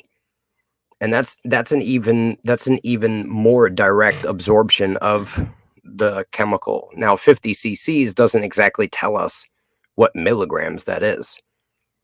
You know what I'm saying? We don't know what kind of solution it is.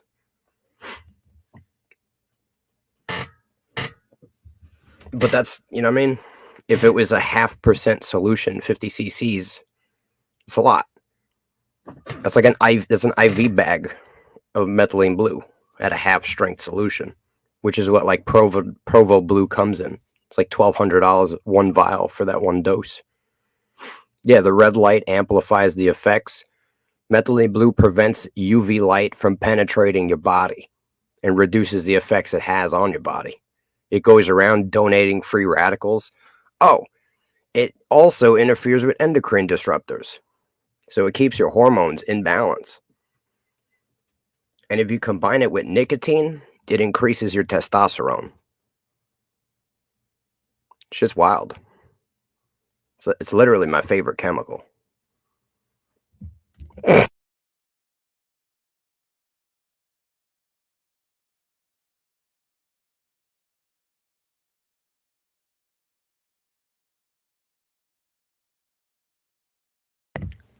It may sound crazy, but it's the shit.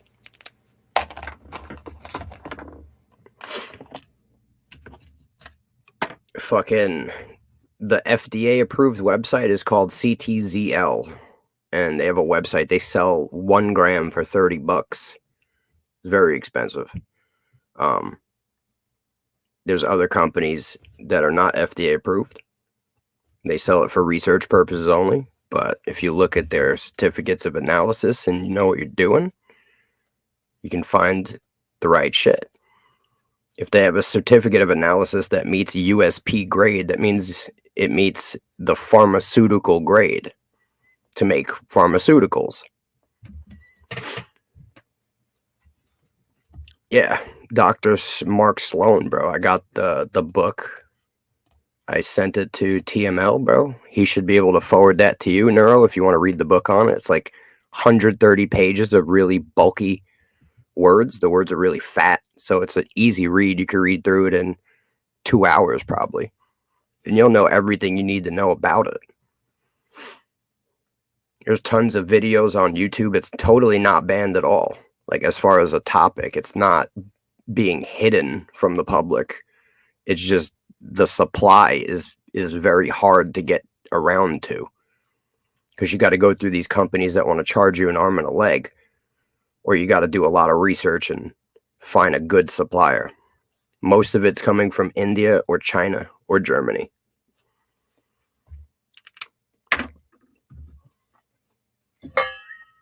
It does not make sense why they don't manufacture it in the United States and have it available, because it's been proven to be absolutely safe.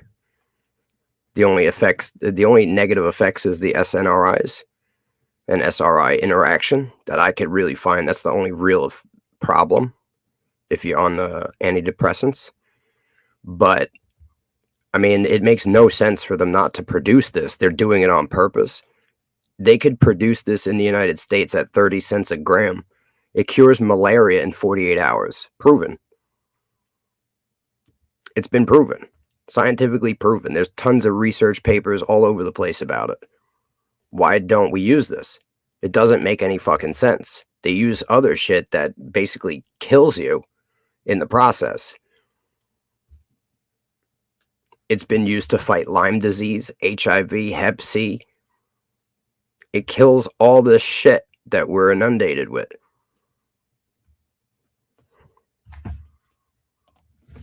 You know what I mean? I've literally watched it on an electron microscope on this doctor's video, breaking off the antennas of the nanotech, dissolving it, and binding to it. It's incredible. There's nothing like it in the war against nano.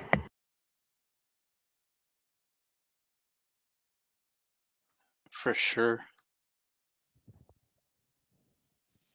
Yeah, I'm pretty sure whoever just came on was like vicious porn bomber or whatever. But yeah, somebody just slid up in the backstage.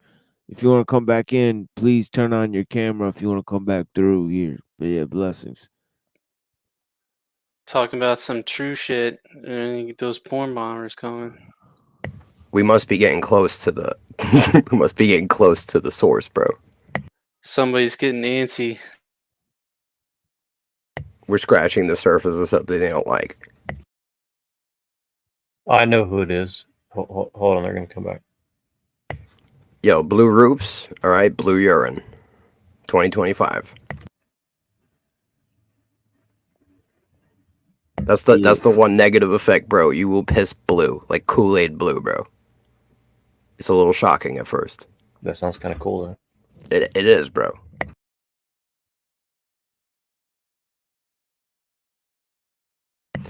If you want good stuff for a cheap price, right? It's a company called Quantum Innovative Technologies, I believe. We should get some sponsorship. It's Quantum Innovative Labs. Quantum Innovative Labs. I want to order off Amazon if I could, just to try it, and then that way, I can do it more. So I think you can get this brand on Amazon, but you want to get Quantum Innovative Labs, Innovation Labs, and I would suggest you get it directly from the manufacturer because there's a lot of people bootlegging shit. You know what I mean? Like, there's a guy on Amazon that I bought. It's called Dr. Orifactics. And he sells 1 gram vials in 6 gram packs. And I took it and I felt good, but I feel way better with the new batch that I just got. And I got 100 grams of that. Wait, what's the new batch you got? From the CTL or something? No, I got the new one from Quantum Innovative Labs. The original one, I got some random... when I didn't know too much about it, and I was just like, let me see what the fuck this is. I got a random batch from this guy, Dr. Olfactics. Now, don't get it twisted. I don't know that his supply is tainted. I just think it's weak. Like, I think he fucking cut it or some shit. You know what I mean? Like, threw some fucking inert substance in there. But it was really sketchy trying to get in touch with the guy that makes the shit, Dr. Olfactics. You can't find anything about the company. I spoke to the owner of Quantum Innovative Labs, and he's a real dude. You know what I mean? I spoke like we're talking right now. We're like, you know what I mean? We had a conversation. This other company, you can't really get in touch with them. They're kind of like hiding. Now, a lot of that is because there's so much red tape associated with this fucking product right now. So I can't sit here and tell you that Dr. Olfactics is poisoning people, but I like what I just got a lot better. It's way more potent. Maybe it's fresh. I don't know. But I checked the COA on it. It's very clean. It's like 99.8% pure. Amazon is sketchy, dude. You know what I mean? Like, you really don't know what you're getting on Amazon.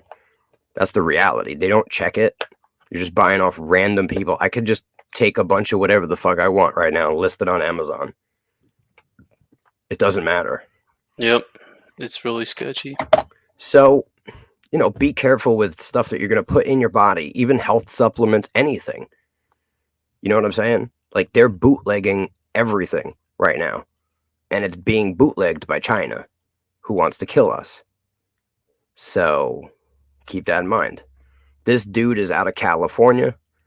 You know what I mean? He gets his shit in like 500 kilo batches, and then he has a third party tested after he gets it from the manufacturer. And I've seen both the COAs. So I mean, you know, do your research. If you really want to fucking be positive, you can get CTZL shit from the CTZL store on Amazon. And that store is operated by the company that's FDA approved. So if you buy directly from them, if you have to go through Amazon, $30 will get you 1 gram, which is 1 gram. You could put it's 1,000 milligrams, so that's 100 doses for $30. And it's expensive, but if you like it, you can get the cheaper version, same quality. You know what I'm saying? You get 100 grams for $200 if you buy it in bulk. $2 a gram instead of 30. Same quality, but you'll have like basically a lifetime supply. You know what I mean?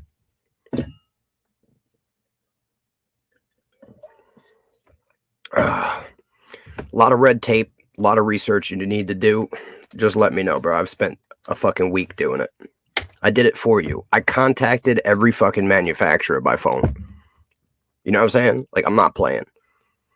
I've spoke to people. I was trying to get someone to synthesize it for me. You know what I mean? Like, just raw. But they don't, like, a lot of these big chemical companies don't want to even deal with the public. You need they want an industrial, a commercial address and all kinds of other shit. A lot of requirements, yep. Yo, they don't want to deal with the public. And like when you're talking about shit, you're like, yeah, I need methylene blue. It sounds like meth, and I live in like Missouri. So they're like, I don't want to, you know what I mean? They're like, I don't want to send you any kind of chemicals, bro.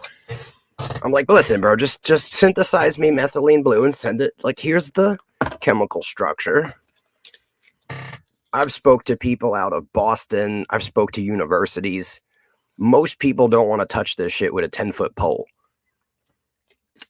Yeah, to be honest with you, I always thought that Alex Jones' business model of selling supplements is actually a really nice business model. And actually, I've taken a lot of his supplements, a lot of his supplements are kind of pretty legit, honestly. So I don't trust it. I think he's a shill, bro. And I think that they want to wipe out the truth community. And there would no better way than to taint the fucking truth community with tainted ass supplements. But what do I know? You don't think iodine? You don't think his iodine was good or stuff like that? You think it was like? I just don't trust it, bro. I don't even trust ordering shit from Amazon. Like, I think when I get my packages and they got the bubbles, like, I think there's fucking viruses, and I'm nuts. All right, so don't ask me. I'm extra precautious on a whole nother fucking level. I operate on a level that most people don't even think about. You know what I'm saying? Like, when we start getting outbreaks, bro, I'm out here like opening packages outside and burning the shit. You know what I mean? Like, I don't play around. Don't put it past these motherfuckers, all right? I don't trust Jeff Bezos. So this person, Imhotep, we're aware of who this person is. We're just gonna let them on.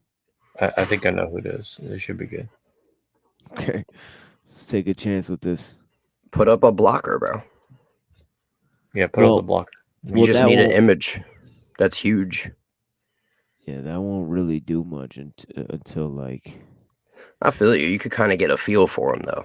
Yeah. Most people that are porn bombers, they don't have a personality. Yo. Yeah, we know about that, don't we? Yo, what's going on? Imhotep. Yeah, let me show you my cock. Yeah. Well, you don't want to see my cock, yeah. Yeah, this doesn't seem promising. Yo, who even talks like that, bro? Hey, buddy. Is that a joke or what's going on?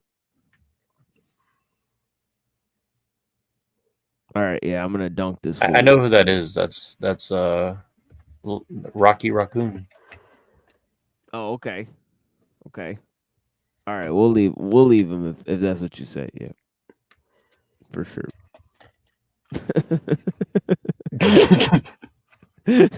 Also sinister. All right. Neurojack would know this guy. Yeah, of course. No, I can tell by that face. Look at them eyes. Look at them eyes. Emotep. Emotep. You guys ever see The Mummy? Yeah. Yep. Yo, that face, bro. It's priceless. You should put that on a t-shirt and sell it. Hey, wait! I'm gonna do a face reveal right now. Pull me up, machine. Here we go. You ready? Yo, Neuro slipped up one day. We did get a snapshot of Neurojack. It's pretty close to Lols. that. It's not too far off. Not too far off.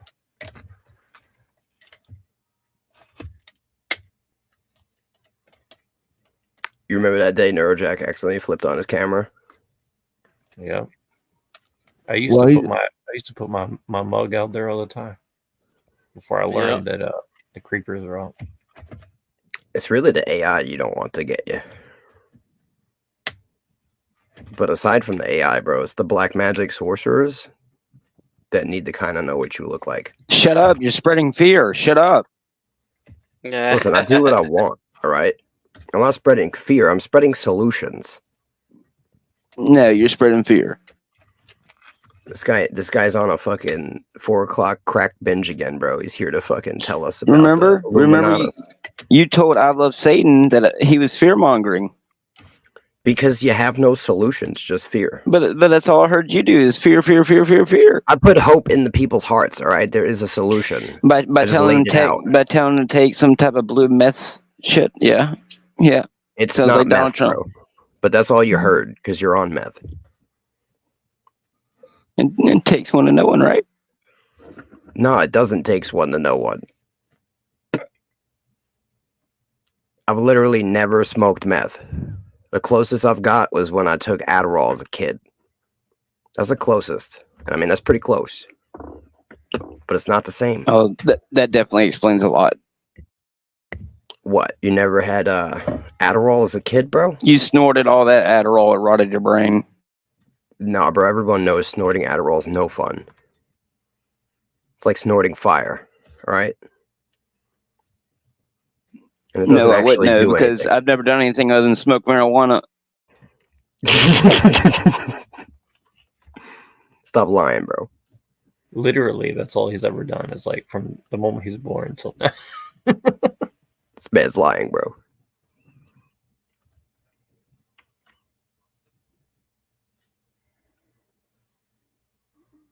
Well, have you come to derail the truth again for a second round? Is that what we're doing? Have you ever snorted marijuana though? No, but I ate a plant one time.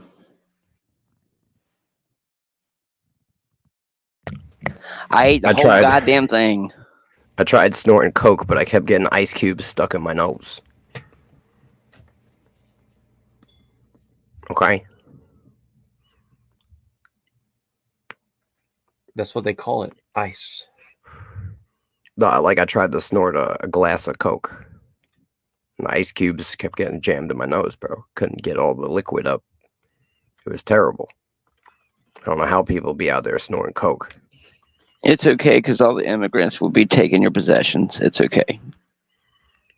You're an immigrant. We're all immigrants.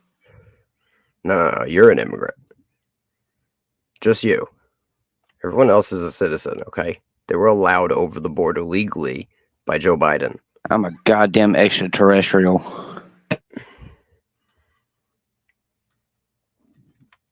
Maybe you're just extra. I've been probing you humans since the 1940s. I think that's you.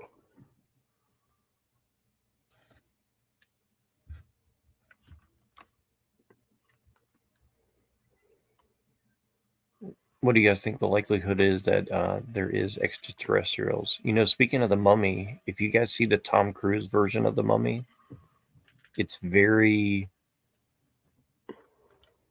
strange. They go into like the tomb of the mummy and it has like mercury inside the tomb, and then they take the mercury and it's supposed to like make them immortal or some shit. It's very creepy. Well, yo, they looked at one of them giant sarcophaguses in the Pyramid of Giza, and there's like black goo that came out of it. So I think it's in reference to the black goo before that was like a big thing.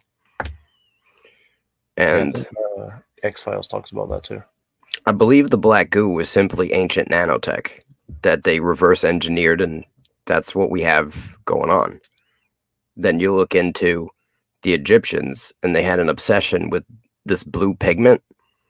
and they tell you that it came from some fucking seashells, and the Jews also rocked the blue riband on the corners of their garments. But I have a serious suspicion that it was not just the blue pigment. I think that they were taking methylene blue to combat the nanotech that they were using to enslave the population. I mean, that's just a theory. I haven't looked further into it yet. Is Pill Eater talks about something very similar to what you're talking about. Weird way he said that the elites are trying to put like brain chips in Africans to make them docile or something. No, they're not trying. They literally look, they tell you they're trying to do shit that they already did. Right? This is what I was trying to tell fucking Truther Shill earlier, is that they're not just coming out with this technology of these fucking planes that can morph into shit. They've always had them. All right, that's what people are looking up in the sky and seeing and calling UFOs. That was them testing this shit. They've had it since the 60s. We don't invent anything. We just reverse engineer before everything. the 60s. The Nazis had that technology. Well, the Nazis had the Glockenspiel and shit, but I'm not talking about just their re-engineering of the Venema. I'm talking about the fucking nanotech version after they found the nanotech in the pyramids. The reason why they love graphene is because it's conductive at fucking low temperatures. It's superconductive. And it can basically be manipulated into anything they need because of the hexagonal shapes of it. It also ties back to the black cube of Saturn. It's all the same. It's all one and the same. You know, we've got a black cube here on Earth too, and they circumvent it. They circumnavigate it like the rings of Saturn. It's called the Kaaba. You know what I'm saying? It's all the same. The black stone, it's been worshipped by many different cultures. The Dionysian cults worship the black stone. It's on Roman coins.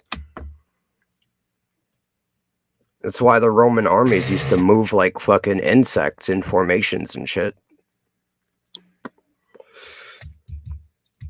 Low-tech civilization, high-tech rulers. Leave them completely unaware. That's right, them goddamn reptilians. Them goddamn reptilians living in Antarctica and that hollow earth, goddammit. I mean, look, there is reptilians to be found in ancient archaeology. You can see them literally in the hieroglyphics. Right. Yep, carrying them little handbags full of people and they eat them. Chicken tenders. They were shown depicted as bipedal beings that were behind the rulers of Egypt. In the hieroglyphics, they carved them in. These were reptilian hominids. And I'm not making it up. You can look it up. It's actually ancient history. And go look into the Tibetan tales, all the different Tibetan monk temples. They tell you about the Nagas who live under the ground, and they'll tell you how their temples are the entrances and they protect the entrances. This isn't myth. This is what they'll literally tell you. You look into the same myth in the fucking Native American culture, you'll find Quetzalcoatl, right? The feathered fucking serpent god. It's all about the serpent. But what is the serpent using? What is their technology that they use to enslave humanity without change? I believe in Pazuzu. You know who that is? You know who Pazuzu is? Pazuzu? Yeah, Pazuzu. I do know about Pazuzu. I can't remember exactly where it's from. Think about the movie The Exorcist, Pazuzu. I remember the name. I don't know where it's from, though. It's the name of the demon in that movie, Pazuzu. Well, yeah, that's what the whole Q movement is. It's preparing people for the rise of Quetzalcoatl. That's right. Iquichihuacha. It's paying homage. Hold on, don't just stand there, throw me a spear. That's Ace Ventura, by the way, guys. It reminds me, even like Dead Mouse released a song this year called Quetzalcoatl, and I was like, these people don't just like release songs randomly named Quetzalcoatl for no reason. You know what I'm saying? The whole music industry is showing you the symbology of the black goo taking over humanity. I hope you didn't miss that. Well, X-Files already told you that they were putting stuff in your DNA to shut down your immune systems, and then it actually happened with COVID, but, no one pays attention to that either, but, Well, methylene blue kills that in 48 hours. Also prevents you from getting it and transmitting it once you have it in your blood. The only issue is you got to keep taking it. Just inject more bleach. You'll be okay. Nah, you don't want bleach. Yes, you do. How dare you question our Lord and Savior Donald Trump? You're supposed to inject bleach. Ivermectin is anti-parasitic, right? Don't get me wrong. Ivermectin is anti-parasitic, but here's something they didn't tell you about it. It also will sterilize you if you take it enough. Oh no! Well, I mean, they're already doing that anyway. Like Bill Gates said on the TED Talk show. But what does that matter? No, I'm telling you, ivermectin will make you infertile. If we do really good with healthcare and vaccines, So, keep that in mind. You gotta look into the positive effects of things and the negatives. That's what's important. Well, I mean, how can you look at the positive if the media is constantly pushing the negative? You do research and you understand how things work chemically, biologically, technologically. You have to actually learn. You can't just watch the TV. It's going to lie to you. Don't even listen to me. I can lie to you. Do your own fucking research. But there you go. You missed the other problem. They done made the misinformation so great that you don't know what is the truth. So you have to find it. Where you gonna find it? Bing, Google. You do research, buddy. Oh, you mean the very things that they control the research of? I mean, how are you gonna do that? They can control even yes, they do. Even on Google, guarantee you, all the major results of your search will be pushed to the very bottom. You know what Yandex is? The index, yeah. That's why when you go to YouTube and look up 9/11 videos, you'll never find the ones that I was watching back when YouTube first came out. Because why? They edit and hide them from the algorithm to the point you can't even see the originals anymore. Try the index. Try the Wayback Machine. Yeah, it doesn't work like that. You clearly don't know how they control mega media corporations and stuff. So they can only scrub so much.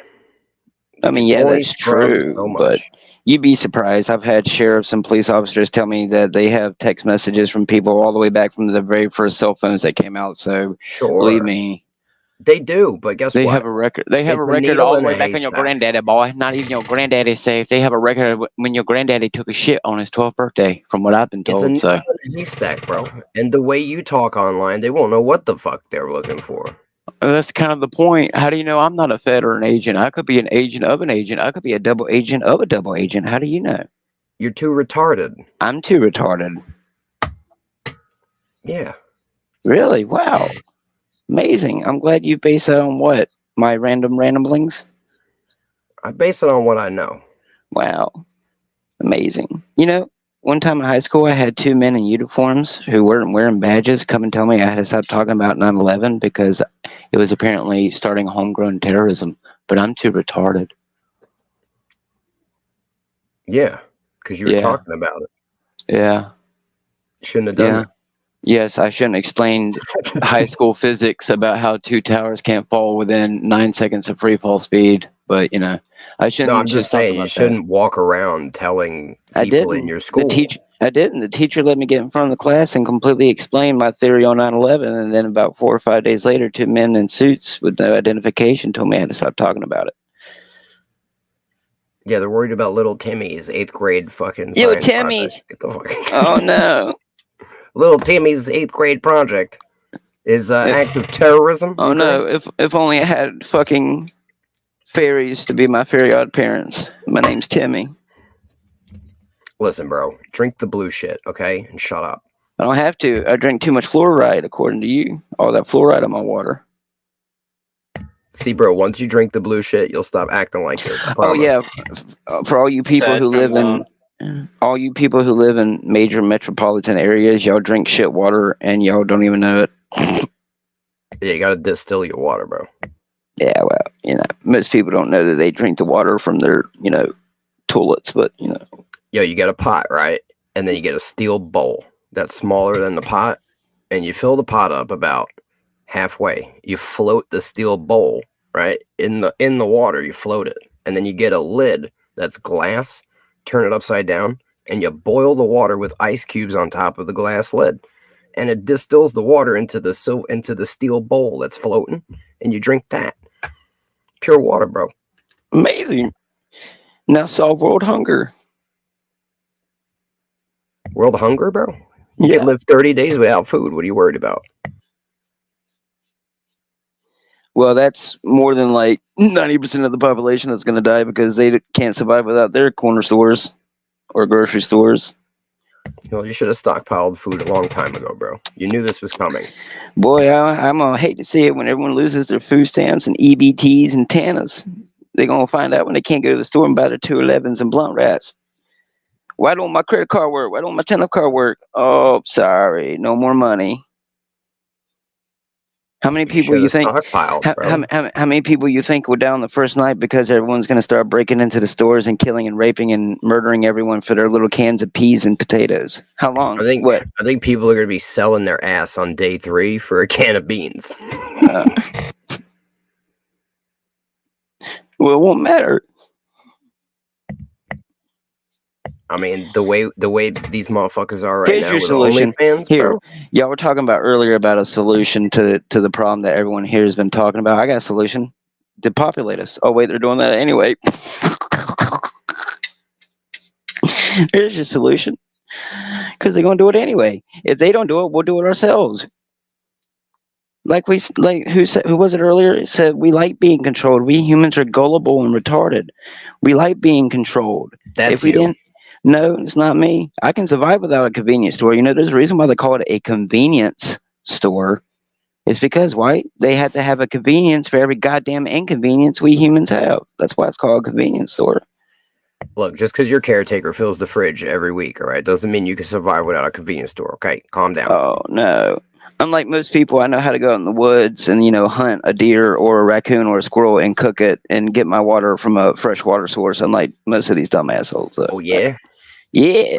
What do you know about chronic wasting disease? Chronic wasting? Yeah. Damn. You ever seen that movie, Leave the World Behind, where all the deer get infected? It's nice. Well, They started that a long time ago. When the world's falling apart and all you can do is get a deer out in the woods because you have access to nothing else, what else are you going to do? What you want me to do? You want me to cut off my thumb and eat it? Tainted meat. I'm infected. Tainted meat. Deer when it has chronic wasting disease. Well, it won't matter because they're going to drop the nuclear weapons on us anyway. So if it won't be the bombs that get you, it'll be the nuclear fallout. There is no nuclear weapons. What are you talking about? You haven't seen the new Fallout TV show? Come on. You didn't see America Horror Story Apocalypse? Did you ever see them testing the nukes, right? Did you? I don't know. You weren't there. Listen, someone caught the videotape of them testing the nukes and they were stacking an island full of crates of TNT. Wow.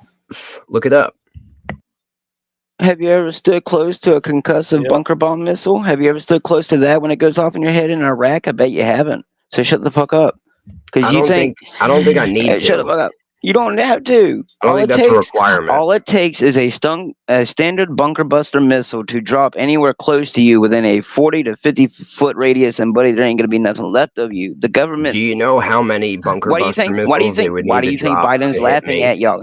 Y'all think you're gonna win against your government, dude? Your local police department has 50 caliber machine guns on armored vehicles that can withstand standard tank machine gun fire. Trust me, nothing in the general public, nothing short in the general public other than a rocket launcher, and I'm talking about not them little ones covered in the wood that you see in your standard little AK-47 movies. I'm talking about your Joker missiles. It's going to take something a lot more than a 75-pound rocket to put a dent in these vehicles. Nobody is planning on fighting the government. No one's going to do that. That's a lie. That's a lie. You know it. You know it. No one's gonna You know do all that. them white rednecks. You know all them white boys in their trucks with their rebel flags. You know they ain't gonna lay down their guns. They're Come on not now. planning on fighting the government. They fucked their sisters. You think they're gonna put down their guns? What, you gonna trade them some food cards or some clothing vouchers for their guns? Here, trade in your guns for $250 in The food. rednecks out in the Woo! world Ding, are ding, ding, fighting ding, ding, for ding. the government. They're Are not they? preparing That's to right. fight the government. They're preparing to fight China and Russia. Oh, wow. You ever seen Red Dawn 2? But they're already doing shadow wars. See, what you're seeing on TV or what you hear about is not what's really happening behind the scenes. So once again, you're still a sheep and you're still asleep, and you think not in terms of me. You're completely asleep. Everything Well, you see it's on a the good media thing I is a don't lie. believe the advice of retards. I'm not a or I might retard. believe I you. just see things. I just see things where most people can't, which is everything's a fucking lie. Have you You're ever looking heard? at your Have you brown ever eye heard? and Have talking you out of ever your heard ass. of the 11th man? Where 10 men, You're the where 11th monkey. no, where 11 men all look at the same amount of information. It's the duty of the 11th man, no matter how ridiculous the information is to assume that the information is true. So while you people sit here and say, no, this color is blue, but in fact it's red, it's my duty to assume that it is red no matter what the other 10 people see. So for what you may see as, oh, conspiracy theory, crazy person, I'm able to point out what you will never be able to see, just like you would be able to point out something I'm never able to see. I've done it many times. All right, I'm done interacting with you for a second time because I feel like you bring nothing to the table. And Neither if do they you want to let sitting you over just here. sit here and rant, that's fine. Neither do you sitting over here telling people to take something for all they know they could have a fucking chemical reaction or allergic reaction to and cause them to die. And the next thing you know, you've caused someone to die. But then again, I don't give medical advice on panels. So,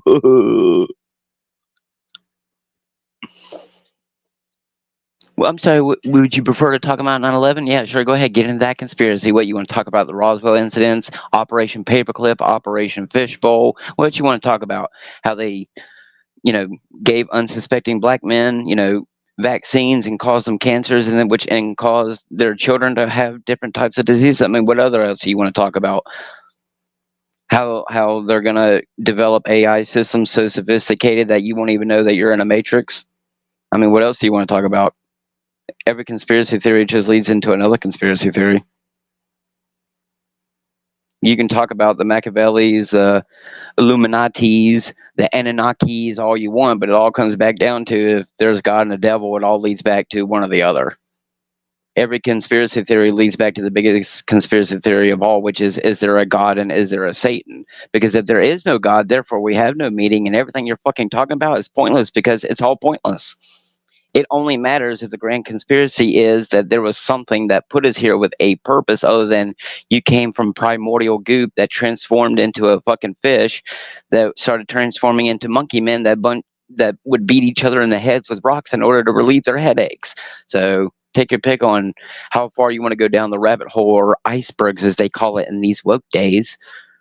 You can sit here and talk about anything under the sun. I'm going to counteract it with the knowledge I know, which is it's still a grand conspiracy theory in the fact that if there is a God and a devil, what's the point? Just like people thinking they can change the Bible's prophecy, thinking that they can stop the Antichrist and his kingdom. Yeah, sure, you can do good in the world, but you're never going to actually stop the written or spoken words of God himself. Just like many people still to this day think you're just going to stop. Like Machine Gun Preacher. Unless you're going to go out there and pick up a machine gun and go out there and stop the pedophiles and the rapists and the murderers and the people who say here who are 10 times worse than anything I would ever speak or do while I exist on this planet, you can try to throw pseudoscience, big words, technological words, whatever you want at me. I'm still going to be able to counteract it with common sense, which is I was designed very, very carefully, and to sit here and think you weren't designed by a creator is anything but complete idiocracy. I don't care. If you sit here and want to believe that you have no grand designer, grand creator, I feel bad for you because I know plenty of atheists, and it's a sad way to live, even though they seem completely more happier than me. You can sit here and say, shut up, you're crazy.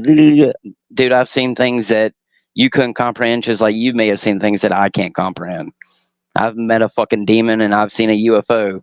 Explain that to anyone who, and for the longest time, didn't believe in anything outside of what they could see, feel, or touch or taste. my five senses. And yet one day I finally experienced something outside of the sixth sense that I can't fucking explain. Just like someone who's told me they've seen a demon dog climb up on their bed and can feel the dog climb up on their bed, even though they know they were fully awake, or someone who's told me they've seen a ghost, or someone who's told me that they've seen a UFO. I mean, who fucking knows whether or not you're telling the truth? For all we know, you could be a 500-pound fat dude fucking fapping off to anime. Who fucking knows? Just like you don't know who I am. I could sit here and act like a complete imbecile, as I was told I was the other day. But, you know, for all you know, I could be sitting here recording the entire conversation to use against you, and I already know your name and your address and everything else about you. But, you know, for all I know, I could be a little local crackhead using the McDonald's Wi-Fi to smoke out of my crack pipe. So what is it to you? You get on here to waste your time just as much as I get on here to waste my time. If Machine didn't like me here, if Machine didn't like me, Machine didn't like me testing everyone's intellect and retarder at sea, he would kick me from here. If he didn't think I brought anything to the table. But, you know, I bring plenty to the table, which is I wake up people all the time too. You know how many times I've sat down with veterans and talked to them about 9/11 or something else that's conspiratorial, and they've sit right here and told me the very opposite of what you've told me or what other people have told me.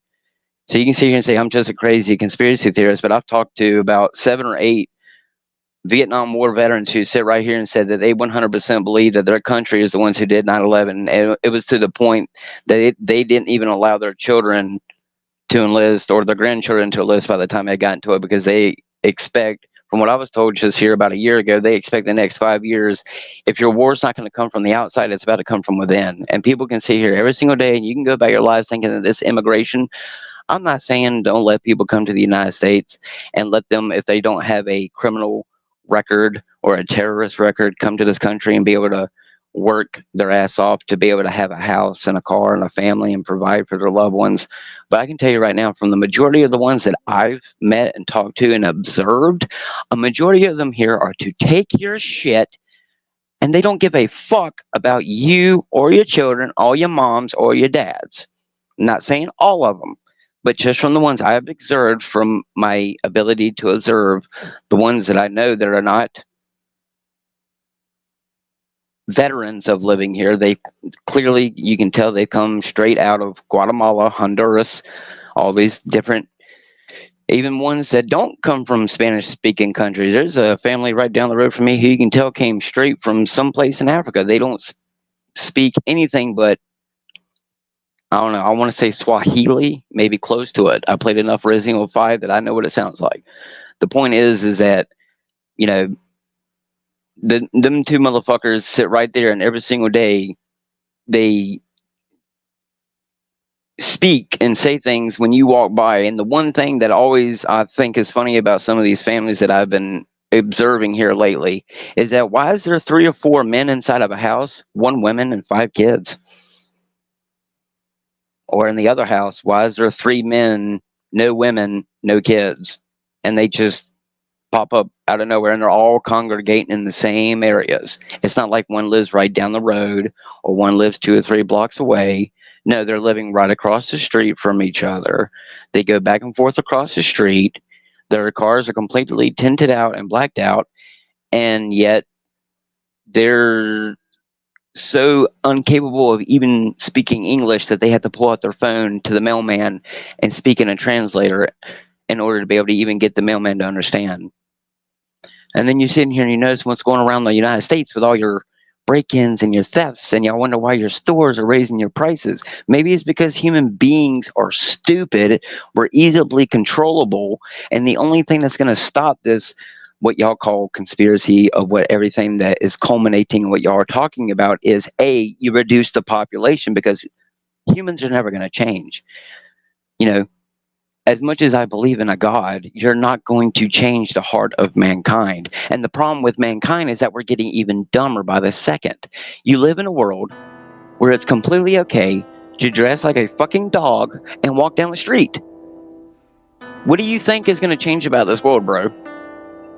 What do you really think you're going to change? Nothing. There's only one person who can change anything, and that's God Almighty. So no matter what you sit here and try to shut other people down because you feel them to be intellectually less than you, it's not going to change the fact that none of this is going to end until God himself ends it. you are not going to go out there like Superman and save the world and stop all the crimes and horrible people who are perpetuating the crimes against humanity just no more than I can go out there and stop the people perpetuating the crimes against humanity. So it really comes down to there's only one person who can save it, and that's Jesus Christ himself, assuming he's real. So if you believe in him, that's the only thing you should pray for. You should be praying for Jesus Christ himself to say, can you hurry up and come back and fix it all? Why do you have to continue to letting the bad things happen? That's what you really should be doing. Instead of voting for Trump or Biden, you should be voting for Jesus Christ and saying, Lord, please come back and save us. But then again, you can probably sit here and pray until you're 90 years old, dude. And guess what? Me and you could live until we're 100. And Jesus Christ himself may not return. The point is what are you going to do about it? You're not going to stop the progression of machines or humans or the elites and what they're going to be doing in our children's lifetime. There's not a damn thing that you or I can accomplish by sitting here on a podcast. The only thing that's going to stop it is you amassing an army of millions of people who won't go to work for a day and tell the elites, hey, guess what? I'm done. No more slave labor. No more doing what you tell me to do. But guess what? Is everyone in the world going to just stop working all of a sudden and just not go to work and stop? No. So is it going to stop? No. How are you going to stop over thousands of years of a system that has been built up to be built up around you to the point you don't even know you're in that system anymore? Not a damn thing. There's nothing you're going to be able to do about it. Unless you're going to teach your children now to rise up against that system or stop participating in that system completely. So are you going to teach your children to never spend another dollar whatsoever? Because every time you spend cash and you're not trading just goods like your food and clothes and livestock, you're perpetuating the system even further. How are you going to stop the system? You're not going to. You're still going to pay your bills. You're still going to go to the store and spend your money on your groceries and your drinks and your gas and all the other stuff. So you sit here and talk about defeating a system that you feed every single day, and then you sit here and talk to me like I'm not the intellectual one. Buddy, I've maybe at most paid $400 in taxes to the government, and they won't ever get a tax from me if I can fucking help it. But you know what? I'm not dead yet, so who's the dumb one? I mean, there are people who I know who have sat here and worked their entire lives to become rich, and you know what? They can't even sit here and enjoy the lives. They're 50, going on 55 years old, and can't even sit here and enjoy the $2 million that they worked almost 45 years to accumulate. So what's the point? It's either you go out here and you work your ass off to have money, or you're born rich, or you're born dirt poor, or you go out here and work your ass off for the rest of your life and perpetuate the system until you end up in the grave. That's the real reality of it. You can sit on here on a podcast all day and say this and say that, but that's the reality of the situation. You're not going to stop it. So how are you, Brant, going to stop the system? How are you going to stop the flow of the black goo that's suffocating us right now? Because you can go and talk about it all day, all night long. It's not going to stop that. Within 10 years, is anything that you said tonight going to be any different than what it was 20 years ago when I was growing up? No, it's not going to be much more different. See, because I heard people my dad's age, who's going on 63 right now, say the exact same shit that y'all were saying right now when I was a kid. And you know what? It's no fucking different. It's no different than what the boomers and the generation right after the boomers and the Woodstock generation and the groovy baby generation were sitting here saying, oh, we're going to rise up. We're not going to let the man control us anymore. And yet here it is, 2020 fucking 4. And it might as well be close to what it is, what it was in Sodom and Gomorrah. I mean, you're sitting here telling people that it's okay to be what we know the sickness that is in the world today, and you're sitting here saying, "Oh, the world, we can change the system," but yet every single day that I wake up and I'm looking at the news, even though the news is fake, every single day you're just like, well, okay, you solve one problem, and then now 20 other. Like I told someone the other day, it's like a hydra. You remove 2 heads and 5 more pop out. So how are you going to end that hydra? Because that's how they operate. You know, they only want you to know what they want you to know. So while you're over here looking at the forest fire, they're over here burning the whole goddamn planet, and you're not even paying attention to it, dude. That's how they operate. While you're over here paying attention to all the forest fires, they're zapping lasers over here in fucking, Maui to reduce the area to let Oprah Winfrey go and buy it. So, how much you want to trust your Elon Musk? You know how many people I see on Facebook who literally worship people like Elon Musk and Donald Trump daily? And you think you're going to fix the problem with people like that? People who believe that people like Donald Trump is as good as Jesus Christ. Okay, yeah. Good luck changing that system, buddy, especially by doing it on a podcast. Because, you see, like people like Gen X Jeff sit here and claim that people aren't programmable, yet every single day we're sitting here and realizing that people are being programmed to do and act a certain way. I mean, every single day you're hearing about what? A teacher sexually assaulting a child. When I was a kid, you never fucking heard of that, but boom, every single day, sexual assaults. It's this, it's that. I mean, do you really think the world's going to get any better if Jesus Christ himself said that in the day of my coming, it will be as bad as it was in the day of Noah? Do you really think things are supposed to get better? No, clearly Jesus Christ said things are going to get a lot worse before they're going to get better. So how you gonna perpetuate that change? I mean, people say Martin Luther King Jr. tried that, pop. Abraham Lincoln tried that, pop. JFK tried that, pop. And apparently now Donald Trump tried it, pop. Oh, that's right, that was fake. Anyway, still the point is you can call me crazy, man. The conspiracy theory is wide and broad to the point. There will be someone out here who goes, oh, I mean, yeah, I guess he's kind of right, but he sounds fucking crazy as fuck. But then again, how am I any crazier than a motherfucker who sits here and says that I can cut off my penis, put on a dog mask, and parade half naked in front of a child? So who's crazier? Me or that person? Oh, that's right. That's not crazy. It's normal now, right? So, go ahead. Go to your Starbucks and continue paying for your Netflix while they sit here and about to probably depopulate the world in the next 2.5 years. And if it's not that, they're just going to completely unleash their control system to the point you won't have access to basic commodities. That means, just like with martial law, they'll be able to seize your vehicles, your house, your electricity, even your family members to a degree. I mean, if they don't bring back Prima Noctra type laws in the first place. I mean, they already got their concentrations built up. I mean, why do you think your McDonald's in the 90s were nice and colorful, but now your McDonald's in the 2000s are all plain and ugly? I mean, your local Walmart is a fucking concentration camp in itself anyway. It's perfectly designed. If you know anything about military strategic entryways, Walmart is made for the sole purpose of easy and exit entry. It can hold easily up to 20 tractor trailers when empty. So imagine how many people it can hold. And that's not even probably close to estimates. That's with it full of military equipment. So call me crazy, but I've seen and heard and talked to many other people who come to the same consensus that you can sit here and talk about on podcasts, but for a fact, within the next 5 years, the world's, they're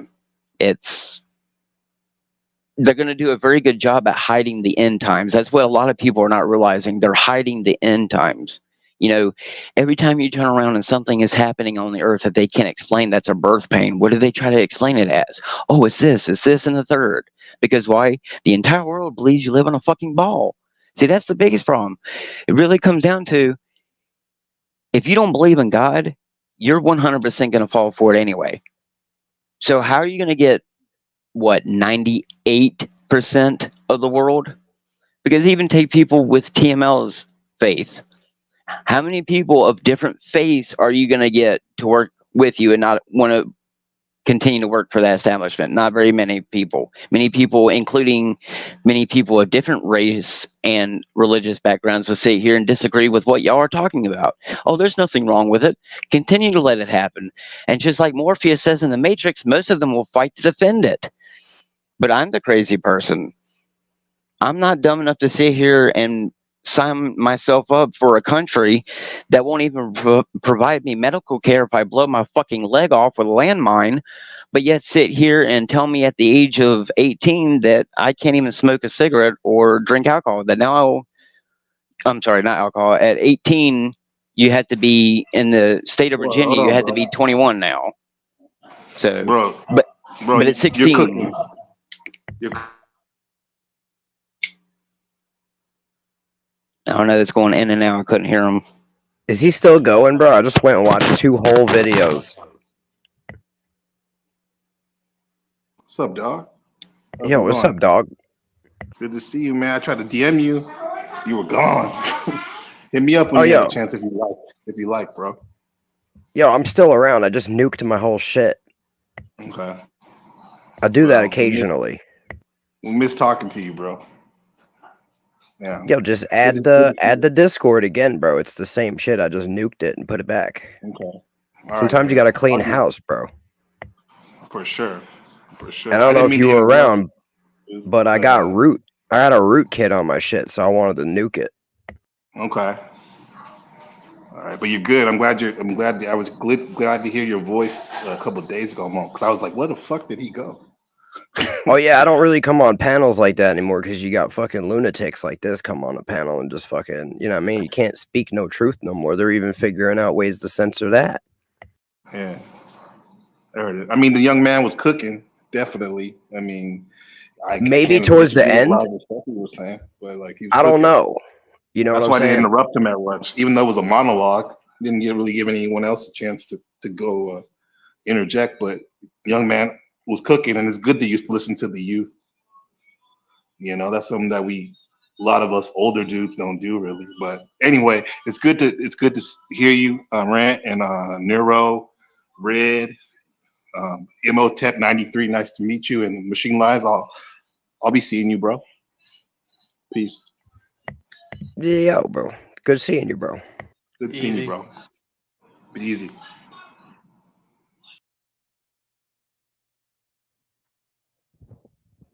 Yeah. I'm not gonna lie, dude did give a killer, like speech for real. Little black filled, but yeah, that's his normal style. You know what I mean? I Since he's been tuned here. out early, so I must have missed the good shit. Well, I think it's the opposite. It's somewhat more black pilled than our friend, Rant here. He's a lot more optimistic in terms of his delivery, so I can see how they butt heads. But yeah, blessings, and thank you to all the people that are here.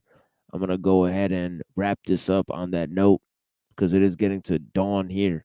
But yeah, I asked my friend here to come, give some good information on health and nutrition, and I think we got a good little segment in on that, on the methylene blue and all of those effects and things.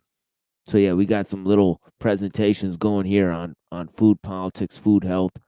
But yeah, I'll go around the panel here before I end this. Neurojack, if Neurojack's there. Oh yeah, I know. Yeah, he's around, but yeah, for it was sure. fun while it lasted, and Yeah. we'll do it again soon. Yeah, for sure. Yeah, definitely. I've been here like 9 hours, so yeah, it was definitely a regular show that we did here. Even though I was saying I was gonna cut it short today. Seems like no shortages for real. But yeah, what about you, my brother? Hey, yo, I'm just happy that that dude brought some shit to the table. I missed it. I was tuned out. You know what I mean? I judged him early, but it'd be like that. So I'm happy that happened. Yeah, he's been around for a while. I gotta show you some of the older episodes. Definitely, a lot of people were getting on him. Earlier when he was on the show too, he came on one day as a character called Dead Kennedy. That was his first appearance, and I don't know if you guys remember that appearance, but it was definitely memorable. But yeah, I mean, That's the same dude with the Illuminati pyramid that's got like Satan in his name and shit. I was arguing with him the other day. yeah, that was a classic. That's him. Yeah, that was a classic the other day. Yeah, for sure. Yeah. Also, Raccoon City Police Department. Right. He was out here. But yeah. Yep. Yeah, he go by many names. Also, I think one of his names was something knowledge. Knowledge is infinite or something like that. I don't know, but yeah, it was something like that. But yeah. I didn't really come out to put too much out there. I just wanted to put out my new discovery over the past month, and that I think can help people. It's helped me. I mean, you know what I mean? I don't give out medical fucking advice. Like I said, do your own research. Don't believe me. But this is what I've been doing. You know what I mean? Yeah, for sure. Yeah, I definitely appreciate it. And it definitely went with the entire episode because we're talking about food health and nutrition and all that type of stuff. So yeah, definitely. But yeah, blessings. I'm definitely gonna hit you up at some point, you know. But yeah, blessings. Hey, you already know, bro. Yeah, thank you for being here. And also Reddington, what you got for him? Nothing lasts, but nothing is lost. Another Ah. McKenna quote. But we didn't really get too much into the politics of food too much. I don't think it's more about the food itself, which I guess is sort of a politics with the corporations and all that. But I was just thinking about how RFK Jr. was talking about in his speech how he's like, "Oh, I just want to help the children." He's talking about how unhealthy the nation is. So it's like they kind of put it in your face, but then like you see things that look kind of shifty. So it's like I don't know, man. Yeah, definitely. Well, it's as Leopold said. He said that politics, economics, they're advanced forms of symbiosis. And so looking at the interconnectedness of how we inhabit our current mode of things and the objective means of power in our age and how technology makes everything interconnected, that leads us to a certain understanding of political power in our age that most people don't readily come by. And I wanted to paint that with the forces of food and economics and those means of life being routinely changed and altered by the technological system. Those things that everybody says, go and grow your own food, get a job, and all that stuff. These are just, these are not good solutions. These are not worthwhile solutions to a much greater problem, that affects many more things. So, those simple solutions, we're not trying to look for those. We're trying to look for a bigger solution to the problem, one that is final, one that goes and looks at the whole aspect of human life, not just one or two parts of it, and that gets to the ecology, how the ecology relates to the food system, and how the food system relates to our industrial means and our economic means and all of that. So that goes to connect many different factors. So, as you said, we will expand on food politics for sure, but it just goes to the rudimentary, um, you know, sort of introduction to the problems, right? In terms Yeah, of, it's all connected. yeah, like I think the biggest one is seeing how the oil and gas and the pharmaceutical and the pesticide thing is connected in the first place. I think most people can't even wrap their heads around that. There's many other issues and ideas like the botany of desire and the work by Michael Pollan and some other ideas in farming and health and all of that I wanted to get into too. But we're gonna have to keep it moving in terms of the topics.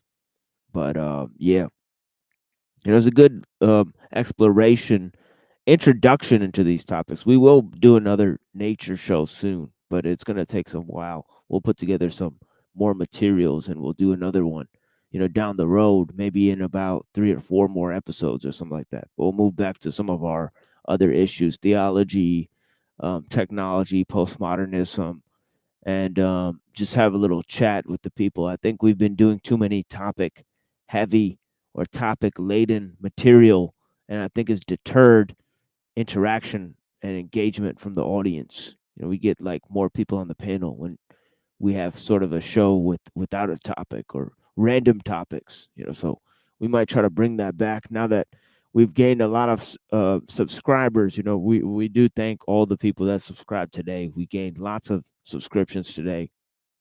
We're now at it's like 1,800 or something like that, 1,880 or something like that. Yeah, it's pretty good. But we'll figure out what we can do with this channel, the subscriber base, the audience base, and the materials here. For now, I'll just go ahead and show you guys some of this some of this material that I have, in terms of the Tao Te Ching. I have an old recording of the Tao Te Ching by Eric Dubay. He gave a pretty interesting translation of the material there, and I thought it was very, very accessible. I'm going to play some of that and play some of Kaczynski's manifesto. But before that, I'd like to explain and, conclude on some of these issues that we talked about here, in terms of the industrial food system and looking at Kaczynski's manifesto and what it all means. We're looking at the problems and, the main principles of deep ecology and how they could be potential solutions to the problems we're facing in terms of the technological system. Now, many people complain that we are not providing any solutions or any alternatives to the technological society. Well, there are solutions. There are actually solutions rolling around right at your feet. There's nothing new under the sun, and the truth is rolling around right at our feet, right? Those solutions are about simplicity, right? Communion with nature, right? Becoming true stewards, a true relationship with the land, right? And also a understanding of the ecological framework and the human needs within that framework, right? Developing a society based on human needs, right? Human centered, right? Ecology, right? And we looked at many different cultural attitudes, religious attitudes, okay, in response to this. Okay, 3 major ones we mentioned were cyberpunk, steampunk, and biopunk, right? 3 reactions to the problem, right? We also looked at the spiritual modes of transhumanism and techno-Gaianism, right? We never really got a chance to get into James Lovelock's Gaia theory. We're going to look at that. That's going to be our primary thing next. And we're going to look at the Green Revolution in Punjab and from anti-tech revolution, why and how. And we're going to expand on those issues. And we have tons of other issues and things to look at too. We're going to bring back the ideas of McKenna and all of those ideas back into the fold with this discussion here. Okay. So we got tons and tons and tons and tons and tons of material on this end. So we'll be bringing back this show very soon. Just another, you know, aspect of topics and materials that we're covering, practical solutions to the issues posed by the technological system, right? And methods and solutions right there that we can put forward on a wide scale, right? The first and foremost is looking at the food system, right?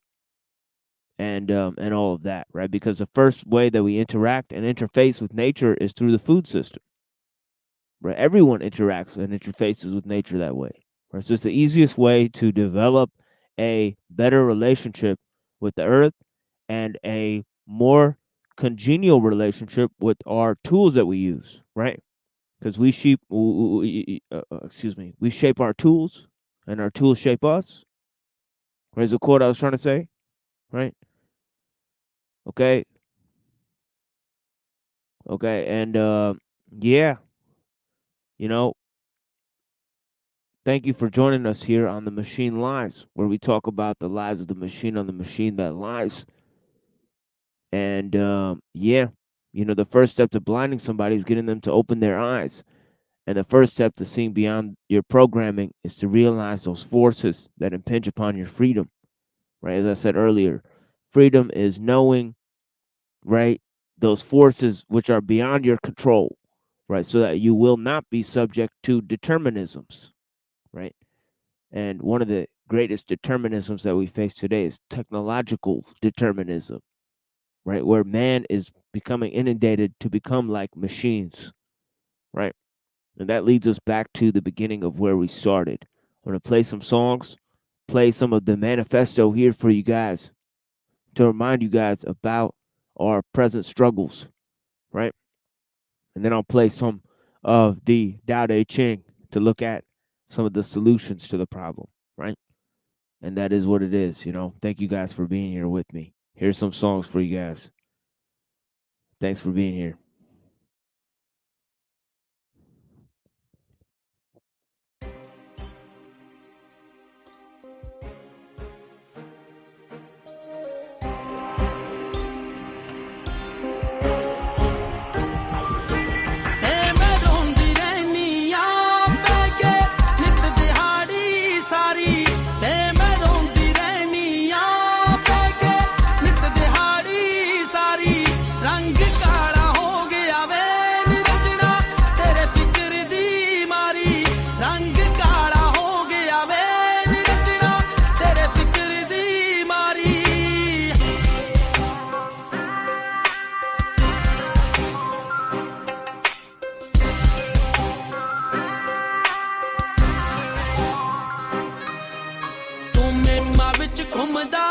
ਹੱਸਦਾ ਫਿਰਦਾ ਵਿੱਚ Canada ਮੈਂ ਜਿਉਂਦੀ ਮਰ ਗਈਆਂ ਵੇ ਖੁਸ਼ੀਆਂ ਕਰ ਗਈਆਂ ਰਾਹ ਟੇਡਾ ਮੁੜ ਆ ਜਾ ਵਤਨਾਂ ਨੂੰ ਮੁੜ ਆ ਜਾ ਵਤਨਾਂ ਨੂੰ ਰਾਂਝਣਾ ਦੂਰੋਂ ਮਾਰ ਉਡਾਰੀ ਰੰਗ ਕਾਲਾ ਹੋ ਗਿਆ ਵੇ ਨਿਰੰਜਣਾ ਤੇਰੇ ਫਿਕਰ ਦੀ ਮਾਰੀ ਰੰਗ ਕਾਲਾ ਹੋ ਗਿਆ ਵੇ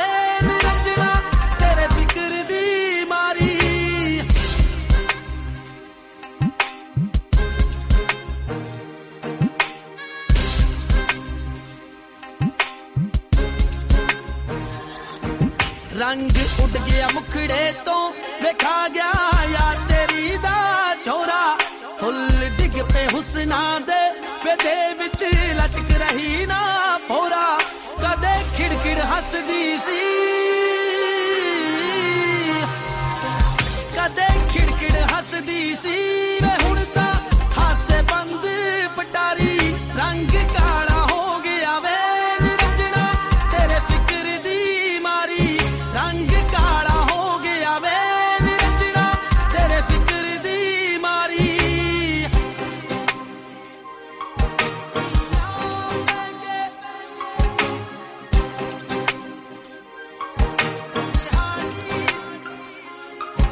पिंड आसा बुट्टरता सानू लगदा करन उजाड़ा छट खेड़ा नोटा दा वे आके लुट लै मौज बहारा ए रुखी मिस्सी दी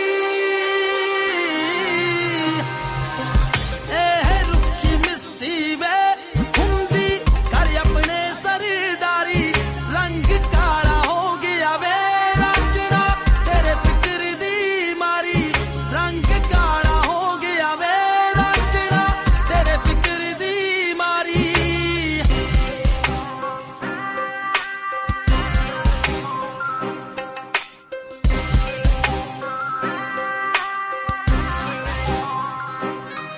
रंग काला हो गया वे रांझना तेरे फिक्र दी मारी रंग काला हो गया वे रांझना तेरे फिक्र दी मारी वे तेरे फिक्र दी मारी वे तेरे फिक्र दी मारी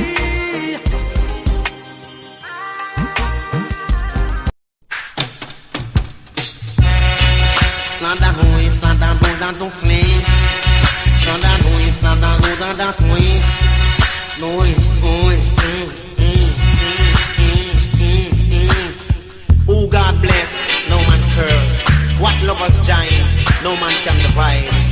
Eternity's will, no man can alter.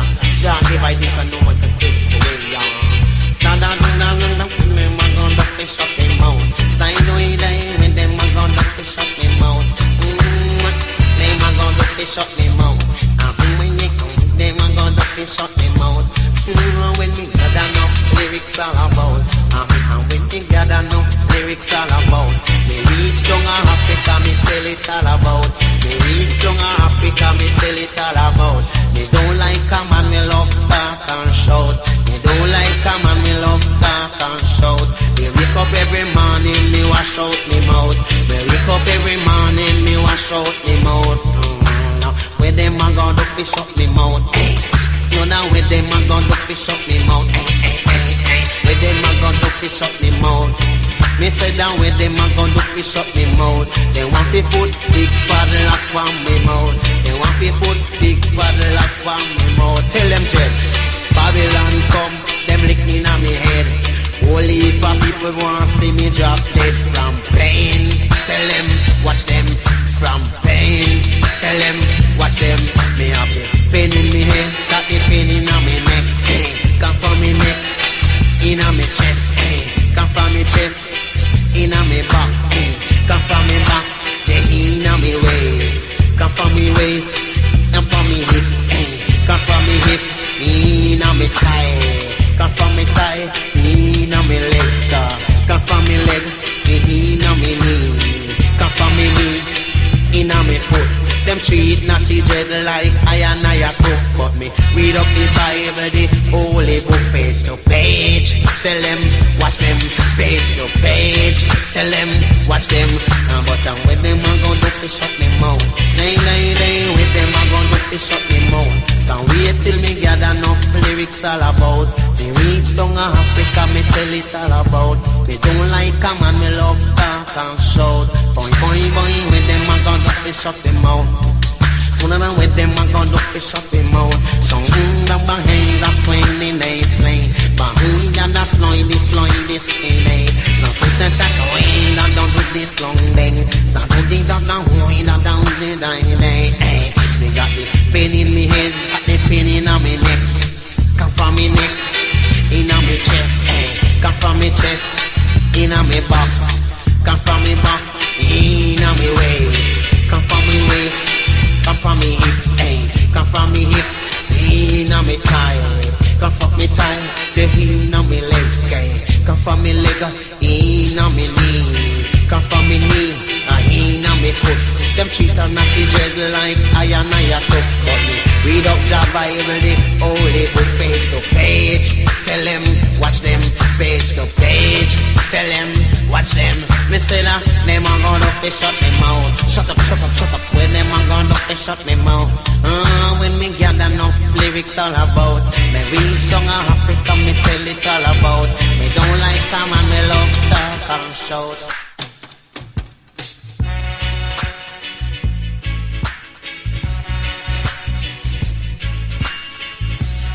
Natural selection. The former is far more likely than the latter.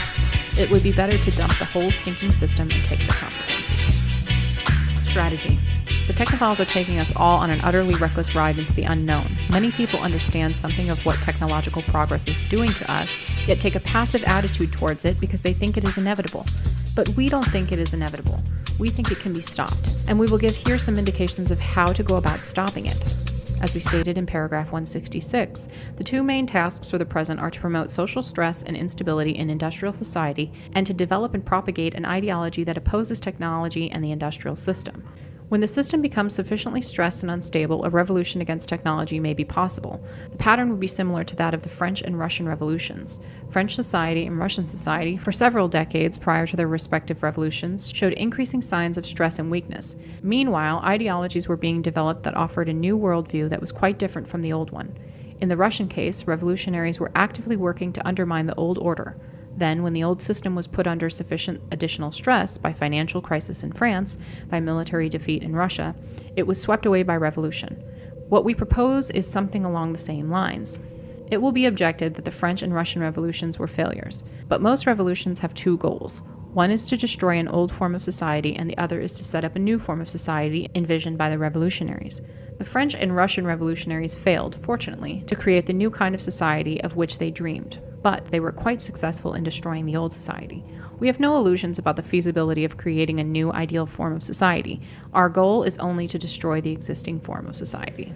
But an ideology, in order to gain enthusiastic support, must have a positive ideal as well as a negative one. It must be for something as well as against something. The positive ideal that we propose is nature, that is, wild nature.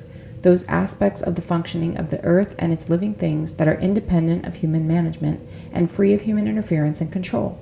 And with wild nature, we include human nature, by which we mean those aspects of the functioning of the human individual that are not subject to regulation by organized society, but are products of chance or free will or God, depending on your philosophical or religious opinions. Nature makes a perfect counter-ideal to technology for several reasons. Nature, which is outside the power of the system, is the opposite of technology, which seeks to expand indefinitely the power of the system. Most people will agree that nature is beautiful. Certainly, it has tremendous popular appeal. The radical environmentalists already hold an ideology that exalts nature and opposes technology. It is not necessary for the sake of nature to set up some chimerical utopia or any new kind of social order. Nature takes care of itself.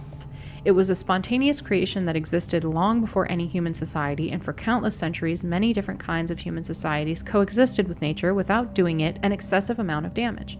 Only with the Industrial Revolution did the effect of human society on nature become really devastating.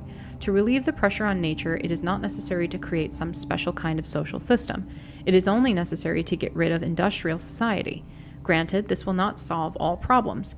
Industrial society has already done tremendous damage to nature and will take a very long time for the scars to heal. Besides, even pre-industrial societies can do significant damage to nature. Nevertheless, getting rid of industrial society will accomplish a great deal. It will relieve the worst of the pressure on nature so that the scars can begin to heal. It will remove the capacity of organized society to keep increasing its control over nature, including human nature. Whatever kind of society may exist after the demise of the industrial system, it is certain that most people will live close to nature, because in the absence of advanced technology, there is no other way people can live. To feed themselves, they must be peasants, or herdsmen, or fishermen, or hunters, etc. And generally speaking, local autonomy should tend to increase, because lack of advanced technology and rapid communications will limit the capacity of governments or other large organizations to control local communities. As for the negative consequences of eliminating industrial society, well, you can't eat your cake and have it too. To gain one thing, you must sacrifice another. Most people hate psychological conflict. For this reason, they avoid doing any serious thinking about difficult social issues, and they like to have such issues presented to them in simple black and white terms. This is all good, and that is all bad. The revolutionary ideology should therefore be developed on two levels. On the more sophisticated level, the ideology should address itself to people who are intelligent, thoughtful, and rational. The object should be to create a core of people who will be opposed in the industrial system on a rational, thought-out basis, with full appreciation of the problems and ambiguities involved, and of the price that has to be paid for getting rid of the system. It is particularly important to attract people of this type, as they are capable people and will be instrumental in influencing others. These people should be addressed on as rational a level as possible. Facts should never intentionally be distorted, and intemperate language should be avoided. This does not mean that no appeal can be made to the emotions, but in making such appeal, care should be taken to avoid misrepresenting the truth or doing anything else that would destroy the intellectual respectability of the ideology. On a second level, the ideology should be propagated in a simplified form that will enable the unthinking majority to see the conflict of technology versus nature in unambiguous terms. But even on the second level, the ideology should not be expressed in language that is so cheap, intemperate, or irrational that it alienates people from the thoughtful and rational type. Cheap, intemperate propaganda sometimes achieves impressive short-term gains, but it will be more advantageous in the long run to keep the loyalty of a small number of intelligently committed people than to arouse the passions of an unthinking, fickle mob who will change their attitude as soon as someone comes along with a better propaganda gimmick. However, propaganda of the rabble-rousing type may be necessary when the system is nearing the point of collapse, and there is a final struggle between rival ideologies to determine which will become dominant when the old worldview goes under. Prior to that final struggle, the revolutionaries should not expect to have a majority of people on their side.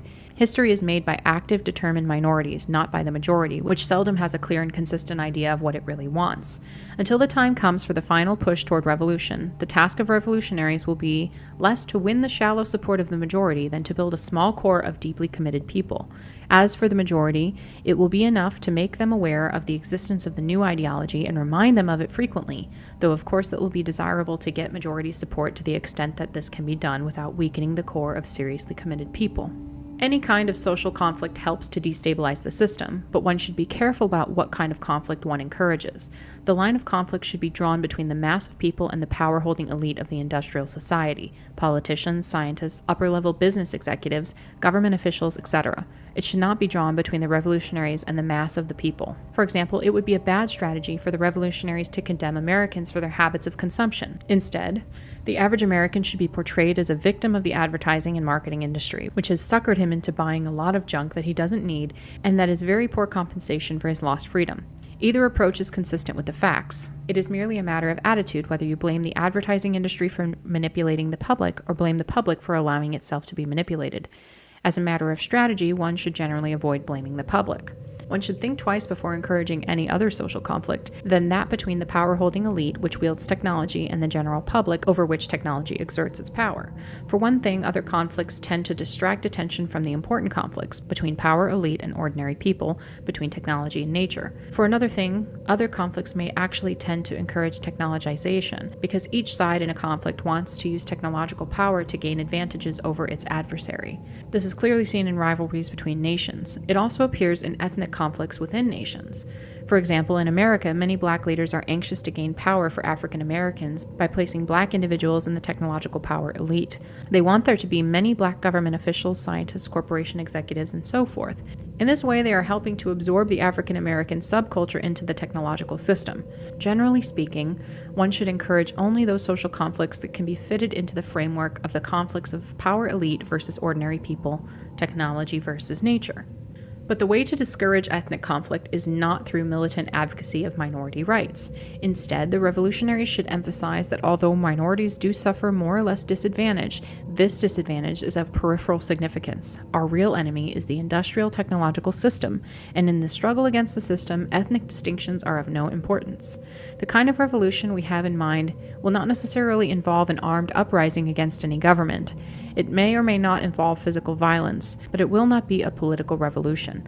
Its focus will be on technology and economics, not politics. Probably the revolutionaries should even avoid assuming political power, whether by legal or illegal means, until the industrial system is stressed to the danger point and has proved itself to be a failure in the eyes of most people. Suppose, for example, that some Green Party should win control of the United States Congress in an election. In order to avoid betraying or watering down their own ideology, they would have to take vigorous measures to turn economic growth into economic shrinkage. To the average man, the results would appear disastrous. There would be massive unemployment, shortages of commodities, etc. Even if the grosser ill effects could be avoided through superhumanly skillful management, still people would have to begin giving up the luxuries to which they have become addicted. Dissatisfaction would grow, the Green Party would be voted out of office, and the revolutionaries would have suffered a severe setback. For this reason, the revolutionaries should not try to acquire political power until the system has gotten itself into such a mess that any hardships will be seen as resulting from the failures of the industrial system itself and not from the policies of the revolutionaries. The revolution against technology will probably have to be a revolution by outsiders, a revolution from below and not from above. The revolution must be international and worldwide. It cannot be carried out on a nation-by-nation basis. Whenever it is suggested that the United States, for example, should cut back on technological progress or economic growth, people get hysterical and start screaming that if we fall behind in technology, the Japanese will get ahead of us. Holy robots! The world will fly off its orbit if the Japanese ever sell more cars than we do. Nationalism is a great promoter of technology. More reasonably, it is argued that if the relatively democratic nations of the world fall behind in technology while nasty dictatorial nations like China, Vietnam, and North Korea continue to progress, eventually the dictators may come to dominate the world. That is why the industrial system should be attacked in all nations simultaneously to the extent that this may be possible. True, there is no assurance that the industrial system can be destroyed at approximately the same time all over the world, and it is even conceivable that the attempt to overthrow the system could lead, instead, to the domination of the system by dictators. That is a risk that has to be taken, and it is worth taking since the difference between a democratic industrial system and one controlled by dictators is small compared with the difference between an industrial system and a non-industrial one. It might even be argued that an industrial system controlled by dictators would be preferable, because dictator-controlled systems usually have proved inefficient, hence they are presumably more likely to break down. Look at Cuba. Some people take the line that modern man has too much power, too much control over nature. They argue for a more passive attitude on the part of the human race. At best, these people are expressing themselves unclearly because they fail to distinguish between power for large organizations and power for individuals and small groups. It is a mistake to argue for powerlessness and passivity because people need power. Modern man is a collective entity, that is, the industrial system has immense power over nature, and we regard this as evil. But modern individuals and small groups of individuals have far less power than primitive man ever did. Generally speaking, the vast power of modern man over nature is exercised not by individuals or small groups, but by large organizations. To the extent that the average modern individual can wield the power of technology, he is permitted to do so only within narrow limits and only under the supervision and control of the system. You need a license for everything, and with the license comes rules and regulations. The individual has only those technological powers in which the system chooses to provide him. His personal power over nature is slight. Primitive individuals and small groups actually had considerable power over nature, or maybe it would be better to say power within nature. When primitive man needed food, he knew how to find it and prepare edible roots, how to track game and take it with homemade weapons. He knew how to protect himself from heat, cold, rain, dangerous animals, etc. But primitive man did relatively little damage to nature because the collective power of primitive society was negligible compared to the collective power of industrial society. Instead of arguing for powerlessness and passivity, one should argue that the power of the industrial system should be broken, and that this will greatly increase the power and freedom of individuals and small groups. Until the industrial system has been thoroughly wrecked, the destruction of that system must be the revolutionaries' only goal. Other goals would distract attention and energy from the main goal. More importantly, if the revolutionaries permit themselves to have any other goal than the destruction of technology, they will be tempted to use technology as a tool for reaching that other goal. If they give in to that temptation, they will fall right back into the technological trap, because modern technology is a unified, tightly organized system, so that in order to retain some technology, one finds oneself obliged to retain most technology. Hence, one ends up sacrificing only token amounts of technology. Suppose, for example, that the revolutionaries took social justice as a human goal. Human nature being what it is, social justice would not come about spontaneously. It would have to be enforced. In order to enforce it, the revolutionaries would have to retain central organization and control. For that, they would need rapid, long-distance transportation and communication, and therefore all the technology needed to support the transportation and communication systems. To feed and clothe poor people, they would have to use agricultural and manufacturing technology, and so forth. So that the attempt to ensure social justice would force them to retain most parts of the technological system. Not that we have anything against social justice, but it must not be allowed to interfere with the effort to get rid of the technological system. It would be hopeless for revolutionaries to try and attack the system without using some modern technology.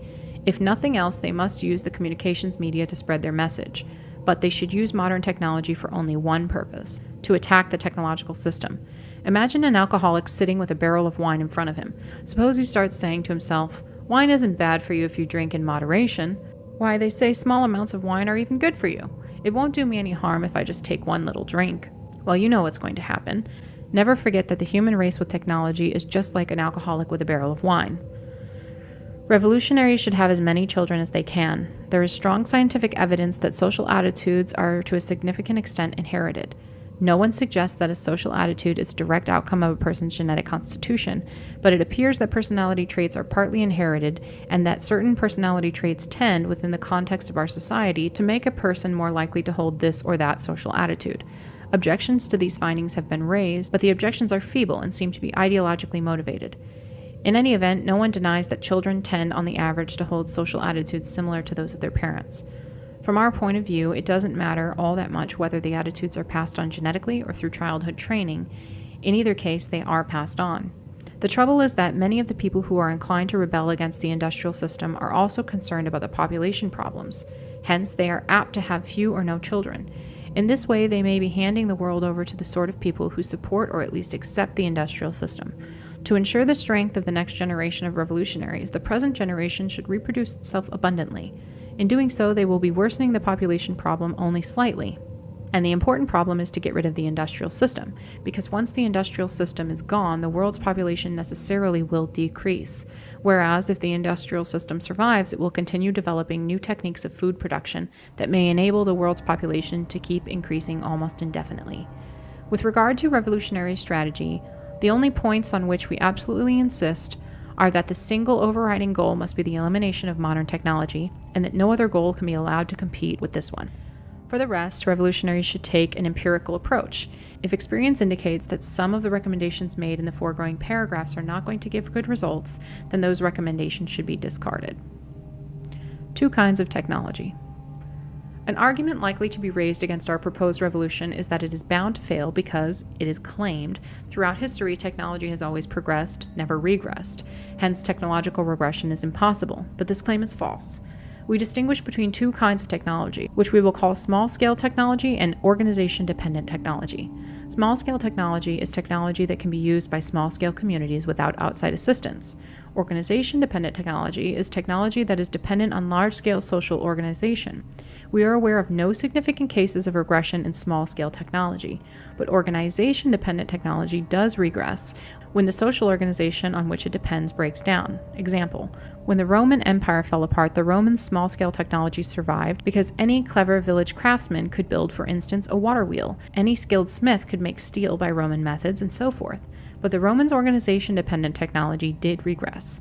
Their aqueducts fell into disrepair and were never rebuilt. Their techniques of road construction were lost. The Roman system of urban sanitation was forgotten, so that not until rather recent times did the sanitation of European cities equal that of ancient Rome. The reason why technology has always seemed to progress is that until perhaps a century or two before the Industrial Revolution, most technology was small-scale technology. But most of the technology developed since the Industrial Revolution is organization-dependent technology. Take the refrigerator, for example. Without factory-made parts or the facilities of a post-industrial machine shop, it would be virtually impossible for a handful of local craftsmen to build a refrigerator. If by some miracle they did succeed in building one, it would be useless to them without a reliable source of electric power.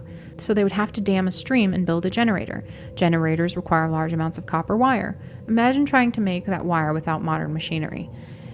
And where would they get gas suitable for refrigeration? It would be much easier to build an ice house or preserve food by drying or picking, as was done before the invention of the refrigerator. So it is clear that if the industrial system were once thoroughly broken down, refrigeration technology would quickly be lost. The same is true of other organization-dependent technology. And once this technology had been lost for a generation or so, it would take centuries to rebuild it, just as it took centuries to build it the first time around. Surviving technical books would be few and scattered. An industrial society, if built from scratch without outside help, can only be built in a series of stages. You need tools to make tools to make tools to make tools. A long process of economic development and social organization is required. And, even in the absence of an ideology opposed to technology, there is no reason to believe that anyone would be interested in rebuilding industrial society. The enthusiasm for progress is a phenomenon peculiar to the modern form of society, and it seems not to have existed prior to the 17th century or thereabouts. In the late Middle Ages, there were four main civilizations that were about equally advanced: Europe, the Islamic world, India, and the Far East, China, Japan, Korea. Three of those civilizations remained more or less stable, and only Europe became dynamic. No one knows why Europe became dynamic at that time. Historians have their theories, but these are only speculation. At any rate, it is clear that rapid development toward a technological form of society occurs only under special conditions, so there is no reason to assume that a long-lasting technological regression cannot be brought about. Would society eventually develop again toward an industrial technological form? Maybe, but there is no use in worrying about it since we can't predict or control events 500 or 1,000 years in the future. Those problems must be dealt with by the people who will live at that time.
I was seeking conversations.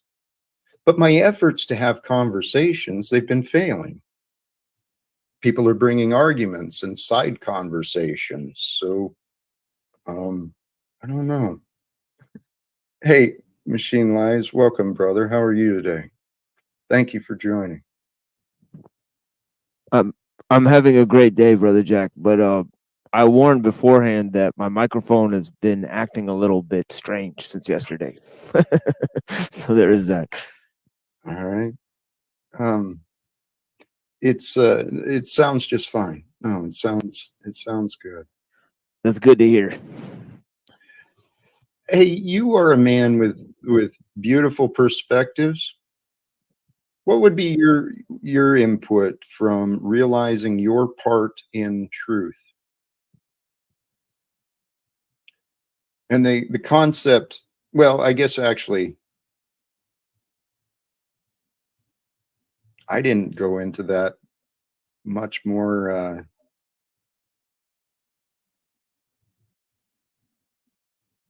Our part in truth.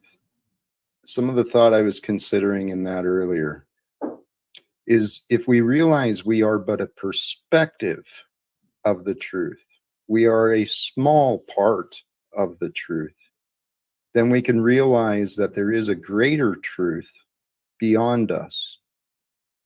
But if we can align our smaller truth with the greater truth, well, that's when we get to rest in that which is known, right? Hey, you're welcome to jump in. In the back is the sanity machine again. I've kind of lost interest in entertaining his nonsense. What are your thoughts? Well, he's definitely an interesting character, similar to Tommy and the Snafu individuals. You know, they have a lot of moral sort of gripes against different behaviors, and they choose to express it in rather colorful ways, from what I've seen. So, well, yes. Now, different than Snafu and Tommy, Steven is much more duplicitous. He's much more manipulative, real sleazy, real snaky, in my opinion. These are true demonic forces that he perpetrates online, playing the judge and prosecutor against anyone who dares to come online, it seems. I don't feel like entertaining him. No, yeah, Salty, you're one of those, you're another interesting character. An enabler of that sort of behavior. You've been cheering Paul and his arrogance on ever since I discovered him, and then I noticed hey, actually, Stephen, here's something. I tried to visit one of your streams, but you've got me blocked from the chat. So why would you even think you're welcome here, dude? I'm going to go ahead and kick you from the back.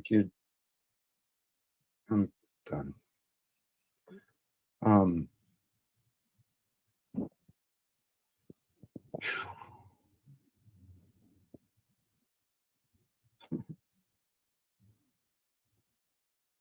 He hasn't cupcaked. He's a user. Just like the demonic forces use people to attain their own entertainment, their own joy. They're selfish. Well, I think there's some of that implication there in terms of the cupcake is it's a fanciful treat that offers little nutrition or something like that. Okay, all right. Well, that applies. They're metaphorical in a way. Okay, all right. Offering offering forth the appearance of sweetness with no true value or nutrition. with it. That does apply. I appreciate that. Holy cows.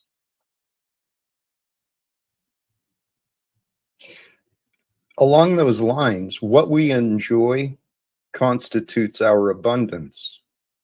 I don't think people realize what they're doing when they're doing their entertainment keeping their self entertained.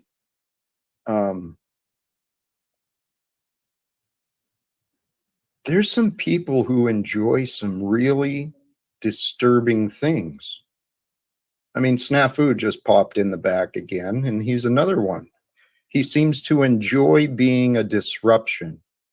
He seems to enjoy being unpleasant to other human beings. What a miserable way to live. Can you imagine living like that? Finding joy out of being a douche? I mean, that's crazy. And yet this is what, holy cows, that's what politics is. Politics is people who find joy out of the appearance of control, out of the appearance of power. And this is where the amazing divinity, my perspective of God comes in. Our God is so amazing, dude. Truly. That's what's so mystifying. That's what's so challenging for people to accept, is that it's so mystifying. It's so unbelievable. Yet, when you set out to learn, and you set out to know, and you're a well-read man, you know there's many, many thoughts on all of this. It's been forever. Sanity Machine, you, here it is. You're not exposing anyone except yourself, you ignorant fool. And I try to be polite, but I think ignorant fool is a polite way of describing that clown Steven, the character he shows online.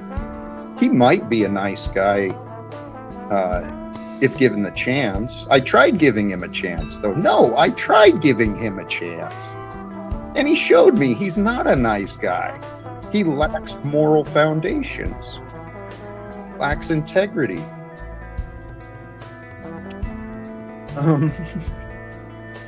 Uh-oh. Yeah, apparently you're on the list too. I don't know if you saw that. Okay. I'm sure that might keep you awake at night. Well, I've had my share of I call it free promotion online. So I appreciate the criticism.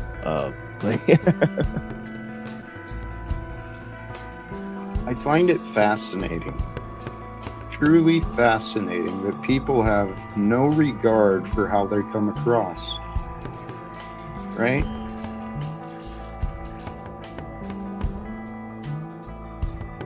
I'm thinking about myself in the past, right? Because anytime I find a judgment, I'm sharing this for anyone who's viewing, a practice I found for myself, and it just makes sense. Anytime I find a judgment on the world I'm experiencing, I look at myself. How am I in that way, or how was I in that way? I used to yell at people pretty regularly. And I guess I didn't really care about how I came across because I thought I was right. But hey, we've got another guest, someone who's been showing up here recently. Welcome back. Hey. Yeah. Have you guys? Okay. Have you guys crossed paths before? No, but I've witnessed him on the previous episode. So yeah, I appreciate his contributions. Thank you. Nice. Yes. Welcome back, brother. How are you today? Doing great. How about you? I'm feeling blessed. You showed up earlier today, and I was already talking about wrapping up. But, you know, with you guys here, I'm going to roll with this. I'm going to flow a little bit. Thank you. Rainbow Records. That's what they call you. Rainbow Records. Rainbow Records. Well, you must be somebody who makes music. Well, I do record reviews. Oh, okay. Today's Beach Boys Pet Sounds. Oh, okay. Yeah. That's original from '66. So, in my peace journey, I like to bring people together with music. Yeah, me too. Me too. Yeah, that's some of what I do too. You know, I've made like 3 or 4 songs only so far, but yeah, I do appreciate music. You know, as it was said in that movie, I think it was Shawshank Redemption. You know, where he plays the opera music, and then he gets in trouble for it, and he gets thrown in the hole, and then he says, "What?" And then they asked him, "Why did you do it?" And he says, "Well, music shows you places that are not made of stone. You know, that actual places that you can go that are not made of stone and mortar. You know, and I think that is so true. You know, that music contains spaces, memories." You know, I've heard that they could take people out of their mental illness and out of their dementia by reminding them and playing music for them. And, you know, if they have memories attached to that, you know, it can awake some of their most innermost memories and joys. So, yeah, music is a beautiful gift, you know, for sure. You know, I had to argue and, you know, somebody was saying that music is haram, you know, in Islam. And I had to get in an argument with them. And I'm a Muslim, you know, so I said, no, that can't be. You know, the Muslims have produced musical instruments, you know, not only, but, you know, also, you know, centuries of, you know, music. And, you know, I'm from, you know, India, and we have some of the most beautiful musical traditions. Yes. You know, yeah, you know, for sure, yeah. The Maharishi, the sitar, and the rhythms. Yeah, they definitely influenced the Beach Boys for sure. You know, you probably are more like a heavy metal guy. yeah, a little Got bit. The John Karobi look going on. Yeah, I'm curious to know, you know, Jack's views on music. You know, probably very much in the '70s music. Well, actually, there's another YouTube channel I follow. It's not a real big one. The Elect of God, something like that. Young man, he was just talking about that today, how pay attention to the music. Music has an amazing power, right? But that amazing power has also been used against the population. You know, these songs about anger and murder and drugs and, you know, all the immorality, that stuff, the music, it really gets into our minds, and it can affect our energies. It can totally change how we are. I never really gave it much thought when I was younger. I was into the angry music, hard rock, heavy metal, and then angry rap. That was me, you know? But the more I started looking into the science of sound, the science of energy, frequency, vibrations, the way it affects our actual physical being, our mental being, our emotional being, my music selection quickly changed. And a lot of healing sounds. Hours and hours, healing sounds, frequency meditations, and it really does do something. So it's kind of off from where the conversation was, but no, it's totally there. It's all there. Thank you. The other part, the other idea I had with that though is just the conceptual idea of what we consumes us, right? whether it's mental, physical, we become a part, we become unified with that which we consume, and we're consuming the environment, whether we realize it or not. And there's a lot of aspects to the environment that our body and our mind and our spirit are receiving at every moment. That can work both ways, right? The downside is if we're not paying attention, we can allow a lot of toxins and negativity and all this stuff to become a part of us. But the other part of that is it's a beautiful aspect of the nature of how we are. If you want to have more joy in your life, notice the moment and ask yourself, what would make this better? You know, maybe it's some soft music in the back, maybe it's some aromatherapy, maybe it's whatever, right? We can always add to the moment to make it more joyful, more pleasant, more beautiful. And then that's how I've been living that way for a while. And it becomes kind of a game. How much joy can I bring into my day? And when you don't have the resources and the access to the worldly stuff, you get creative. and that was kind of like when I found Zen. When I think of it, it's kind of like just a dark, like a grass or something, and there's like mist or smoke, and it's just kind of clear. Okay, everything's good, and then it's like, okay, how can I enhance that? So as you said, those different things. Just making things more joyful.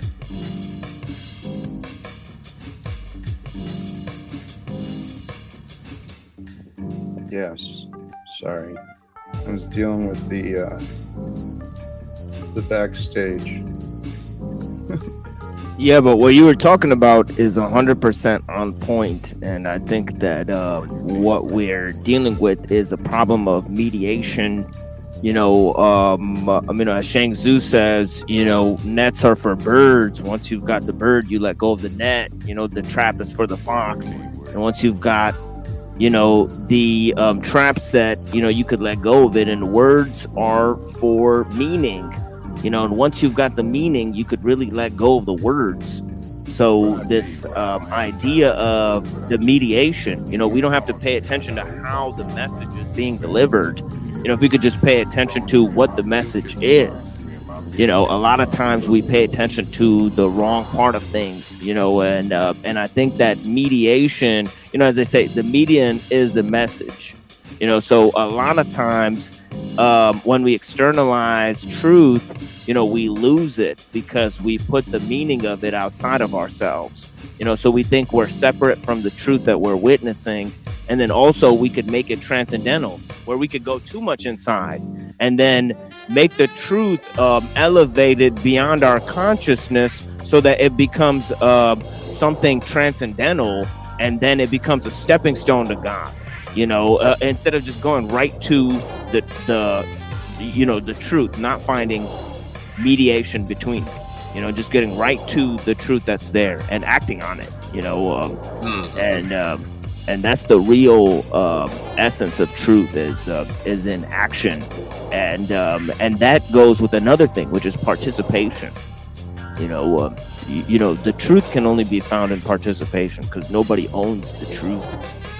You know, knowledge is a possession. You know, you can acquire knowledge. You know, you can't acquire the truth. You know what I mean? Ooh, I love that, and yet at the same time I felt something inside because I don't like that.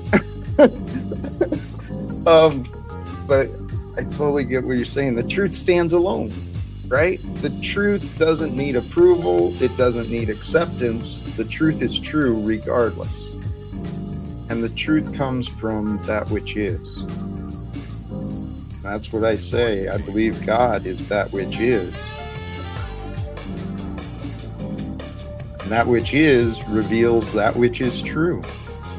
So how do we fit into that? Do we reveal that which is true? Or do we reveal what we think is true right?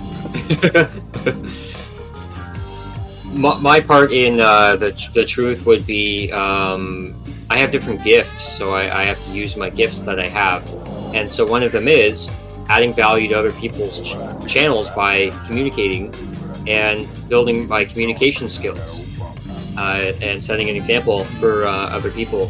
So that's why thank you for having these open panels for people to talk and to share ideas. Appreciate that. Yeah, and that is the paradox of truth, that one can only find the truth in relation with others, because the truth has to be found through participation in it. But also, you can't justify truth based on what somebody else knows. You can only confirm the truth. See, when somebody says truth, you can only realize that truth if you already know what they know. So really all truth really comes from within. So not only is it a paradox because it's only found in relation through the participatory act, but it can only be found within. So again, truth is sort of magical and in that way. This is why I call the truth God. I mean, in the end, the limits of our knowing is what limits our options, and the limits on our options is what controls our lives. The truth coming through answers, coming through ideas, coming through life experiences, whether we realize it or not, the truth does. That is what governs our world. And oh shit. Except there's people that think they govern the world. And that's the game that's been created for us to overcome. Along what you're saying too, the truth is realized from within. It all comes from within. And I was considering the idea earlier about living truth and what is real. Because what is real to another may not be real to me, right? It's all based on life experiences. So truly, what is true from us, it comes through our experience. We may experience a story from someone else that reminds us or confirms with us, and then that truth emerges. But it's all through life experience. And life is happening right now. So much of the world is caught up in their memories, and they let their memories take over now. As I said that, again, I'm reflecting on me. I guess I was guilty of that with Stephen. I allowed my memories of him to interrupt.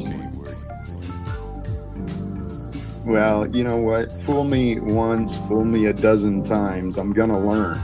I can't trust that guy. And until he shows me different, I don't want to. And when you said that yesterday, I also did some reflection too, because sometimes I have a hard time forgiving people. And so what I did was I was given this family photo album book, and I would flip through it yesterday and did some reflection, and I was in the moment, and I was like calm, and I was able to reverse some of those patterns and to find a place where I can come from a place of forgiveness. So that definitely helped yesterday. Dude, that is beautiful. Thank you for sharing that. That's a great idea. An old family album or records of memories of the past. Going through those just to clear out the clutter, right? Making sure that there is peace, there is forgiveness, that there is no more unresolved issues. I love that idea. And so, as Machine said too about the paradox, it's, well, again, we talk about like the great mystery or the wonderful mystery, but we were both individuals and social beings at the same time. So it's kind of like seeing the three sides of the coin, and not maybe balancing, but integrating integrating these different values into our lives, sharing them. That's the key. It is the integration. Learning not just from our life experience, but learning from the life experiences of others. That was something I realized a long time ago. There's so much to learn in life, and there's so much to learn as a man, as a person, in order to function in society, you know, without causing a lot of problems. There's a lot to learn. And none of us have the time in a lifetime to learn everything on our own. Mm-hmm. That's why we've got to learn from each other. And we get to learn from each other. It's even in our design. Some of the sciences, the studies in the brain, they've identified the functions of neurons. Yes. Neurons that'll fire within our mind through the imagination, and it brings the experience into our being. And that's how we can model ourselves after others. We can imagine ourselves into becoming greater versions. We can pick up attributes from the people that we admire, and we can bring those ideas into us through the imagination and actually train our bodies that way. There's a lot of studies in that. I understand people have learned musical abilities, right? Being able to play instruments and stuff through imagination and the practice of modeling in their minds. I think music and some other things I'd heard about, but we're living at a unique time of history. I actually feel pretty blessed to be. I look forward to what the future's going to bring, though, because there's more and more people like us having conversations about consciousness, about God, about life, you know, how to heal. All of these conversations, I believe they are becoming more common. I don't think it's just me, but I only know my own experience. They're everywhere. We just don't see it yet. They're happening right now. They are. I've wondered, though, if it is different than the way it was. Maybe there was always groups of people having these conversations, and I'm sure there was, but I'm just finding more and more and more of them. Not just online, but even when I go out, I hear people, you know, at the coffee shop or the restaurant, I hear them talking about God openly. Talking about, well, could just be my path too. I don't know. It's where you choose to focus the attention. Eventually you will find the things that you're looking for when you focus. Brother, that is the truth. We have the ability within us, and I think the universe is created that way. It makes sense, and I can't think of the word.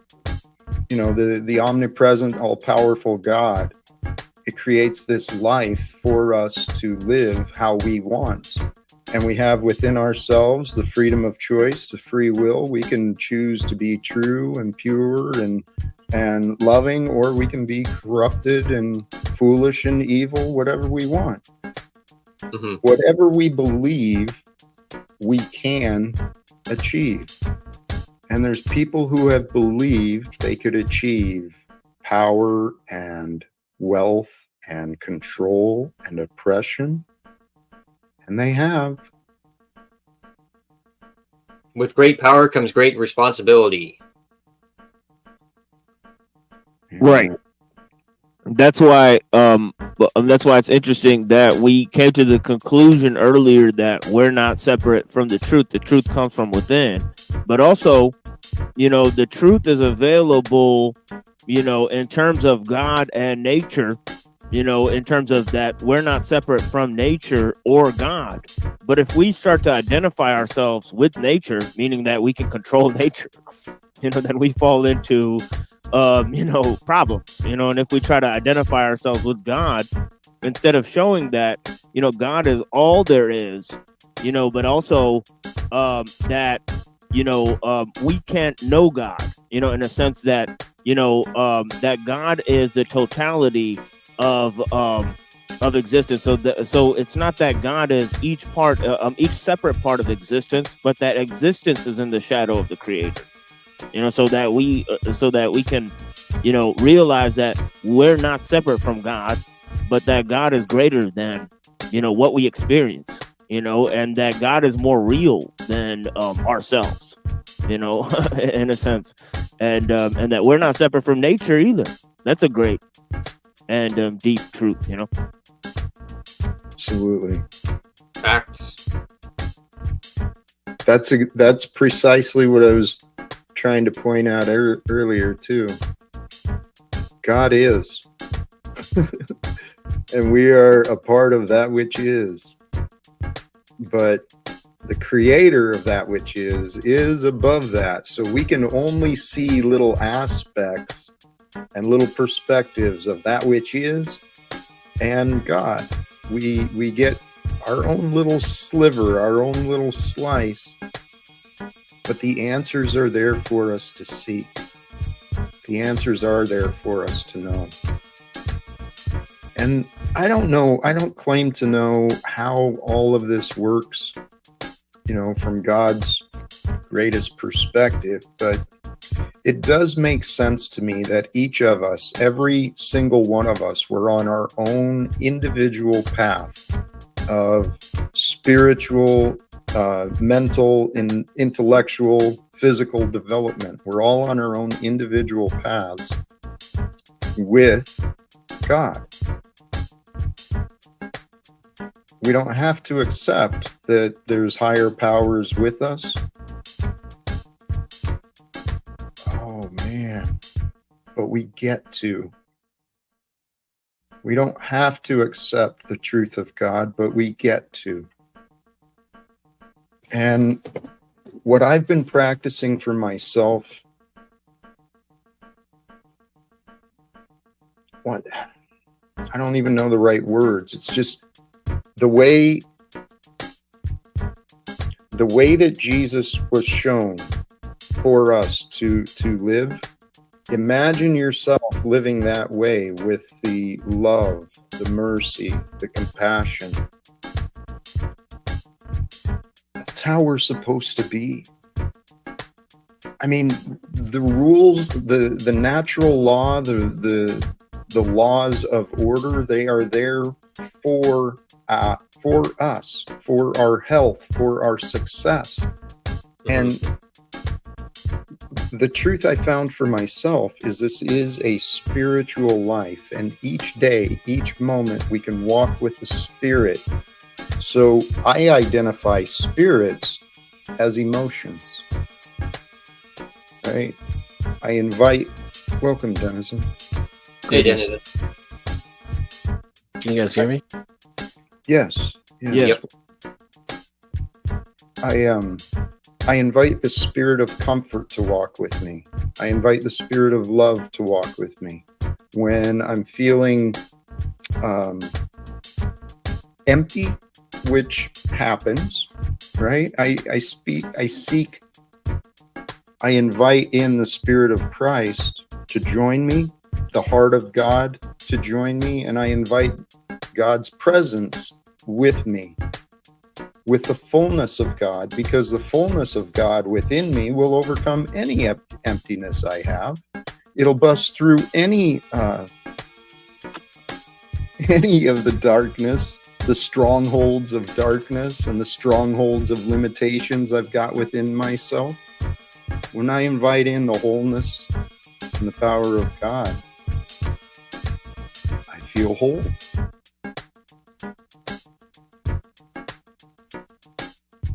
And that's how we're supposed to be.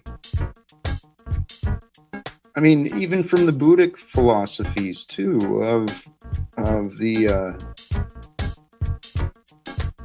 first, the foundations of suffering, they really come from the attachments and the desires that are unfulfilled. Well, if you invite in the wholeness of the spirit to join you, you bring in the holiness, the Holy Spirit to join you, and you become whole, well, then you have no needs. And if you have no needs, you can desire what you have. And as long as you desire what you have and you don't desire what you don't have, well, golly geez, you're abundant. And you can share joy and peace and everything else. I don't know. Well, it's like you're saying, you know, that those who are bound by desire see only the outward container. You know, so the more we focus on a desire, you know, obviously desire is the same as knowledge. In a lot of ways, because as I said, knowledge functions the same way. It's a possession. Sure, it's a possession that nobody can take from you, but it's still something that you have to acquire, you know, so it falls within the range. And then truth, you know, is obviously infinite. You know, knowledge itself is infinite. So, you know, a truth is not only infinite, but it's also one, you know, because the truth has, you know, it's all connected, you know, it's within itself, you know, it's complete unto itself. You know, it doesn't need any external source of knowledge to justify or claim it, you know. And knowledge, you know, I say that truth organized is wisdom, but knowledge disorganized is information, right? You know, in a way, you know, so you know, there's a lot of information and clutter, you know, instead of real knowledge that people can use to relate to. Yes, I love that. I don't remember the term you used, but disassembled knowledge is information. That's beautiful. And the idea of knowledge and desires being connected, I totally see that connection too, because if we don't have the knowledge of something, where would the desire come from? I mean, if we don't know that there's something beyond what we have, how would we desire beyond what we have? Hey,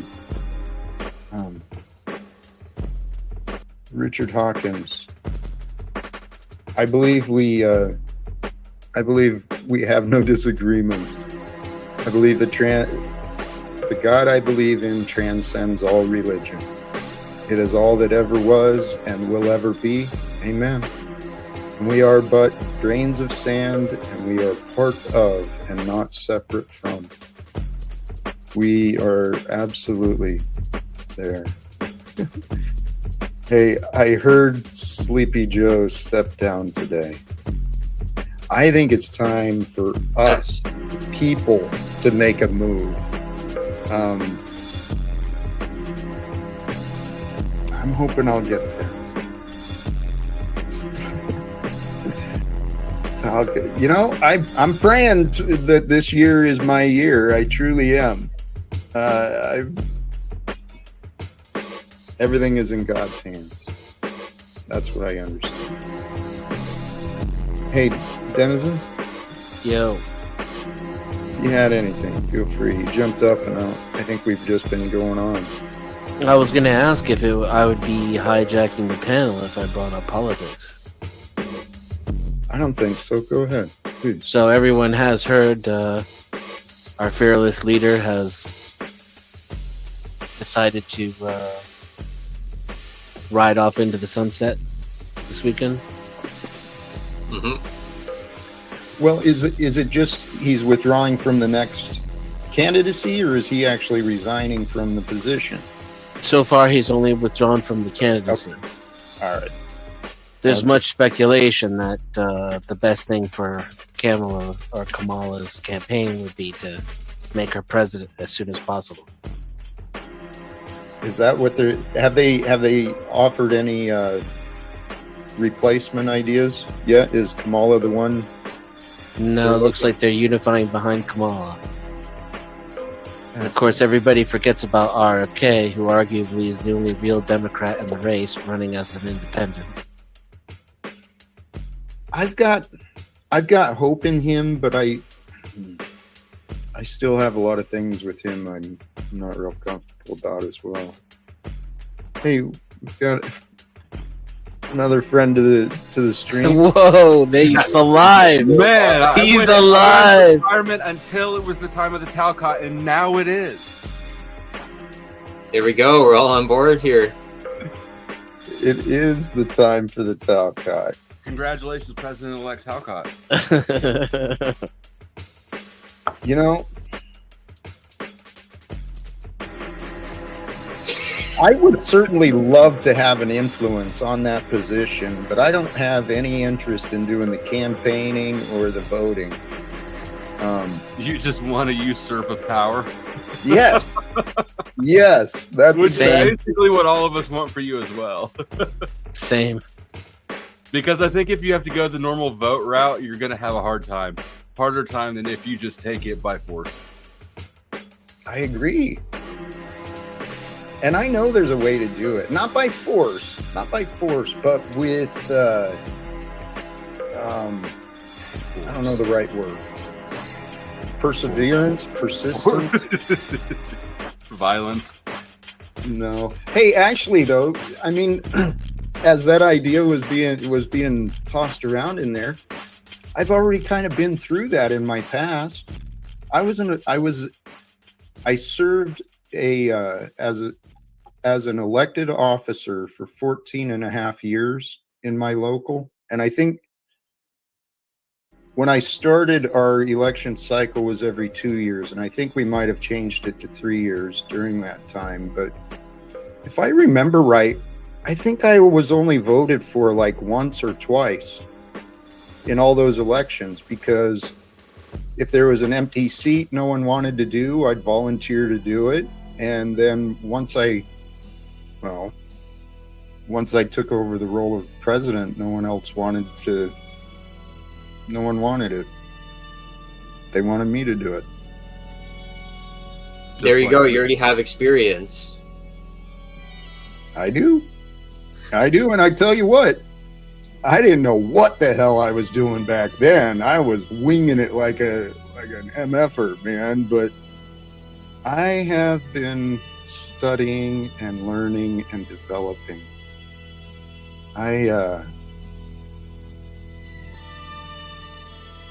Leadership is actually pretty simple. Once you stop and think about it, all a good leader is a good person. You have a challenger from my chat. Jack Squatch says, if you stop all wars, you will personally become a warlord. Just so there'll be at least one war. You know, I'm sure there will be. I just no, because that's someone who hasn't thought it through. It is possible for somebody to think it through and come to a different conclusion than you. No, not when you use logic. Because if you think logic through, think about just the time spent between when you discovered game theory. Game theory. Oh, I'm very familiar with. Well, not very familiar. I have understanding. I've heard of it. Yeah.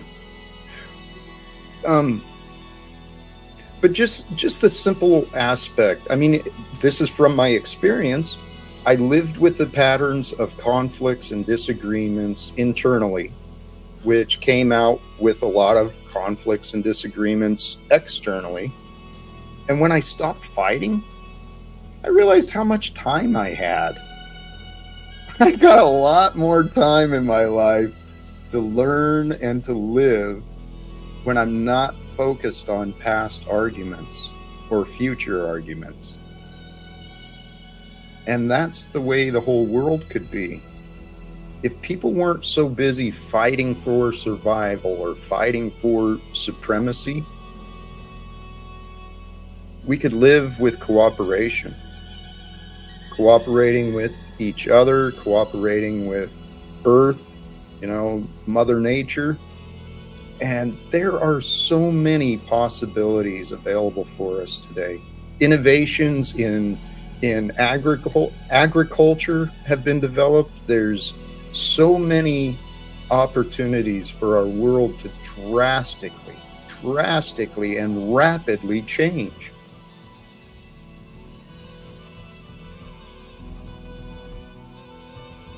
And you know what? Now my mind went back to, I want to get to DC somehow. How do we get some true influence, some true leadership into that city? This is my dream, man. Walk into the arena. What's that? You guys remember the adage from Roosevelt about the man? We have nothing. The man in the what? The man in the arena. Yeah. Can't remember what it is.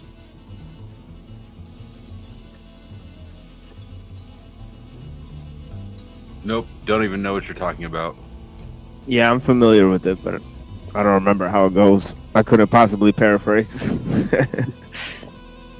You have to be in the arena, right? Like that's the point. Right. It's, there's the men in the arena, and then there's the people watching and spectating and speculating.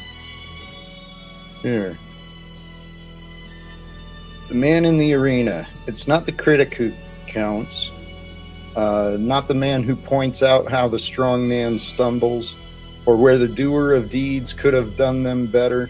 The credit belongs to the man who is actually in the arena, whose face is marred by dust and sweat and blood, who strives valiantly, who errs, who comes short again and again, who spends himself in a worthy cause, who at the best knows in the end the triumph of high achievement, and who at the worst, if he fails, at least fails while daring greatly, so that his place shall never be with those cold and timid souls who neither know victory nor defeat. Fucking love that quote. I had that hanging on the union board for a long time. Because it's not the critics, it's not those who are sitting in the bleachers, you know, complaining or cheering on. They're not the ones who matter. The people who matter are the ones who are getting in the streets, getting it done, getting out there and making the work happen. That's what we all can be. Dare to fail. Often. Do it young too. If you're a man, do it young and often. That was a wise lesson I learned and heard way late in my life. I spent so many years afraid of failure. Afraid Look of at you now. I know. I've been allowed to face all of my fears. This is what I mean. Can you move me and Dennison? This is really just throwing off my equilibrium. Oh yeah, you're right. Thank you. That's much better. That is better. Thank you.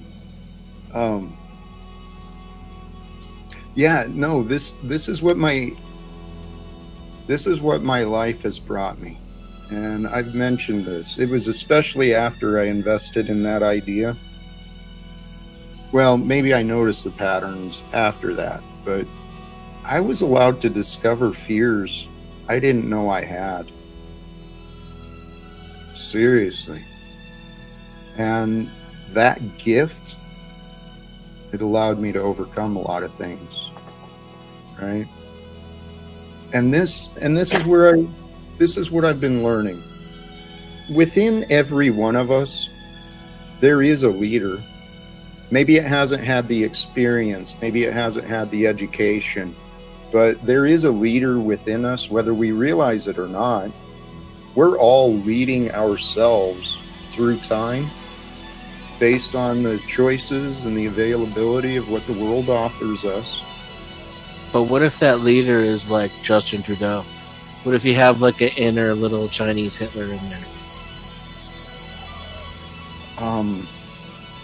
There are many of those. Word. Well, hey, when my mind, Trudeau, as soon as I heard that name, my mind went to Klaus Schwab and the World Economic Forum, because Trudeau is just one of those. He's one of the many, what are they called? The bought and paid for young emerging leaders, or whatever they call themselves. So an actor, global leader. Yeah. Acting for ugly people. The people with wealth and power, they've had time and support, gathering the information and the data, looking at the world and trying to figure out how's the best way to bring control. And that young global leaders, they don't hide this stuff, right? The meetings in Davos, the Bohemian, the Bilderberg, the Bohemian Grove, the World Economic Forum, they're not hiding this stuff. It's what does Chuck mean when he says fight the socialism? What is the socialism? I don't know, but it's probably brown like this guy. I'm not sure what it is, but it ain't Christian. Can you highlight my last comment? I think it's the best one down there. Thank you. Swim. Still gargles cocks. Who's Some swimming? things never change. Oh, here. Even Jack is sitting here cackling and laughing because he knows that his mod gargles cocks.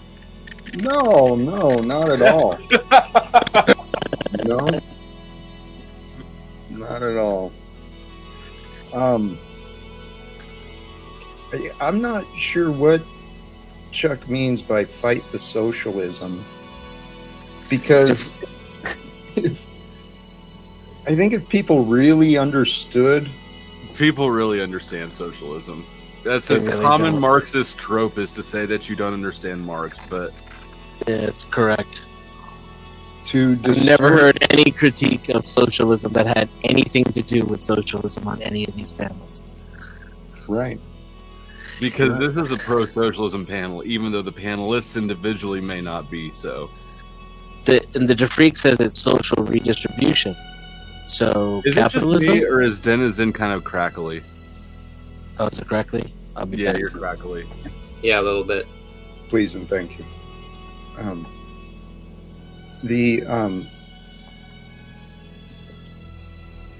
Well, in looking at American history, I mean, and it's not just American history, you look at world history and look into how the American corporations supported many of the destructive forces in World War II, not just from our own allies and the destruction we created, but Henry Ford and many of these corporations, American corporations and bankers, funded atrocities. Welcome, Hank. Hey, Hank. Still crack-a-lacking? No, You're that's better. Thank you. Hank's in the danger zone, though. Uh-oh. Oh. No, you're in the danger zone. God damn it. Oh, wow. He just declared it, and it was so. No, wow. I fear Hank. I knew it was a good idea to have you on my side, Hank. There's a reason that I didn't teabag Hank. And I there's a believe reason I'm facing this way so that if I need to dive for it, I can fucking dive. Good idea. Holy cows. Hey, blessings to everyone.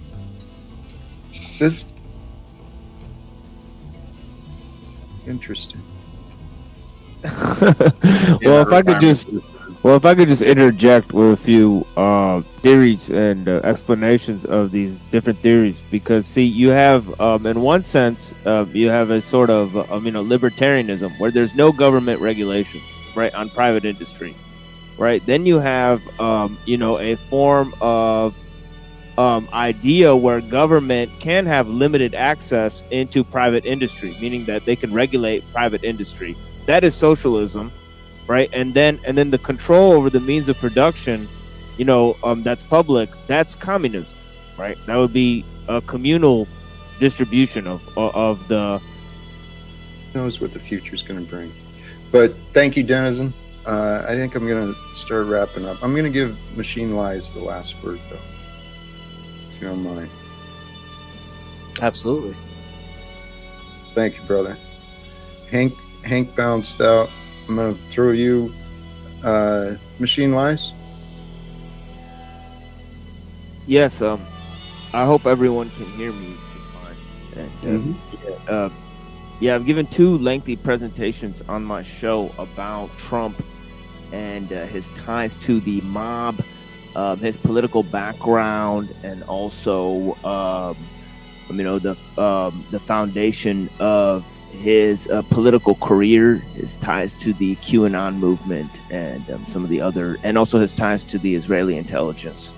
So I've given lots of different connections over 2 days of presentations on my show about that. Maybe a collected, 3 or 4 hours of material there for you guys. But if anybody's interested, but.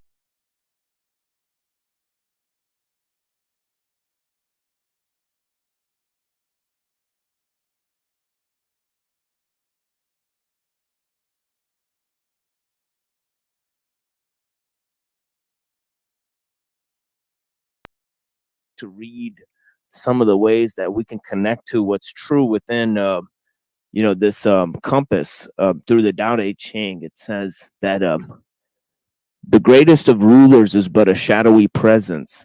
Next is a ruler who is loved and praised. Next is the one who is feared. Next is the one who is reviled. Those lacking in trust are not trusted, but the greatest rulers are cautious and honor words. When their task is done and work complete, their people all say, "This is how we are." So they make the people believe that they've completed the task themselves. This is why it says in chapter 66 that the sea is the king of 1,000 streams because it lies below them. That the true ruler leads from behind, and once the job is complete, he's out of the way, just like the people who complete the municipal work around the city.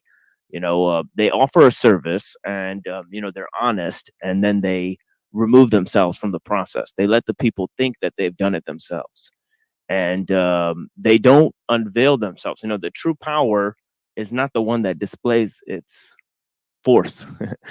That is the one that is instituted by the power, most obviously. But yeah, power is not the same thing as control. Thank you so much, my brothers and sisters, and I'll talk to you guys very soon. All right. Respect. Thank you very much, brother. Thank you. I love some of those thoughts. The power is not necessarily control. Power, in my view, is influence. And a true leader doesn't control. A true leader influences in powerful ways. A true leader empowers those who they serve.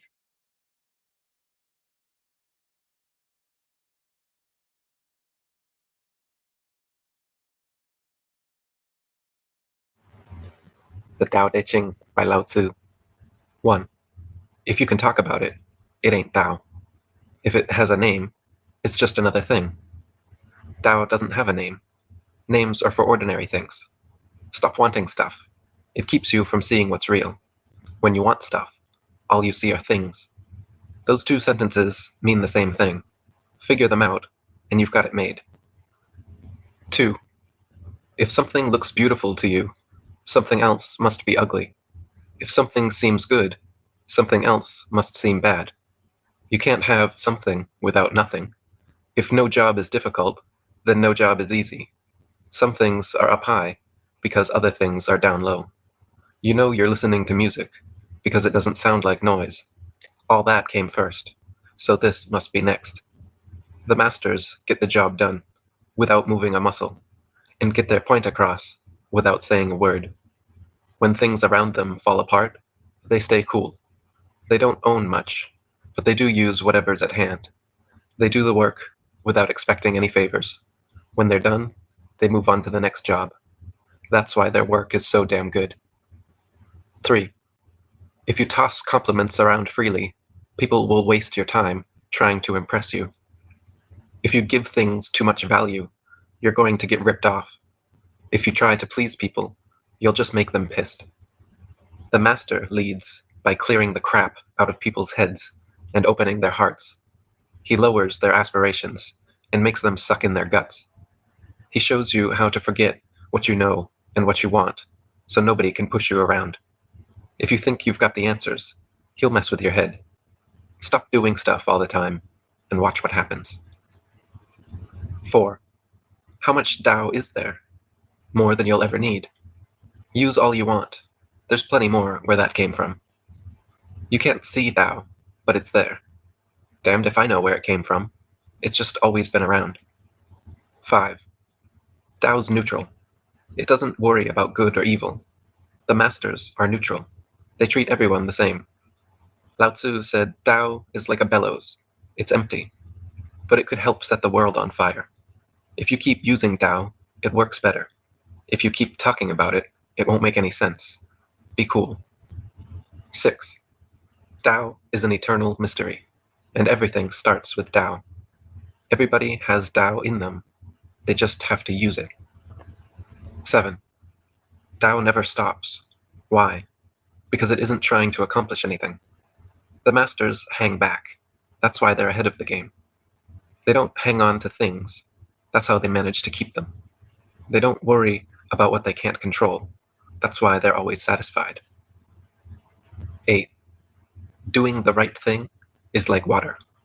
It's good for all living things and flows without thinking about where it's going, just like Tao. Keep your feet on the ground. Remember what's important. Be there when people need you. Say what you mean. Be prepared for anything. Do whatever you can, whenever it needs doing. If you don't compare yourself to others, nobody can compare to you. 9. If you drink too much, you get drunk. The engine won't start if you're always tinkering with it. If you hoard wealth, you fall into its clutches. If you crave success, you succumb to failure. Do what you have to do, then walk away. Anything else will drive you nuts. 10. Can you hold on to your ego and still stay focused on Tao? Can you relax your mind and body and brace yourself for a new life? Can you check yourself and see past what's in front of your eyes? Can you be a leader and not try to prove you're in charge? Can you deal with what's happening and let it happen? Can you forget what you know and understand what's real? Start a job and see it through. Have things without holding on to them. Do the job without expectation of reward. Lead people without giving orders. That's the way you do it. 11. A wheel has spokes, but it rotates around a hollow center. A pot is made out of clay or glass, but you keep things in the space inside. A house is made of wood or brick, but you live between the walls. We work with something, but we use nothing. 12. Sight obscures. Noise deafens. Desire messes with your heart. The world messes with your mind. A master watches the world, but keeps focused on what's real. 13. Winning can be just as bad as losing. Confidence can mess you up just as much as fear. What does winning can be just as bad as losing mean? If you're down, you might be able to get up.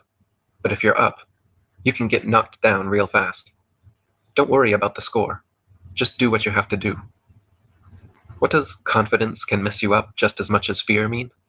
Fear can keep you from getting the job done, but confidence can get you in over your head. Walk tall, but don't get cocky. Know your limits, and nothing can ever hold you back. Deal with what you can. The rest will follow. 14. You can't see Tao, no matter how hard you look. You can't hear Tao, no matter how hard you listen. You can't hold on to Tao, no matter how hard you grab. But it's there, it's in you, and it's all around you. Remember that. 15. The ancient masters were damn impressive. They were deep, real deep. Words can't even begin to describe how deep they were. You can only talk about how they acted. They were careful, like a man walking on thin ice. They were cautious, like a soldier behind enemy lines. They were polite, like a guest at a party. They moved quickly, like melting ice. They were as plain as a block of wood. Their minds were as wide as a valley, and their hearts as clear as spring water. Can you wait for that kind of openness and clarity before you try to understand the world? Can you hold still until events have unfolded before you do the right thing? When you act without expectations, you can accomplish great things. 16. Keep your head clear. Stay calm. Watch as everything happens around you. Everything reverts to its original state, which was nothing. And when something becomes nothing, it gets right with Tao. If you don't understand that, you're going to screw up somewhere down the line. If you figure it out, you'll always know what to do. If you get right with Tao, you won't be afraid to die, because you know you will. 17. When a master takes charge, hardly anybody notices. The next best leader is obeyed out of love. After that, there's the leader obeyed out of fear. The worst leader is one who is hated. Trust and respect people. That's how you earn their trust and respect. The masters don't give orders. They work with everybody else. When the job's done, people are amazed at what they accomplished. 18. When people lose touch with Tao, they start talking about righteousness and sanctity. When people forget what's true, they start talking about self-evident truths. When people have no respect for one another, they start talking about political correctness and family values. When the nation is unstable, people start talking about patriotism. 19. Get rid of sanctity. People will understand the truth and be happier. Get rid of morality.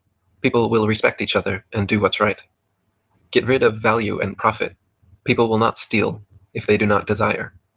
If that's not possible, go to plan B. Be simple. Be real. Do your work as best you can. Don't think about what you get for it. Stay focused. Get rid of all your crap. 20. Don't spend too much time thinking about stupid shit. Why should you care if people agree or disagree with you? Why should you care if others find you attractive or not? Why should you care about things that worry others? Call bullshit on all that. Let other people get worked up and try to enjoy themselves. I'm not going to give myself away. A baby doesn't know how to smile, but it's still happy. Let other people get excited about stuff. I'm not going to hang on to anything. I'm not going to fill my mind with ideas. I'm not going to get stuck in a rut, tied down to any one place. Other people are clever. I guess I must be stupid. Other people have goals. I guess I must be aimless, like the wind or the waves. I'm not like other people. I'm getting right with Tao. 21. A master stays focused on Tao. Nothing else, just Tao. But you can't pin Tao down. You can't even see it. How are you supposed to focus on something like that? Just remember what Lao Tzu said. The universe began as a void. The void fills with images. Images lead to the creation of objects, and every object has Tao at its core. That's the way it's been ever since the world began. How can I be so sure? I just know. 22. Learn how to stand still if you want to go places.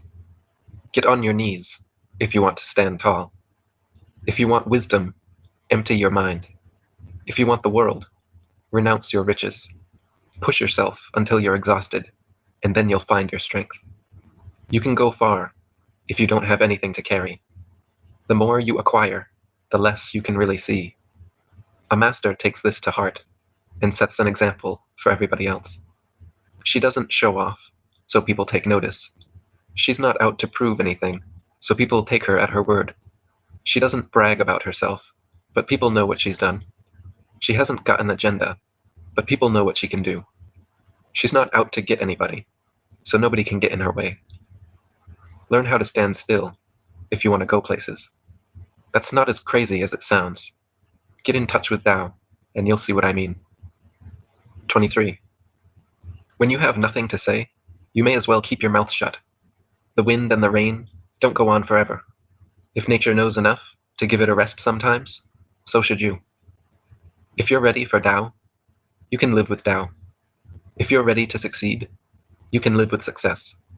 If you're ready to fail, you can live with failure. Trust your instincts, and others will trust you. 24. Keep your feet firmly planted, unless you want to fall on your face. Learn how to pace yourself if you want to get anywhere.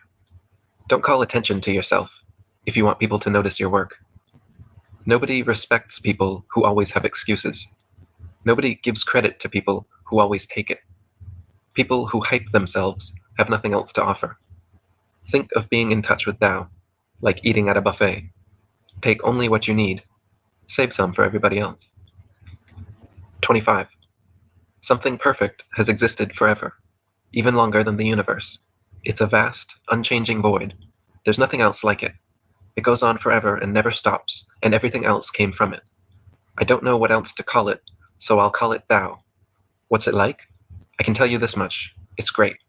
So great that it endures. Something that endures goes a long way, and something that goes a long way always comes back to the beginning. Tao's great. Heaven's great. Earth's great. And someone in touch with Tao is great too. Those are the 4 greatest things in the universe. Someone who's in touch with Tao is in touch with the earth is in touch with heaven, heaven's in touch with Tao, Tao's in touch with the way things are. 26. To be light on your feet, you need a steady mind. If your body is active, your mind should be relaxed. A master can travel long distances and still see everything she owns. She may be surrounded by beauty, but she isn't caught up in it. Why run around thoughtlessly? If you act lightly, you lose your bearings. If you act recklessly, you lose your self-control. 27. With enough practice, you could come and go without a trace, speak without stumbling over words, do complicated math problems in your head. You could build a door with no lock that nobody could open. You could tie something down with no knots, without even a rope, and nobody could pry it loose. Masters have time to help everybody, and ignore nobody.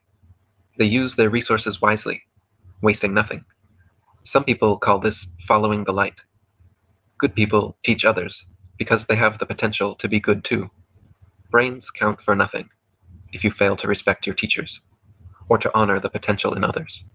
That's one of the most important lessons of Tao. 28. If you are strong but remain sensitive, power will flow through you. With that power, you'll always be right with Tao. It's like a whole new life. If you are idealistic, but stay rooted in reality, you are an example to others. Set that example, and you'll always be right with Tao. There is no limit to what you can do. If you are honorable, but remain humble, you will see things as they are. If you see things as they are, you'll always be right with Tao. Your life will become simple, yet full of potential. Let Tao show you how to get right with Tao, so your slightest gesture can change the world. 29. Want to take over the world? Think again. The world's a holy place. You can't just fuck around with it. Those who try to change it, destroy it. Those who try to possess it, lose it. Think again. The world's a holy place. You can't just fuck around with it. Those who try to change it, destroy it. Those who try to possess it, lose it. 29. Want to take over the world? Think again. The world's a holy place. You can't just fuck around with it. Those who try to change it, destroy it. Those who try to possess it, lose it. With Tao, you push forward, or maybe you stay behind. Sometimes you push yourself, other times you rest. Sometimes you're strong, sometimes you're weak, sometimes you're up, and sometimes you're down. A master lives simply, avoiding extravagance and excess.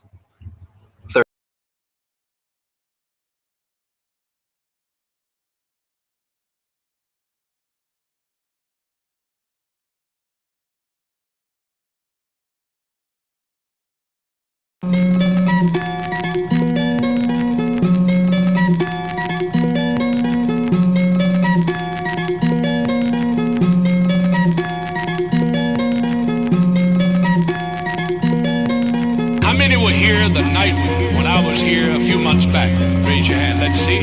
Thank you so much. I'm speaking on think and act now. Thoughts determine what you want. Actions determine what you get. Say it with me out loud. Thoughts determine what you want. Action determines what you get. Okay? Act now. Think. Act now. Think. Act now. Think. Act now. You know, the heartbreaker about a lot of people's dreams that never become a reality, all they ever do is think about it. They don't act on it. Because they have a fear if they act on it, they may not get that dream. Fear, that big idea behind me. But I guarantee you're not going to ever get anything with your thoughts until you put actions to back it up. That's going to be tonight. You be here early. It's going to be a great night. Think. Act now. Think. Act now. These tongues are difficult to bridle. You can cut someone's character, cut someone's qualifications, and cut someone's morals. Thoughts determine what you want. Actions determine what you get. Say it with me out loud. Thoughts determine what you want. Action determines what you get. Okay. Thoughts determine what you want. Actions determine what you get. Think. Act now. Think. Act now. Think. Act. Say it with me out loud. Now. Think. Act now. Think. Don't you know everybody went down with that flood? Glad he put some action with his thoughts. Thoughts, you know, just action with his thoughts. You know, the heartbreaker about a lot of people's dreams that never become a reality, all they ever do is think about it. They don't act on it. Because they have a fear if they act on it, they may not get that dream. But I guarantee you're not going to ever get anything with your thoughts until you put actions to back it up. That's going to be tonight. You be here early. Think. Act now. It's going to be a great night. Act now. Think. Act now. Stay with me out loud. Think. Act now. Thoughts determine what you want. Actions determine what you get. Stay with me out loud. Thoughts determine what you want. Action determines what you think. Act now. Think. Act now. Think. Act now. Think. Act now. Okay?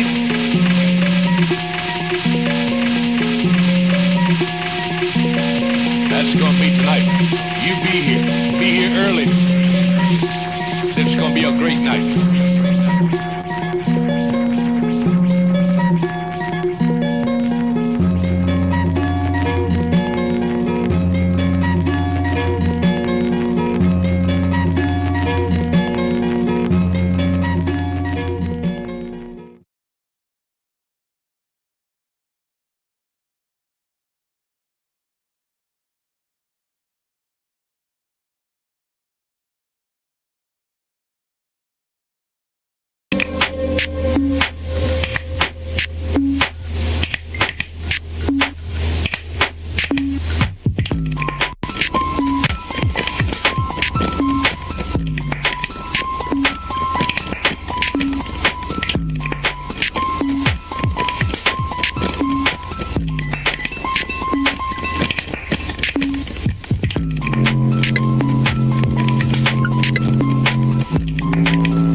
I used to understand happy. I know that I used to be happy. I was really happy. I'm unhappy now and I can't remember what it's like to be happy. I only remember... I don't remember.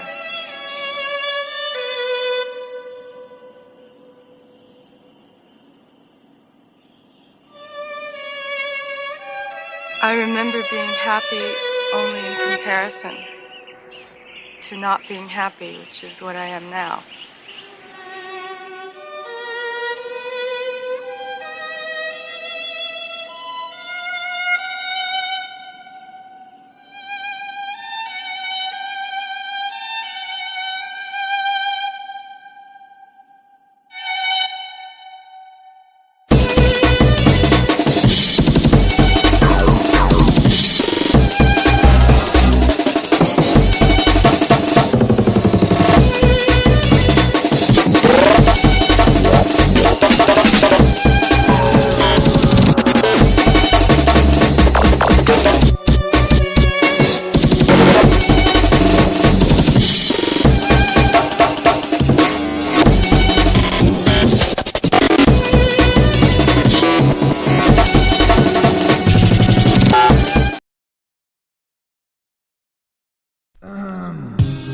Curious George walks, albeit not erect. Curious George flies a kite. Curious George learns his multiplication tables. Curious George takes a job. Curious George buys a ball barrel. Curious George goes to the hospital and walks, albeit not erect, toward the light. Cut myself empty, space. Dreamt, cut myself empty, space. Peel off the colors, transform into everywhere sandstorm. Dreamt, cut myself empty, space. Gone in here, chaos and order are yet to be discovered. Dreamt, cut myself empty, space. Awakened from a slight repose. Dreamt, cut myself empty, space. As of now, walls of flame sustain, distorting, lining in order, pointing to a reference, pointing, this is a painting, remembering an end and then it's all over the face again, loving every novel treetop, foundations to build more and more. Hovering colors hide under the slight mutter of another rumbling thundercloud, wonder how I found this sound, this eternity, rumbling, externally cluttering, burning heat, bubbling, permanently pulling the puppet strings, time, chuckling, at a mind's climb, what a thing indeed, I mean the primordial mud runs right the thick around this plot, doesn't it? Hark alongside of a thorn name presenting yes, but whom so long as I'm about to shine, be allowed to fall apart up in front of a promenade Promethean like closer against to the break, cracking a pipe, children play here. Animals die and waterfalls of wall to wall, becoming some of daydreams, pretty serene scenes, seem like dumb ideas and learn not a glass bottom boat. Watch for your step, you're being followed. The echo echoes through this special vessel of heaven's levels, intersecting and connecting with the collection of the devil's space, reflecting pebbles, taste impeccably numb, tongue tingle, wrinkled stars fold the boldly warm forms, a kaleidoscopic way. An immaculate world of fame, me with a mouthful of palm. Meanwhile, soul's been thinking out loud so long, he can almost touch, leaving no tone unturned, and renewing the noise, aesthetic void of half-truth. In honor of the solitary songbird, plucked a feather pen and pretense, I'm humming the ugliest honesty I know. Anarchy, smoothed out, and they are indeed.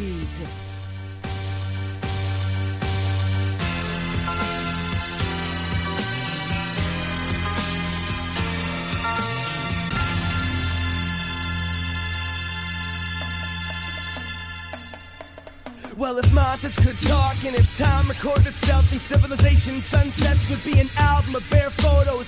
Take what you want or will it make this mine for you? And an age-old expose and page fold an open book. Circuit for disruption, searching for my nothing. Looking toward the button to turn off the horizon. Sweeter than the ocean, now open for discussion. Crushed inside emotion, just and realize. On a clear day I can spell forever F-A-I. And already foresee misappropriation of the concept, like the quixotic paradox of Curious George in the alphabet. For every pack of wild apes, a flag and a dripping tongue. out on the range, and everybody's been reorganized. Science don't live here, there are no signs to read from. Eyes blinking, seasons are relative to a smack in the face. Let there be light and clarity and participants. Particles of starving souls hardly hold a hearty hold in this carnival. The Sharpie bow won't carve a hole in the artist's rose. It starts to pull apart your skull. Your card gets pulled, you lose control, confused and broke. Now the downfall is all you know. I'm newly enamored of nascent euphoria, naked epiphany, speaking of the same half-truth, half-truth. These book reports of 19th century French utopias always end up in eulogies anyway.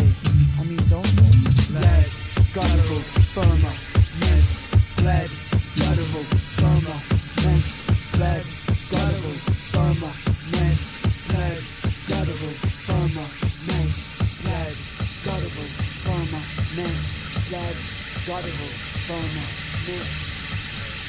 Curiouser and curiouser.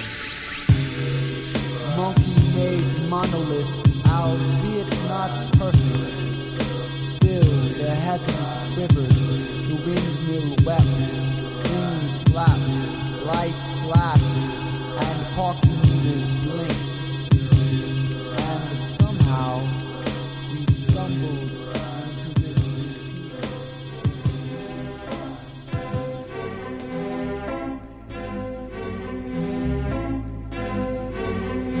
Channel can't change, always in the front. Can't see nobody waving goodbye or hello. Something that's lovely is invincible. All hail, falling all about manage and pick apart. Architect a texture when the birds dive and buildings of earth is the cave of plastic bubble. Magnifying the earth ain't dying. Welcome to a historical abortion in the making. This place could have been a painting. If its denizens are more in touch with the most advanced means of perpetuation. This world is a castle. Everything here is vanished from dimensions that people don't even have emotions for. Everything that you see is an entirely different form as the person that came before. Enjoy this moment, stay here and take it somewhere else. Never leave this place until you go against the brain. And if the picture breaks, live inside the positive space. And low, living naked, without individuality. Behold each other say, but for mastery see. Have we found the absolute, or just a wide empty? Love is truly human, now is animal creed. The ballerina of serendipity, company by the tin pans. I'm a friend with the cabin stands, banged upon a pantheistic beautification, pan define with the veneer for defiance, simultaneity, continuity, blink down for no reason about the nature, when tame, re-entitled, fate, enter God for every form, like faded from the golden rectangle, but somehow my impeccable sense of Greco-Roman architecture led to a column of symmetrical mannequin archetypes, fractioned by 8. Finally, it's understandable, tangible, touchable, disgustable, aesthetically pleasing instead of combustible perception. When are we leaving? Is it even a question? I'm just a soul-searching merchant surfing on the surface of the reflection that previously and mischievously fed the perception. Butterflies utter cries, better hide the directions. Otherwise, I'm like wide open for an inspection. Close your eyes, realize this is only conception. The garden lies around the nucleus of artistic expression. Beauty grows like thoughts, wind blows the clock. The hole is now a rock, so close up the dock. Take a seat and study today's lessons in depth and visit the caves of freedom's redemption. Oh, how exquisite these rays of sun unintentionally bundle the inner optimism's extension. I love this dimension.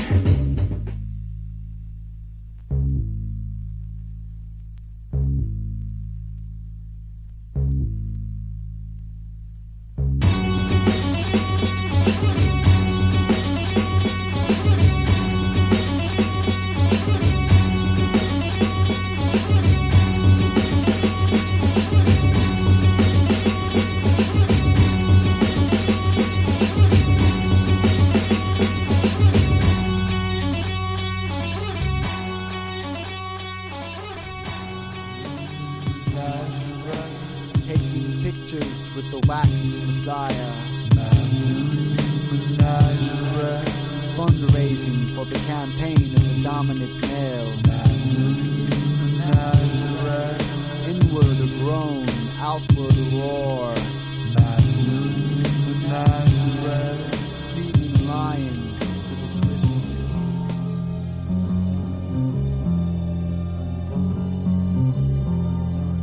From henceforth force will build the best carefully and into new each spirals of cervical vertebrae circuit the course of force stack repair rail pedals quadrifoils amongst bones mummifying organs and mutiny for skeletal with a funerary art composing a morbid opponents toward the naturally boundless framing of stars and the sacred song spells hold the tune also boarding off this chord the sacrifice we making what the hand of the cable make out of it gather your notebooks while you may eternal strangers carrying decalogues we cannot read so we thought about paper mache these writing pages into a breeze of white roses and return them to the earth.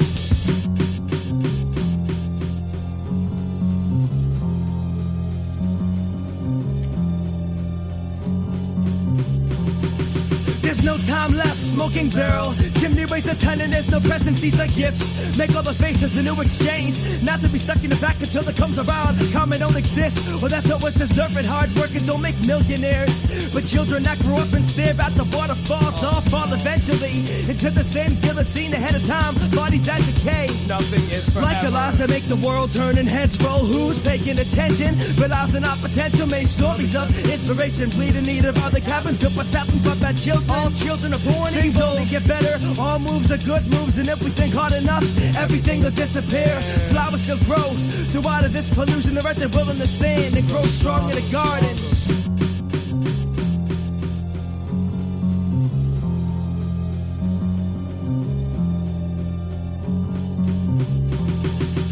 The evolution of dogma from a million standards to an obsession with dharma to an 8-armed dolphin.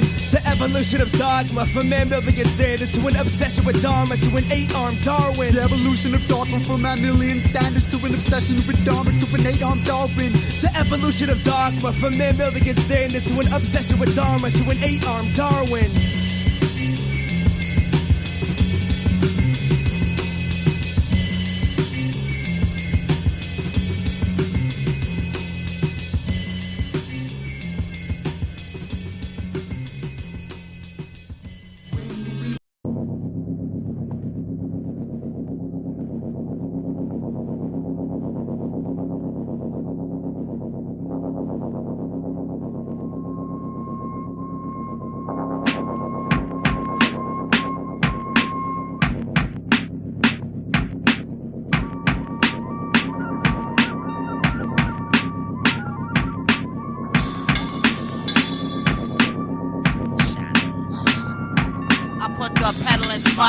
Tape deck nut, got your play button stuck.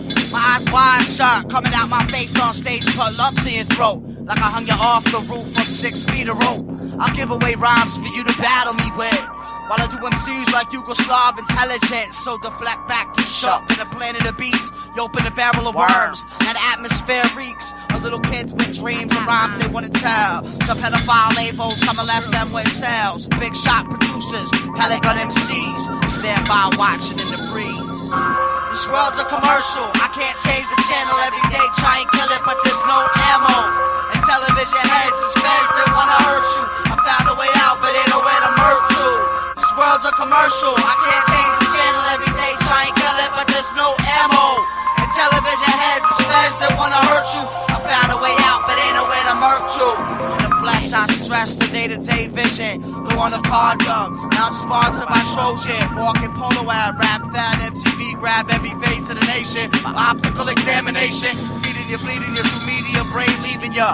Touch the magazine and deceiving ya. So I train on PlayStation and Army Apparel-land. Get lost in the TV screen like Caroline. Scan my finger for the credit. Miscount and don't forget it. There's a pair of white horse in town and everybody fed it. Sky's black, my eyes crack, I think I'm asleep. I cleanse my thoughts when courtships are leak. This world's a commercial. I can't change the channel every day, try and kill it, but there's no ammo.